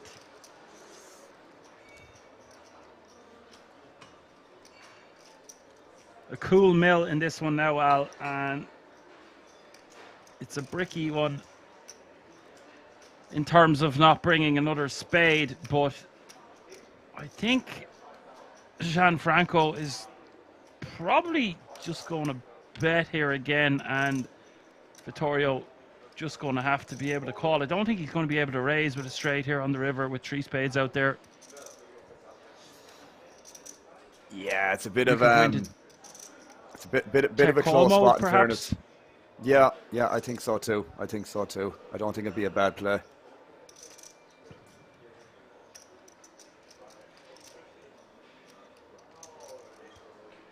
It just sucks if we bet something like 600k here or 550 and get raised, or even 450k, something around at least 40% pot.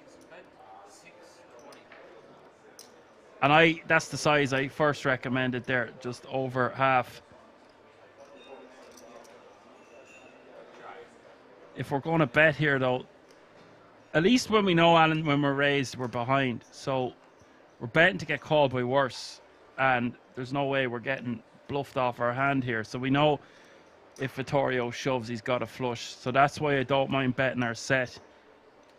From Vittorio's perspective, he just has to call, and if his opponent has a flush, then so be it. That's my understanding of this situation. Yeah, very similar thought process, to be fair, bro. It's just like, if you ever get raised here, it's just never, ever, ever going to be a bluff. Like, I don't even know what he could find as a bluff here. It's just never going to be a bluff. So 100% agree, bro. Like, trying to think what would be the bottom of the value bet range. I mean, maybe some 2 pairs like ace-5 and like ace-9 and ace-6 would be fair enough. In terms of like still being able to bet this river. Might feel a little bit thinner, but definitely like ace-9, I'd still value bet here pretty happily. Maybe the ace-5s, it might be a little bit more somewhat skeptical, but ace-9, I think I still value bet here, and you could argue maybe going 10 with ace-6 here too, but yeah, outside of the ace-9 here, I wouldn't probably go much further than that too often. Again, against a weaker player, we've just bet ace-6 and ace-5 all the time, but these two are quite decent players if I had to guess, so we'll be a little bit more, as I said, skeptical about value betting to a 10. Yeah. Yeah, so he will just pay the man.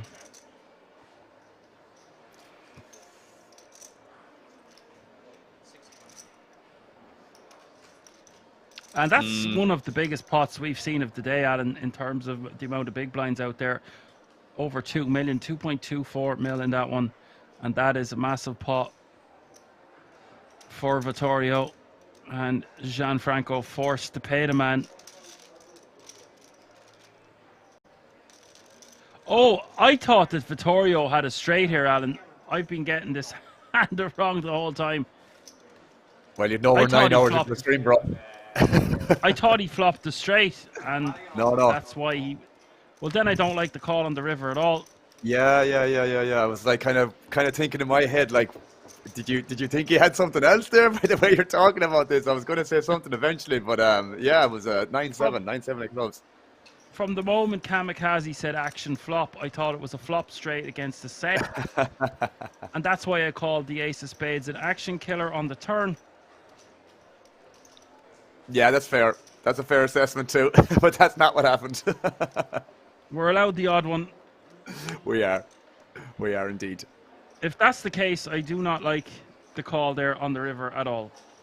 Yeah, I wasn't a fan too. I was actually quite surprised to see that, to be honest. Because I think it was like maybe 620k into like a milli or something like that, or 1.3, 1.2. I can't remember exactly the total pot size, but I know the bet was 620. I think it was around half pot or 2/3. I just don't really know what you think you're trying to bluff catch against, like, because he's not really dominating value ever. Like, he's a complete bluff catcher. That's what that is. Yeah, it's a bit ambitious, man. A bit ambitious, to be fair, but you know, everyone's going to make their own decision every now and again. Yeah, I just feel a bit foolish there, but anyway, that's why I was saying I would bet the set. It all stands the same. I just thought that the straight had the call on the river. From the pocket sixes perspective, I was thinking, yeah, he should definitely be betting on the river. If he gets raised, our opponent most likely has a flush. So therefore, there's no reason for us not to bet in ourselves. We're not going to get owned here. We're not getting bluffed off our hand. So it's better than check calling, in my opinion.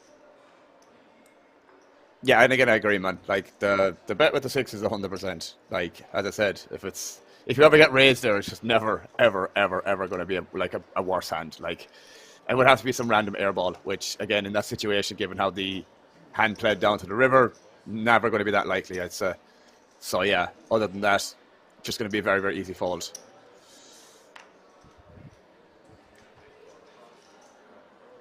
And it is a huge pot there, and we've got action MC in the small blind with ace jack kings for Vittorio.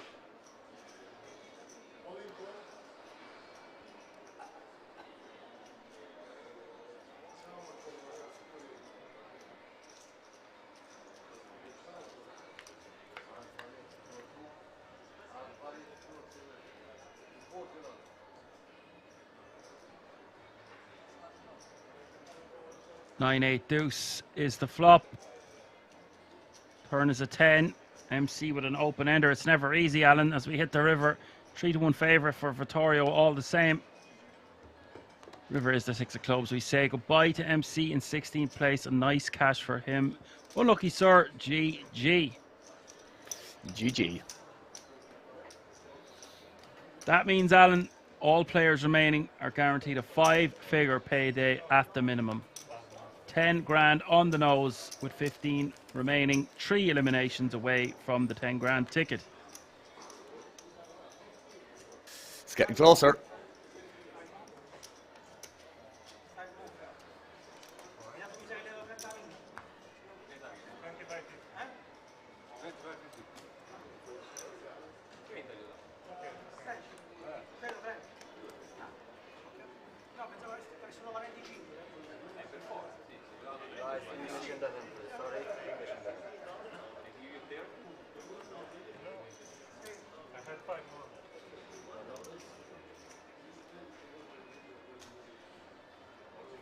Gianfranco, 2 blackberries under the gun. 4 million, which is good for 80 big blinds. Small blind is 25k, big blind 50k with a 50k running big blind ante. That's 25, 50, 50.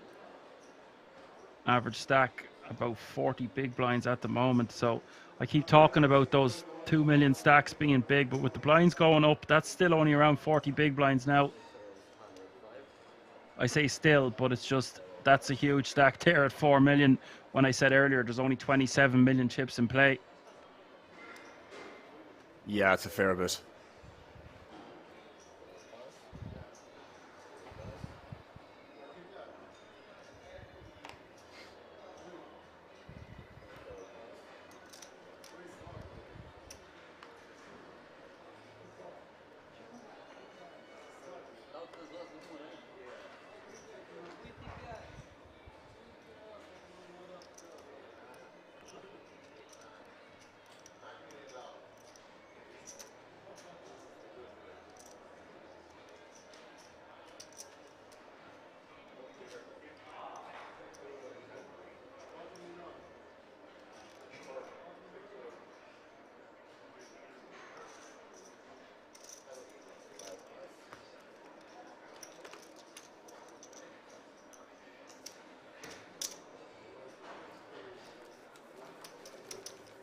That's just going to be that. He's going to have to be content with the blinds and antes on this occasion. It's a bit sad. Yeah. Anytime we don't get action, Alan, it makes me sad. But, you know, we've been spoiled for action today so far. We usually are, to be fair. We usually are. Got to take the rough with the smooth. If you're sitting at the table playing even, there's going to be a lot of hands you're not involved in. It's the way the game goes. If your VPIP is through the roof, then you're probably doing something wrong. True.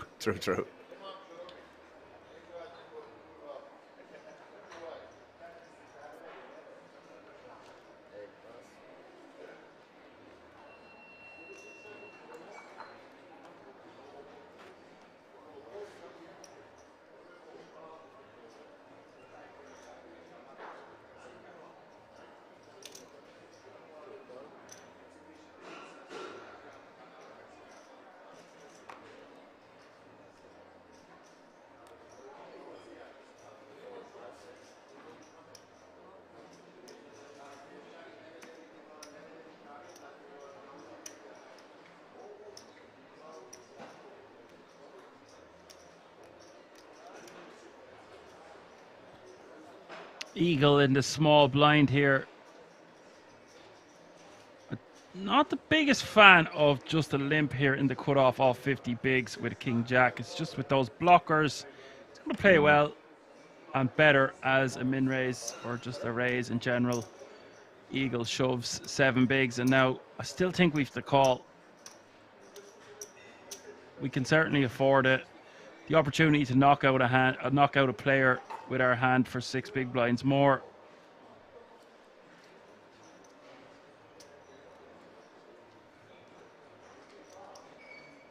Sometimes you just got to pay the man, Alan. I mean, our decision is just so much easier if we min raise first ourselves. It's only 5 big blinds more to call.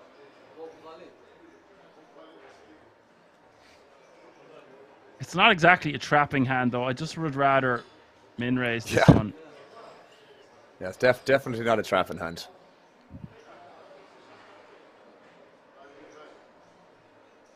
$3.10 is the call from Babushka.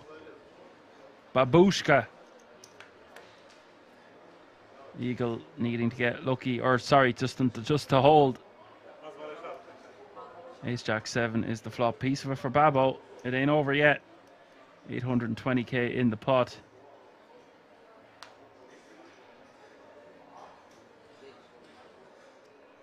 Turn is the 10 of diamonds.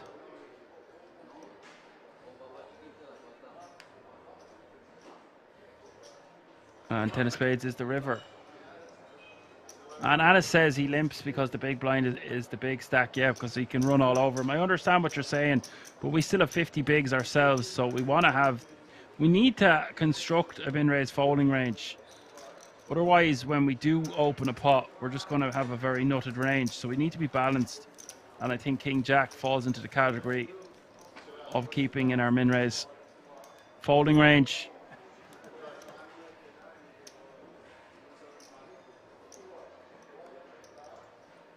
We could limp. Yeah, we could just complete for if we're in the small. Sorry, Alan. No, I was just gonna say I'm not too sure myself. Like, I get the idea about potentially behind the limp, but man, at the same time, it's like, yeah, if you can just, like, if one action is gonna take down the pot for you, I'd rather take that one action than, you know, have to call and then reevaluate. You know, that's two decisions, and there's a lot more in the middle. Do you get what I'm saying? That's the way I'd look at that. It's like, if I could do this one action just to take down the pot, then just leave it at that. Do you know what I mean? Instead of having to worry about 3 decisions after that itself. So I like Anis's thoughts on this, and I don't want to be disagreeing with him. It's just when we min raise with that hand, we have a 7 big blind stack in the small blind and a big stack in the big blind. It looks strong, and we are in position. So yes, we don't call a 3-bet, but that doesn't mean we're just going to get 3-bet by the big blind. And the big blind has to recognize that we are committing ourselves to the small blind for an additional 5 big blinds behind. So I just think in that particular situation, it plays better as an open from late position ourselves. It's not like we have 20 bigs or less. We've got 50 bigs. We've got loads of playability.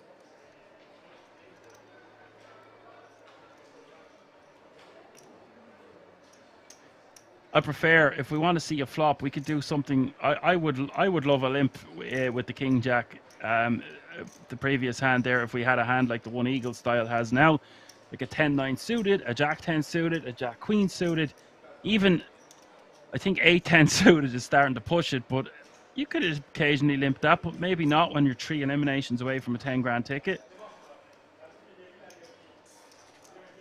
Yeah, I fully agree with all that, bro. To be fair, it's an interesting thing to see, but you know, whether you're gonna, as you said, be able to balance that with, you know, limping nuts and all that jazz, that's gonna be the main thing. Like, if you do decide to use that strategy with the limp, like, yeah, at least it's we just seen another him range. limp called the 7 bigs, so you Yeah, know, yeah, yeah, he wasn't true. just being a limp noodle or a wet noodle, just putting in a big blind and calling six more off. Anna's saying that they played it like that online, but do they do that off a stack depth of 50 bigs? I'm not so sure, because we're just going to take down the blinds and antes so often. Like, we can't just be afraid. We're scared money if we're afraid of the big blind just willy-nilly 3-betting us there. Yeah, but it's still somewhat of an interesting take as well. Different perspective on it. I probably might not have thought about that myself personally. I would have just kind of went back and forth as to maybe why he limped in the first place, and just obviously comes to the conclusion that it's just better to raise, I think. But at the same time, man, it's still an interesting way to look at it as to why he may have limped. But yeah, it's funny because even in the modern game, limping, just open limping out of nowhere when you haven't been, is so suspect. It's like alien to the players at the table. They're like, what is this? Unless you're doing it consistently. If you're opening everything all day, suddenly you just start limping, people don't know what you're doing. So to balance that, we got to do with aces. So Anis is right there. If we're going, but I prefer to do that with hands where I'm not trying to build a pot. I understand we're not trying to build a pot 3 off the money, but with aces, we want to try get as much money in there. So if we're playing a limping strategy, then that allows us to limp our big pairs. But I much prefer to do that on the button or even the small blind. Maybe the cutoff. That was just a bit of a stretch.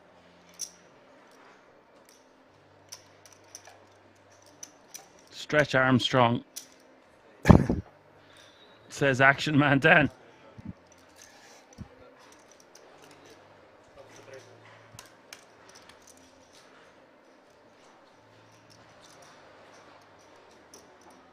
Yeah, Anis is saying that, like, you're basically trapping the small blind, because when he shoves, we can beat his range the majority of the time with just King Jack. Yeah. Like hearing different perspectives. Pez is in the big blind here. Is this one of these spots I was talking about earlier? So Ipman is shoving from the small blind with King Jack for 16.5 bigs. I seen Riyadh Farhat and another King's Resort reg fold in a very similar spot with about this many players left last week or the week before. He had ace-8 offsuit. The big was facing 16 bigs, and he was for about half of the stack, and he just let it go. This now would only be for about 1/5 of the stack, but I think with the 6 kicker, I would have thought years ago, again, Alan, that you would never be folding this. Oh, it's too big of an edge, and it's really not. You're hoping for a 60-40 a lot of the time. yeah, and that's the thing, man. The small blind is going to be shoving so wide there, where, you know, you probably are ahead with the ace-6 there most of the time. Sometimes you won't. Other times, as you said, it's going to be like a flip or whatever the case may be. But like you said, man, if you do have it, if you're confident that you have an edge in the remaining field, and obviously close to the money or the ticket bubble as well, it's a disciplined fold, yeah. And like you said, you just don't need to take them really kind of high variance spots, basically. The guys are saying that was 13 or 12 bigs. It was 16 because 830k and the big blind is 50k. Quick maths. It's not about what he's shoving better than ace-6. It's about him having all these random hands like Queen 8 suited, Jack 8 offsuit, Jack 9, Jack 10, all the picture cards. We're just not doing that well against. And yes, we get owned sometimes when he shoves ace deuce, ace three, ace four, ace five, but we block that. So I think my calling range there personally would be ace seven suited and ace eight offsuit plus. And I would call with the suited wheels. But that's still, see, it's 800k and we have nearly 5 million, so it's only 20% of our stack. But the spot I'm on about 2 weeks ago, that was like for, I think the player had, it was for over half his stack, so he just let a hand as strong as ace eight go. That's a bit of a different situation there, where he can call and still have a comfortable 4 million if he loses. Ace six offsuit just plays so poorly. I would much rather call with ace three, ace four, and ace five suited. You could even let the ace deuce and ace three suited go. Maybe I think ace four and ace five just going to play so well. More or less agree. I might fold ace deuce suited there and ace three suited and call ace four suited plus. Maybe for 20% of my stack. See, yeah, it's easy to say that now, but what did I say earlier, Alan, as well, or last night about like protecting your stack for when the blinds go up? It's like you don't need to accumulate loads of chips at the moment with what's at stake. Like, I'm not saying that your accumulation is done, but we really want to start picking our spots. ICM considerations are nearly at their highest. They will be when there's 7 or 8 remaining, but they're also at their highest now because we're so close to that 10 grand ticket. For plus chip, you can put that in all day. It's going to tell you it's a call for 16 bigs, blind, be blind, but it does not make it. So the way I try to explain this situation to people is, if it's folded around to me on the button and I have 20 big blinds and I shove all in with aces, it is a profitable play, but it is certainly not optimal.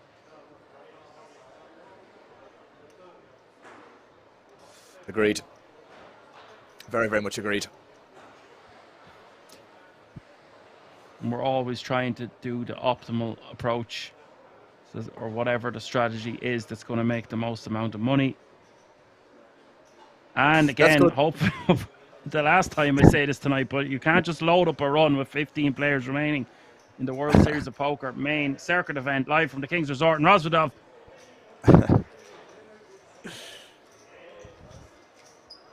Gianfranco with the 8s, Alan, in the hijack. Going to open this one up. Olympic is asking what tournament this is. This, I literally just told you. It's €1,700 buy-in with mega money up top, €160,000. Oh, brilliant. Set of snowmen for Gianfranco. Not much in it for Babo.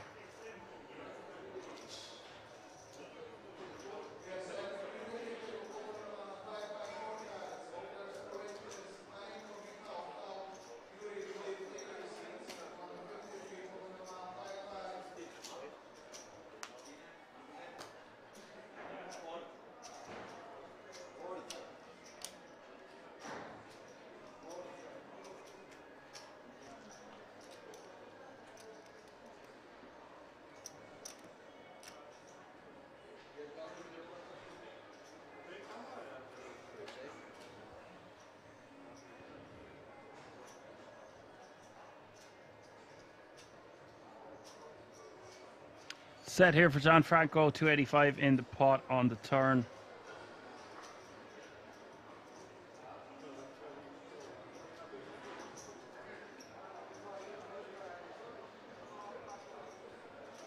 Check from Babo, and now Gianfranco going to try to get some value.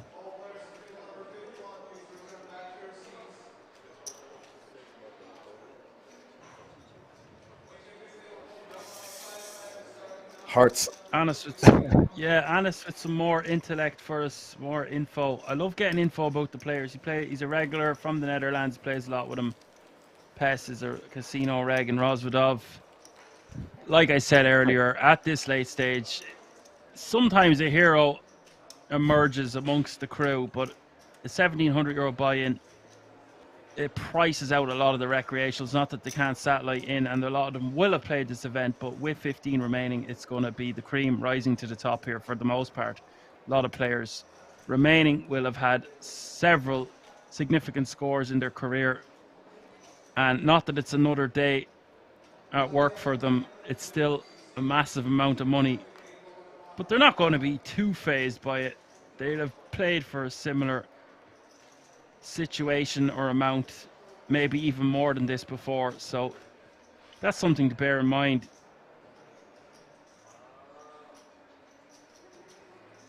Anna still thinks that we're being a nit though, not calling with the ace-6 blind v blind.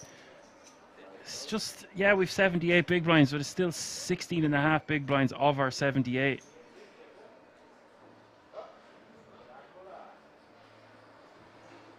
You want to protect yourself at all times, and we want to protect that stack that we have.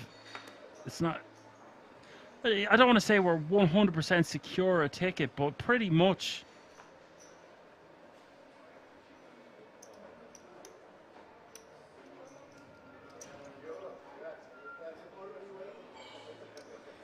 Now, I like this, Alan, that Eagle is, we've seen him limp already, and now he's limping with Jack 10, balancing things from under the gun. Yeah, it's interesting, all right. It's it's proving us wrong. Well, it's just if you do it with King, was it him that done it with the King Jack?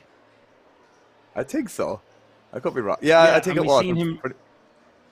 We've seen him limp earlier when he was at our feature table as well, so it's nice to see that he is balancing his limping range, using a hand as nice as Jack 10 suited to try to see a flop even from under the gun, which is, it's pretty ambitious to try to see a flop with this stack size into a full table, but it's not quite a full table with 15 remaining, but still, he's got one of the best hands if we're going to have a limping strategy that we could have here. So I'm for it. I'm for it too, bro. I'm for it too. Yeah, YT is refreshing our memory here. He limped Queen Jack suited from 10 big blinds. Yeah, if we're going to do that, we're going to be limping a lot. It's just we're going to get pounded on when there's so much at stake. This isn't the average part of the tournament here. It's the last two tables and the small incentive of the 10 grand ticket.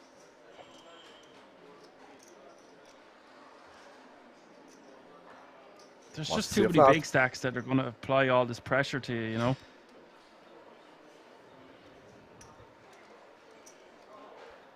Pez raising it up with the Kings, Allen, anyway, and now Eagle forced to make a decision to see a flop for 115k more. One thing I'll say that is nice about this, yes, we're putting in considerable portion of our stack pre, but it's one of those crackers. It's the best hand to crack hands like Kings and Aces, the Jack 10 suited, the Queen Jack suited. Probably not going to happen though. Looking for. No.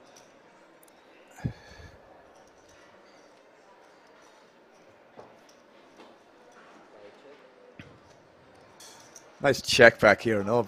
Would be nice to see. Just one street to check back would be lovely. Yeah, with 455 in the pot, I also wouldn't mind betting something like 55k here.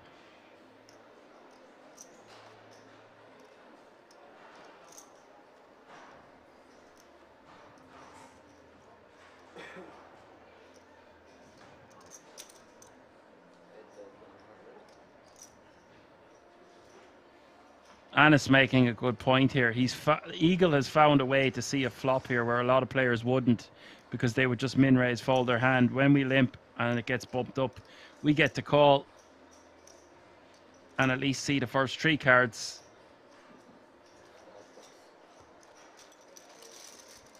That's a good example of it, to be fair. It's a good example of it. Yeah, I like seeing different strategies, but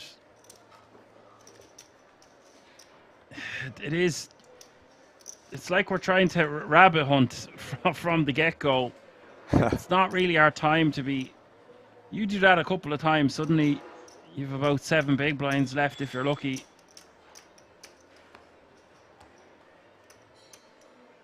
Hope is a dangerous thing.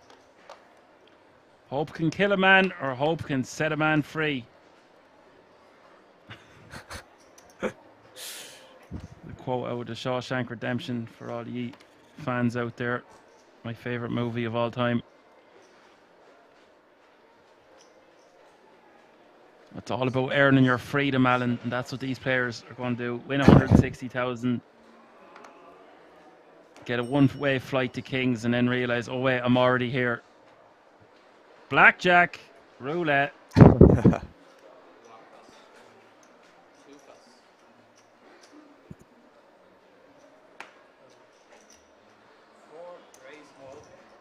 Negatoro says, great movie. Yeah, the best. Stephen King, a genius. Papa with 4 bigs into small, and geez, Eagle could be committed here for 3 big blinds more. I hate this, Alan, but I don't know if we can fold. But I wouldn't think so, bro. It's a decent chunk of our stack. I know, but still.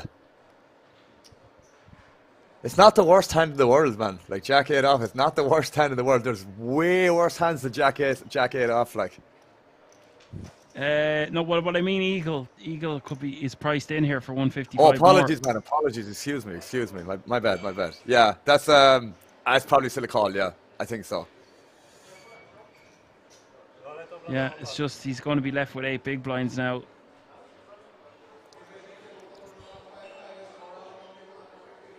What I was trying to say is the 2 hands he limps and then calls or whatever, he could have kept his chips to call the 3 bigs here, but this is speaking in hindsight once again, so don't mind me. 4-4-10 is the flop, and Eagle set to eliminate Papa in 15th place. Isn't it mad? You play. It's a jack on the turn. 7 on the river. I was going to say it's mad. You play for 3 days, you get to this point, and it comes down to a 4 big blind jam, Blythe blind. Yeah. So, 14 players remaining now. 2 eliminations away from the 10 grand ticket. 1 elimination away from a pay jump worth €1,100. 2 tables of 7 and 5 eliminations away from the final table.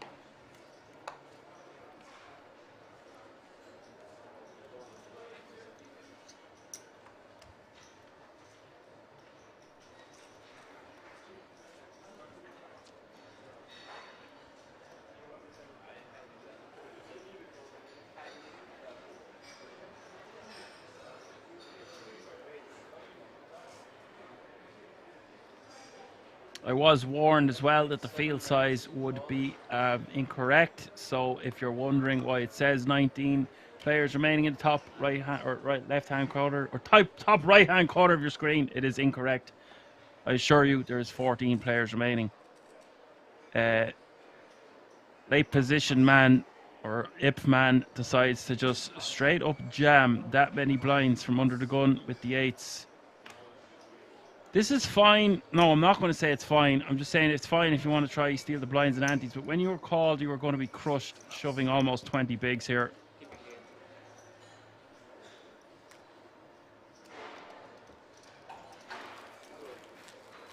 Not the biggest fan of that jam, Alan.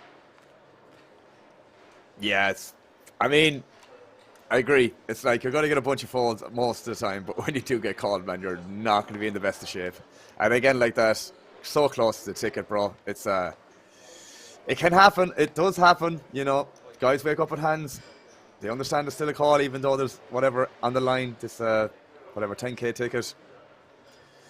But yeah, I mean, it got through. So if it got through, it's never a bad play, is it? Well, you might get hands as strong as Ace Jack to fold. There is the thing, and you occasionally might get a hand like 9s or 10s to fold. It's not inconceivable. But the other side of the range is you are 1 foot in the grave. You'll be a 4-1 dog almost all the time. If it's all in and call. And it's sick then if you do get called by Ace King that you get to flip. Exactly, yeah. You get the fair fight.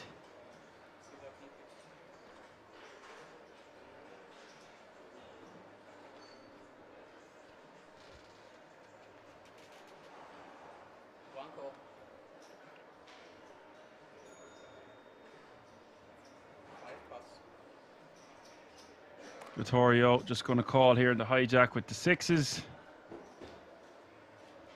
Pez can afford to be very wide with his opening ranges with 14 remaining. I think that goes without saying. And Gianfranco also.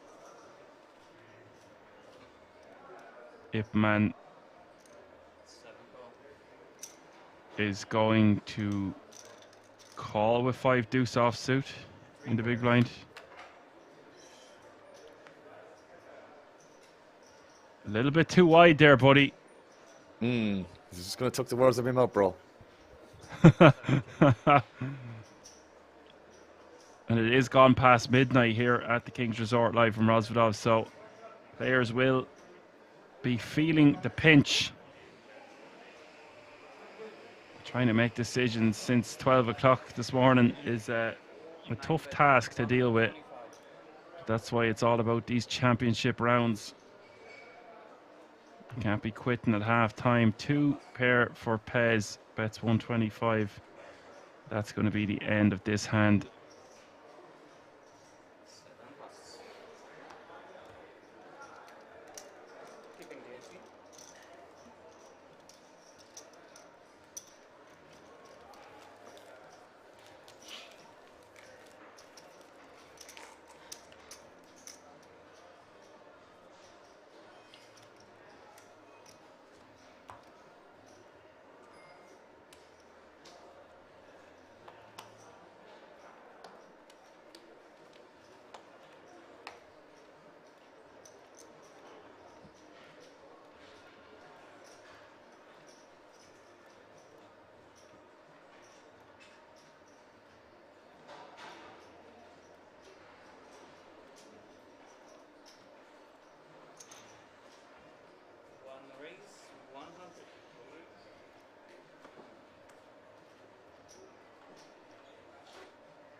Vittorio, pocket nines, min raising.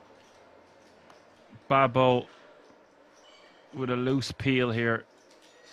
I prefer to just fold, and if we're not folding, if you want to make a really strong looking 3-bet, then so be it, but I don't like this with so many people to act behind him.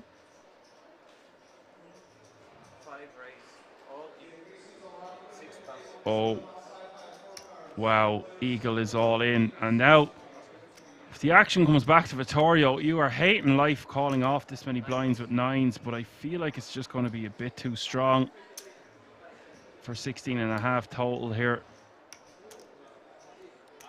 What do you think, Alan?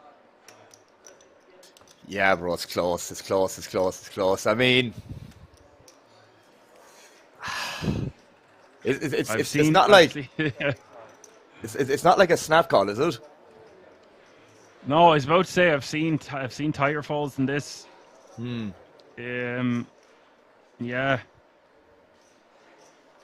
An ICM with the ticket, this could easily just be a fold. It's like such a large, it's half of his stack. There you go. And this shows how profitable the 8 is as a jam if you can get a hand as strong as 9s to fold. I wouldn't have been shocked to see 8s just go in the muck there. There was an open from under the gun and a call under the gun 1. It's usually a hand you just want to get rid of. Maybe call and try flop a set, although I don't think that that's a good option. We just have to be so tight right now. I think 9s in theory there and in practice is a good fold. Yeah, to be fair, I think so too. I mean, if he saw the hand, it's obviously going to snap it off, but like he can't know that, obviously. It's just annoying that he just has to fold. Just has to fold. It's so funny because we've been trying to work out ranges there, and if there's any, I don't think he shoves 7s, 6s, or 5s there. So 8s is the only pair that we beat that shoves, and every other hand we're flipping against. So when you really break it down that way, 9's becoming a clear fold. Yeah. I don't know what I do with 10s. Just don't even give me that spot. I'd probably stack off with 10s. Definitely stacking off with jacks. It's not stacking off. It's for half our stack, but the sentiment remains the same.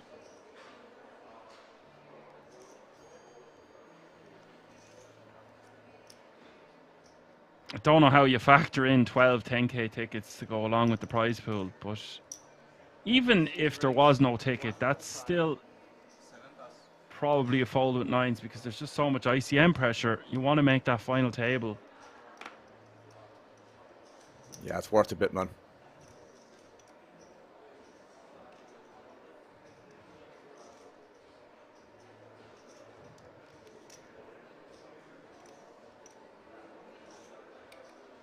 Anna says he likes our commentary, guys. Thank you. You are very welcome, and thank you for your comment. Thank you, sir.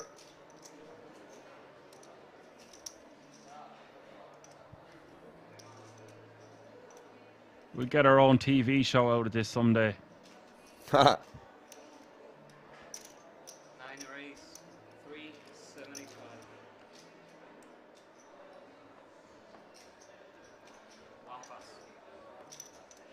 I like this from Pez.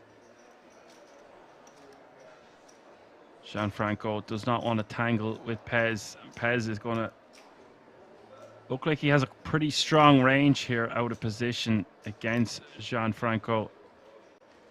Because he knows, both of them know they don't want to be tangling massive pots with each other. Both playing over 4 million to start the hand.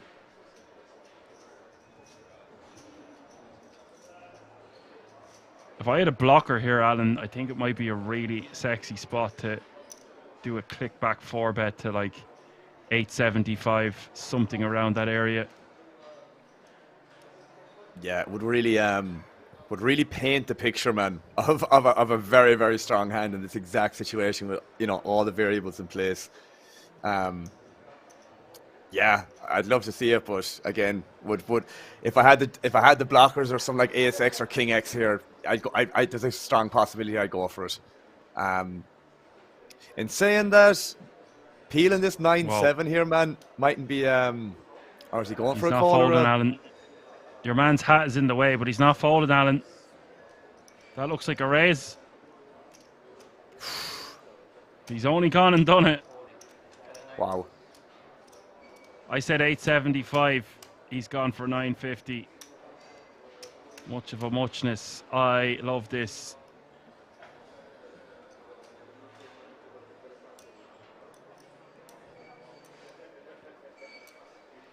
I knew what you were about to say there. You wouldn't mind him peeling, but he had the chips in hand, so I had to cut you off. I didn't know what was going on behind that hat. Yeah, that's what I was trying to figure out too. I just seen the arm reaching across one side of his stack, which was indicating he wasn't calling nothing. Oh.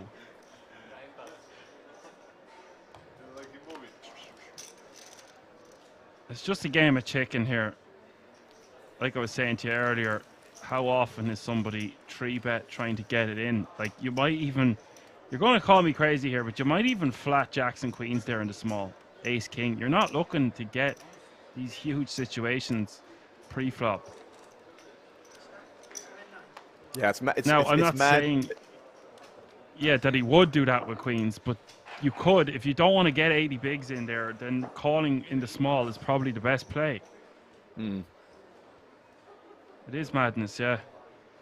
Yeah, it's just like the ranges, man. Like the fact that there's so much at stake in terms of, like, you know, again, the top 12 get a ticket and all that stuff, man. It's just like, it's how tight you have to be is just insane, especially when it's like the two like massive stack of the two biggest stacks, you know, that are in the hand against each other. It's just like you have to just be really, really tight and passive. Yeah, and I don't know how strong that click back 4-bet looks like either, by the way.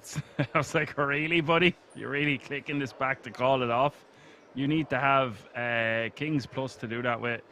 Maybe if you're a looper, you could do it with queens, but I mean, you can induce with queens if you think you can get your opponent to do it with like 8s, 9s, 10s, jacks back at you. But are you really clicking it back to just under a mil there?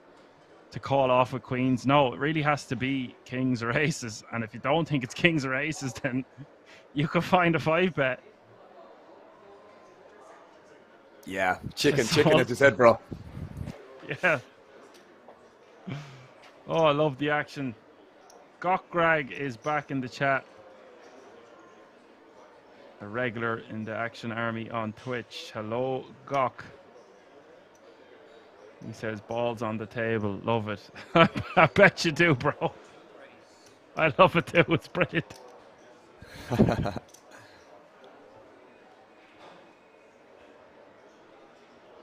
But for what it's worth, I really liked that click back there from the 9-7 saying, hey, are you really 3-bet calling it off here? I don't think so. Babo's turn to put some pressure on. He's making a 3-bet to 310k. And for Vittorio, I think it's balls on the table time once again. I'm shoving over the top here. It's just too good of a spot, too good of a hand. There's a lot of money to take down pre. If we're wrong, we're wrong. Babo looks a bit nervous, actually.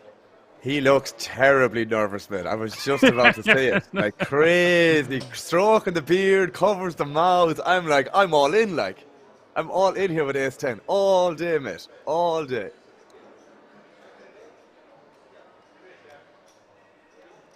Oh, dear.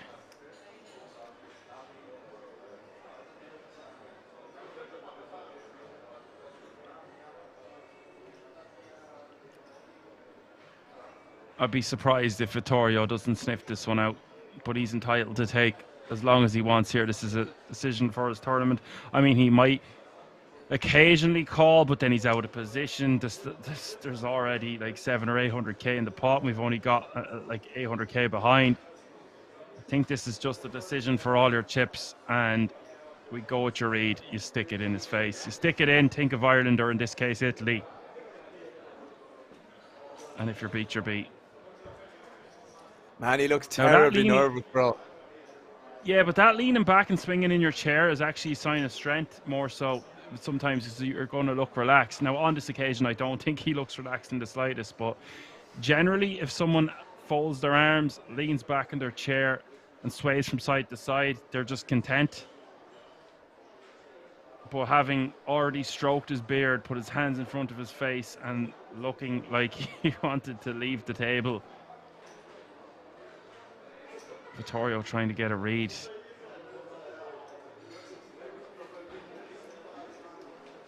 The pressure is on. It really is.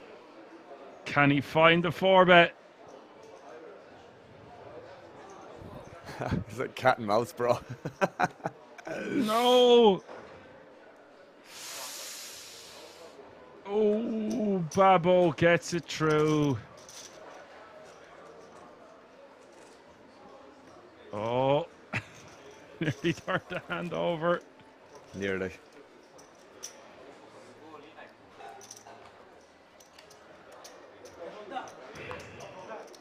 I get it though. It's like, I just don't want to be wrong here.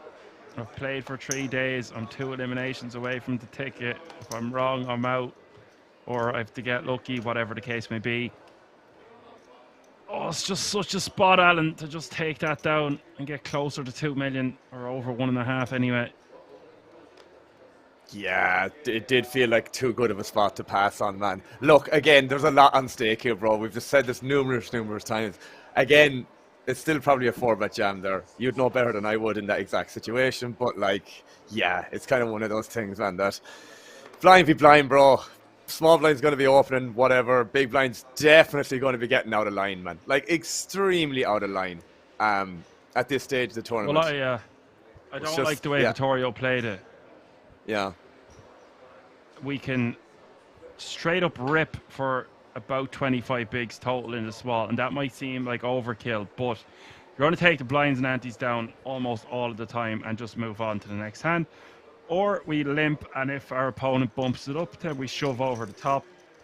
When we raise in the small and we get 3-bet, we've lost the ability to just move all in ourselves when we just get the value that we're taking down the pot when we just complete in the small, the big blind bumps it up, and then we shove over the top. I think that's the best play out of the three. Now, and if he checks and doesn't bump it up in the big blind, then so be it. We get to see a flop, and when we do flop a 10 or an ace, it's disguised. Yeah, I agree. I like the idea. Vito wants to take it, and Babo noticed that. Yeah, I think everyone wants to take it. Oh, we've got Luka Bohovic back at the table here as well. Interesting stuff. He's lost a chunk of his chips. Still playing just over 30 bigs.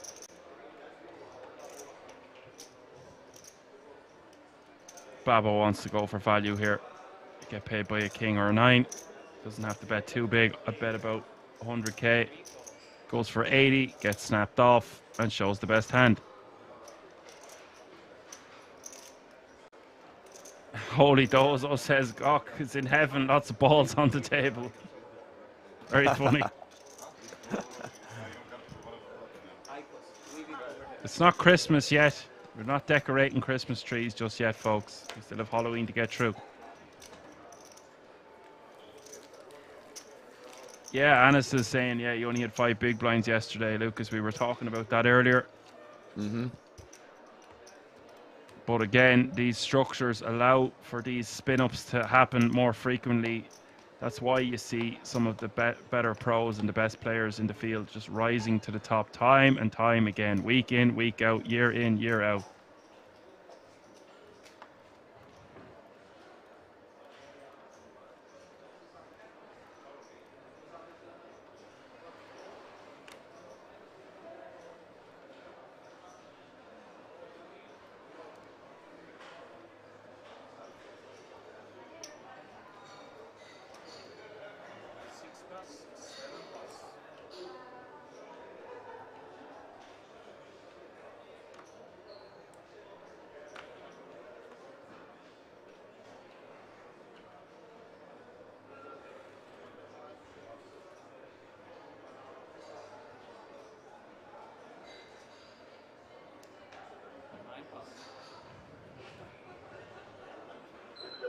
Vittorio on the cutoff here, 22 bigs.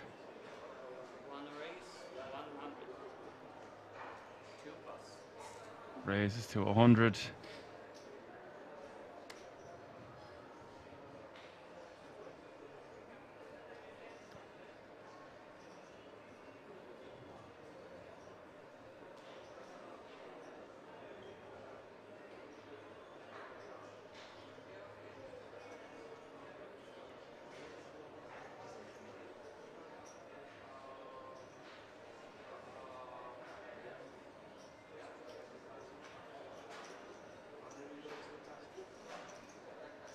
Luka going to take his time. He's very stoic and a deliberate player.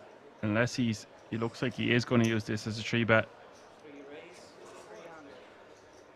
And now the action going to be back on Vittorio again with the opportunity to 4-bet rip, or just see a flop in position for 200k more. Which do you think you prefer doing here, Alan? Yeah, just probably folding here, man. I don't know. It's like not the biggest 3-bet sizing, so he might be tempted, but yeah, he's getting 2.5 to 1 here, 500k in the pot. Like, so I didn't think he would fold here. I think he'd 4-bet or call. I didn't actually. I thought folding might be the third option, but yeah, it makes sense because am I putting in 200k to just fold on the flop if I miss? Then we don't really want to be doing that 2 away from the ticket. I'm not sure if the playability is that good here as well. I know we're getting a good price, so that's maybe the only justification here, but like, it's kind of one of those things where I just wouldn't expect the small blind to be 3-betting that extremely wide, so I might just give them credit here. Oh, he's talking to him and smiling. That's a sign that's indicative of a fold. But that's he just like poker clacks him and shoves it on him after smiling. Yeah, that's fair. Alan decides to just let it go. Getting a little bit ran over here now, but nothing too extreme. It depends how many short stacks is on the outer table as well. If you're one of the shortest stacks in the tournament, you've got to take your chances in one or two of these spots. All it takes is one.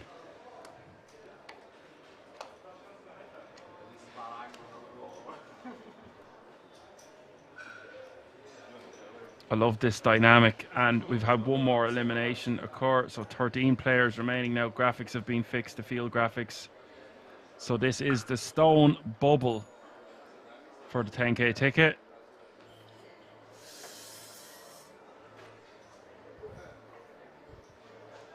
And we are 4 eliminations away from the final table. All players at the minute are guaranteed €11,300, but the difference between 13th and 12th is a mere €10,000.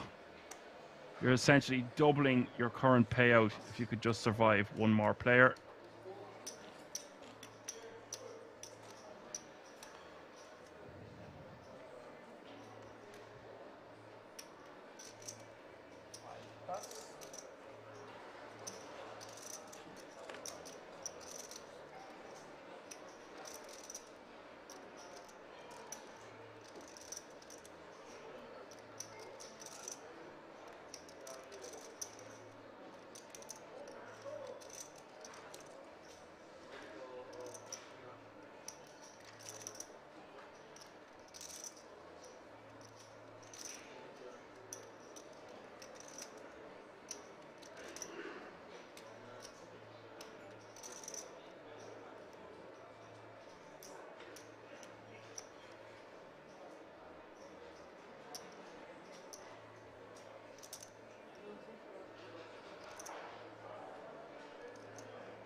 Pez with the raise.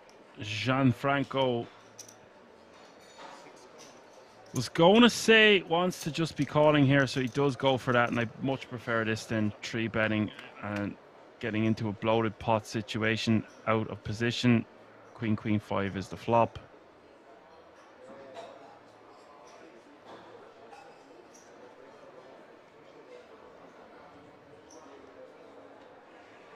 Both checking and betting here, totally fine, Al. I think with a spade in our hand, we check more to bet. I can get behind both.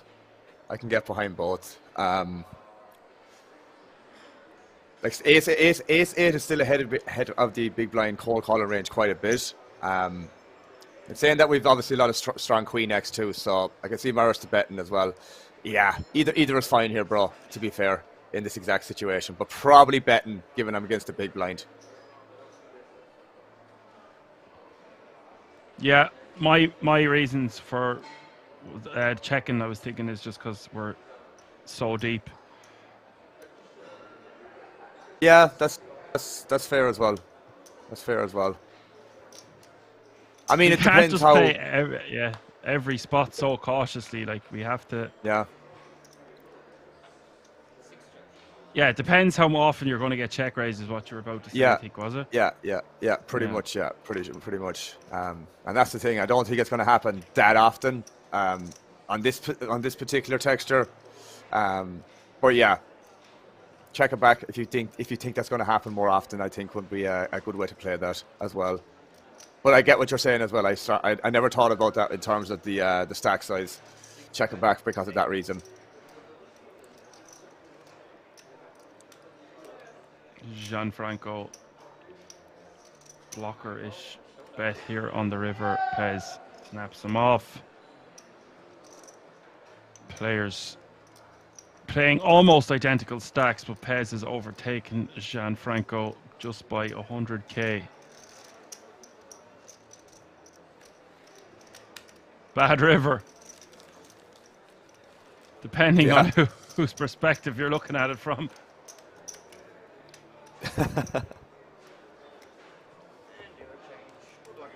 I did attempt to call all the players by hero and villain here on the stream one day, Alan, and it was a nightmare. I had to stop very quickly as I didn't even know who I was talking about. I was trying to piece that I was together in my getting head. I was getting so mixed up. I was like, why did I do this? All right, lads, we're going back to using people by their actual names, or at least their Imagine. nicknames at the very least. Pez with 87 bigs and Gianfranco just 2 big blinds behind. They are your 2 chip leaders.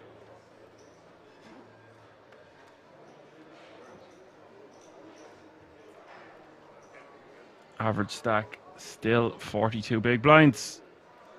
Vittorio, ace 10 off suit, 20 bigs.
Oh, Vittorio did take that down with the ace 10, and we move on to the next hand. Babbo not going to open the king jack. All players aware that they are just 1 elimination away from the ticket. Luca in the hijack with pocket 8s.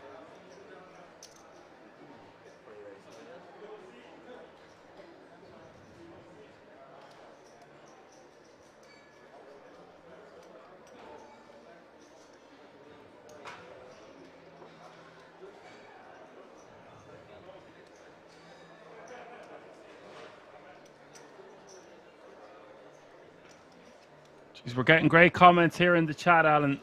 Lou Man, I was says just looking at us. Yeah, very nice. It's great to hear that. We're doing a good job. We love hearing this.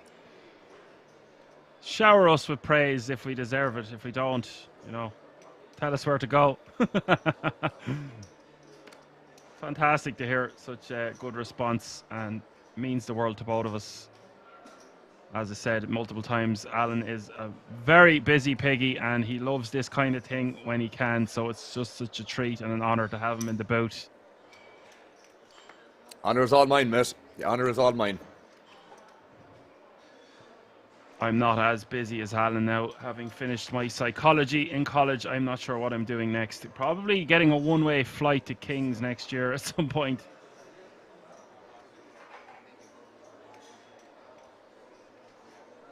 I'll be the tall, bald guy that looks like Tyson Fury at the bar. Usually very friendly, just depends if I've eaten or not.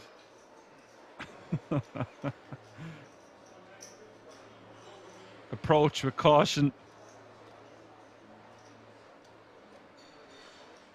Lou says we've got 300 viewers on YouTube and we've got another 233 here at the moment on Twitch, so that's fantastic numbers. Glad you're all enjoying the show.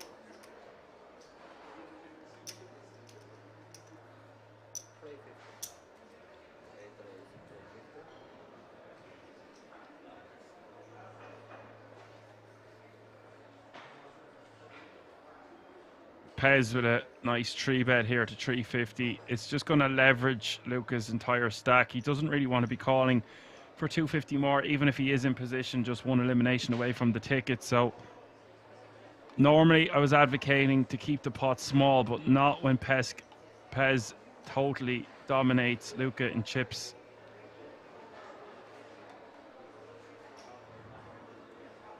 And for Luca, if he feels like Pez is up to no good and not going to be calling an additional million on top, nearly 1.3 million behind, I could get behind 4-bet ripping this. It's just when we do and we're called, it's a disaster.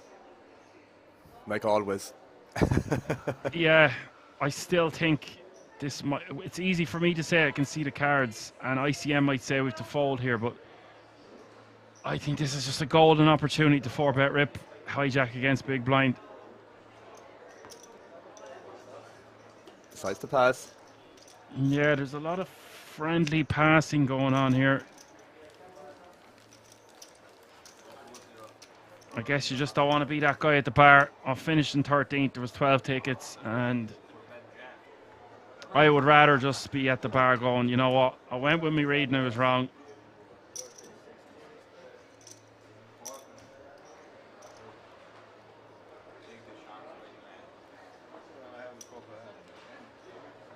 No, I'm saying says ace fine. Ace 5 is a fine 3-bet. Yeah, I think it's a good 3-bet sizing as well. 3.5x the open. I just think that was a golden opportunity to 4-bet rip there.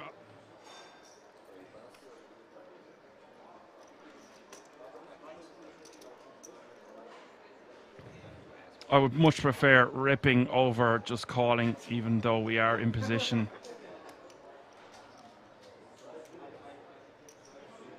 But hey, I get it. It's not every day you're going to be sitting there with 13 left in the circuit main. Your mind tends to play tricks on you in these certain scenarios.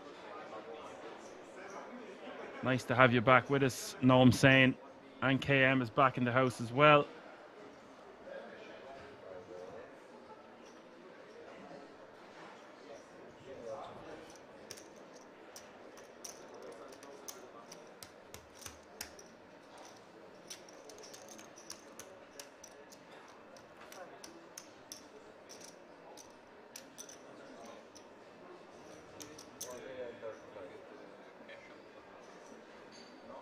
And Pez has about 88k in cashes on his Hendon mob.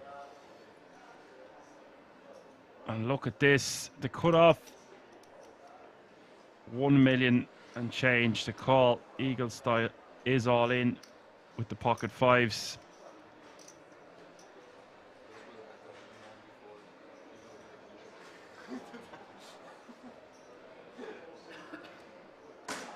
And for Gianfranco, does he really want to call this off?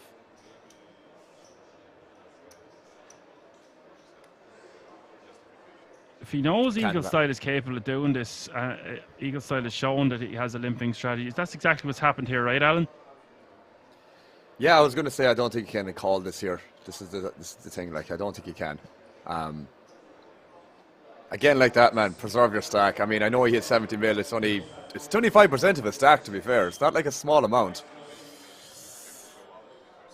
But yeah, I do think you have to. It's just one of those spots, man, where it's just like you still have a few players behind as well, so you need to be conscious of that also. I'm not sure, bro. It's probably a call, but yeah. I'm not sure. But what I'm trying to say is, so he's gone from limping to just straight ripping. Yeah. I was getting confused there. I thought he had limped and then there was a bump. It just didn't make sense. I was like, why is he suddenly... Yeah, I would definitely muck 8s there, because it would seem like he's got the strongest part of his range just open jamming 21 big blinds.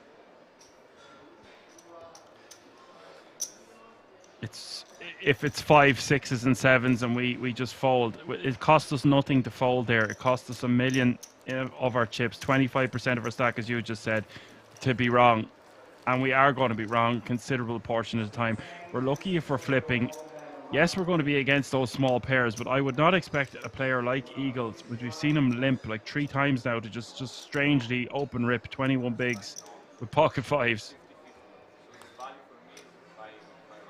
Yeah, you probably don't need to. I get the lower variance route for sure. Well, the blinds just have gone up, Alan, as well. No, I'm saying just told us there. It must have been the last hand. Small blinds 30k, big blinds 60k. So it's still over 15 bigs he's shoving. Doesn't change things that much.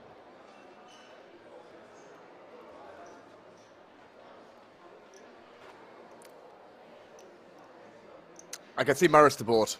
I can see Maris to both, to be fair. I'm not sure what I'd do in game, man, if I was in that spot. I kind of mentioned I would call, but I wouldn't feel happy about it. And again, like that, giving us the bubble of the you know, the ticket bubble. Yeah, I probably wouldn't pass. I probably wouldn't call because of that reason. For me personally, I need to see more evidence that Eagle is capable of just jamming. That's the first time we've seen him jam. He's getting away with it the first time for me. I'll fold my 8s. I might even fold 9s. I think I would call 10s plus there in that exact spot. Simply being because if he shoves, he can have some of those King 10, Ace 10, Jack 10, Queen 10 suited variety. He might just rip. But because I've seen him limp like 3 times now, he's a very tricky player to try figure out. True. Noam says it's a nice spot for the 5-5, not so much for the 8-8. I still think that that's a massive shove from the 5s, although he is in late enough position that it is going to be profitable. And it's definitely profitable if we can get players to fold a hand as strong as 8s behind us. Yeah, that's the big thing, I'd say. That's the big that's the big impact on that decision, I'd say, that you will get better hands to fold. And you know, if that's the case, man, of course you will get called by some better hands a fraction of the time. But I'd say for the most part, man, a lot of hands are going to fold versus that jam, given the exact situation. On the bubble of the ticket.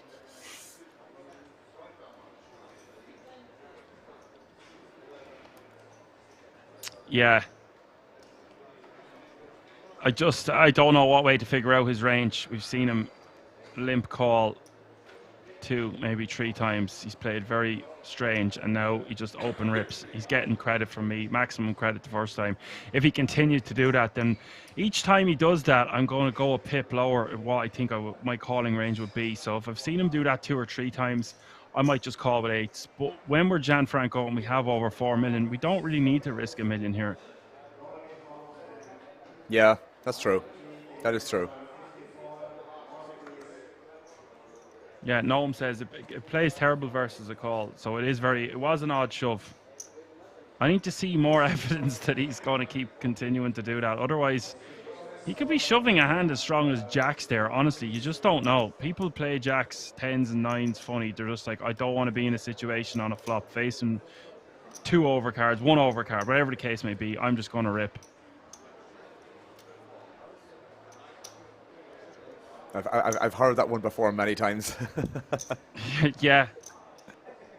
It's a classic around Ireland anyway. I don't know what way to play Jacks, so I'm just going to go all in. Exactly. Well, KM says he would prefer a shove with Ace-5 suited over 5s. Well, I am going to slightly disagree there, because if we are called, then we're going to be against a dominating ace a lot of the time. So at least if we've got a pair, there's more combos of those suited broadways that could call. At least if we've got a pair, we're getting a fair flip.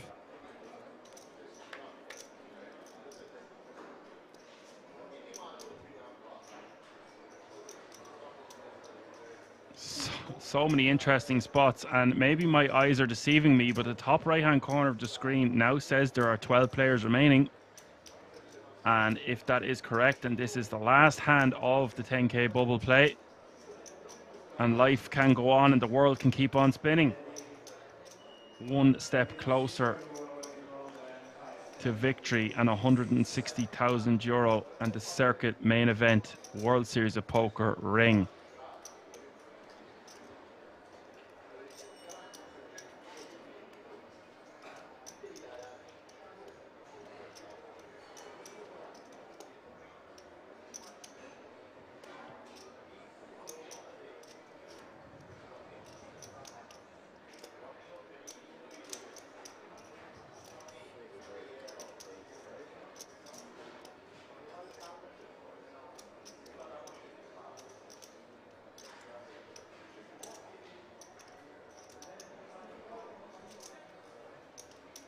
Gianfranco betting 85k here.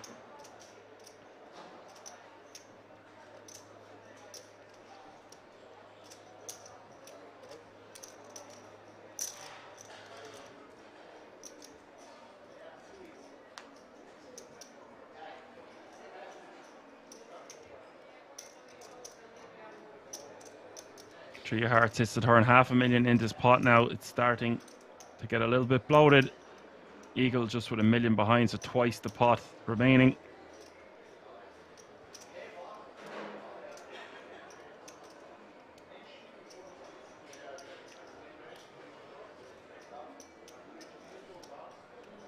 I'm not against going ham here in Gianfranco's shoes. We have aces, we have kings, we have queen jack, we have pocket tens. We could put maximum pressure on our opponent on the river. A bet a sizing that sets up a nice river jam. Doesn't need to bet too big. 250 even does it. 750 to go on the river. Yeah, I love this.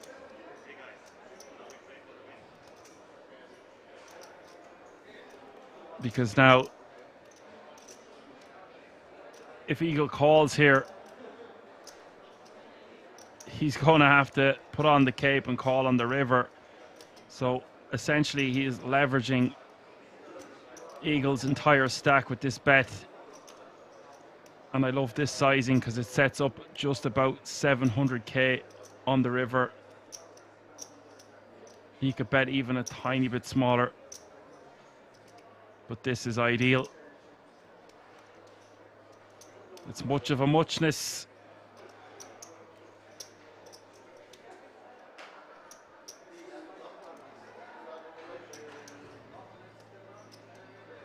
We just have all the nutted hands that Eagle can't have. We've raised from under the gun. We can rep so much on this board.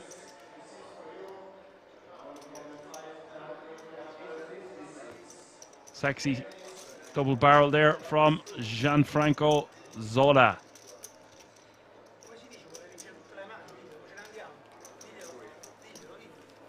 Noam says, just open jam everything. Yeah, that's that's a great strategy. Let's see how far that gets you. They can't call. Just open jam aces, sure they can't call. I love that little dinosaur emote though. Dino dance is deadly. Nice. Noam says at the back of the gun with the old 9-6 suited, saucy. Are these players aware that the bubble has been burst? Because there would have been fist bumps and some form of congratulations going on. I didn't see any of it, to be fair, no. No, sure they were fist bumping more when they were when they got in the money earlier. True. Am I missing something? Yeah, a few screws in me head. We all know that one. All right, guys.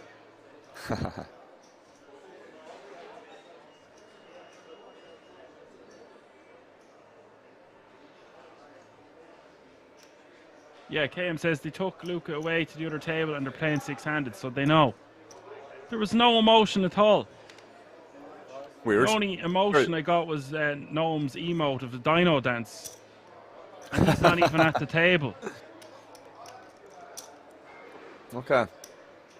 We're there calling world famous bubble coverage on a 10k ticket, Alan, for the last 2 hours with all these hairy, sticky situations, and they don't even show a glimmer of emotion. I feel cheated. Totally. And the most very anticlimactic thing. Such an anticlimactic moment.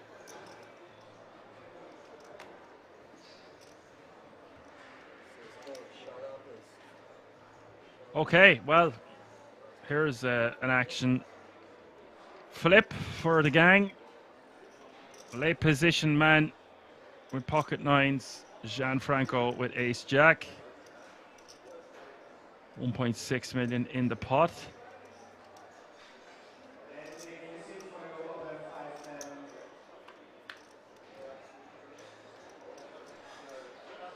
Ace in the window. Gianfranco 88% equity now. Neither player with a heart. Late position man gonna need some help here. Turn is the 10 of clubs.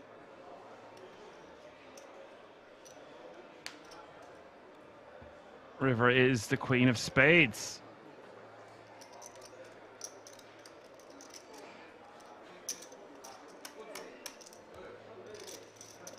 We lose one more player. Good game, sir. Unlucky. Gianfranco scooping more biscuits into his stack. That's a lot of moolah in front of that man now. Stacking. But you see, he was patient there, folded the eights, gets a shove for about 13 bigs, calls it off, and now he's playing 5 million instead of possibly losing that hand and losing the one beforehand. Okay, I'm being very results orientated, but that's just, you just preserve your stack, pick your spots, and then he still has a solid amount of chips if he loses that flip, is my whole point. 11 players remaining, average stack almost 2.5 million, and we are 2 eliminations away from the final table. Current payout now, Alan, is €13,050 and the 10 grand ticket, of course. Decent. I can finally stop saying 10 grand ticket, if only for a short while. Eagle with 17 big blinds on the button.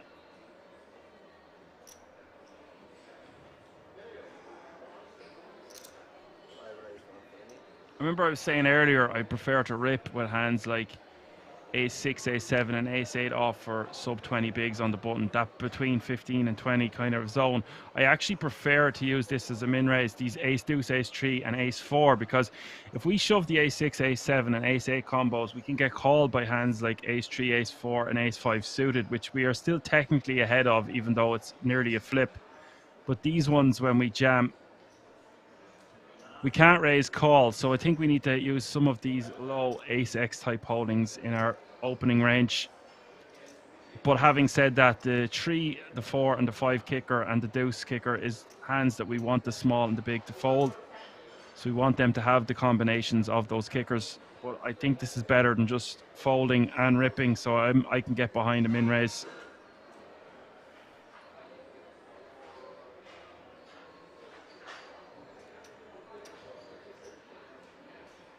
$17 bigs just seeming a bit too much to shove with just the ace-3 off suit, Alan. What do you think?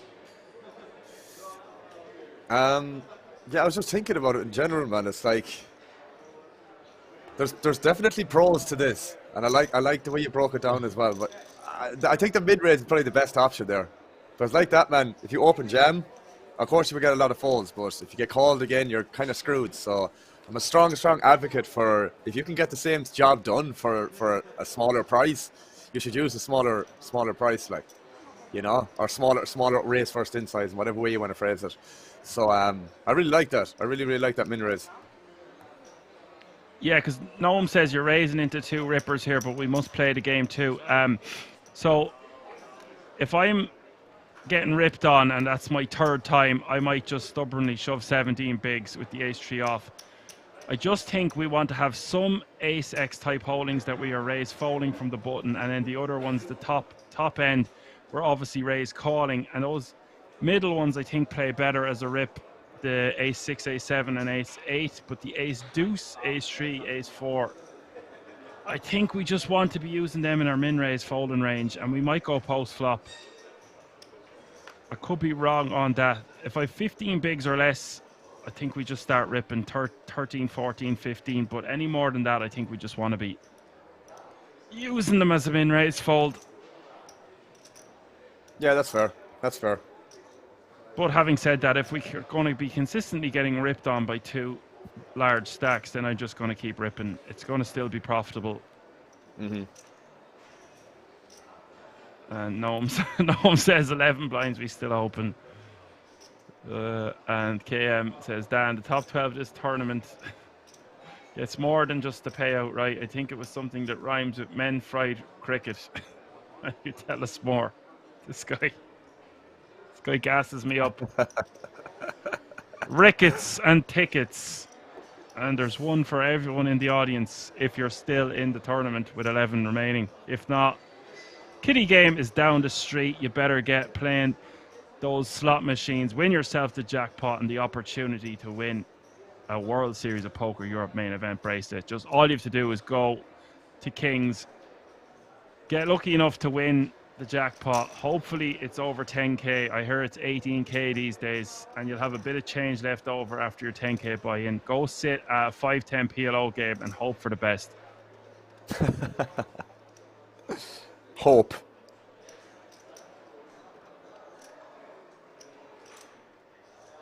And as I said earlier, hope is a dangerous thing. Hope can kill a man and hope can set a man free. We can't all be like Andy Dufresne, but every poker player trying to earn their freedom. Modern day gladiators.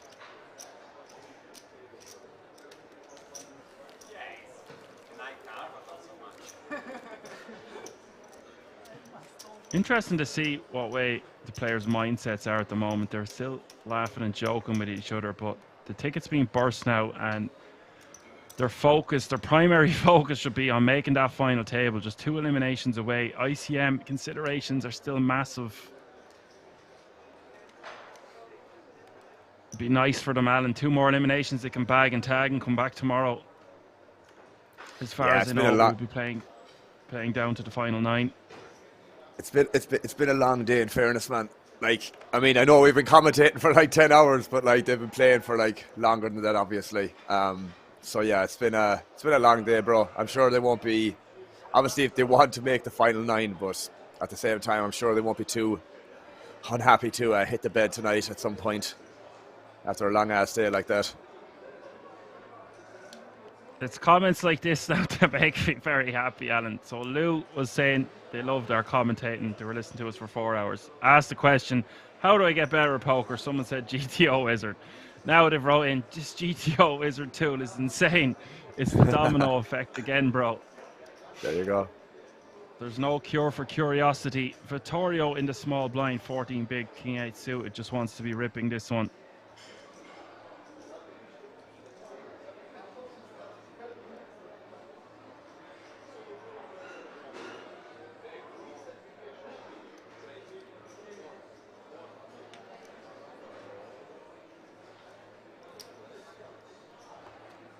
Whoa. Now, I did say there was tight folds going on with ace-8 there a week or 2 ago from strong player, but I think with the king 10 offsuit there, that's a golden opportunity to eliminate a player. Yes, it's for about half your stack, but I just think king 10 is even a better call there than ace-8 a lot of the time, because we block all those. We dominate all those combinations that shove, like all the lesser kings, like the king 8, the king 9, the king jack and king queen we lose to, of course, but there's all the other combinations that contain 10x that we are dominating. I think that's a misstep from Babo.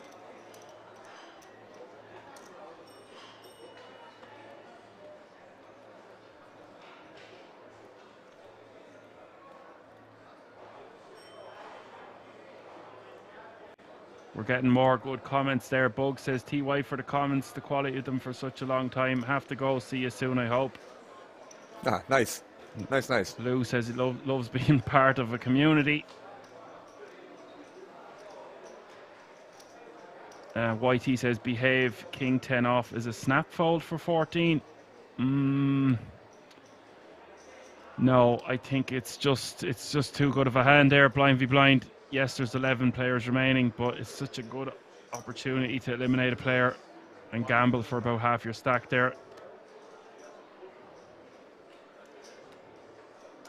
Behave, though. Oh, yeah, no, sorry, he says snap call. I don't really want to call it a snap because, okay, so we call 14 bigs. Are we calling 20? At what point do we say, okay, that's too many big blinds? I want to know. We ask the hard-hitting questions around here. We get the hard-hitting answers. Mm-hmm. Like, are we risking our tournament there if we just have 15 bigs blind v blind? I think it's good enough to call. But if we've got 35 and he shoves 17, are we calling half our stack? At some point, I think when you just get past about 15 bigs, you have to start saying, okay, that's another orbit I can survive here. Goes a long way, man. Noam says the most blinds he's calling is 17. The line is 17, and you know what? I'm not against 17 being the line. The line between chaos and order. Yeah, we're definitely losing it, bro. Get Jordan Peterson on the line. He'll know what to do, because it's actually quite complicated.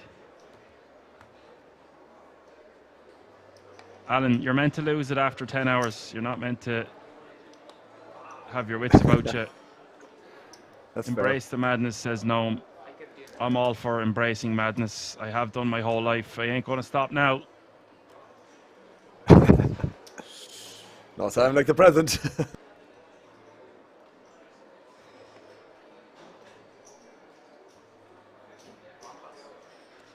Yeah, it all depends what the shoving range is from the small blind.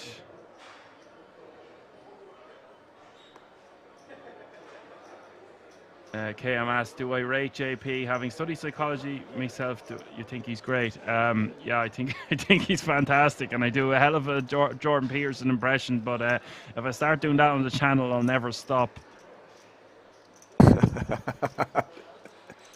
No one wants to hear Kermit the Frog for 10 hours. Gok says 18 is the line, 18 is legal. You know what's great though, Alan, after 10 hours? The chat is hopping and bouncing and supporting us every hand, every step of the way. And that's, without them, without the fans, without them putting in all the comments, the channel wouldn't be where it is today. So give yourselves a good pat on the back there, fellers. Yeah, I probably would have lost my mind ages ago otherwise.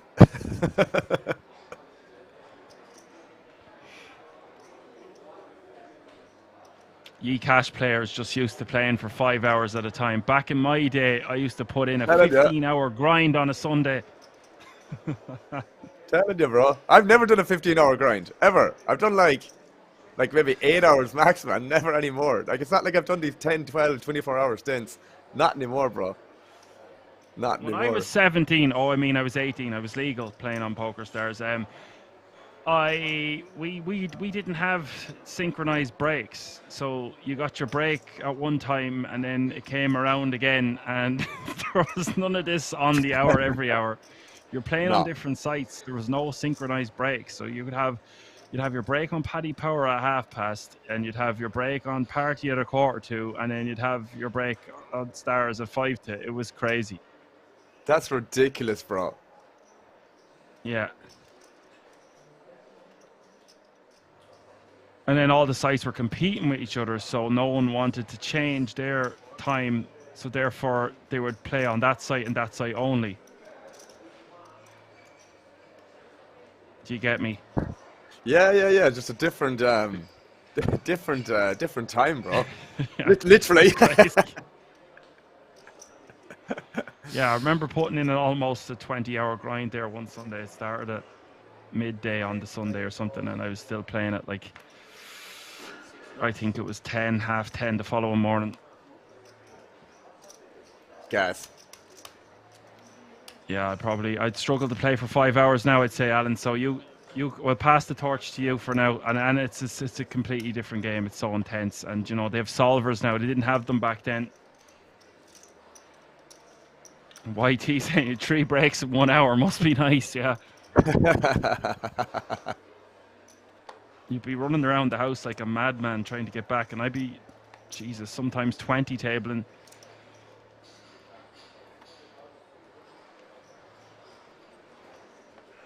Back to the action, I guess. So what else would we be doing? Ace 3 on the button. Eagle has chipped up nicely now. He's playing 28 bigs.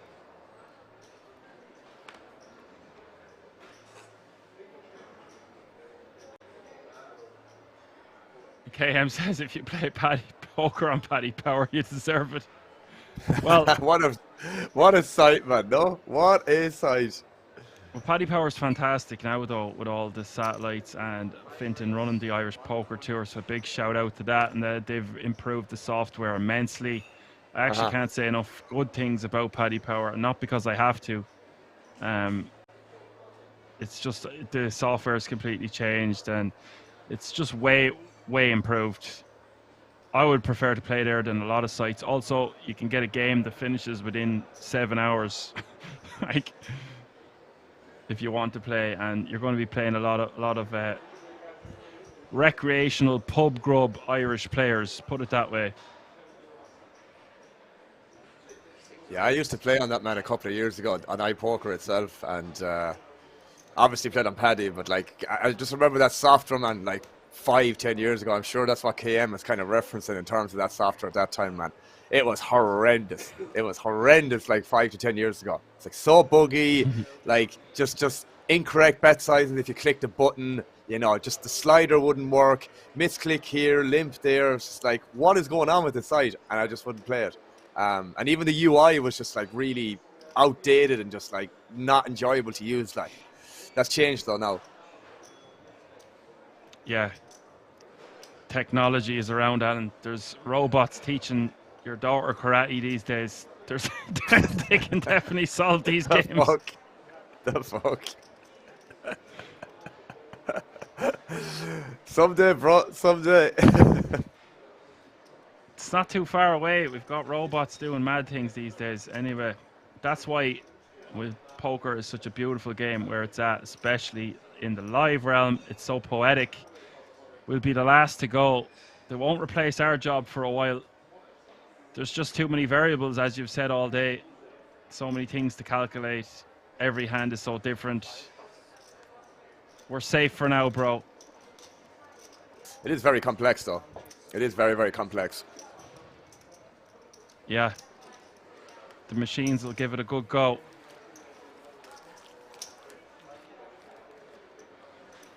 Lou is asking best place to play in Ireland. If you just go to the website, irishpokertour.com, you can find out on all the sites. I can't be talking too much about anything that's not King's Resort, but you will find the best games in Ireland from there, depending on what month you're going in. But you'll find out all the information. Just type in Irish Poker Tour. Next. And we will be back at 3 p.m. Central European time to put a ribbon on this thing tomorrow, but it's going to be a large ribbon. A large one, aye. The winner taking home the present of the circuit ring, a sovereign. Just go up to town wearing your sovereign World Series of Poker main event circuit ring. Like a boss. Like a boss hog.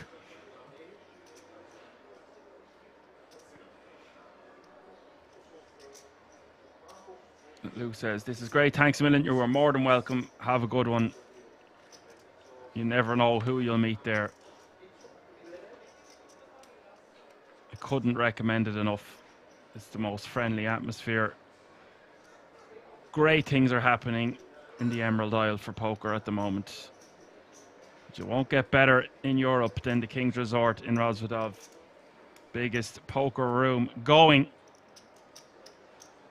Something for everyone, all under one roof.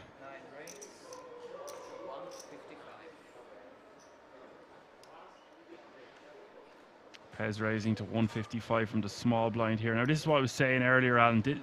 I want to see more than a 3x sizing, but because Vittorio is playing sub 20 bigs, just 15 or 16 bigs total, I think this is actually an okay raise size. I'm liking it too. I'm liking it too.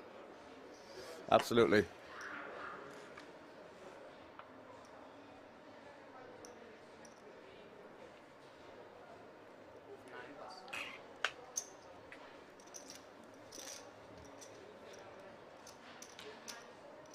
Nice to take it down. Yeah, nice to take that one down. We're in trouble now, though. All my Lucozade is gone. No more coffee, no more Lucozade. We're on the wind down. The wind down. KM is some action junkie. He said he just came back from King's yesterday, already keen on going back as soon as possible, trying to find a cheap place for the World Series of Poker Europe. I have no doubt we're going to see you on the screen again. You've had a couple of scores there, a few near misses, and I wish you the best of luck. You did get a nice result in the PLO. And the Harry Potter lookalike took that one down, I think, for 18 grand. Fred Teamer from Germany. I think he's from Germany anyway.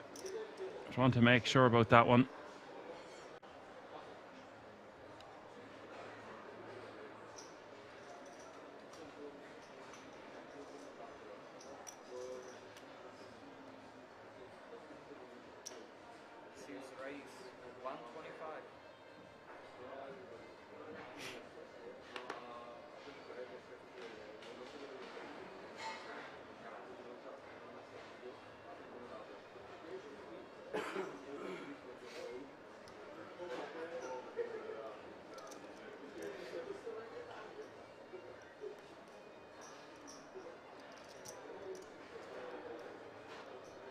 Being corrected again. KM says he came second. I knew it was something.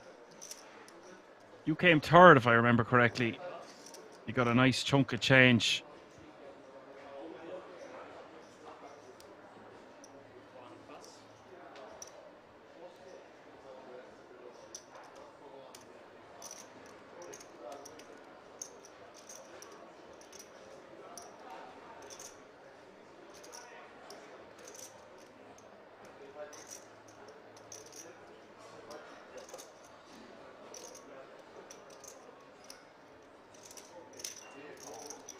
$8K and change for third. So just add $2,000 to that there, and then you've got your main event buy-in.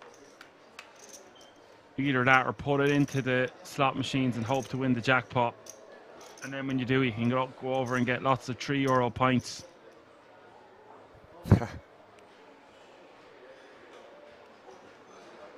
I'm sure you did want the ring. You would have sold the ring to get into the main event. I know you. I know, I'm sure. Babo with the best of it here. He's a slot machine crusher. And Gianfranco over 5 million before this hand.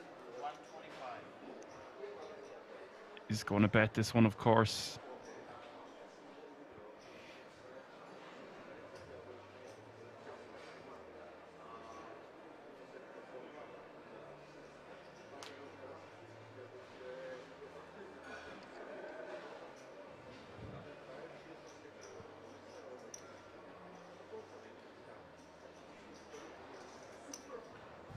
What the hell's going on here? Bet a 125 and a call. Turn is the jack of diamonds. I think Babo has to continue here. I think that goes without saying. I think I can definitely get behind Gianfranco continuing on Ace King 4 here, Alan.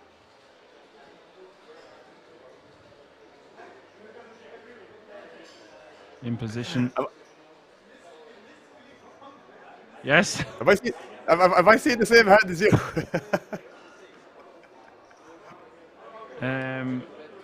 Yeah, the in position player is double barreling with 7 high.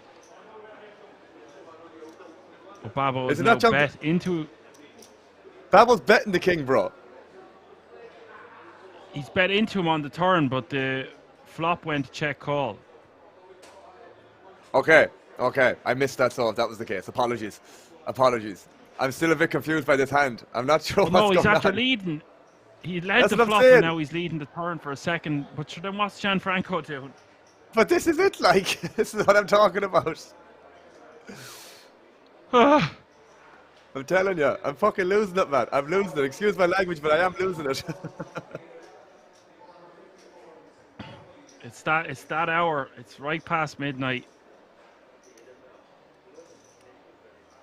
Flop went back on. Gok's telling me, yeah, the flop went back on. Isn't it great we've got such an action army to help us out sometimes? I'm telling you, bro. Brilliant. Providing entertainment at the same time. It's double jobbing. The flop went back call, which I thought I seen, and now Babo is deciding to lead the turn, which I don't understand in the slightest. Gianfranco raises then. Like a boss. Okay, guys. This could be hand of the day. What is going on? You know what? I don't mind Gianfranco's raise here, because what is Babo trying to say he has? Like,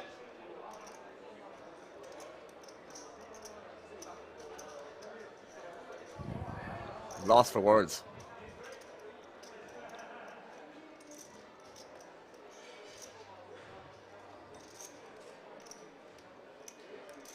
I guess you're supposed to be lost for words after 10 hours. What, man? The graphics have to be inaccurate here or something. This is crazy what's going on.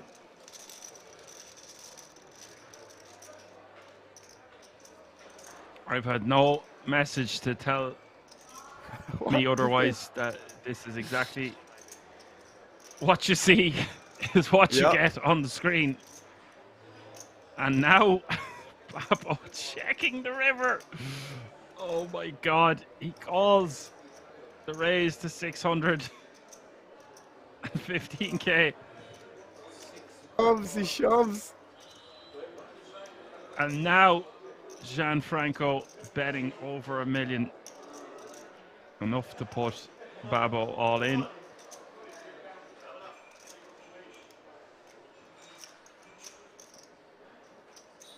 Oh, Babo has to let it go. And that could be hand of the day. Wow. I just don't know what happened to the hand match. We're both speechless here. Yeah. Trying to wrap our heads around that one. I mean, I don't understand. What he just knew that Babo is repping such a small range, and Gianfranco has all the hands that Babo can't have. Babo got sick of being pushed around, decides to take a stand with the wrong hand at the wrong time. But I say that it's the wrong hand at the wrong time. He was clearly ahead from the graphics, but very hard for him to get to showdown successfully. So therefore, I think we just have to grim and bear it and let that one go. But his intuition was on Alan. He almost, I don't know what to say. He almost like, he obviously can't call on that river, but would he have check called on a different river? I guess we'll never know. I can't get over the turn lead, man, or the turn dunk. I mean, what the hell was that about? Like, check call and flop, I can get behind. I think it's, you know, pretty normal, like. But what the hell was the turn lead? Like, why would you lead the turn there when, like, it just, with that hand? It just doesn't make any sense at all. And then you call the raise. But, like, again, like you said, he was ahead the whole time, so what the hell do I know? I will say that one's probably going to make the highlight reel, and it's the one hand both of us didn't talk much through at all because we didn't know what was going on. So we looked like amateurs in that one. Madness. The chat was saying the flop was a donk lead as well. So he led the flop, led the turn, got raised, called, and then check folded the river. But from Gianfranco's perspective, he floated the flop at 7 high, raised another bet on the turn, and then jammed all over when the 4 to a straight came. Like, now, in our defense, the graphics have been jumpy and we've been catching up with them for a lot of the day. So there, I was thinking there's no way he led that flop. It just wouldn't make sense. It's like your eyes aren't wanting you to believe what you're seeing. Because it's like you're so used to the flop turn river playing the way it should. It doesn't mean the way it should, but the way it usually goes is check. He bets in position with the 7-5. That's when you said, what is going on here? And I go, what do you mean? So he led the flop, he led the turn, he gets raised to 615k and then decides to call and then have to. Now, from the King Tree's perspective, he's put in such a large portion of his stack, hoping to get a clean river that he can call off. And I guess we'll never know whether the 7-5 was going to jam on a different river. But it's an amazing reverse flow, and I am so excited to see what that man is going to do next. I believe I Hendon mobbed him yesterday. I don't think he had past 200k in cashes.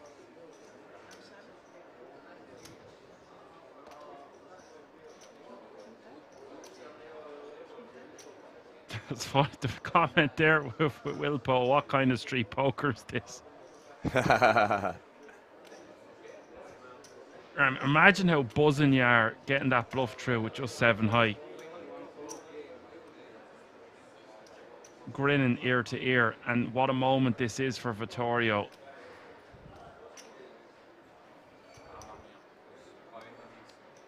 Button against the big blind.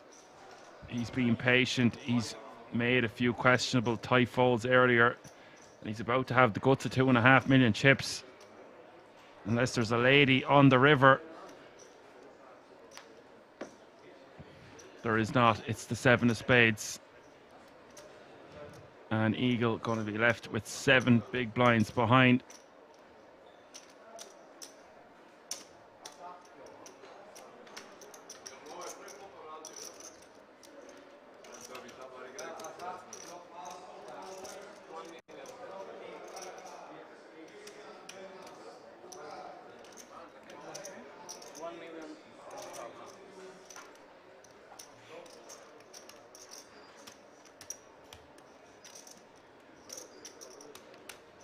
And I think that's an overplay there from Eagle. He's losing the plot there, trying to get that much money in with just the queen on the flop on a paired board. It is button against big blind, but it's just a 4 kicker. What's the point in trying to get more money in on that flop?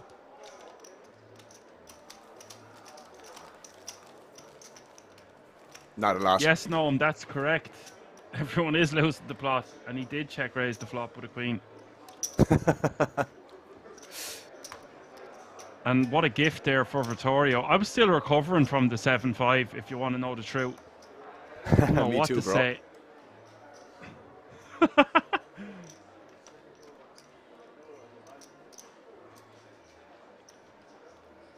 tell you, when it's all said and done and the bagging and tagging is done tonight, I'm going to have a serious time, for serious trouble coming down and trying to get asleep. It usually takes at least 90 minutes just to adjust to not staring at a screen.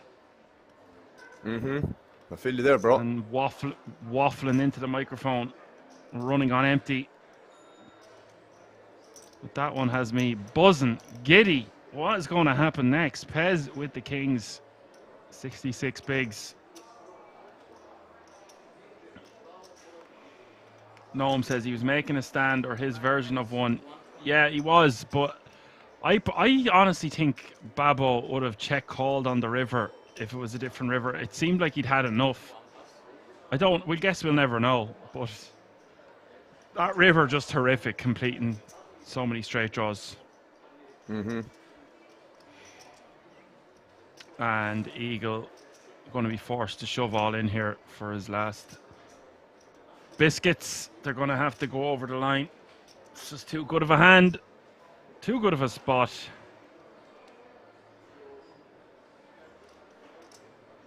Noam reckons he was jamming every river except the one that completes the straight. You know what? I think you might be right, Noam. Noam Chomsky.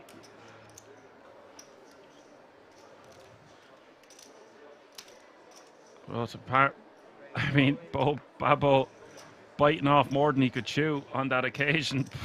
I don't know what else to say.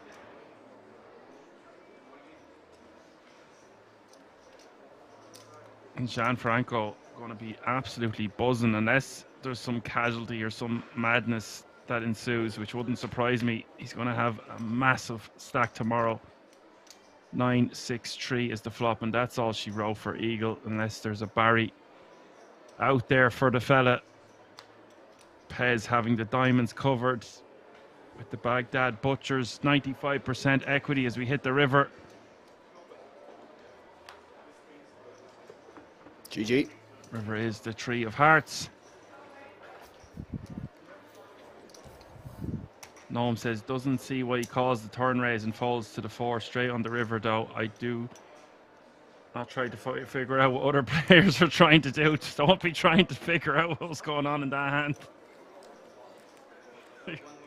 You had 2 commentators perplexed. The whole chat was going crazy, and the 2 I was players speechless, involved. man. Speechless. I don't think we can be blamed on that one. I was like, hold on, that it was just, we can't believe that the action has gone the way that the screen is showing, even though we can see the players have clearly put out the chips.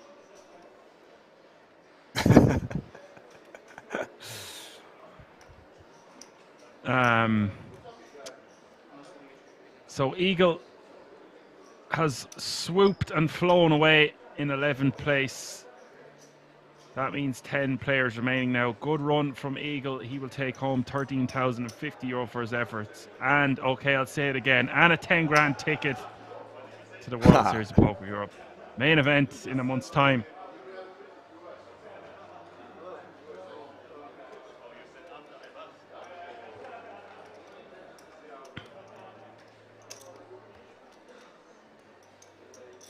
And I would have liked to see Babbo. KM is making a very good point there. If he really thinks his opponent is bluffing, does he bluff much with a Queen X type holding?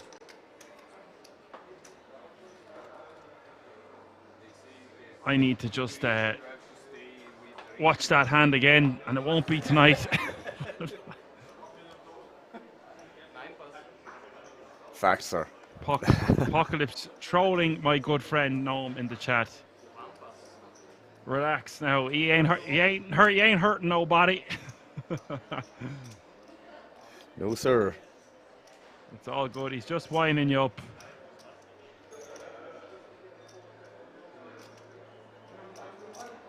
We like to have fun here. 10 players remaining now, and that means we are on the final table bubble.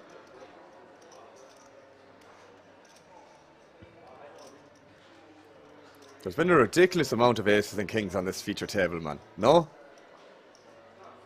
Yeah, there's been a lot of big pairs. I don't think we've commented on that enough. Yeah, it's a crazy amount.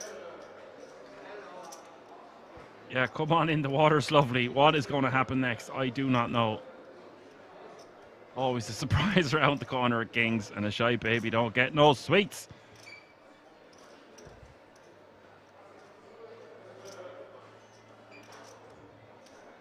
Great to have so many people's input in the chat. Sometimes it's just so dead in the water.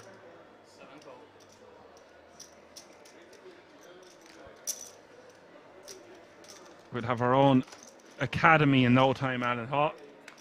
Yeah. Noam says this guy is for really has a shark on his hoodie. There's a shark in the water, mate. This bloke has enough venom to kill 10 snakes my size.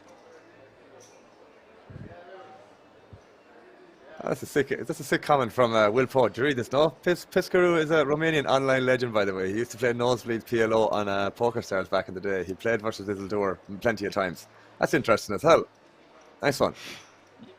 Yeah, I googled his real name earlier. Not to be revealed, I guess. He is only 88,000 in live earnings, which would indicate that he has played online for a long time. Nice.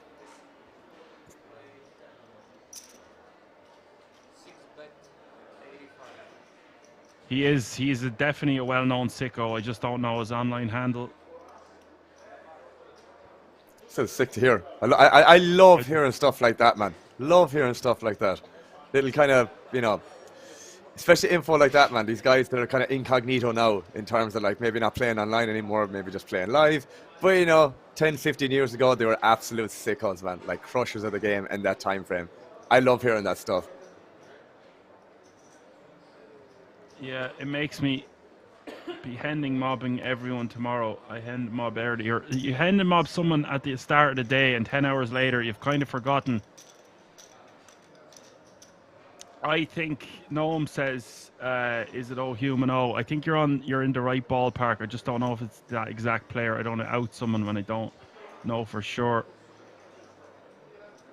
You never know who you're going to find at the table in Kings. I love it. There's so many characters.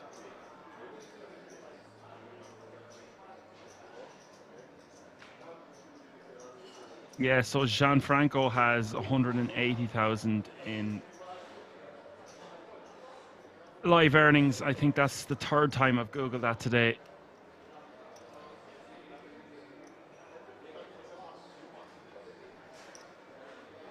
Oh, so he's a different fisherman with a PH and a 36 at the end, because there's another part-time fisherman, and that's one of the biggest sickos in the world online.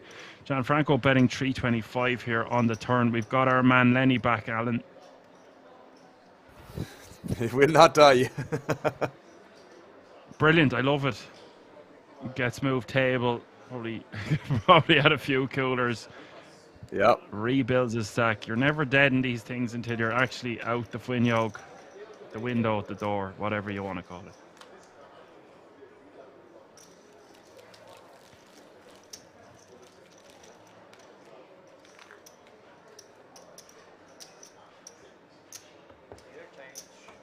KM mentioning more people moving to Kings just makes me want to move there more and more. He's just going to be writing that in the chat now for the next 12 months until he sees me walk in the door someday. We'll have a meet and greet, sit and go.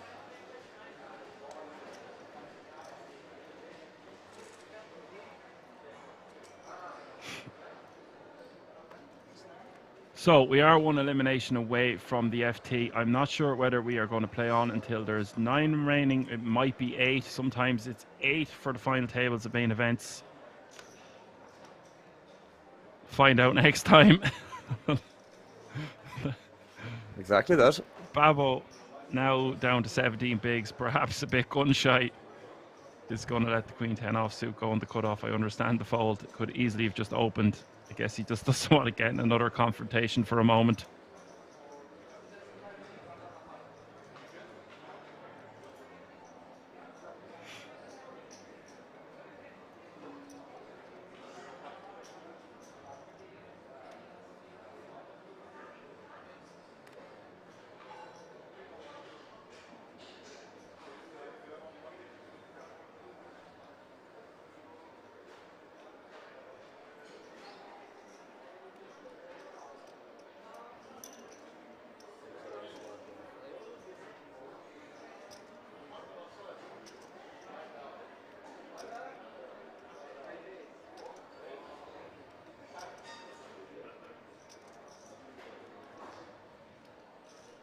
Gianfranco raising to 125 on the button with 6-5 suited, and Lenny in the small blind with King Jack.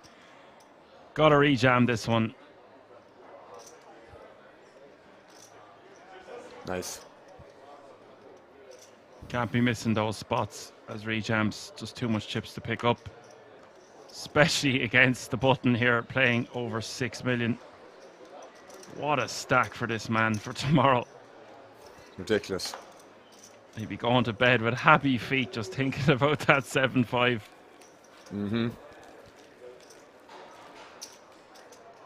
I wouldn't be surprised if that hand ends up going viral, Alan. Yeah, man. Nice one. And the two of us speechless. Yeah, nothing to say.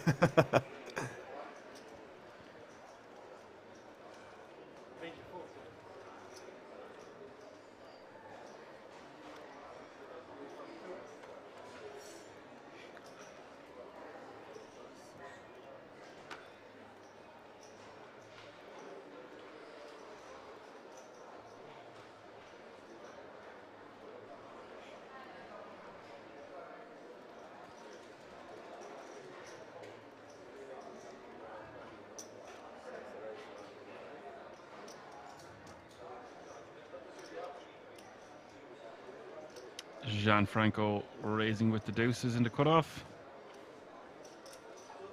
And Lenny most likely just wants to let this one go.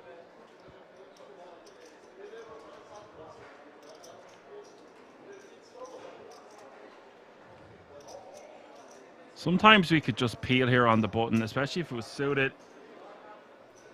Less chips the odd time. We could consider just rejamming again because Pez should be opening so wide. Or Gianfranco, sorry, the graphics are incorrect there. Oh, sorry, Gianfranco raising to 125, but Pez, the other side of him. He's just in a really bad C here, Lenny. He's sandwiched in between two monster stacks. Mm-hmm. So whatever he does, he's going to get some form of resistance.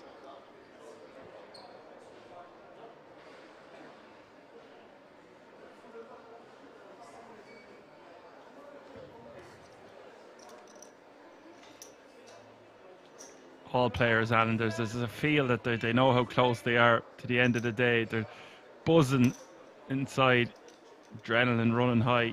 That guy with the hat there, every time he folds, smiles at the dealer.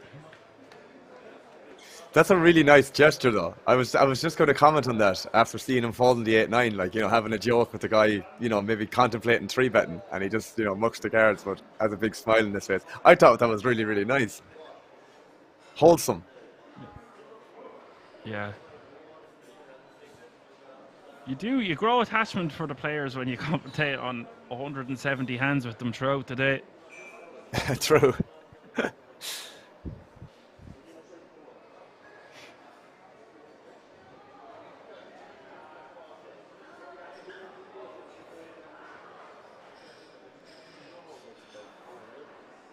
I don't even know how good his bluff was at 7-5, but jeez, it worked regardless. I mean, it's just the fact that the lead on the flop as well, man. It's just like, what the hell happened in that hand? Like, lead, raise, call, all in, fold. Just like, what happened in that hand? Madness. But I loved it.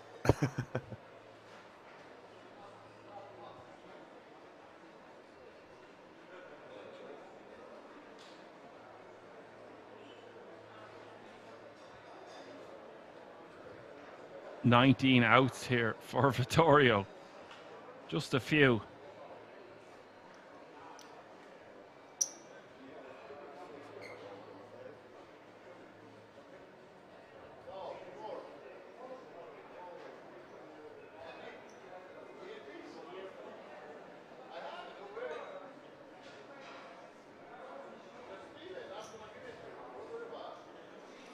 And Gianfranco going to bet 125.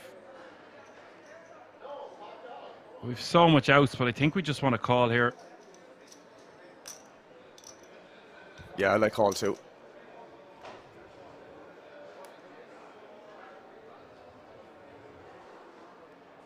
Gets there on the river. It's nice for Vittorio. Just want to go into check calling mode here.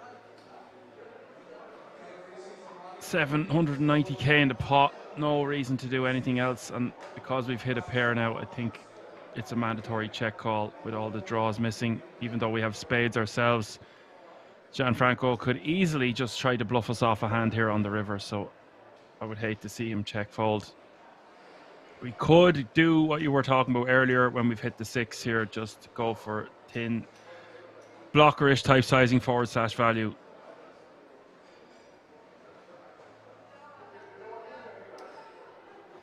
And it looks like that's what he's going to do, even though this bet looks on the like it's on the chunkier side. Not quite a blockerish type sizing, just pure value. Around half, by this looks of it, yeah, 460, around half pot thereabouts. You like this, Alan? I like the fact that Vittorio has realized that he can pick this sizing with this hand. That's what I really like. It's like whether this is the correct sizing, I do think it's very, very close to it. I don't think he can go 3/4 here with this hand because I just don't think it makes that much sense. This half pot sizing you can use with a lot of your range, and I just like the fact that he's finding it with the 6x here. But I suppose when Gianfranco checks out of position here, I'm not out of position, but when he checks like this, it's just like it's a tough spot. It's a tough spot. Yeah, I don't actually. I think I'm going to take back what I just said because I don't think it's a spot where we want to go for blockers type size. We want to rep that we've missed a flush draw or a straight draw or something to that effect. So that's why I prefer this sizing. I also just thought he would straight check call. It fits the bluff catching side of things better than just betting ourselves, because we take that move away from Gianfranco in a spot where he is very likely to just bet to try get us off a hand on the river. So I think, as played, I prefer to just check call, but Vittorio thinks he can get value, then I'm all for betting.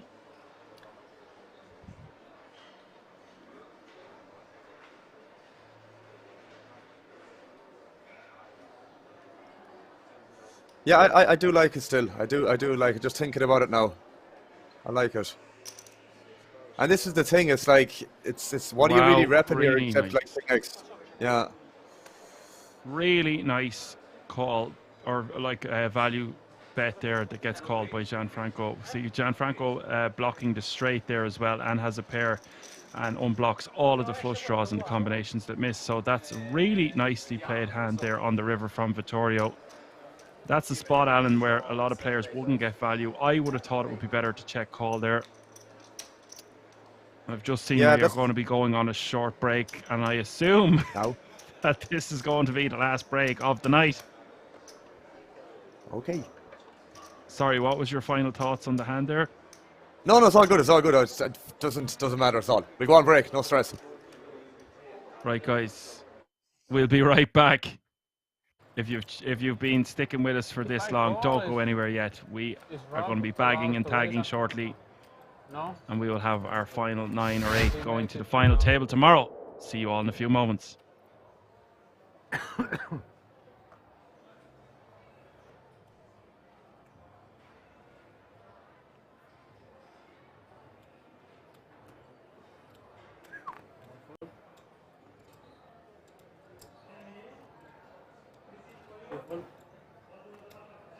It's 800?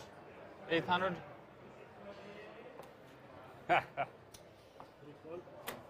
This time you try, yeah? Imp is strong. How much in the pot? 3.9. 3.9. Rob doesn't like limps.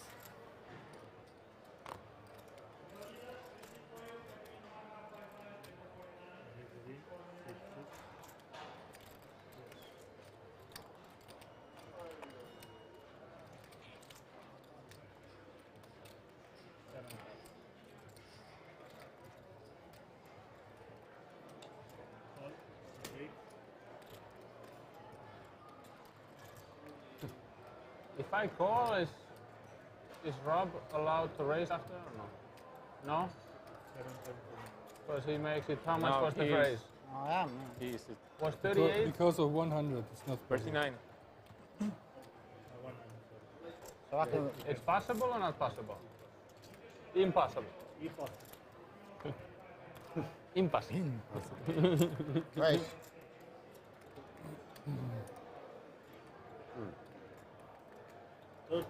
I wanted to play.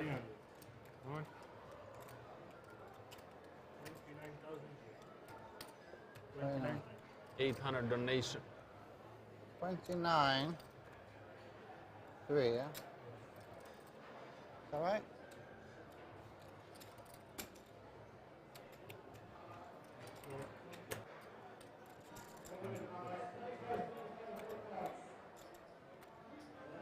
Oh. 66.9. 66.9.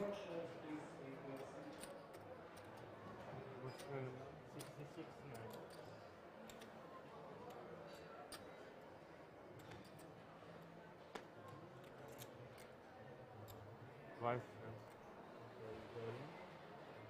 Oh, yeah. Five.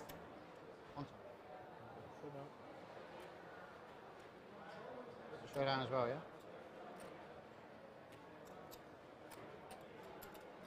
Oh, you got the nut flush draw. Good luck. Someone?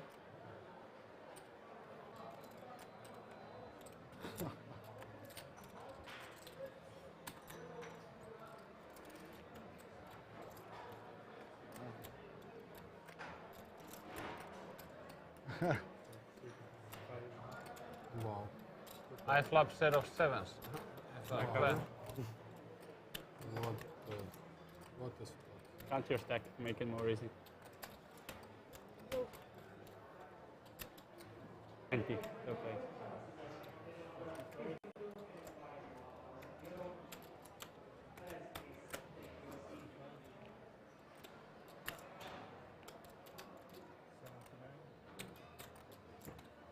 You don't need to count. We have more. So we have more. Want to make now a nummer for the screen. What about this? Okay, This as well, yeah? Nice.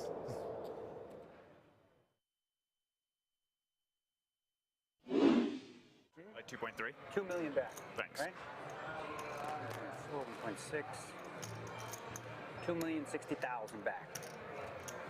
If you want it. All in? He does announce all in with the ace-6. They'll card, and then I'll have to look at the other one. See what D-Nex wakes up with. That's probably coming. Let's see what the other one is.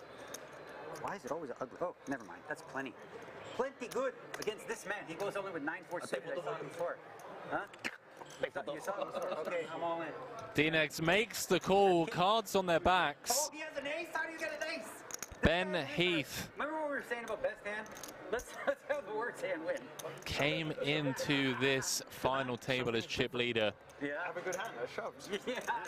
Been a bit up and down if he can hold here. He would have shoved. He would fold ace-6 off for sure. Yeah. Yeah. Play suited. he will stop Daniel Negreanu right in his tracks from winning bracelet number 7. Where's the spiel about the best hand winning now? That's what I reversed it. Like, let's forget all that. To the flop, ladies and gentlemen, and it is a king in the window. Trip kings for Daniel Negreanu. It's not over yet. Hunting bracelet number 7 and in great shape to get the double here. Needs to fade the running Broadway of running clubs, and Ben Heath is dead on the turn. Would you believe? Chat, is history about to be made here in Rozvadov? Daniel Negreanu doubles up to 20 big blinds. People on stream were wondering why you're calling King 8. Yeah, right? It's like the completely unrelated hand from the stone bubble.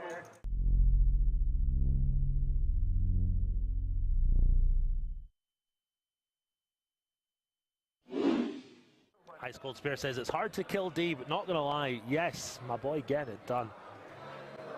And Paul Flat getting right back on the horse. 2 very playable hands back to back. Kardashians in the hole for him. 20 big blinds in the chip lead. 800. Comes with them in this time. Negreanu gets out the way.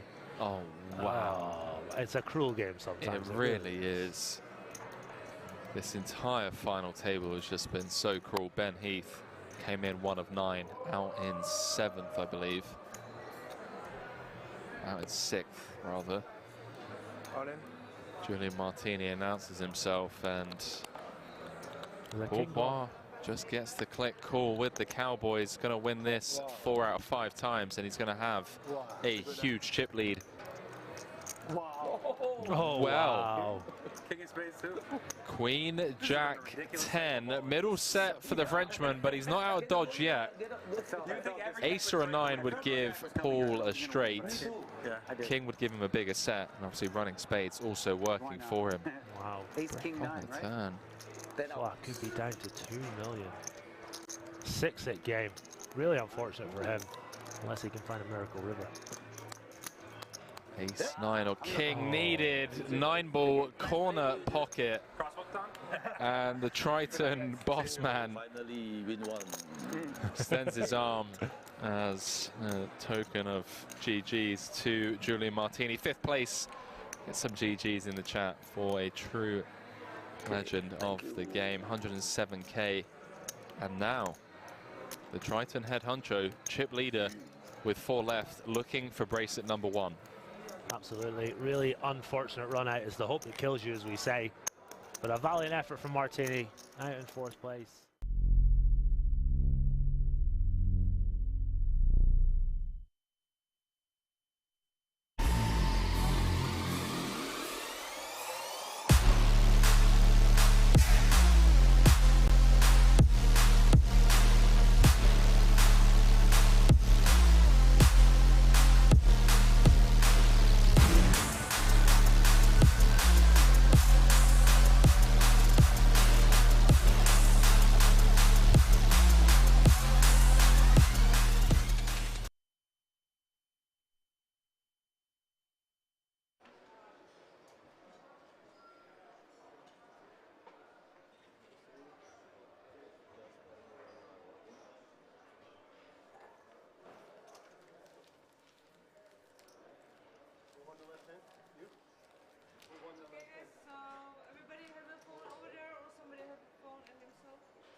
Never fear, Action Man Dan is here. We're about to put a ribbon on this thing. One player will break, considering we now have 2 tables of 5. It's just this is your kind of ballpark, Alan. You like the 6 max format, and it's even shorter handed than that. So the blinds and ante's going to devour these stacks apart, especially the smaller ones. Lou says they're here till the end. Great to have you with us, Lou. Like I said, if you've tuned in until now, like, you can't just go to bed. What if there's another 7-5 hand? Imagine. That's what makes this game so exciting.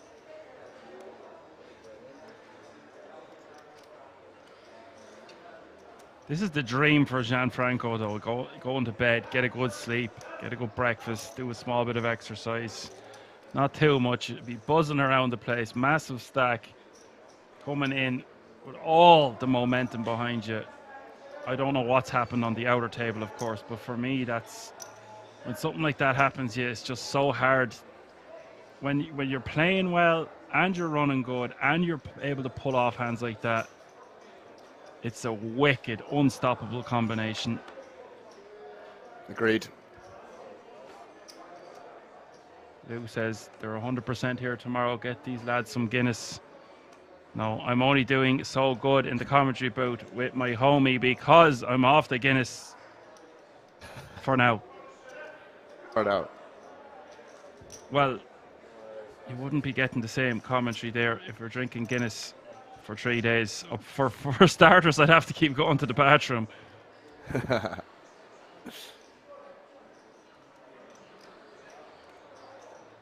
Oh, look at this. We've got someone tuning in from all the way from Tasmania. Wow. Bram, good one. 666. Nice to have you with us. Come on in. The water's lovely.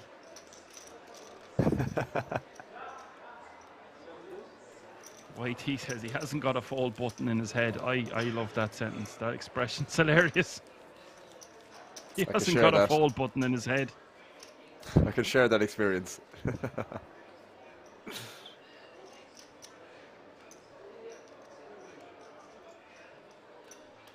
Great to see so many. 150 still tuning in after 11 hours is just brilliant. And that's just on Twitch alone. Commendable. And if you're liking the stream, it's the last time I'll be mentioning this tonight. We're on all the usual social media platforms. We have a great YouTube channel, new videos on there. Give us a like, subscribe, and a follow. We're trying to get to 20,000 by the end of the year. If you want to buy some merchandise, kind of like the hat this guy's wearing, head over to the merchandise store on the website www.kingsresort.com. There are certain items with a massive sale of up to 50% off. If you like what you're seeing, we are going to be back for a long action-packed day of poker tomorrow. Only 9 will remain.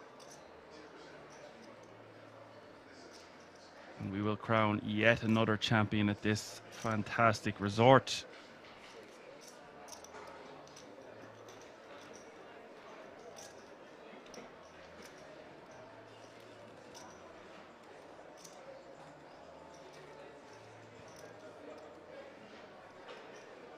Bram asked for a link for the merch store. It is in the chat, Bram.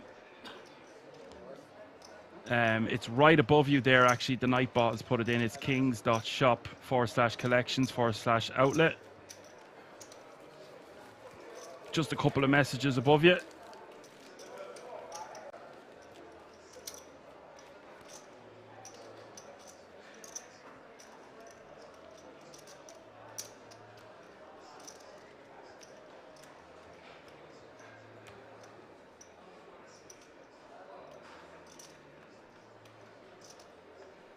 And it's 2 a.m. for these players now, Alan, as well. They're definitely, they know the end is in sight.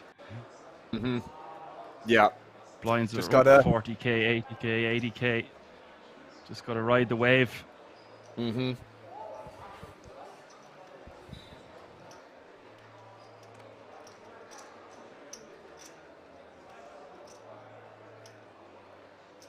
Gianfranco A very openable ace-jack on the button.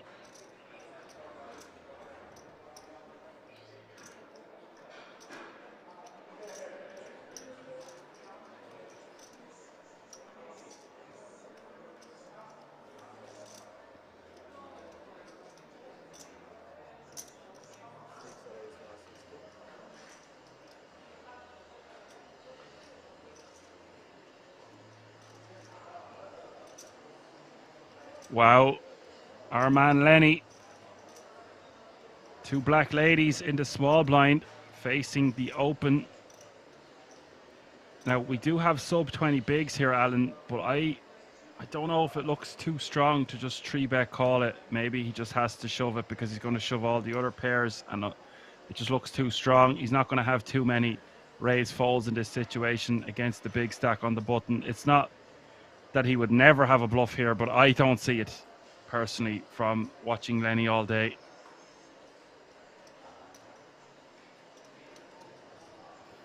Yeah, it's an interesting one again, man, because immediately the first thing that comes to mind for me is like, okay, well, do I ever have like two 3-bet sizes here, an all-in one and maybe a small one or smaller one? I don't think so, bro. I think if you have like ace-9 off here or ace-10 off, you just want to like 3-bet jam that. So I think only having a 3-bet jam range is probably the best. It's probably the best strategy. I think that, again, I'm not 100% sure, but I do think it's probably an easier strategy to play for your entire range. I feel, anyways. Yeah, I totally agree. I think the jig is up if we 3-bet to like 440 here. Yeah. But the jig is up is what he goes for. It's a very small 3-bet size to 385. Alarm bells are ringing here for me, but Gianfranco might read this as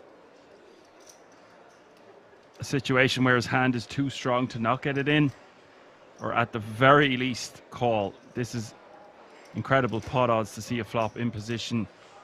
It would be an astonishing tight fold, and I would totally understand it and get behind it. I'm all for it, but I don't know if we can fold getting these kind of odds to see the flop at the very least, or we could just move all in.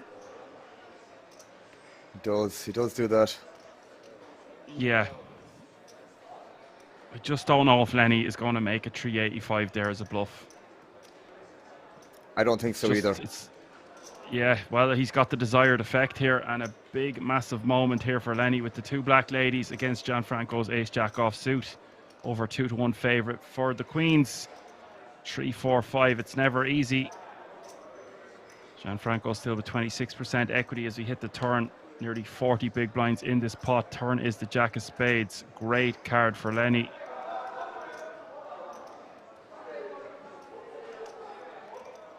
And the river. River is the 5 of clubs. Phew! Our man Lenny, one of our picks of the day, Alan, is now playing 40 big blinds. What a man. What a situation for him there. Yeah, he's been throwing around the place, man. Well, he's been throwing around the place today, so he's finally catching some heat, man. So kudos to him. Kudos to him, big time.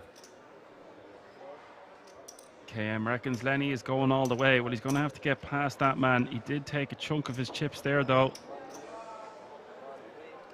Won't hurt Gianfranco too much, but it is about 20% of his stack.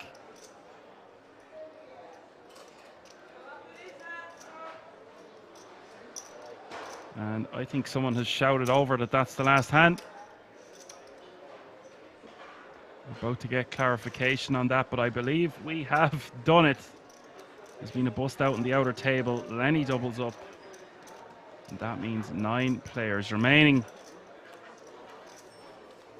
What an action-packed day of poker for you folks watching from wherever around the world. That was fantastic stuff. Thanks to everyone that tuned in throughout that marathon session, and we're going to have another similar one for you tomorrow starting at 3 p.m. Central European time. Big thanks to all my moderators, hanging with us to the bitter end. It doesn't go unnoticed, and it's much appreciated. Massive thanks to Alan once again. We're going to get some shut-eye, Alan, I reckon. And we're going to come back tomorrow. So for now, me and Alan are going to say our goodbyes. Catch me if you can. I've been Action Man Dan.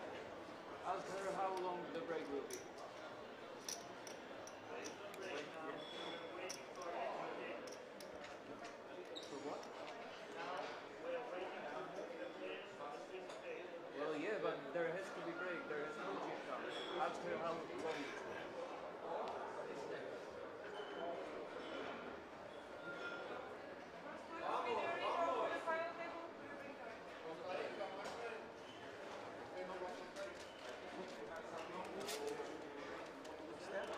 You're aggressive. I know you're aggressive. If I show up, you also draw. Yours goes down. I will go everybody else. I'm not going to fold and I'm not going to call. So if I mean, I mean,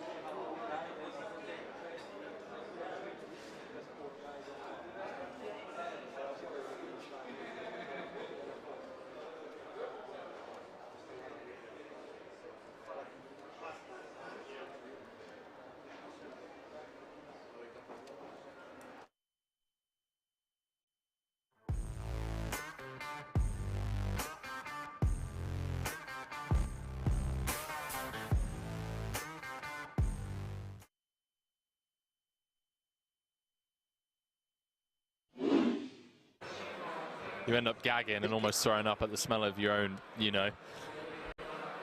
So to counter that, this 12-hour solo commentary stint felt like you guys would give me a bit of space, a bit of leeway, You just love poker. and let me off.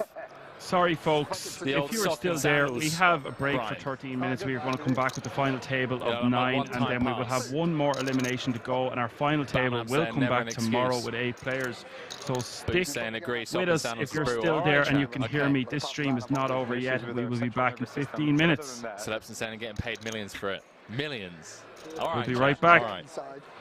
Okay, no more socks and sandals. I see how it is. Or society. So we jump back into this. Other than that, living Button open from Nikki P. Deeb with the 3-bet out the small with the queens. This could be a chip lead pot, ladies and gentlemen. 5 seconds. Orpin has woken up with ace queen O in the big. One time button. Button v small blind v big blind.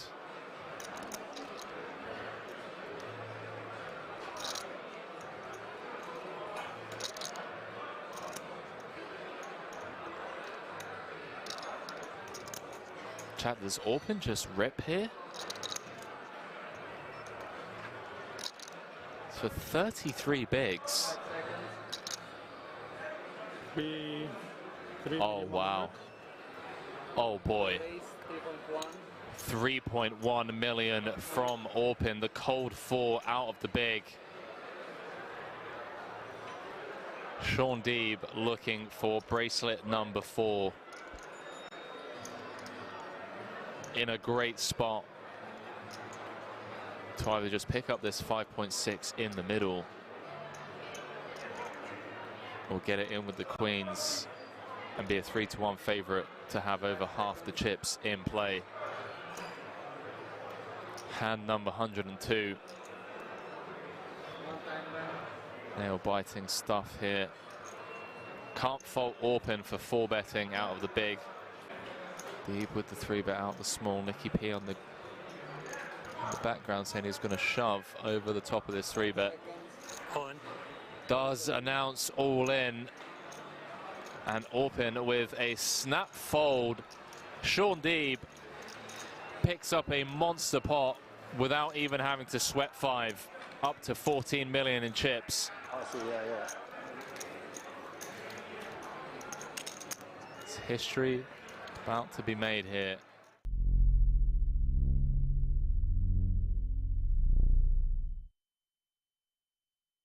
Seriousness of this event. The average stack creeping ever closer to 1 million. Je to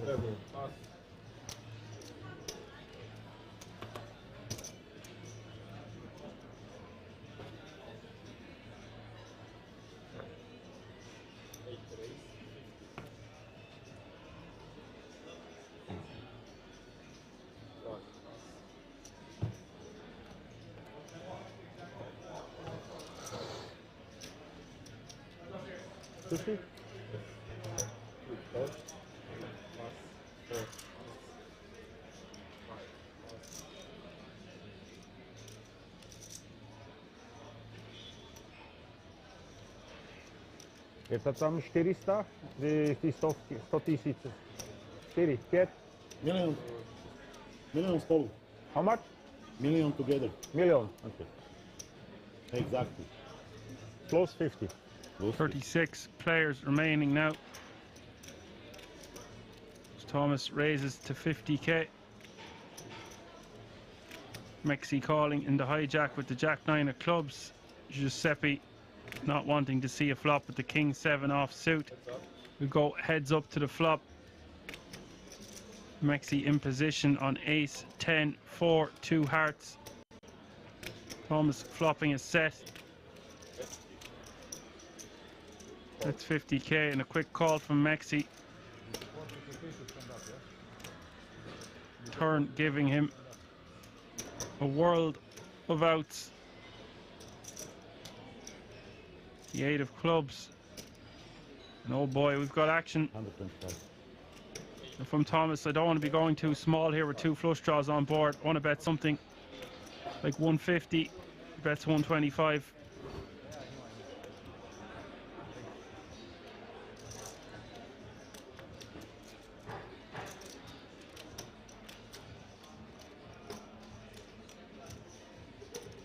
Mexi with the open ender and the flush draw.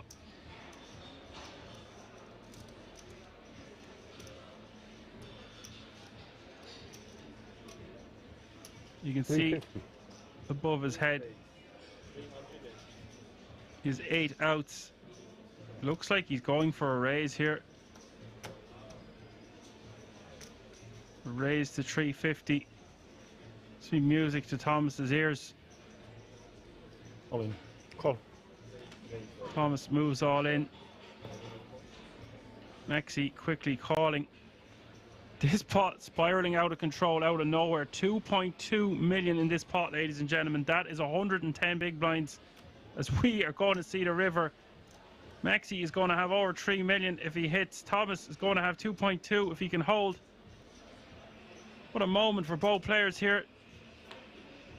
The river is a brick. The 3 of diamonds. Sit back down, Thomas. Mexi going to lose a massive chunk of his stack. Thomas now going to be playing 110 big blinds. What a difference a hand can make. 975. Well, you know what, Apocalypse? You can't say that wasn't an action turn.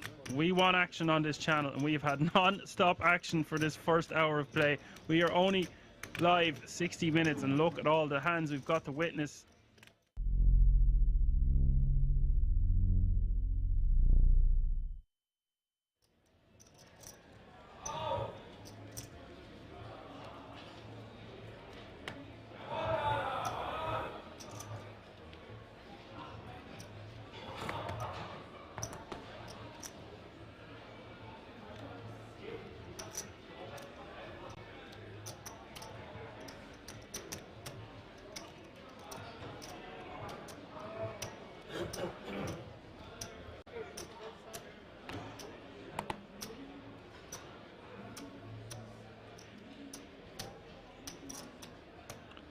Renato raising to 12k.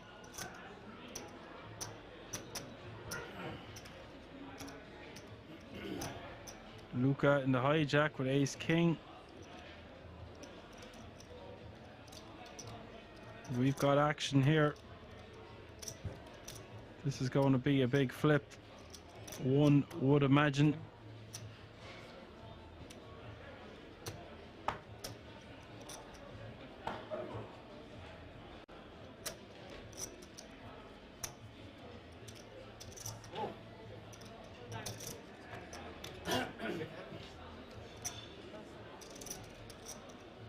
count.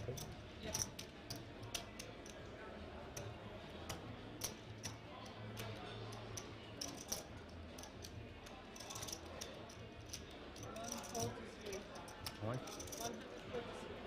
47.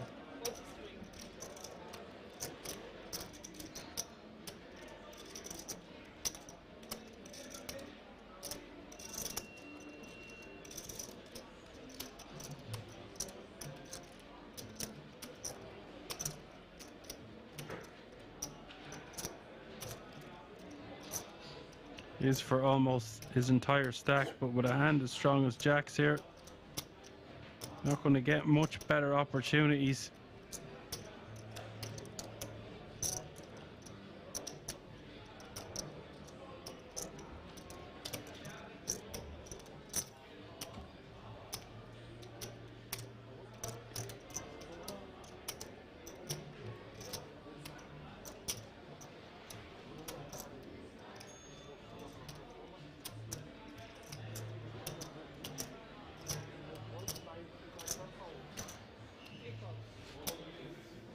Calls it off. All in the fella. Call the other fella. 301,000 in the middle here.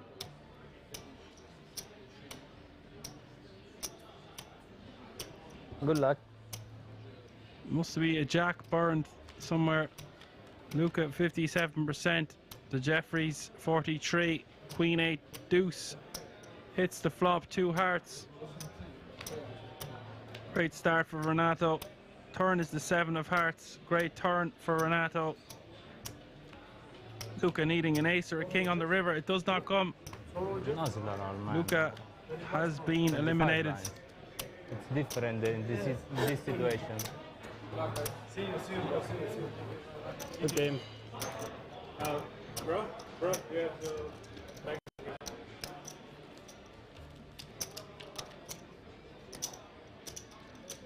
Thank you. Hello.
What's up? Good morning. Are you ready for today? Yeah. See you at Kings.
Dun, dun, dun, dun, dun, dun, dun, dun. You want more action? We're bringing you more action. We've got one more bust out to go. 9 players still remaining. This is your unofficial final table. 8 will go to the official final table tomorrow at 3 o'clock Central European time. Hope you are all hanging in tight and are still with us in the chat. This ain't over till it's over.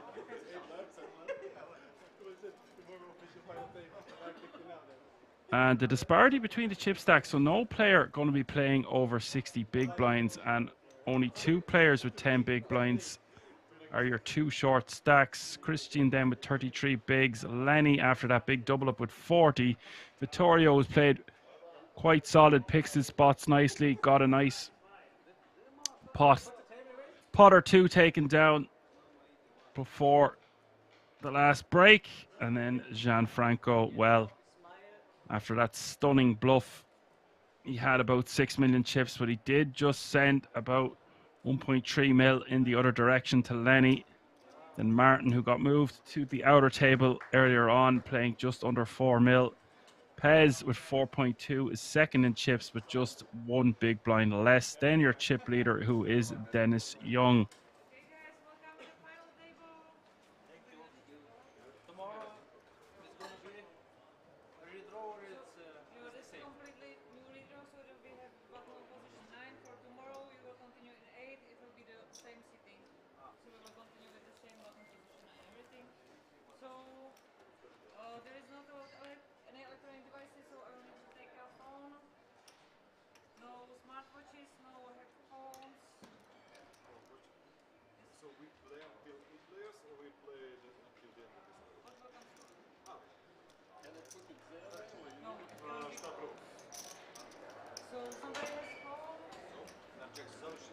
So we play until whatever is the level. And Luka Bohovic there as well with one of the shortest stacks, but still playing 10 big blinds. Lou asks, is there any free merch going? If there's any free merch, I think I am first in line. We have this discussion many times on the channel, Lou. I know you're new around here. I'm still waiting on my Sunday hoodie, my Monday tracksuit. I want some shades, a hat, whatever else is going, whatever's clever. I'm not fussy.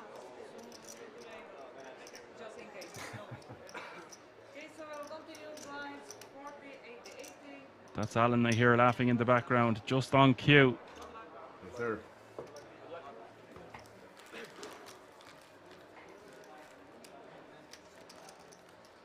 Lou just wants a line top. I could tell you, I could give a list of things that I want, but I don't want to get kicked off this channel, so we'll leave it at that. There is some really cool Lion King t-shirts, actually. I think they're awesome.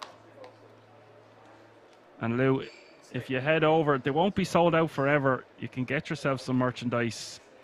Great Christmas presents if you know some poker fans as well. Or you can always buy them a present that they're not going to wear, so then you'll end up getting to wear it yourself. That's the best one.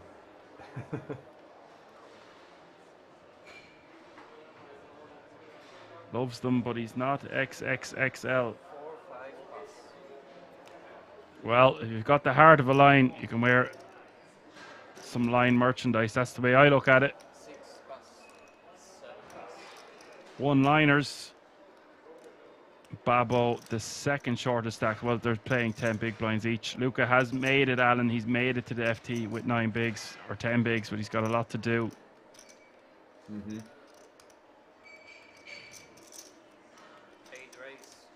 Vittorio cut off, ace jack off suit, raises to 160.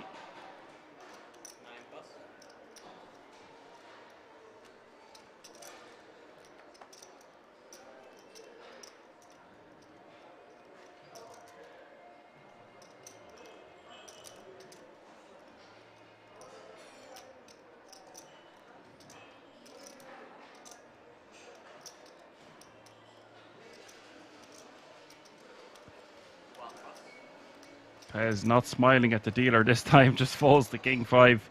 Christian in the big 30 big blinds, Queen 8 of diamonds.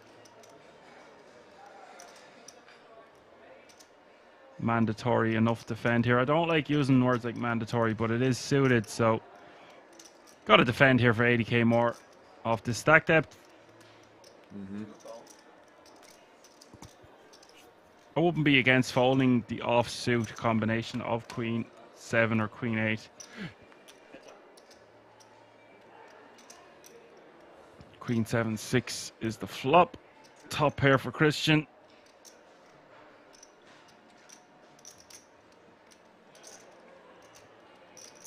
And Vittorio going to elect to c-bet this one. I could get behind betting or checking.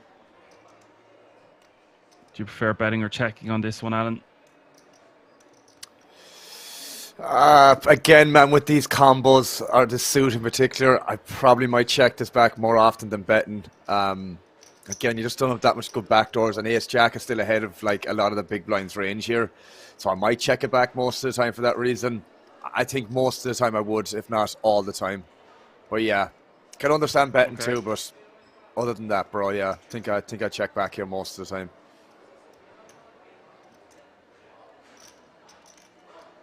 Yeah, I think you explained this very early in the day, about 10 hours ago now, that that's better to check back this combo because we don't want to get check raised. We rate to have the best hand a lot of the time, so therefore it just plays better as a check most of the time.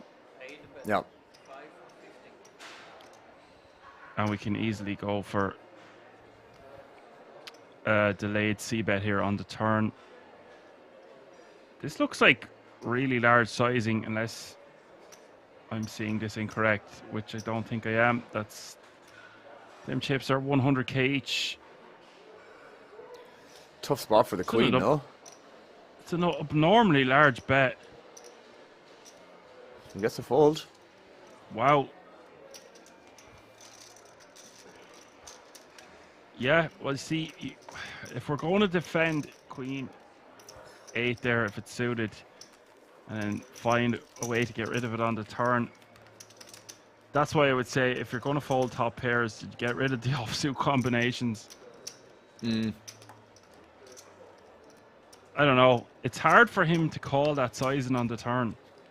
Well, like the other thing is as well is like there's not that many good river cards for him as well, so he's basically like banking on like the river going check, which to be fair, I think when somebody's that polar on the turn, majority of the time they ain't giving up river. I would guess, you know, unless it's a relatively bad river, like maybe a flush completing river or something like that. But yeah, it's like it's difficult to call Queen X there on the turn when you could be, you know, marginally ahead in terms of like being up against a very high hand or high equity draw or something like that, or you're just behind already, you know. The flop went check, didn't it?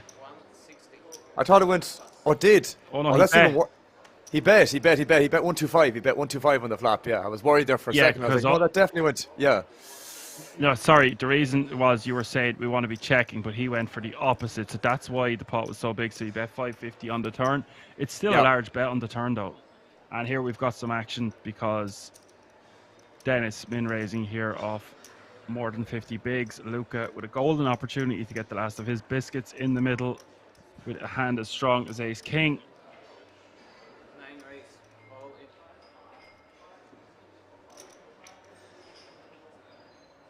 The current payout, Alan, is sexy, €15,775. Pay jump's just going to be getting bigger and bigger.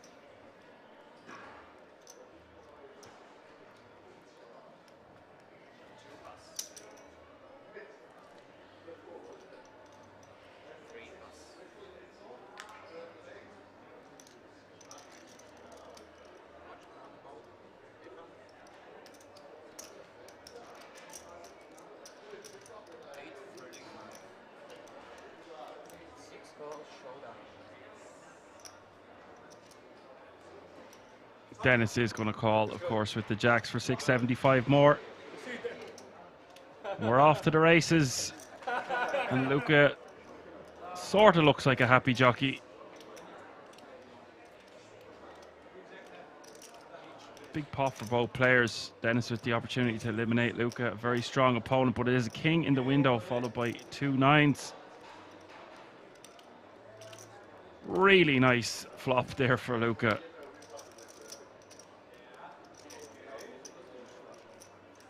Turn is the 8 of spades. It just, Jeffrey would have done it on the river, but it looks like both of them were folded.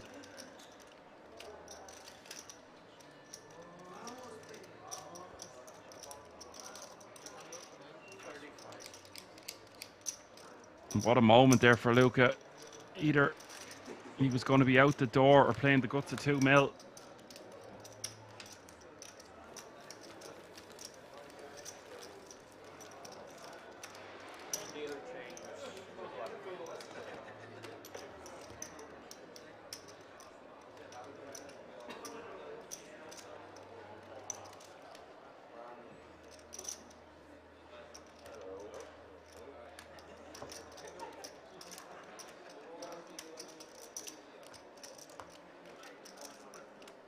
So now it's just Babo, the only player with 9 remaining, with under 20 bigs, playing 10 big blind stack.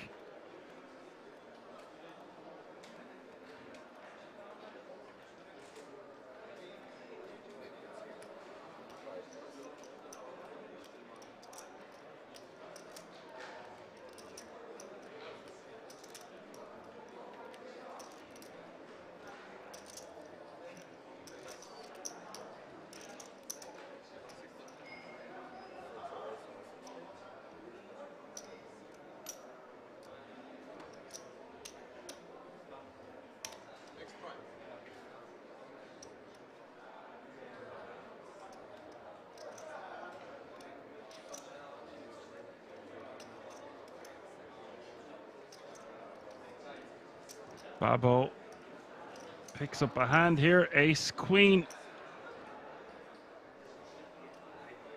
Just wants to be rejamming this one. Then it's the initial opener with the ace 4 of hearts from early position.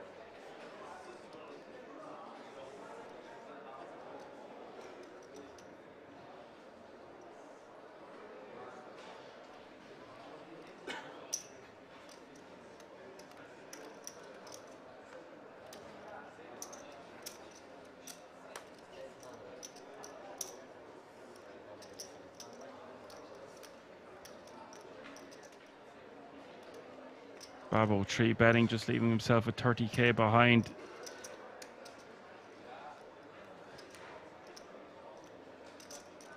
Not sure why he's doing this in this exact scenario, because unless there was a... Sometimes you'll see players do this, they'll half stack, but not really off 10 bigs.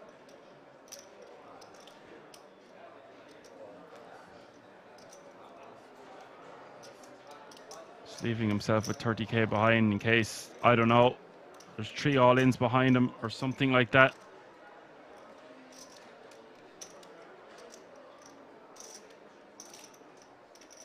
And Gianfranco in the big blind here with pocket 7s.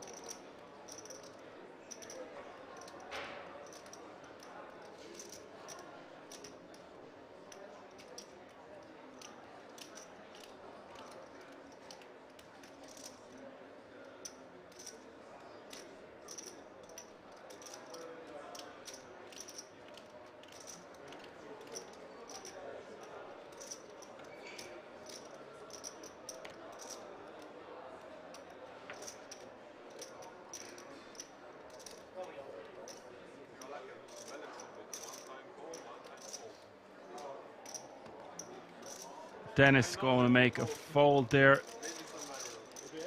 Only about 8 big blinds more, but Dennis recognizing that his ace 4 going to be way behind the majority of the time.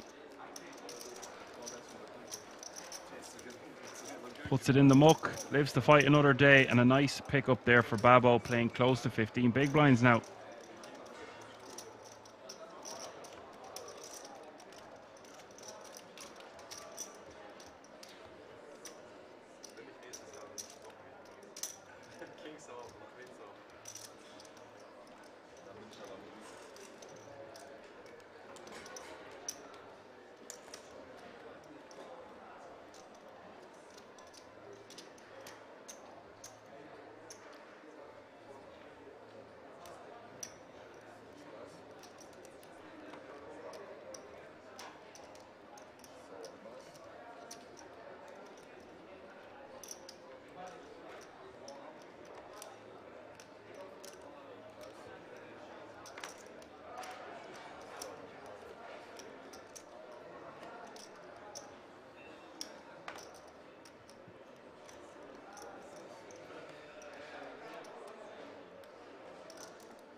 folded all the way around to the button for Lenny with 7-4 of spades.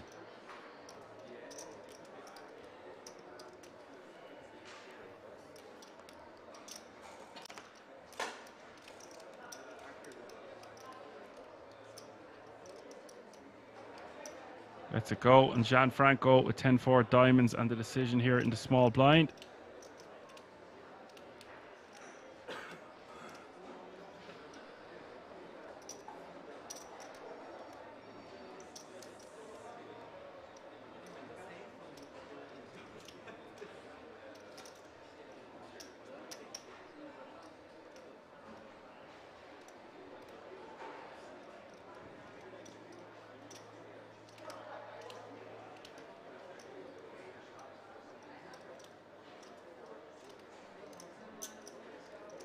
Looks like he is just going to complete with the 10-4. Martin in the big. Ace-8 off suit.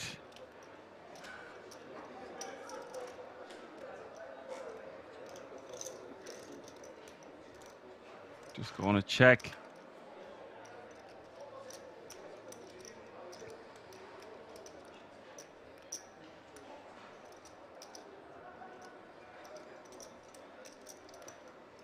Gianfranco with a pair of 4s. Just deciding between betting and checking. Both options are fine. He's checking it this time, and he's got backdoor diamonds.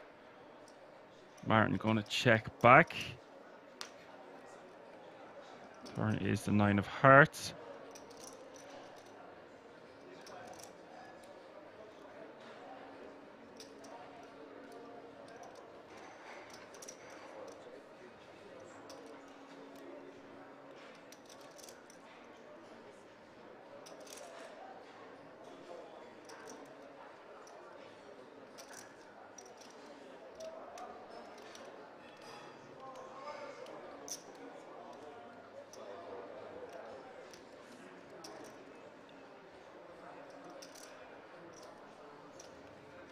Martin betting 105 on the turn. Gianfranco just going to go into check call mode here.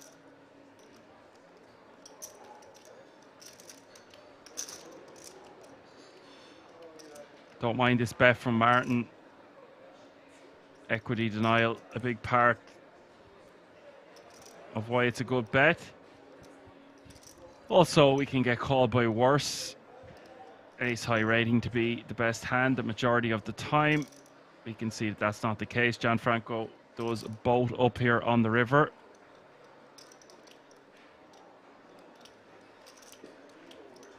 Now, once the flop goes check, check, we can eliminate a lot of the 5x out of Martin's range. So Gianfranco might decide to lead this river to get paid by a hand like the one Martin has. A lot of ace-x hands in a normal situation would just bump it up pre. Once our opponent has called in the small or just completed. And I think Gianfranco checking, hoping to induce a bluff from miss clubs or a miss straight draw.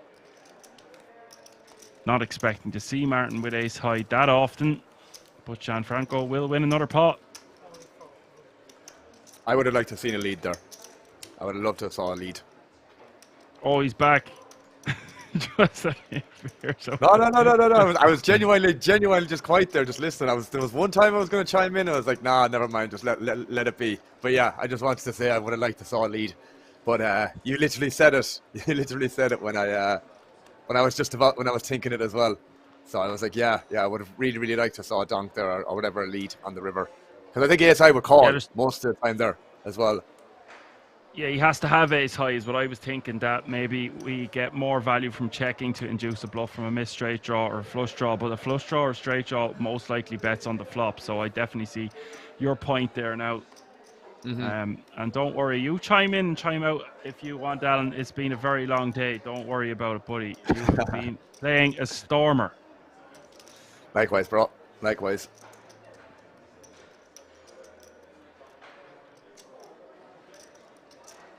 Well, you've clearly shown that you're the analyst. I'm just the action man. You still need both, bro. You still need both. Yeah, that's the hard-hitting questions out here. We get the hard-hitting answers. For sure, for sure.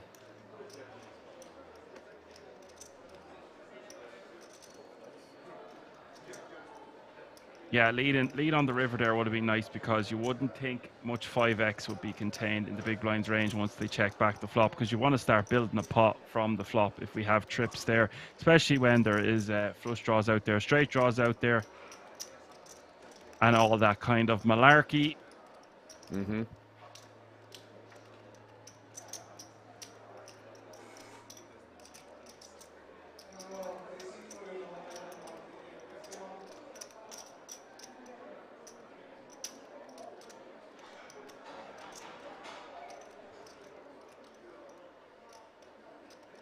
I am aware that you're awake before 8 a.m, Alan, so you must be exhausted.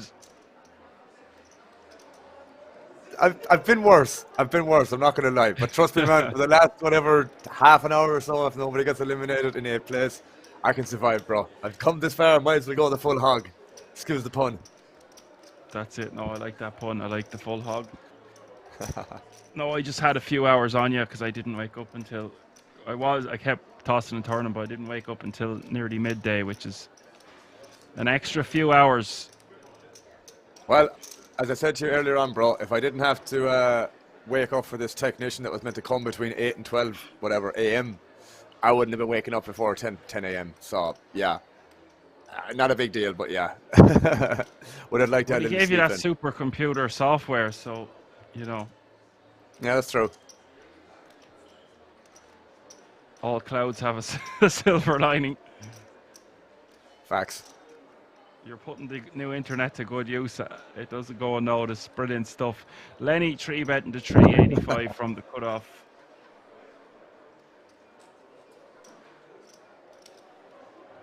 And for Pez, it's 225 to call, which is very small sizing. Lenny likes these small 3-bets in position, and he's done a very small one out of position as well with the queens. Bigger sizing just gets Pez to fold 5s pre, but this small sizing will keep in hands that Lenny dominates, so I don't mind it.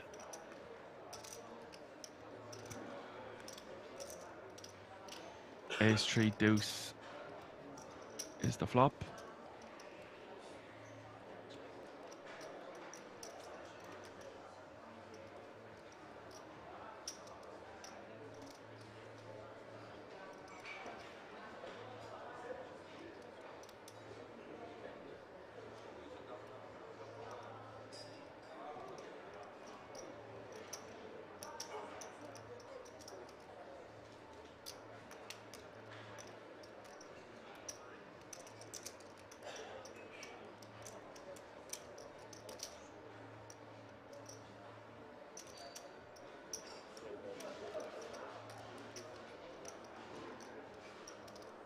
Continuation of 235 from Lenny on the ace 3 deuce.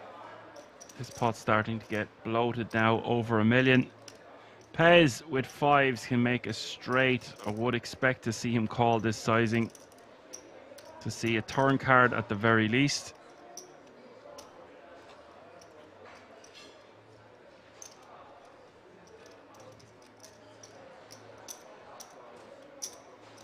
He does call 235 and we'll see the turn.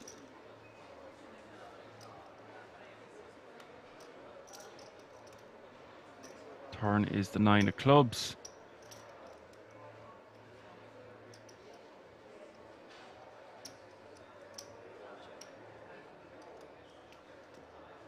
Doesn't improve Pez, and now decision time for Lenny. He's in a 3-bet pot. He's in position. He has top pair. Does he want a pot control, or does he want to go for another smallish sizing? Doesn't have to make it too big. He could bet something like 550 here, 600, even. Yeah, even 650, 700, about half pot at the most. But he does decide to check it back. I was saying if he bets something a little less than half pot, you can easily check the river. Then once the turn goes check, check. If Pez checks to him on the river, I think we have a clear value bet to try get paid by worse. Maybe he doesn't want to risk it and just checks it back, but I think that that's a little bit too light, or a little bit too weak even, would be a more correct term.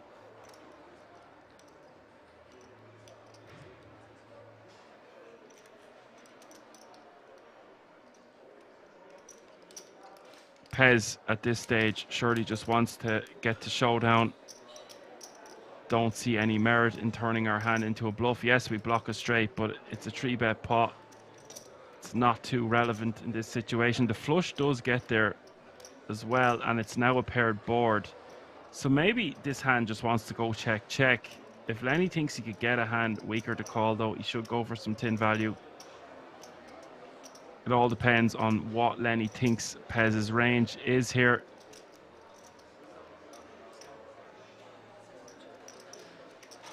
Pez does check. Yeah, it looks like Lenny just wants to show this down. I kind of get behind that the more I think about it. He doesn't look like a man who's confident in betting here once he does that with his cards, but he is giving it careful consideration.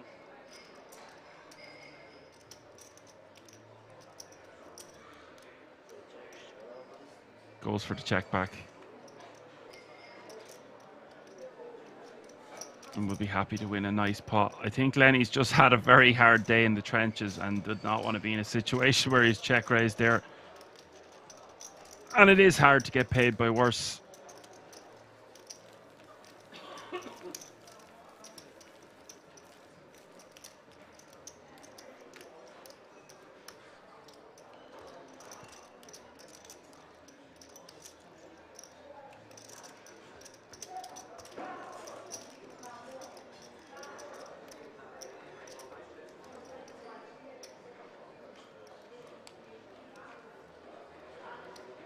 Lou says, let's go, Lenny. And Caelan says, let's go, Lenny. A lot of support coming in for Lenny.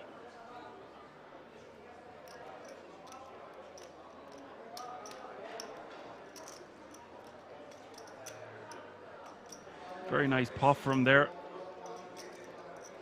Caelan says, Lenny has been in the trenches for a long time. Give the kid a break. Well, he got his break there, doubling up right before the final table with 2 black ladies. 3-bet calling it off. So that was his break. His big break will be taking down this entire event.